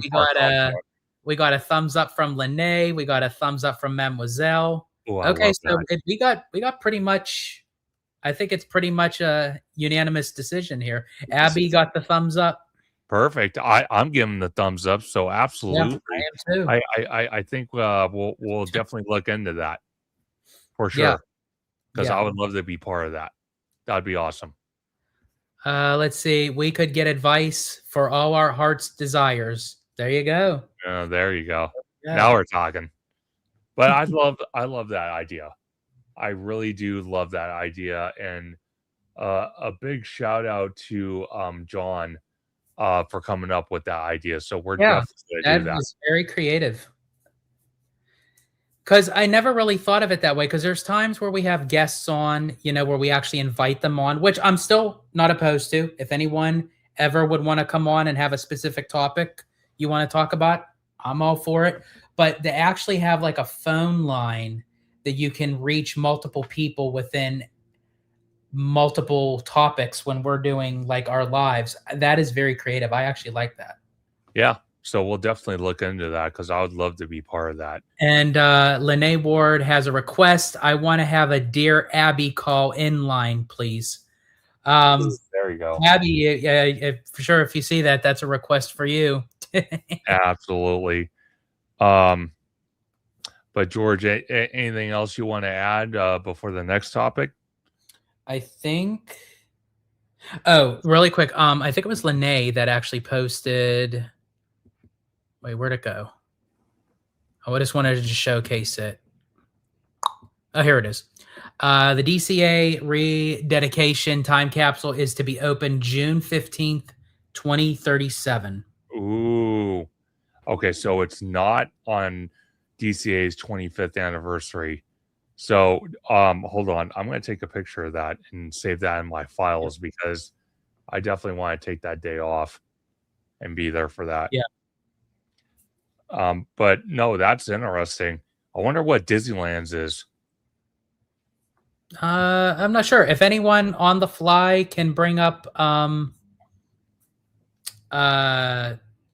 Disneyland's time capsule, we greatly appreciate it. Chris West, do you plan on going to Peanut Celebration, George? Yes, I am planning on going to Peanut Celebration. Abby as well. We're just not able to make it to the opening weekend because we do have our Knott's Pass, but we bought it through Six Flags, so we have to scan in through Six Flags first before we can go to Knott's. So, yeah, so we got to go to Six Flags first. So, unfortunately, we don't have the time to go to Six Flags first to activate our Knott's passes. But we are going to go, I think we're going to try to shoot for February 21st for the Peanut Celebration. Jeez. No, No. I take that back. I'm sorry. Not February 21st. February 22nd, we're going to try to shoot for the peanut celebration. Interesting. That's crazy. Wow. Interesting. Let's see. Lene says July 17th, 2035, 2 years before DCA. Dang. Here, let me take a picture of that because I gotta save this for my records. I have to. Okay, hold on. Okay, got it. Got it. Yep. Crazy. Dang, that's awesome. And then we got Sean Williams in the house. Welcome in, Sean. You can let them come in on the link for StreamYard as well. Interesting. I did not like know as far as like joining the live, right? Yeah. Yeah. I think so. Yeah. Let's see. Do you have the Knott's meal pass? No, not on our pass. We don't have the meal pass. Because I think for us, we don't really do Knott's that often. And when we do, it's usually like for the Boysenberry Festival and something like that. I do know that if you do Knott's often, I've heard that the meal pass does benefit. But we do the drink. We buy the refillable mug because you have it for the whole year. And that includes with boysenberry juice. Absolutely. Or whatever you want to call it. So, yeah, I highly recommend the refillable mug. And I do want to reinstate that Knott's Berry Farm actually has a Starbucks location right outside the gates. That's kind of in like their little version of a shopping district. But it has exclusive boysenberry drinks at that Starbucks location that's 100% unique to Knott's Berry Farm, which is incredible. And then their Knott's Berry Farm punch is amazing. I love it. Oh, I do too. I love the boysenberry punch. Absolutely. And Chris West says, perfect. Let me know. I will try to hang out. Absolutely. As far as I know, we're going to try for the peanut celebration February 22nd. Absolutely. Yeah. John asked, and I didn't even know this. He asked, at HaloGelato, will you guys be riding any of the horses at Walt Disney World? Does he mean there's actual like horseback riding? Mm-hmm. Yeah, there is actually horseback. Yes, there is. You could actually ride horses. You can do horse-drawn carriages. You can do those at Fort Wilderness Resort and Campground, and you can also do it at the Port Orleans French Quarter, I believe, in Riverside. Interesting. Yeah. So yeah, there's tons of stuff to do at Walt Disney World outside of the theme parks. That's why it's when people say Walt Disney World theme parks have less than Disneyland, yes, that is true. In the theme park, like each individual park, right? Yeah. But when you put the whole resort as a whole, then yeah, there's a lot of to do. And then yeah, Chris West says try Circle D Ranch. Oh, Rudio says need to see Tommy Toon doing a presidential horse carriage ride to let the people know he has arrived. That's hilarious. I think he would laugh so hard about that. Chris West says the boat tour like Adam the Woo would do where he would drive the boat. That would be so interesting fact about this. We me, Orange Cove 55 and Sam Chad did a video and it kind of went viral. Again, wasn't expecting to, but we did a reaction to one of Adam the Woo's videos as a tribute to his legacy, his memory, and just everything he brought to content creation in general. And the video was where he started off at Walt Disney World early in the morning, literally spent a couple hours there, rode some attractions, and then literally got on a plane, flew to Disneyland, rode the same attractions at Disneyland in the same day. Absolutely phenomenal. But one of the things I told George I would love to do, even though we have it out here in Disneyland, but to pay homage to Adam's memory and his legacy, I'm going to try my damnedest to get on Autopia for Autopia Speedway out there and ride number car 34, which he actually rode on in that video, and pay homage again to his memory and his legacy. That's something I definitely want to try to do.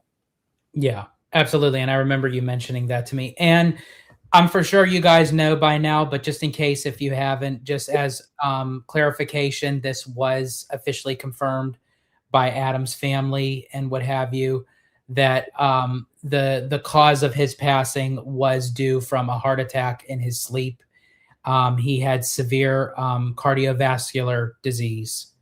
And I bring that up because I say to everybody, let's all try to take care of ourselves. You know, learn your body, know your body, read the signs, you know, get checked if need be, because you could end up either saving a life or your own life if you know, read the signs. And unfortunately, Adam, you know, being busy all the time, you know, doing his daily vlogs and what have you, probably honestly didn't even really notice, you know, and it's unfortunate. And I wish he could have, and maybe he could have spared his life, but unfortunately that wasn't in the cards. And as I said, he will be dearly, dearly missed.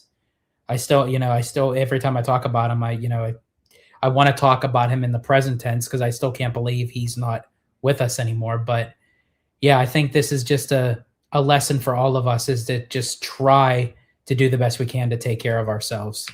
Absolutely. And John mentioned definitely get your blood work done when possible.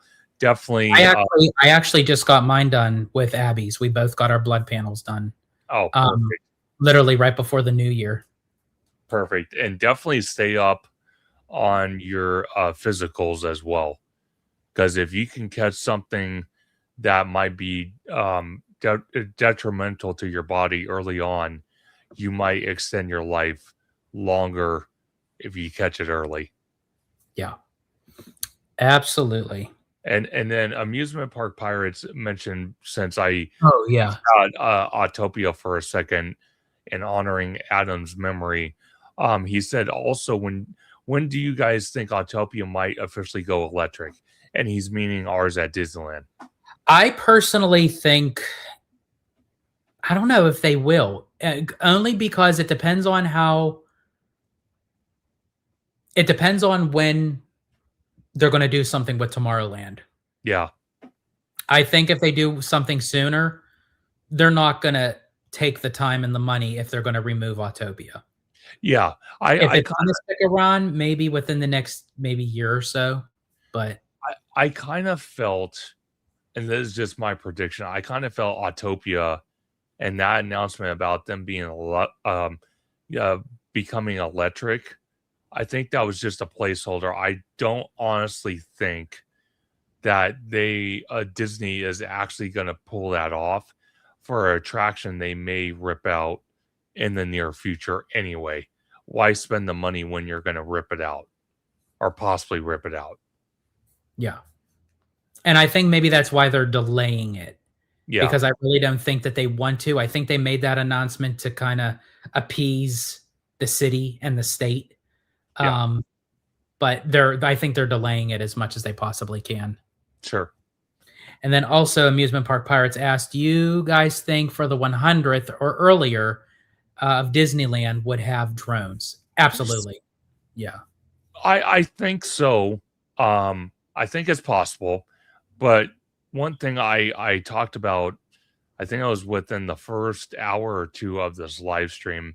And again, shout out to everybody watching this live stream, especially John. Yeah, he's been with us. You guys made this live stream possible, because literally if not, Conductor and I would have been sitting talking to ourselves for 9.5 hours. So, Exactly.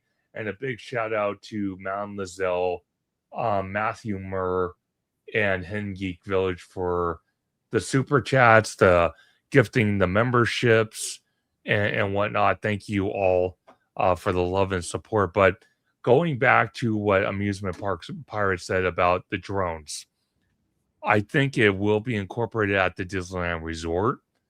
I personally think it's probably going to be saved for the third gate. The reason why is because I think what if Disney was smart, if they were smart and they planned it correctly, you would have 3 different entertainment nighttime offerings. You would have Disneyland offering with the projections of Main Street and the castle and fireworks. You would have DCA as the World of Color, and you would have the third gate a drone-based show. So you would have the best of 3 worlds. yeah, that is true. That is very true. So I kind of want to, being that we were still talking about Disneyland, I want to pivot to another topic, even though we kind of touched upon it a little bit, but I wanted to kind of talk about it, was for the Coco construction and layout. Sure. Because we talked about Pandora, and that was actually the first topic that we did like 9 hours ago. So for Coco, so we were touching upon like it being, obviously it's going to be a boat ride and what have you, and it's going to go into the back of the Incredicoaster. Sure. Do you see them doing it kind of like Carousel of Progress rotation style, where they're just moving the show scenes along and you're basically just floating on a boat and it makes it seem like you're moving through the scenes? Or do you think it's going to be a big actual like building where you're going to move through scene? I think it's going to be moved scene through scene, because that's what the Shanghai Pirates attraction is, and that's what we've all heard, that it's basically going to be a version of the Shanghai Pirates attraction, but Coco themed. Don't get me wrong, I love your idea of you floating on the boat in the water and the show scenes are moving past you and you're going right through it.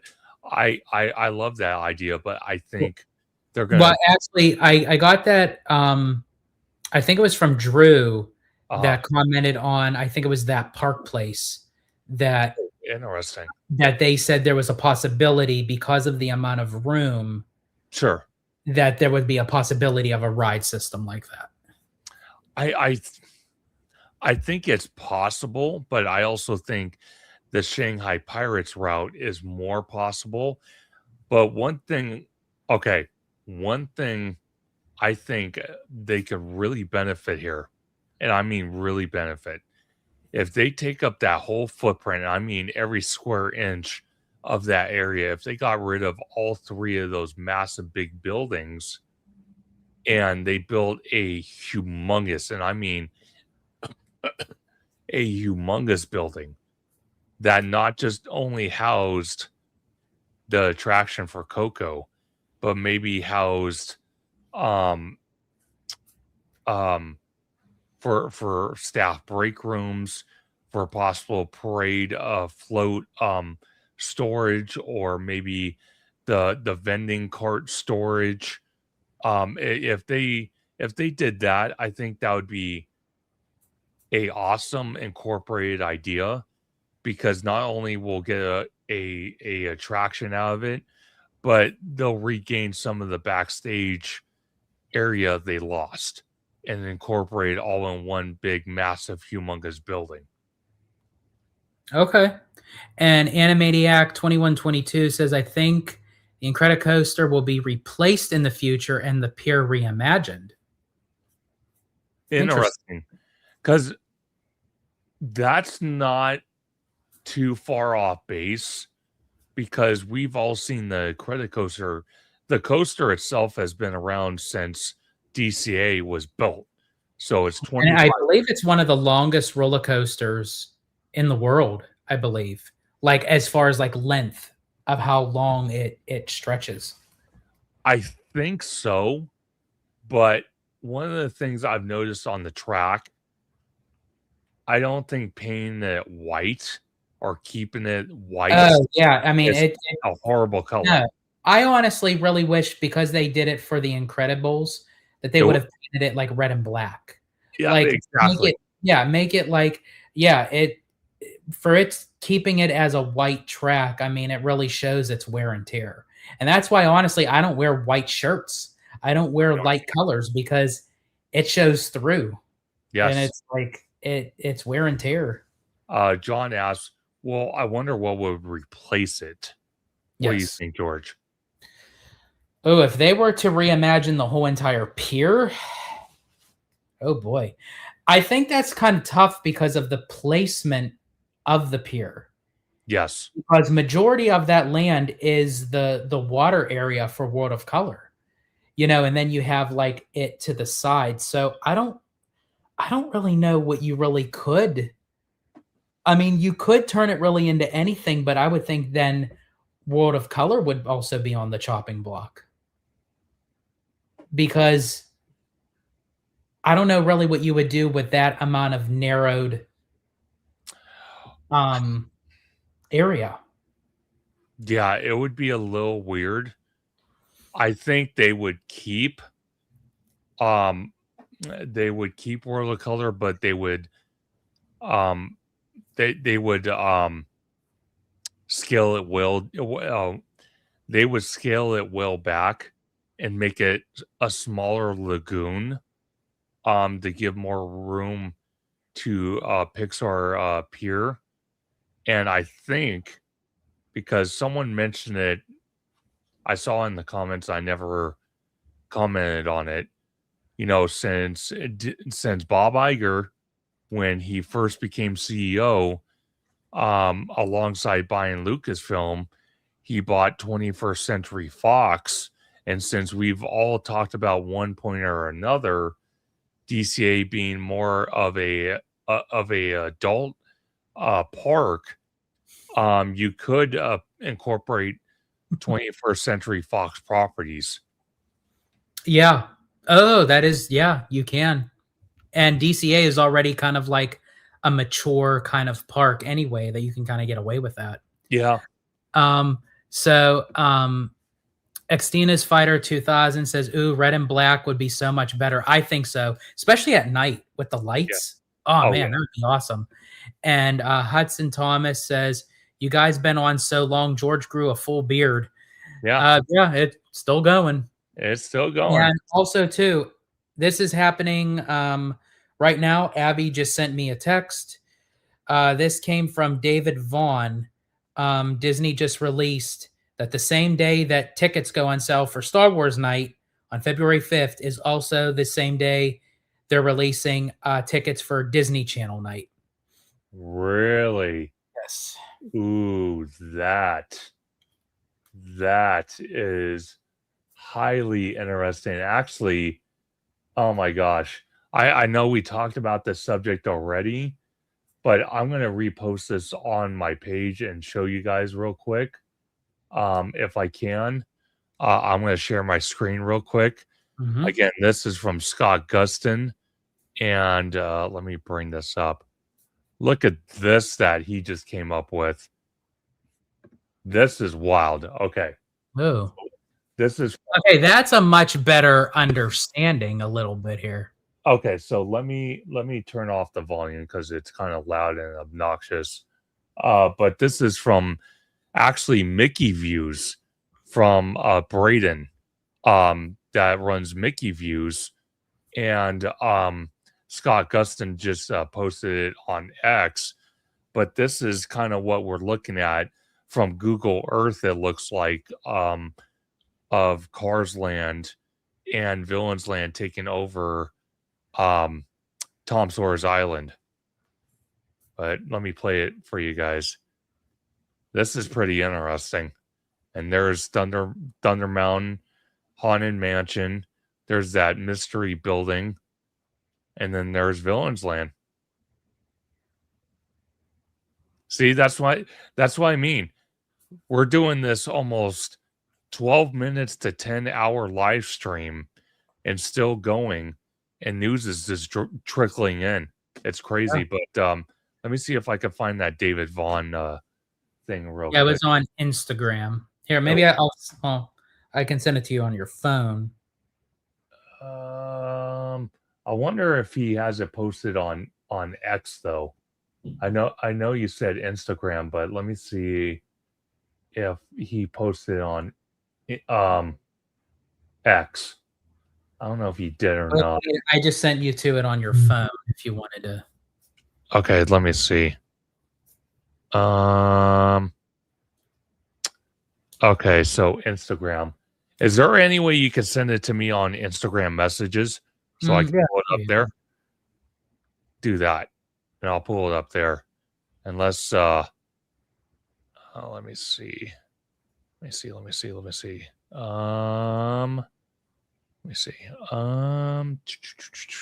Just waiting for. Okay, perfect. Let me bring that up, and then here we go. Okay.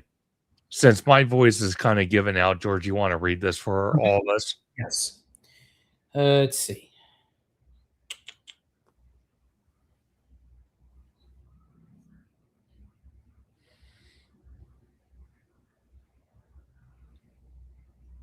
Okay. Disneyland After Dark Disney Channel Night goes on sale Thursday, February 5th, 2026. The event takes place April 12th, 14th, and 16th. Okay, so they're going to have 3 days at Disneyland Park after hours from 9 p.m. to 1 a.m. Wow. Guests can enter early starting at 6 p.m. Daytime guests will be asked to leave at 8 p.m. Just give them the boot.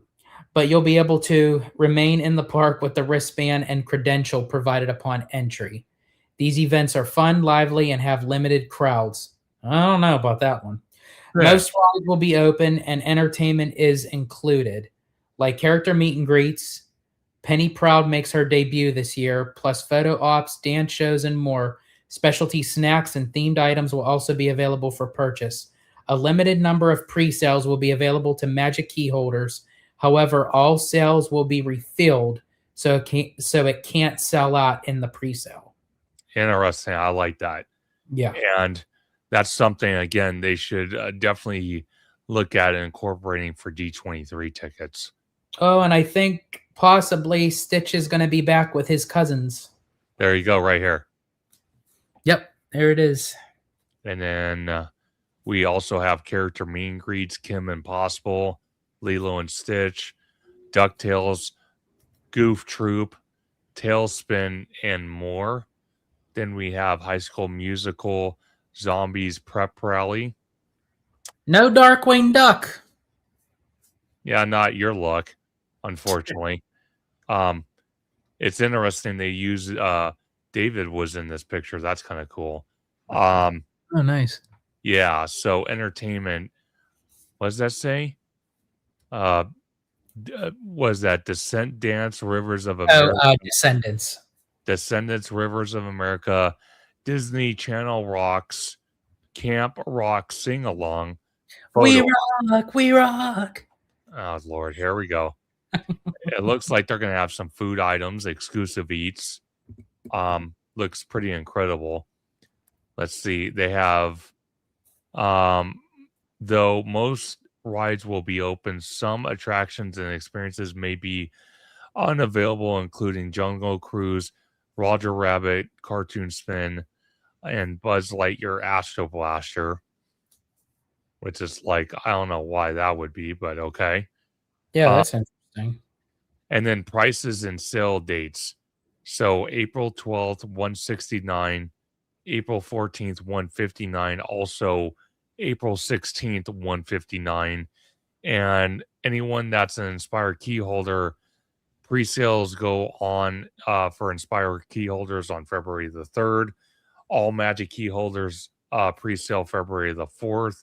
And all no earlier than 9 a.m. Pacific Standard Time. Okay. Interesting. That's what I mean. Disney dropping. I missed the first Disney Channel night, so I don't know. Maybe I would like to maybe go to that one just to see what it's like. I don't know. Yeah.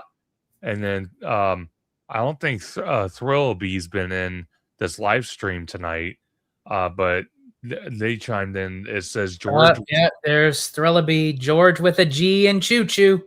Absolutely. You know it. The dream team right here. Yes. And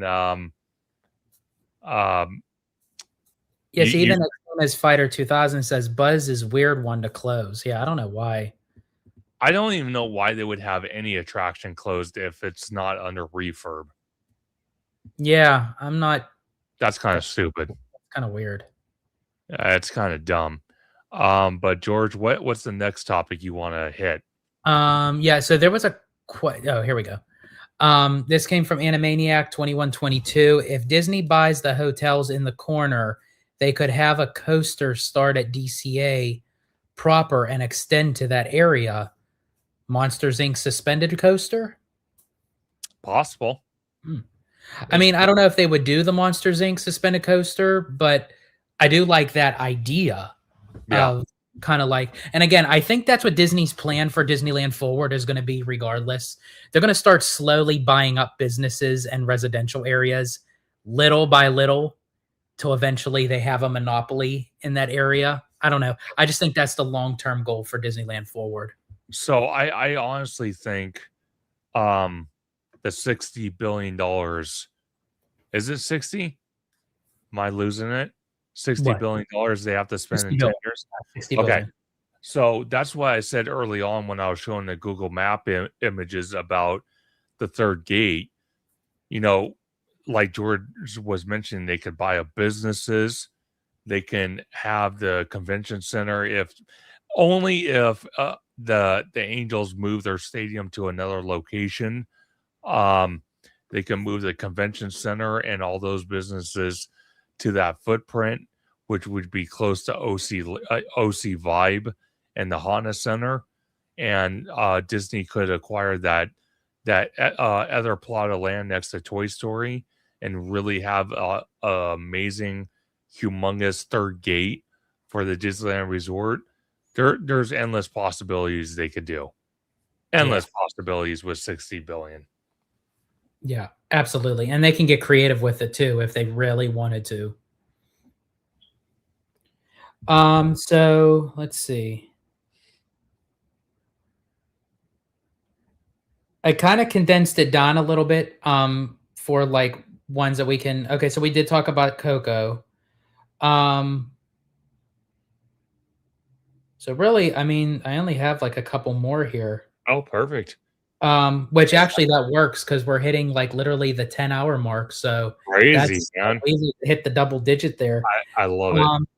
So the last couple is the painting of Cinderella Castle. Okay, let's start with that. Okay, let's start with that because that was a comment I was actually going to bring up for the Diamond Celebration at Walt Disney World in 2031. Since they're painting the castle back to its original colors, which I know a ton of us, including yourself, George, really do appreciate, because I do think that pink color that the Disneyland Castle has was not really a great fit for the Magic Kingdom Castle. But do you think that they might paint the castle again, not as a pink color or not as a different color in general, but maybe kind of really brighten up the silver and the gray tones of the brick for the Diamond Celebration, because the Diamond Celebration kind of has those colors with the grays and the blues and the crystal and all this stuff. What do you think? I think for me, and maybe this is just me. Sure.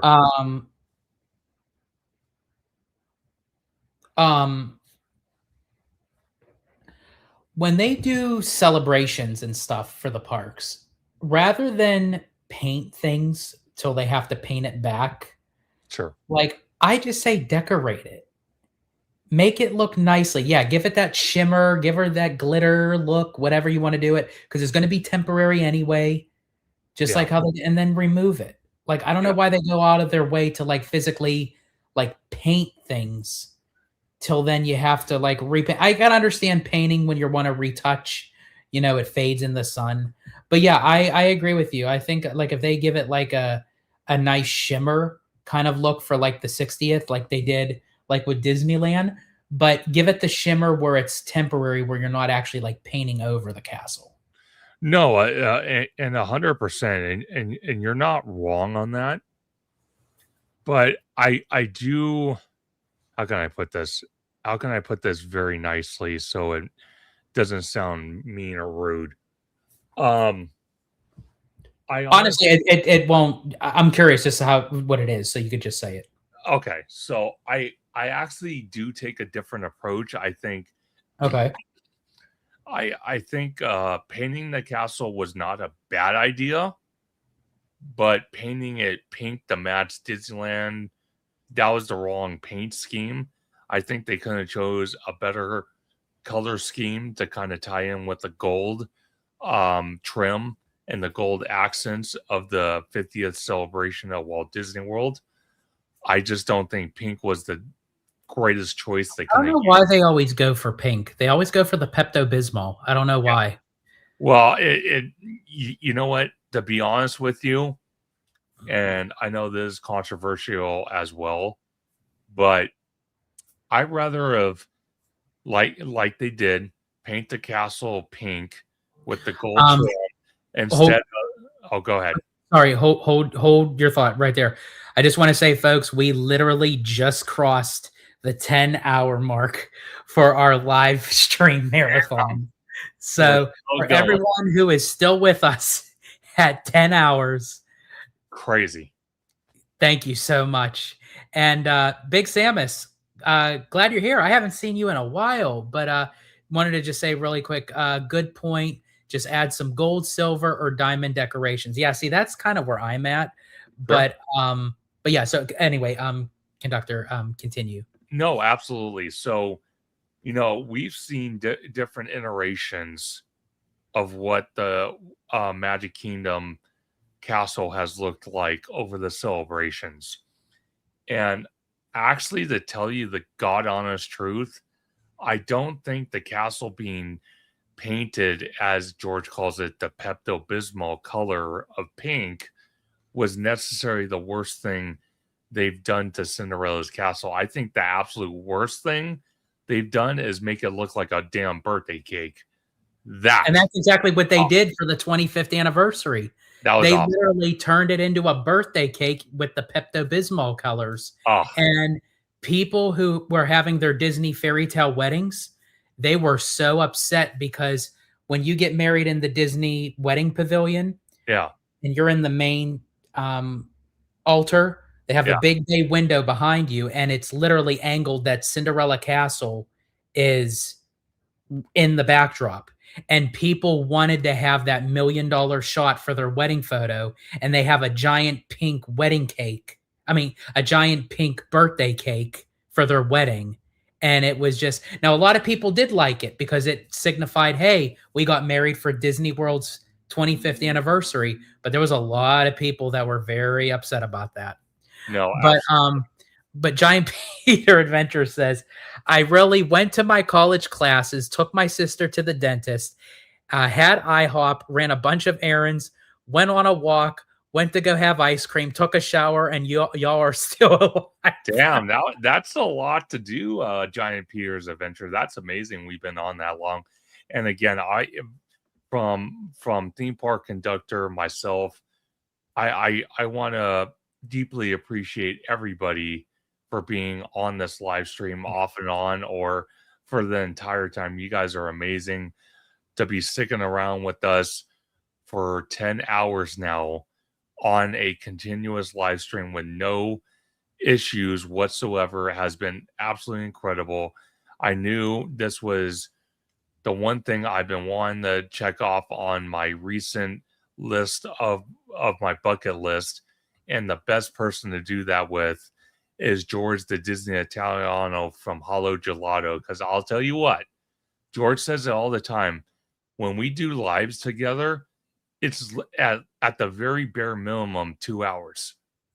And I think that's what came to the conclusion for us to even have this discussion to do this, because it was like we were doing lives, we were covering stuff through for D23 and everything. We did 4.5 hours, and I'm like, I'm very curious to see how long we could really go. Let's do a marathon live stream, you and I, and we'll like knock it out of the ballpark and see what happens. That's awesome. But Giant Peter asked, did you guys even eat? No, not yet. Actually, for me, Abby is ready. She has like the Uber Eats already ready, and she's waiting for my cue, and then she's going to hit the button. So yeah, but that's okay. I think I needed to lose a little bit of pondage, so I probably, could have used a couple things, but now I'm going to eat like a horse. I thought you looked thinner in the face. Thank you. Yeah, I actually, in all seriousness, I actually lost from being sick and not having too big of an appetite. I ended up losing, I think it was like 9 pounds. I lost 4. Really? Yeah. Well, Great. That's normal for you because you're already skinny. I had more ass to lose. So see, that's what I mean. George on cue. Incredible. I love it. But I also had up, okay, so Sean Williams says 10 hours. That's awesome. Impressive. 10 hours is still a cakewalk for you guys. No pun intended to the 25th anniversary birthday cake. Oh, and then Giant Peter mentioned the Stitches teepeed castle. Yeah, I remember that. That was a lot of people did not like with the teepeed and like the graffiti, like that Stitch was there and he messed with the castle. People like they had to hurry up and they cleaned up that mess quick. Oh yeah. So I think out of literally not so for Cinderella's castle being the original colors, but not including that, and with all the celebrations and different designs we've seen of the castle, actually, I think the 50th anniversary for the castle was literally the one of the best to date of decor and paint that we've seen on the castle. Because all the other ones, like George says, the teepee and the graffiti from Stitch, and then you had the birthday cake of the 25th birthday. It just didn't look right. It looked horrible. So I don't think honestly, if we don't include the original colors from the Cinderella's castle and we only include the decor and colors from the celebrations, I think actually the 50th was one of the best.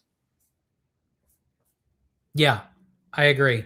Again, because it's more of decoration than painting. It was more of like, make it elegant, make it fancy, make it however, make it fun. You could do whatever you want, but I just think the painting is like what really like gets me. But again, I also see your point too, that you can do the painting, but it depends on the color palette that they choose. Yeah. And I think they need to kind of go away from, I didn't really mind the dark blue towers. Yeah. It was just that pink. Pink. No, 100%. I think if they went with the different shade of pink that wasn't so vibrant, I don't think too many people would have had an issue with it. But it was like a really, really bright pink color they used. And I understand it because the Florida sun is just, it's a killer when it comes to paint, and especially facades for attractions and stuff like that, and buildings in general. The Florida heat's awful. So yeah, I get why they went with that shade of pink. Yeah, I can see. Yeah. Because it wasn't as strong as the pink for the 25th anniversary birthday cake, but it just like, again, it's still like leaning towards that same, direction.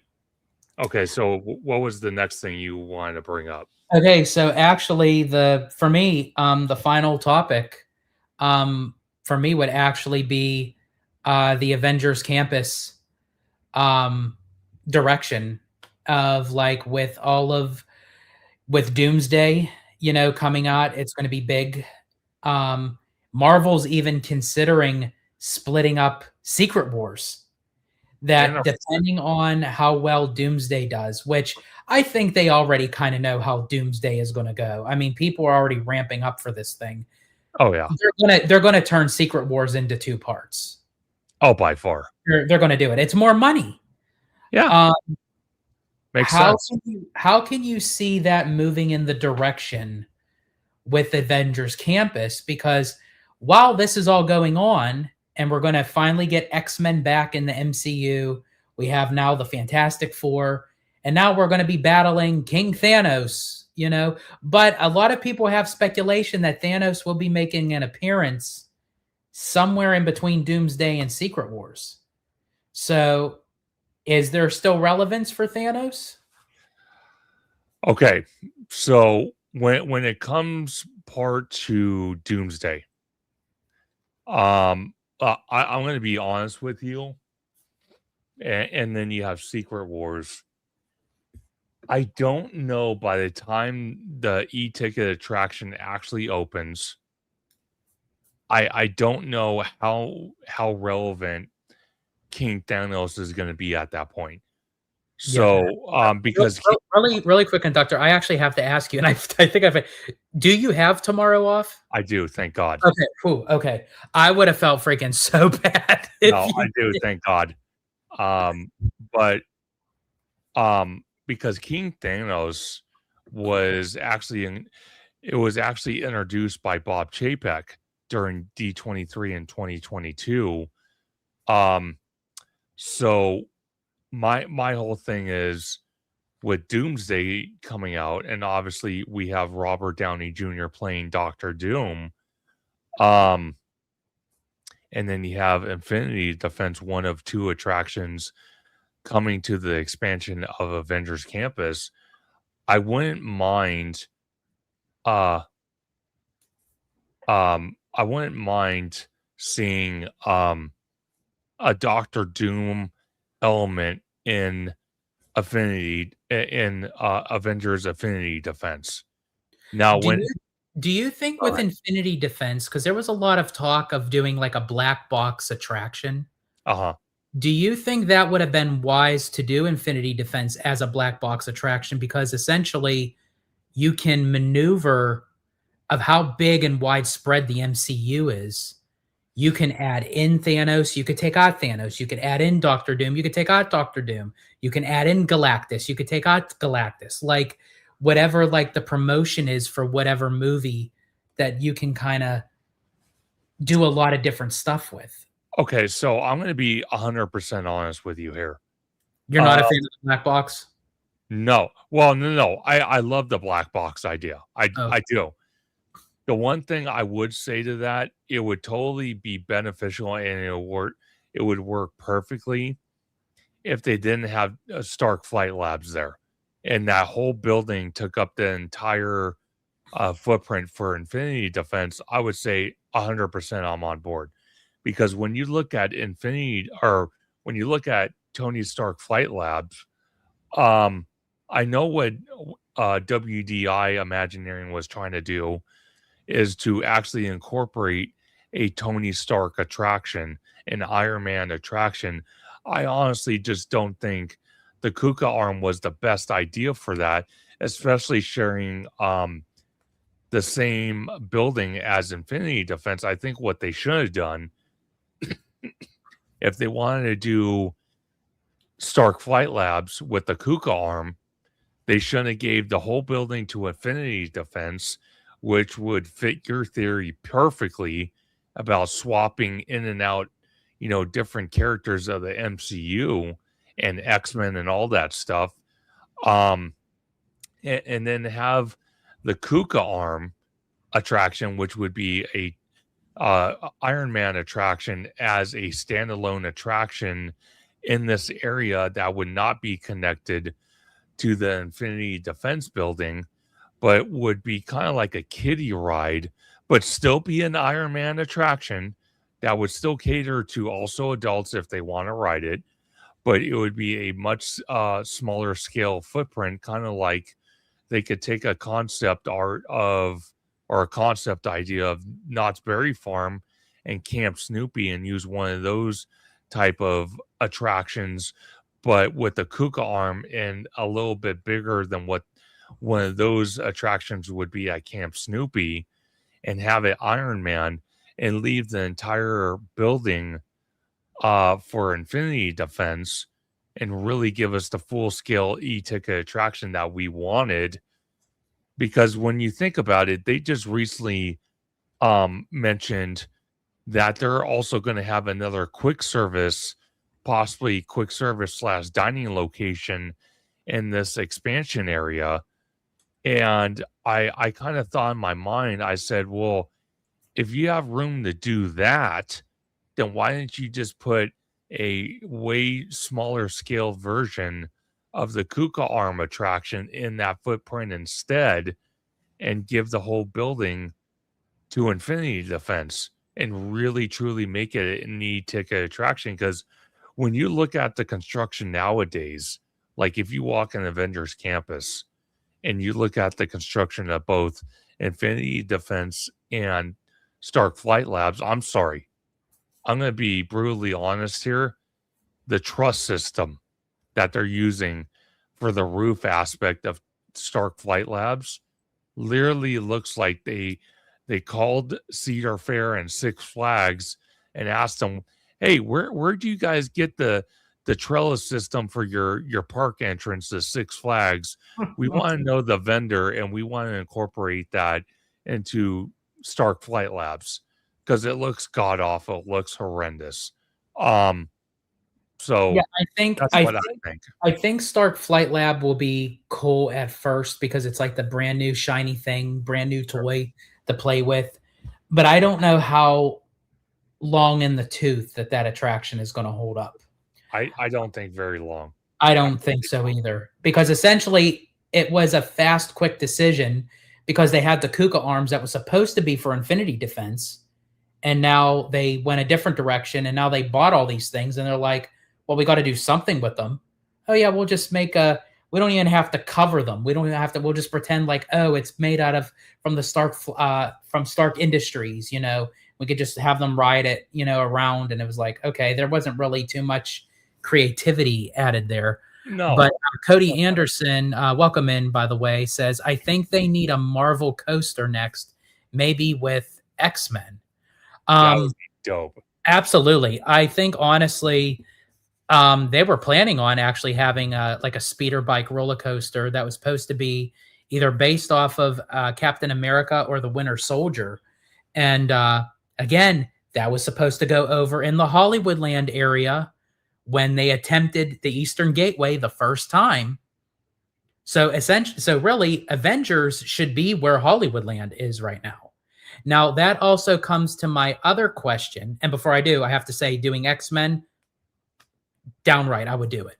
We have enough Avengers attractions. Now we need an X-Men and a Fantastic Four. Even though Fantastic Four didn't do so hot at the box office, people thought it was going to be much more, but I still enjoyed it. I loved the movie. I love the Fantastic Four.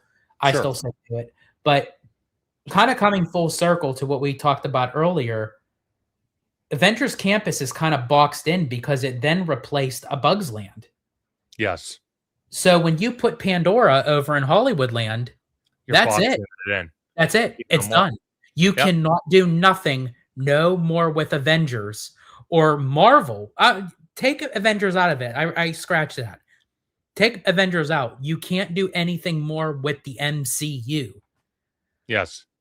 How is that possible? Why not take Hollywoodland and make that part of an expansion of Avengers Campus and put Avatar over in the Simba lot where it belongs?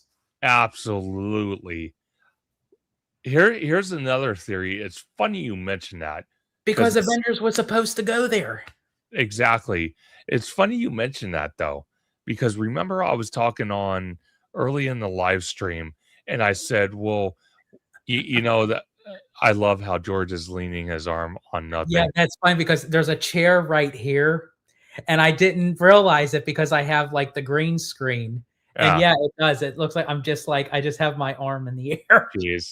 Um, no, but I was mentioning early on with Avatar going in the Hollywood backlot, if they tore down, um, if they tore down the Hyperion and built the building back up, but used the building as a second attraction for Avatar, and then obviously put back the theming for the Hollywood facade that faces Hollywood Boulevard. But what if? And I'm going to be honest with you. What if?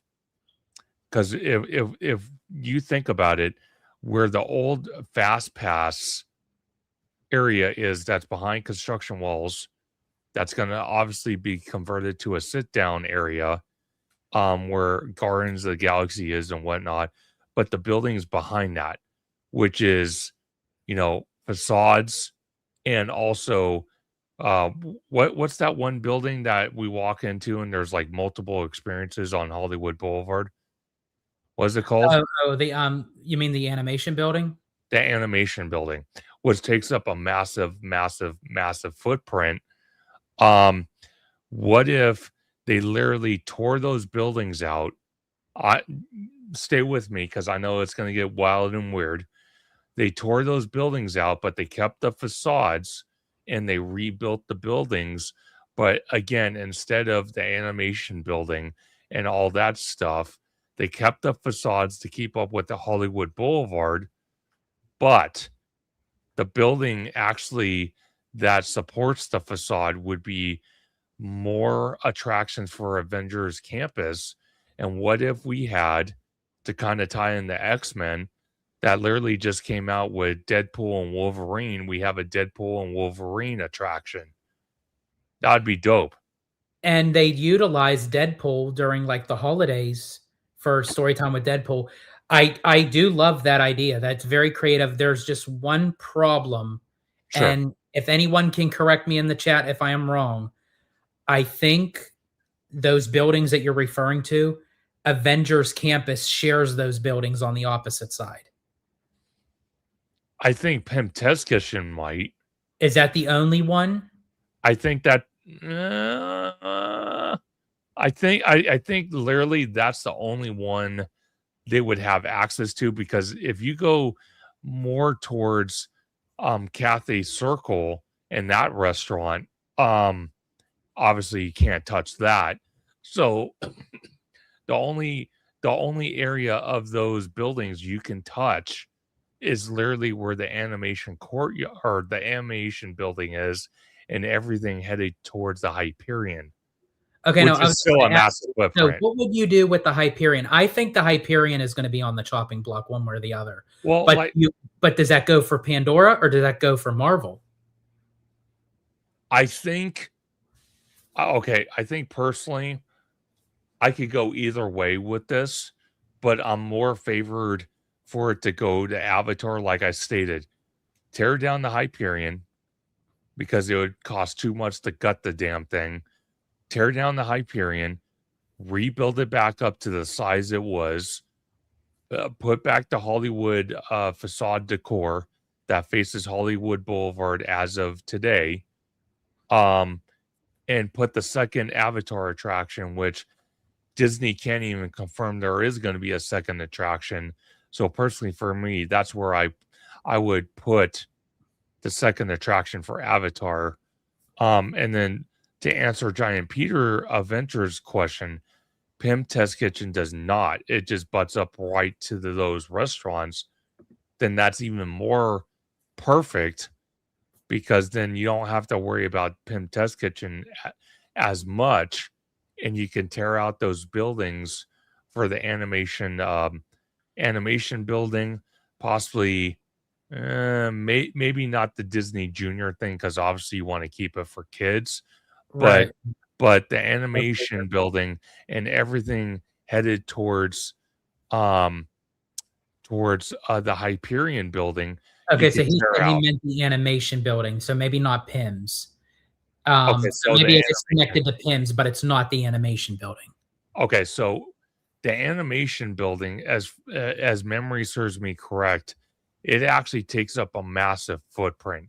It takes up literally the half of the right side of Hollywood Boulevard. If you ripped out that building and you built another building just like it, and it housed another Avengers attraction that possibly could be an X-Men attraction, like George is stating, for the MCU. And then give the Hyperion building to Avatar, you would have the best of both worlds. Because then at that point, you could possibly have an X-Men maybe roller coaster, indoor roller coaster, like Guardians of the Galaxy Cosmic Rewind style. And then for the Hyperion, for Avatar, you can actually build another roller coaster, because I've seen this. I don't know if I have it on my X account. Let me see if I do. If I And while you check that, I just wanted to bring this up with Mark McHugh. Tear down the Hyperion and put in a Goofy movie ride. I tell you what, they do anything with a Goofy movie, I would approve of it 110%. Because I absolutely love that movie. I would love to see a roller coaster where everyone is in Goofy's car and you have to race in time to get to the Powerline concert. And while you're riding, Max is jamming to the Powerline soundtrack and you're just listening to Stand Out Eye to Eye while you're riding this wacky, whimsical coaster through LA. I would love that. Give me a Goofy movie ride, folks. No, absolutely. And then John Make It Rain says, I'd keep the Hyperion Theater, but I'd move it south by a couple 100 feet. Interesting. I'm curious of that. So if you move it a couple 100 feet south, would that still allow you to keep the Hyperion, but still be able to do what you want to do with Marvel and or Pandora? Oh, don't mind me. I'm trying to find that image. Oh, and then he also says a storm attraction would be really cool. That would be awesome. Let me see. And then if Goofy movie ride took over the Great Movie Ride, George would have approved. Yeah, see, that I would have approved. I would have approved. If they wanted to do something with the Fab Five, do Goofy. Absolutely. Let me see. I'm trying to see if I can. Oh, here we go. This is just a picture. Let me share my screen real quick, if I can. This would be amazing as a second attraction for Avatar. Look at this, George. Pull this thing up. Yes, you sent me that. That was really cool. That would I'm glad you remembered to bring that up. That would be freaking dope to build something like that as a second attraction. Are you kidding me? A Banshee roller coaster? Oh, dude. That would be cool, honestly. It kind of gives off the vibes like Hiccup's Wing Glider at Epic. Now, I just want to bring this up. Rudio sent me, and this was coming from Five Fires. For nearly 3 decades, the Anaheim Transportation Network, or the ATN, has supported mobility in the Anaheim Resort, serving residents, employees, and millions of visitors. After an extended evaluation of our current and future financial position and exhausting all options, ATN will begin an orderly wind down of operations with conclusion of service on March 31st, 2026. This transition will be implemented in a manner to allow for coordination and transparency as services are responsibly concluded. And Mondo more so put of like, what's going to happen to the Toy Story transportation? Now, I'm wondering if that is a start, because again, I spoke to an employee when we were staying at the timeshare, And they even said starting next year, here it is, 2026, the bus route that is to that timeshare is going to stop going to the Toy Story lot. So they already knew as businesses that it was going to stop. And now confirming right now, is that a start sign that the Toy Story lot is transitioning to a possibility of clearing stuff out for a third gate? That'd be dope. That right there is giving me hope that, like you said, they probably are going to start developing or slowly developing the third gate before they touch the Simba parking lot. Yeah, That I really think they will. signifies- Now, speaking of the parking lot, Giant Peter Show also said, give us a new Marvel land in the Simba lot. Now, if they wanted to extend Pandora a little bit further to the Hyperion, but still do Marvel, I mean, when they were talking about Disneyland Forward, they did mention Wakanda as They a new did. land. So, I mean, they could essentially still, that is true. You could technically still do Marvel outside of the campus. Maybe the campus is just focused on the Avengers, but X-Men, Fantastic Four, Black Panther, maybe they'll just get their own section either in the Simba parking lot or maybe somewhere in a third gate.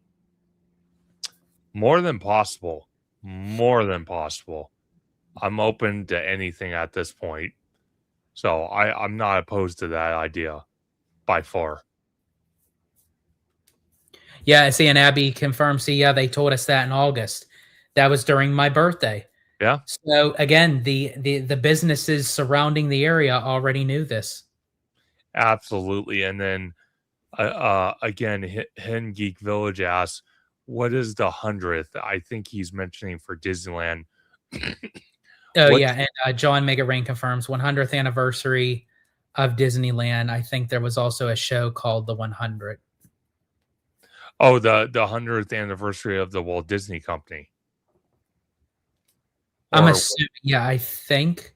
But I think he's also referring to the 100th anniversary of Disneyland, I guess. I don't know. Unless it's the 100th, because, I mean, unless it's the 100th, yeah, maybe it's the 100th of the Walt Disney Company. Yeah, which we had a couple years ago, and it was a weird celebration. Again, it was a weird celebration because they had limited decor. They had like little information boards of telling about the history of all the Disney parks and the history of the Walt Disney Company on little boards for the tram route. And people caught on to a couple of them because they had inaccurate information, and that turned into a big meme on social media. But that celebration, the one thing we got out of it, and then Disney took it away, and I think that was a bad move, was the fountains on the bridge Yeah, leading to Cinderella's castle. I think that was literally a great a great aesthetic to Cinderella's castle, and why they got rid of that, I still don't really understand to this day. Yeah. Oh, and speaking of which, speaking of the Sleeping Beauty Castle, just recently, it was either yesterday or the day before, Sleeping Beauty actually the movie turned 67.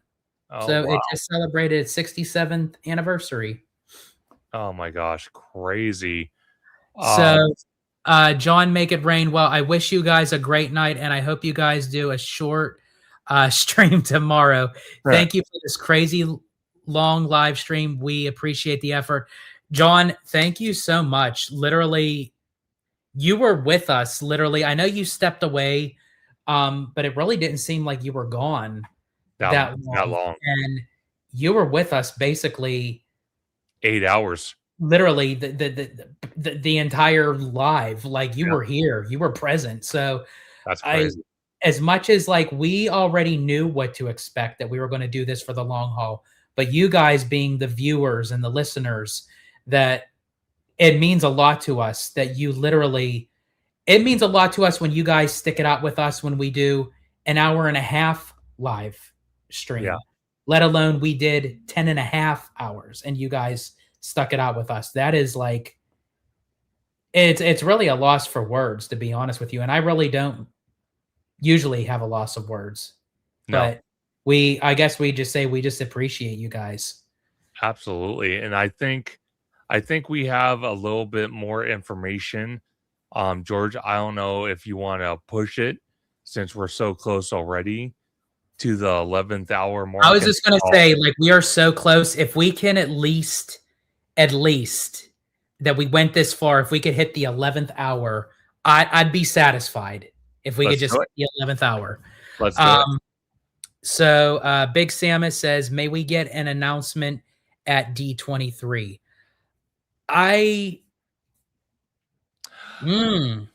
Now, okay, so Big Samus, are you referring to possibly a direction with the Toy Story parking lot? Maybe. What do you think of that? What if that is a major move for tomorrow if he was to step in as CEO? Can you imagine that announcement? I think that would be an awesome announcement. I think the fact that this news just broke literally minutes ago on social media, I think that would be something to talk about at D23, because basically this D23, and shout out to Brentley Weiser for joining in this live stream. Great to see you. I'm going to tell you right now, though, because this D23, me and George kind of already semi-figured it out. It's literally, see, I can't even speak anymore. It's literally going to be a parks panel about updated information about all the expansions they announced 2 years ago in 2024 at that D23. And I think we're going to get some information about at least one of the 4 Disney Cruise Line ships, the name, and where possible information about that. We might hear some stuff about the international parks, especially about Adventure World opening in March. Obviously, it's going to be open by then, but we might get some more information about the Lion King attraction and that whole area. We might get some information about Shanghai Disney getting the second park expansion. So we would still hear stuff about that. So it's more than possible. Yeah. And Big Samus says, yeah, with Toy Story, maybe it happens before the Simba expansions. I really think so. I really do think so. I mentioned it. Conductor agrees. Big Samus, you said it.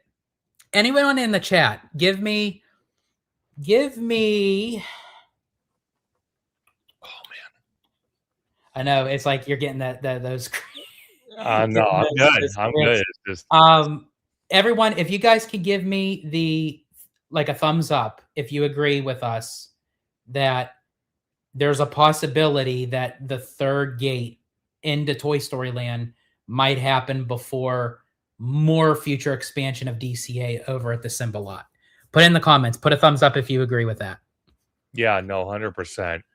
I hope it's Westcott so much. And Cody, yeah, like we were mentioning that earlier too. I think a lot of people are rooting for the Westcott. Mark says, oh yes, Mark. See, Mark has to put it all in caps. He's like, "Give me that third gate." I love it. I love it. There you go, Giant Peters with the thumbs up. And then, Sean Williams says, 12 hours sounds so much cooler. Let's effing go. So Sean, the only issue with the 12 hours, because Abby did the research on StreamYard, is it hits capacity. So it would actually kick us off the live if we hit 12 hours. Yeah, unfortunately. Yeah. But that would have been really cool. But I think it still is cool with the 11th hour. You know, when they say it hits the clock of the 11th hour and everything, yes. I think it'd be really cool. Let's see. Josh announcing it year one would be a boss move. It would be. That actually would be a boss move. I personally think it would be a great win for Josh, being the face of the company as the CEO. But I kind of hinted at, and I'm going to be honest with everybody, I kind of hinted at with the original trilogy characters finally going in the Galaxy's Edge at Disneyland, and this change is not happening at Hollywood Studios. It's only happened at Disneyland's Galaxy's Edge. I think that might have been our first move by the new CEO making that move. Yeah. I don't think it was Iger and the board that made that decision. No, I don't think so. I think I think some behind the scenes stuff is a brewing. Yeah, 100%. Yeah. Well, let me ask you this, since we got about 20 minutes left. You know, and I've talked about this many times over all the live streams and the videos we've done together, and even in person I've talked to you about it, and on the phone. You know, I know it's not a strong subject to talk about, but the Disneyland Resort, they spent all this money and infrastructure for the magic bands. Okay. And I know it's a touchy subject because a lot of people said, magic bands should have never came to Disneyland. But with all the expansion we're seeing with, you know, Disneyland Forward, possibly the third gate happening at Toy Story, do you think that they're going to incorporate more abilities and more offerings and more infrastructure for the magic bands? I think in time, yes. I don't think the magic bands were necessary now. But, and I know you actually are a fan of them because I have seen you use them in action. And it is very convenient that you don't have to open up your phone. You know, you just tap. So actually, I'm not opposed to it. I'm really not. I would still use it. Actually, if I have my magic band. The thing is, because I utilize the magic band for Walt Disney World, so you would have to disconnect from Disney World and reconnect for Disneyland and vice versa, which I'm still okay with that too, unless you get multiple bands and just know which band is which. So I'm not opposed of it, but I think for like the majority, I think Disneyland was not ready for the magic bands. But hey, they brought them out now, so they'll have them ready. But when the third gate does come for Toy Story, because I'm not going to say if, I'm going to say when. Yeah. A third gate for Disneyland is happening, and it's going to happen in the Toy Story parking lot. Oh, by far. That's what it's going to be.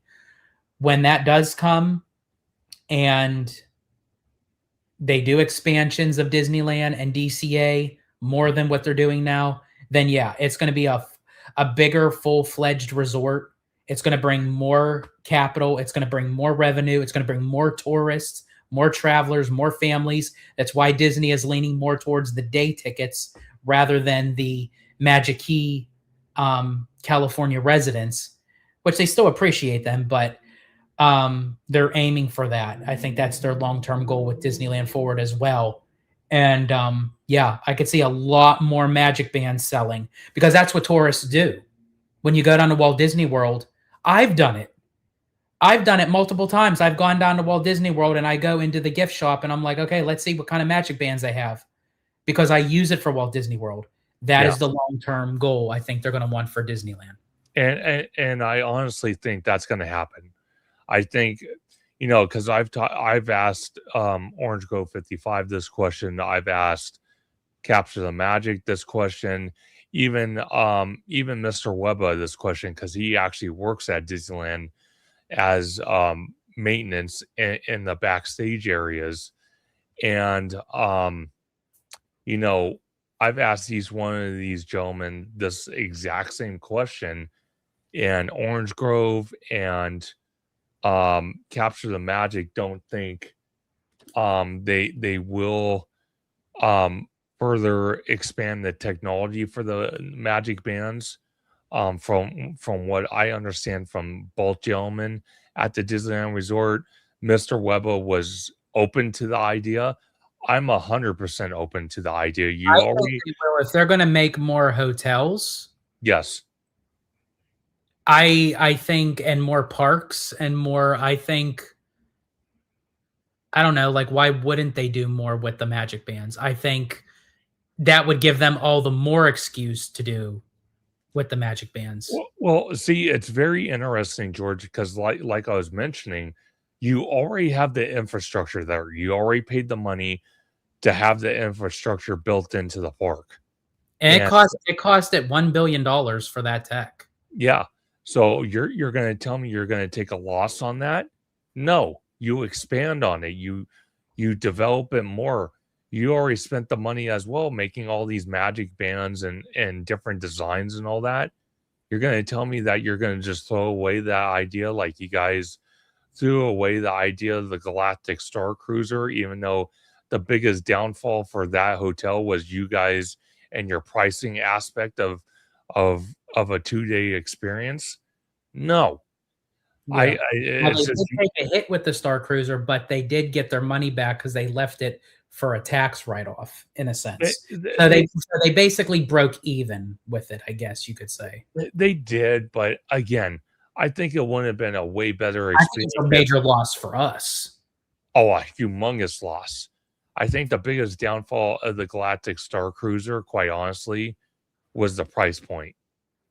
If it wasn't for that, that thing would be a massive success. Hands down, no matter what. And I also think, too, because it was a repetitive storyline that you were getting in Galaxy's Edge. Okay, you go to Galaxy's, you go onto the Star Cruiser, you get captured, and the Star Cruiser gets taken over by Kylo Ren.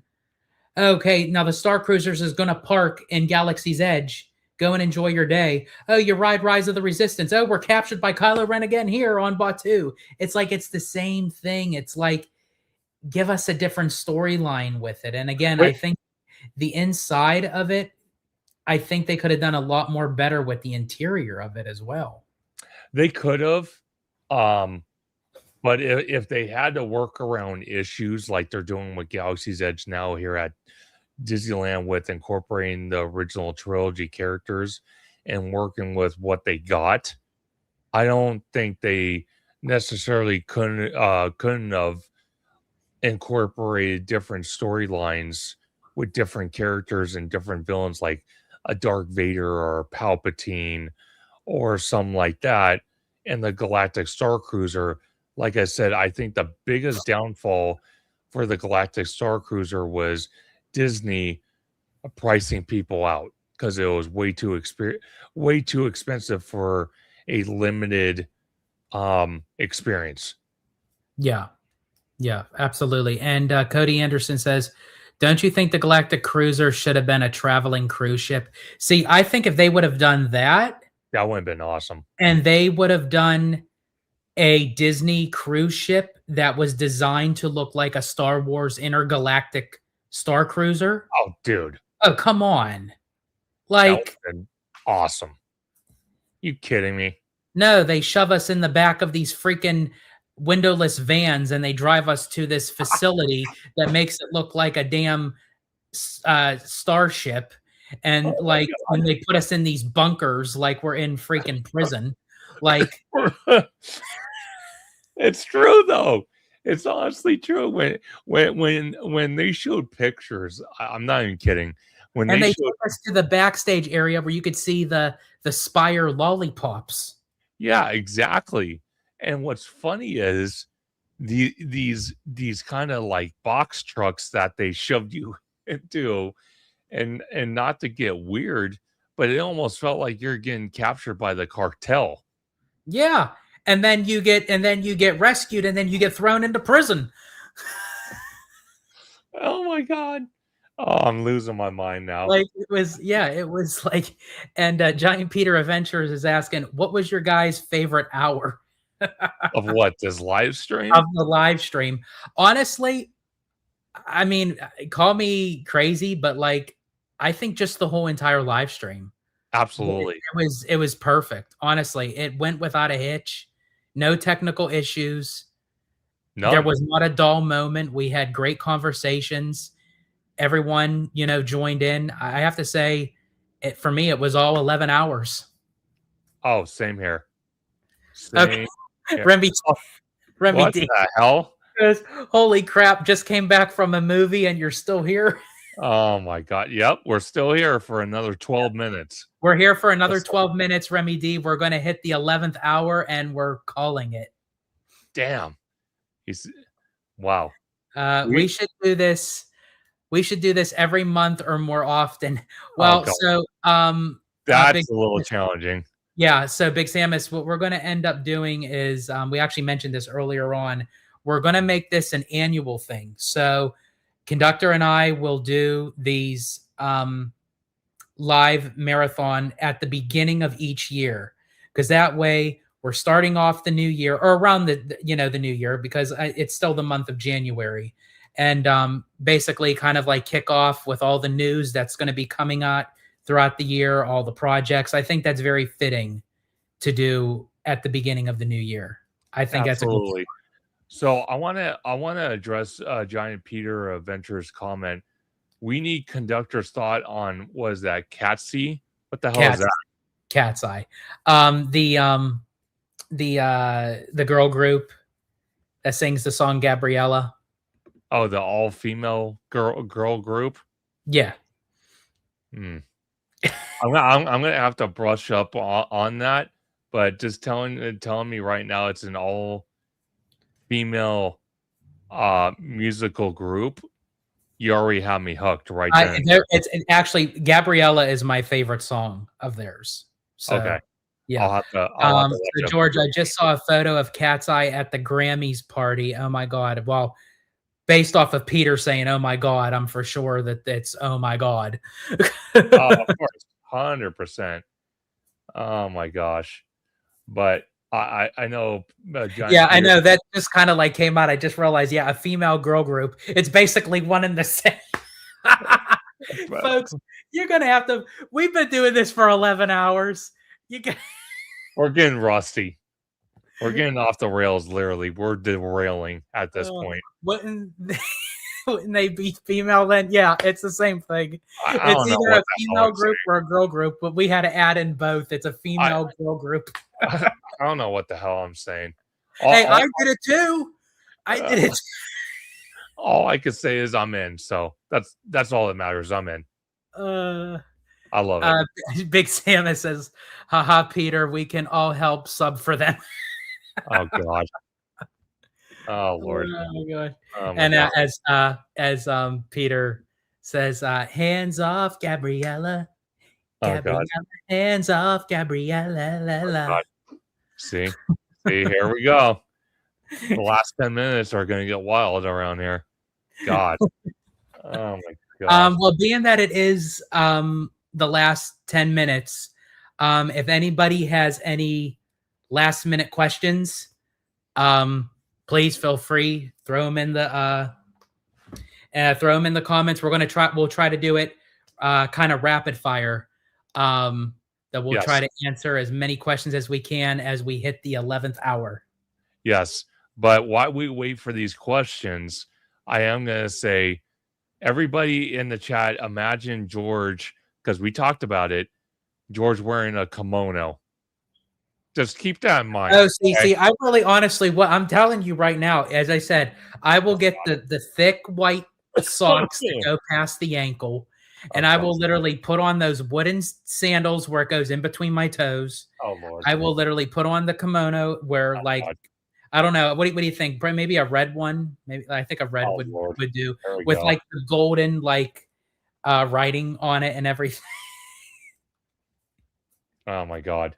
And then Abby says we're losing it. I can clearly see it because Abby was, she was playing around with me, but she was kind of irritated and mad. She's like, stop giving George ideas. God dang it. Stop doing that. And I said, George can put the whole ensemble on. He can have the kimono, the wooden shoes, the straw hat. He can have even literally a mustache handle that literally has facial hair going down to his chest. And I literally would just and I'll make sure that my hands are like tucked in the sleeves. So it's Jesus. like, and then I just start walking and I just start singing, please bring honor to us. Please bring honor to us. Oh my God. Oh God. Oh gosh. Hudson says George made it all the way without discussing how much he hates kids at Disneyland. Well, hey, by all means, we have a couple minutes. Go for it. Well, I think I didn't really like go off off a tangent of it. I mentioned like briefly, like, I don't want to see the back of the kid's head when they put them on their shoulders and everything. Sure. And it's like, and I'm sorry, like, it's our money. And kids really should be grateful that we're spending the money on them to take them to these places. And all they have to give us is attitude and meltdowns and screaming and crying and moping and moaning and like, like, I'm sorry. Like, if you want to do that, that's fine. Then you're going to pull out your own money out of your own wallet and do it. Absolutely. And to answer Remy D's comment, Bowser is a trooper. He's been here all 11 hours co-hosting with me and HaloGelato, and it wouldn't be the same without my boy Bubba Fett right here. So believe me, they've been troopers. I can contest to that. Yes. And Abby goes, stop, conductor, LOL. I know. See, I'm going to get a text later on from Abby. God dang it. Why are you doing that? Because now George is on Amazon buying all this stuff for his costume. God dang it. Oh, I can hear it. I wonder if I should get the chopsticks. Oh, God. See, Abby, I'm sorry. I'll buy you a drink while we're in Walt Disney World. As an apology. Sorry. I'll do it, okay? And then amusement park pirates, hashtag team no kids. Oh, geez. Just like Haunted Mermaid, team no sleep. Yeah. And then we got the meltdowns. Sean Williams says, what ride would ride over and over as long as this live stream? Okay, so what ride would you ride for 11 hours straight? Oh, geez. I know Theme Park Casual did a marathon of riding It's a Small World. I don't know how he did that one. Oh, I couldn't do that. There's no way in hell. I would literally lose my mind and check myself in a mental hospital. What ride? See, I love that comment or that question. What ride at Disney would I ride for 11 hours? God. I'm trying to think. Shoot. I think if I had to choose an attraction. Hidden Geek Village says People Mover. If it was still around at Disneyland, 100% agree. At Walt Disney World, more than definitely. But if we're talking Disneyland, I probably would ride the Walt Disney Railroad for 11 hours. I can see that. I can see how you can pass the time with that because Abby and I take siestas on there all the time. We just sleep. People probably think we're homeless and we just go in there and just sleep on the train. Oh my gosh. Oh my gosh. And Cody Anderson says Radiator Springs Racers. That would be a fun one to do for 11 hours. Interesting. Okay. Hudson Thomas says, didn't Adam do that with Big Thunder? I don't remember, but I wouldn't put it past him. I'm sure he did. Yeah. I would not put it past. Big Thunder. I could see doing the train. I could see doing Radiator Springs Racers, Big Thunder, the People Mover, if it was Walt Disney World. Sure. I see the reason why. Okay, the reason why I picked the Disneyland Railroad is because I'm trying to think of a ride where, again, like George says, you could take a nap, you can eat and drink on that ride, and you wouldn't spill any of it. You get the aesthetics, you get the visuals, that is true. You get a little bit of it all on the railroad. And Abby agrees with you. She picks the Disneyland Railroad as well. Perfect. And one thing about Team No Sleep, I want to kind of dive into this because George and Haunted Mermaid's actually the first one that brought this up. Mm-hmm. I just drag it out. Yeah, you do. To torment me, but it's okay. I'll let you. One of the things behind Team No Sleep was on March the 3rd. For everyone that maybe joined after that segment of this live stream, was on March the 3rd, me and George and Abigail are going to be at the Disneyland 70th, our 70 years of celebration, a 2-day event between, or not between, but on 2 different dates, March 3rd and March 5th. We're going to be there March 3rd, which is the day before we go to Walt Disney World and we fly out of John Wayne Airport. And what's interesting about that is George is all like, well, think about this for a second. Keep this in mind. I'm like, okay, I'll try to keep this in mind if I can. But he made an excellent point. I love this. He said, well, what if the After Dark event went from 7 a.m. or 7 8. See, I'm getting jacked up. 7 p.m. to 1 a.m. on March 4th. So March 3rd leading into March 4th. So I would actually pull my own version of Adam the Woo and get done with Disneyland at 1 a.m., which would be March the 4th, and then literally fly to Orlando the same day and go to Walt Disney World.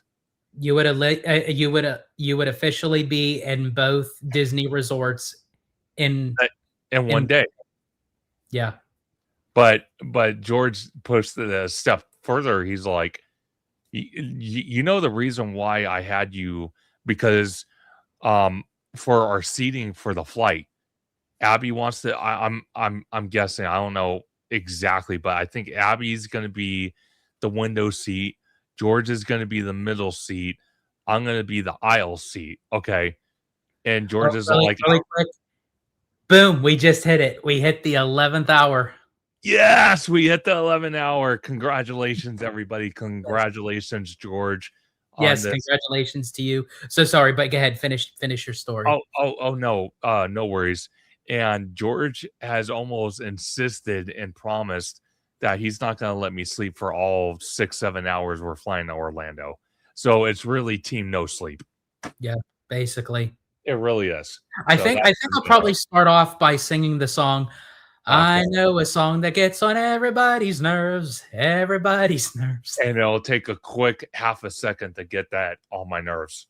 Oh my gosh. The Music Park Pirates gives the horns and the confetti and all that good stuff. And actually, Hudson Thomas said, and this really does make sense, you're the conductor, so you have to pick the railroad. Oh yeah, 100%. That's why I picked it. Yeah, of course. That's why I picked it. Even if we had the people mover here, I would still pick the railroad. Yeah, so that's obviously the people mover would be a tie for first. But since my name is Theme Park Conductor, the railroad does make sense. You have to stick with the theme. Absolutely. But again, I want to thank George, the Disney Italiano from HaloGelato, being an absolute amazing co-host with this record. I find it a record. I think it really is. Honestly, I want to look up, and everyone, if you can actually help us, if you could do a little bit of research for us, look up to see what is the longest straight live stream that anyone has ever done. Now, I do know, as I said, if it hits 12 hours, sure, it ends that live stream. But if someone already had a recurring live stream set up, it would continue. Absolutely. But I'm just curious if someone went that far.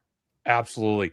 And actually, I don't think there's anyone that has done a 11-hour live stream that has been specifically about theme parks and that genre. So I think me and you are the first ones to do that. We are the first. We are the Neil Armstrongs of this. But Rudio does say the longest live stream was 918 hours, which is insanity. Wow. But for the theme parks, I think me and George hold the record. I would think so. I would hope so. I don't know if I could do 918 hours. Oh hell no. No. does a marathon annually. I do know they do. I just don't know if they've gone 11 hours. I could be wrong though. I could be wrong. Let's see. Yeah, so Amusement Park Pirate says there is no single officially recognized longest live stream dedicated solely to a theme park. So I think me and you hold that record, and I This want to is say from Google. I want to hold a big congratulations again to George the Disney Italiano from HaloGelato and everybody in the group chat. You guys are absolutely incredible. Yeah. Also, I think honestly, I'm sorry. I think we all deserve a round of applause. I think so. Like, absolutely. yes. And I want to give a big shout out as well to Mam Lizelle gifting 10 HaloGelato memberships, also gifting 5 theme park conductor memberships. Also the $10 super chat from Mademoiselle to me, theme park conductor. Matthew Murr with the super chat all the way from the UK to HaloGelato. Also another $10 super chat from Matthew Murr to HaloGelato, and the one and only legendary Hen Geek Village with another super chat, a $5 super chat. Absolutely amazing. Big shout out to everybody. And again, what a amazing live stream this has been. Me and George were really hoping this was going to pan out this way, and it turned out exactly the way we wanted it. And we could not be more proud and just fascinated that many of you have sticked around for most of the 11 hours, and we cannot appreciate you guys enough. Absolutely. I am amazed, and not saying like you guys wouldn't have watched our content, but in my mind, I'm thinking, okay, people are going to be jumping in and out, which you guys did. You know, it's understandable, but a lot of you literally stuck out through the majority, and like that was, it really is Big Sam, as he actually took the words right out of my mouth. It's amazing that we did this, and as I said, we couldn't do it without you guys participating and joining in and discussing the conversation, asking questions, giving your opinion. And we are definitely very strongly going to consider adding that phone line to have you guys call in. And shout out to John Make It Rain. I know he's not with us right now.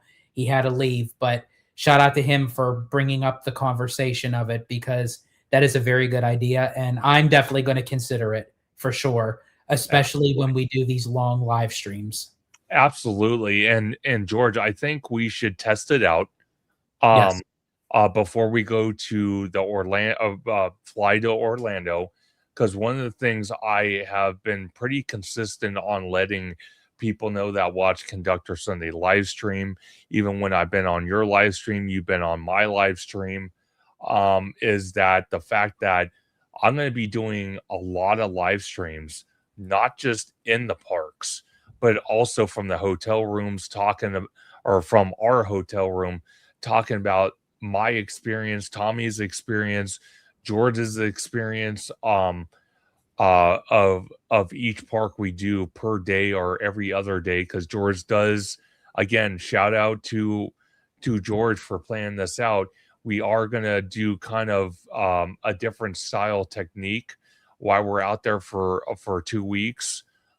Is that we're gonna hit 2 parks, take a day off, hit another 2 parks, take another day off, and kind of recuperate. So I know George has that in mind, and that's going to be awesome. So I can't wait for that. So I think for one of the lives we do from the hotel room, George, we should definitely get that technique down with the call in using Discord, and see if we can incorporate that in one of our lives from Walt Disney World. Yeah, absolutely. We will test it out on a live, probably this upcoming month. We'll test it sometime in February, before March comes. And yes, I have all the itinerary planned out for, our park days, our non-park days, our dining, everything it's all put together. Absolutely. But I'm going to go first, George. But I want to thank everybody for joining this legendary marathon live stream about the parks. Going 11 hours is incredible. You can find me, Theme Park Conductor, on YouTube and Blue Sky at Theme Park Conductor. You can find me on Instagram at theme_park_conductor. You can find me on X at Theme Conductor, TikTok at Theme Park Conductor 1, and every Sunday at 5 or 7 p.m. for Conductor Sunday live stream, where we have amazing guests like the one and only HaloGelato with his spicy Italiano opinions about the parks and so much other topics we talk about and we cover. We have guests also like Orange Grove 55, Tommy Toon World, and an updated programming note. I am going to have Hey Bricky for the very first time on Theme Park Conductor on Conductor Sunday live stream this coming Sunday, February the 1st at 6 p.m. Pacific Standard Time. Definitely stay tuned for that. And I know later in the month, literally a couple weeks before we actually go on the trip, I'm going to be on HaloGelato's live stream with Tommy Toon World, which Tommy Toon World is going to be part of both live streams, the Hey Bricky one, and also the special guest live stream on HaloGelato. And I'm going to let him tell everybody, because it's going to be his live stream, who the guest is going to be. But a lot of amazing content is coming between all three channels in the next month and during the 2 weeks we are out at Walt Disney World. But George, please take it away. Absolutely. Thank you so much. First off, I just have to say thank you again to everybody for joining in this over 11-hour live stream marathon. When we said we were going to do a marathon live, we basically did a marathon live stream all the way up to as far as we possibly can. And Conductor, again, thank you so much for being my co-host, riding it out with me. I knew if there was anyone that would do this wild and crazy live stream, it would be you doing it with me, because I don't think there would be anybody else that would actually tackle it. So thank you as always. In any case, folks, again, I'm George the Disney Italiano. You can find me on YouTube with Abby on HaloGelato, and you can also find us on Instagram on HaloGelato. And as Conductor was saying, we are going to have a special guest coming on a live stream sometime in February. Further details will be further announced as the time comes on, but we will be having Drew the Disney Dude on, since he is a Florida resident and he basically has Walt Disney World in his backyard. And we're going to discuss the upcoming trip prior to us going. But please like, subscribe, hit that notification bell for both of our channels. We got a lot of content coming out between DCA's 25th anniversary. We have a lot of the Disneyland After Dark events, and we have the epic March trip of Walt Disney World and Universal Orlando. Plenty of content coming out your way. And even beyond that, when we get back, we're going to be doing our reviews and thoughts and everything of the trip. And then also with future trips. As I said, we were talking about going to Disneyland Paris and Tokyo Disney, and doing Conductor's very first Disney cruise on the Treasure, along with going back to Walt Disney World for Tropical Americas, Monsters, Inc., Piston Peak, Villains Land, and everything that they have to throw at us at D23 and beyond for Disneyland Forward. We're here. We're going to cover it all because we enjoy doing it and we love to do it with you guys. And we definitely seem like it definitely proved after tonight, you guys are very loyal to us. And we greatly appreciate that you actually take the time out to literally watch and listen to us talk about theme parks, events, travel, all that good jazz. So again, from the bottom of our hearts, we thank you so very much. And again, it's time to close it off, folks. We are past the 11th hour. And as I say, I'm George, the Disney Italiano. And as I always say in Disney Italiano fashion, stay safe, stay healthy, stay Disney. But also, always keep out for that sweet, juicy, but sometimes sticky Disney news and info. Italiano and Mr. Theme Park Conductor,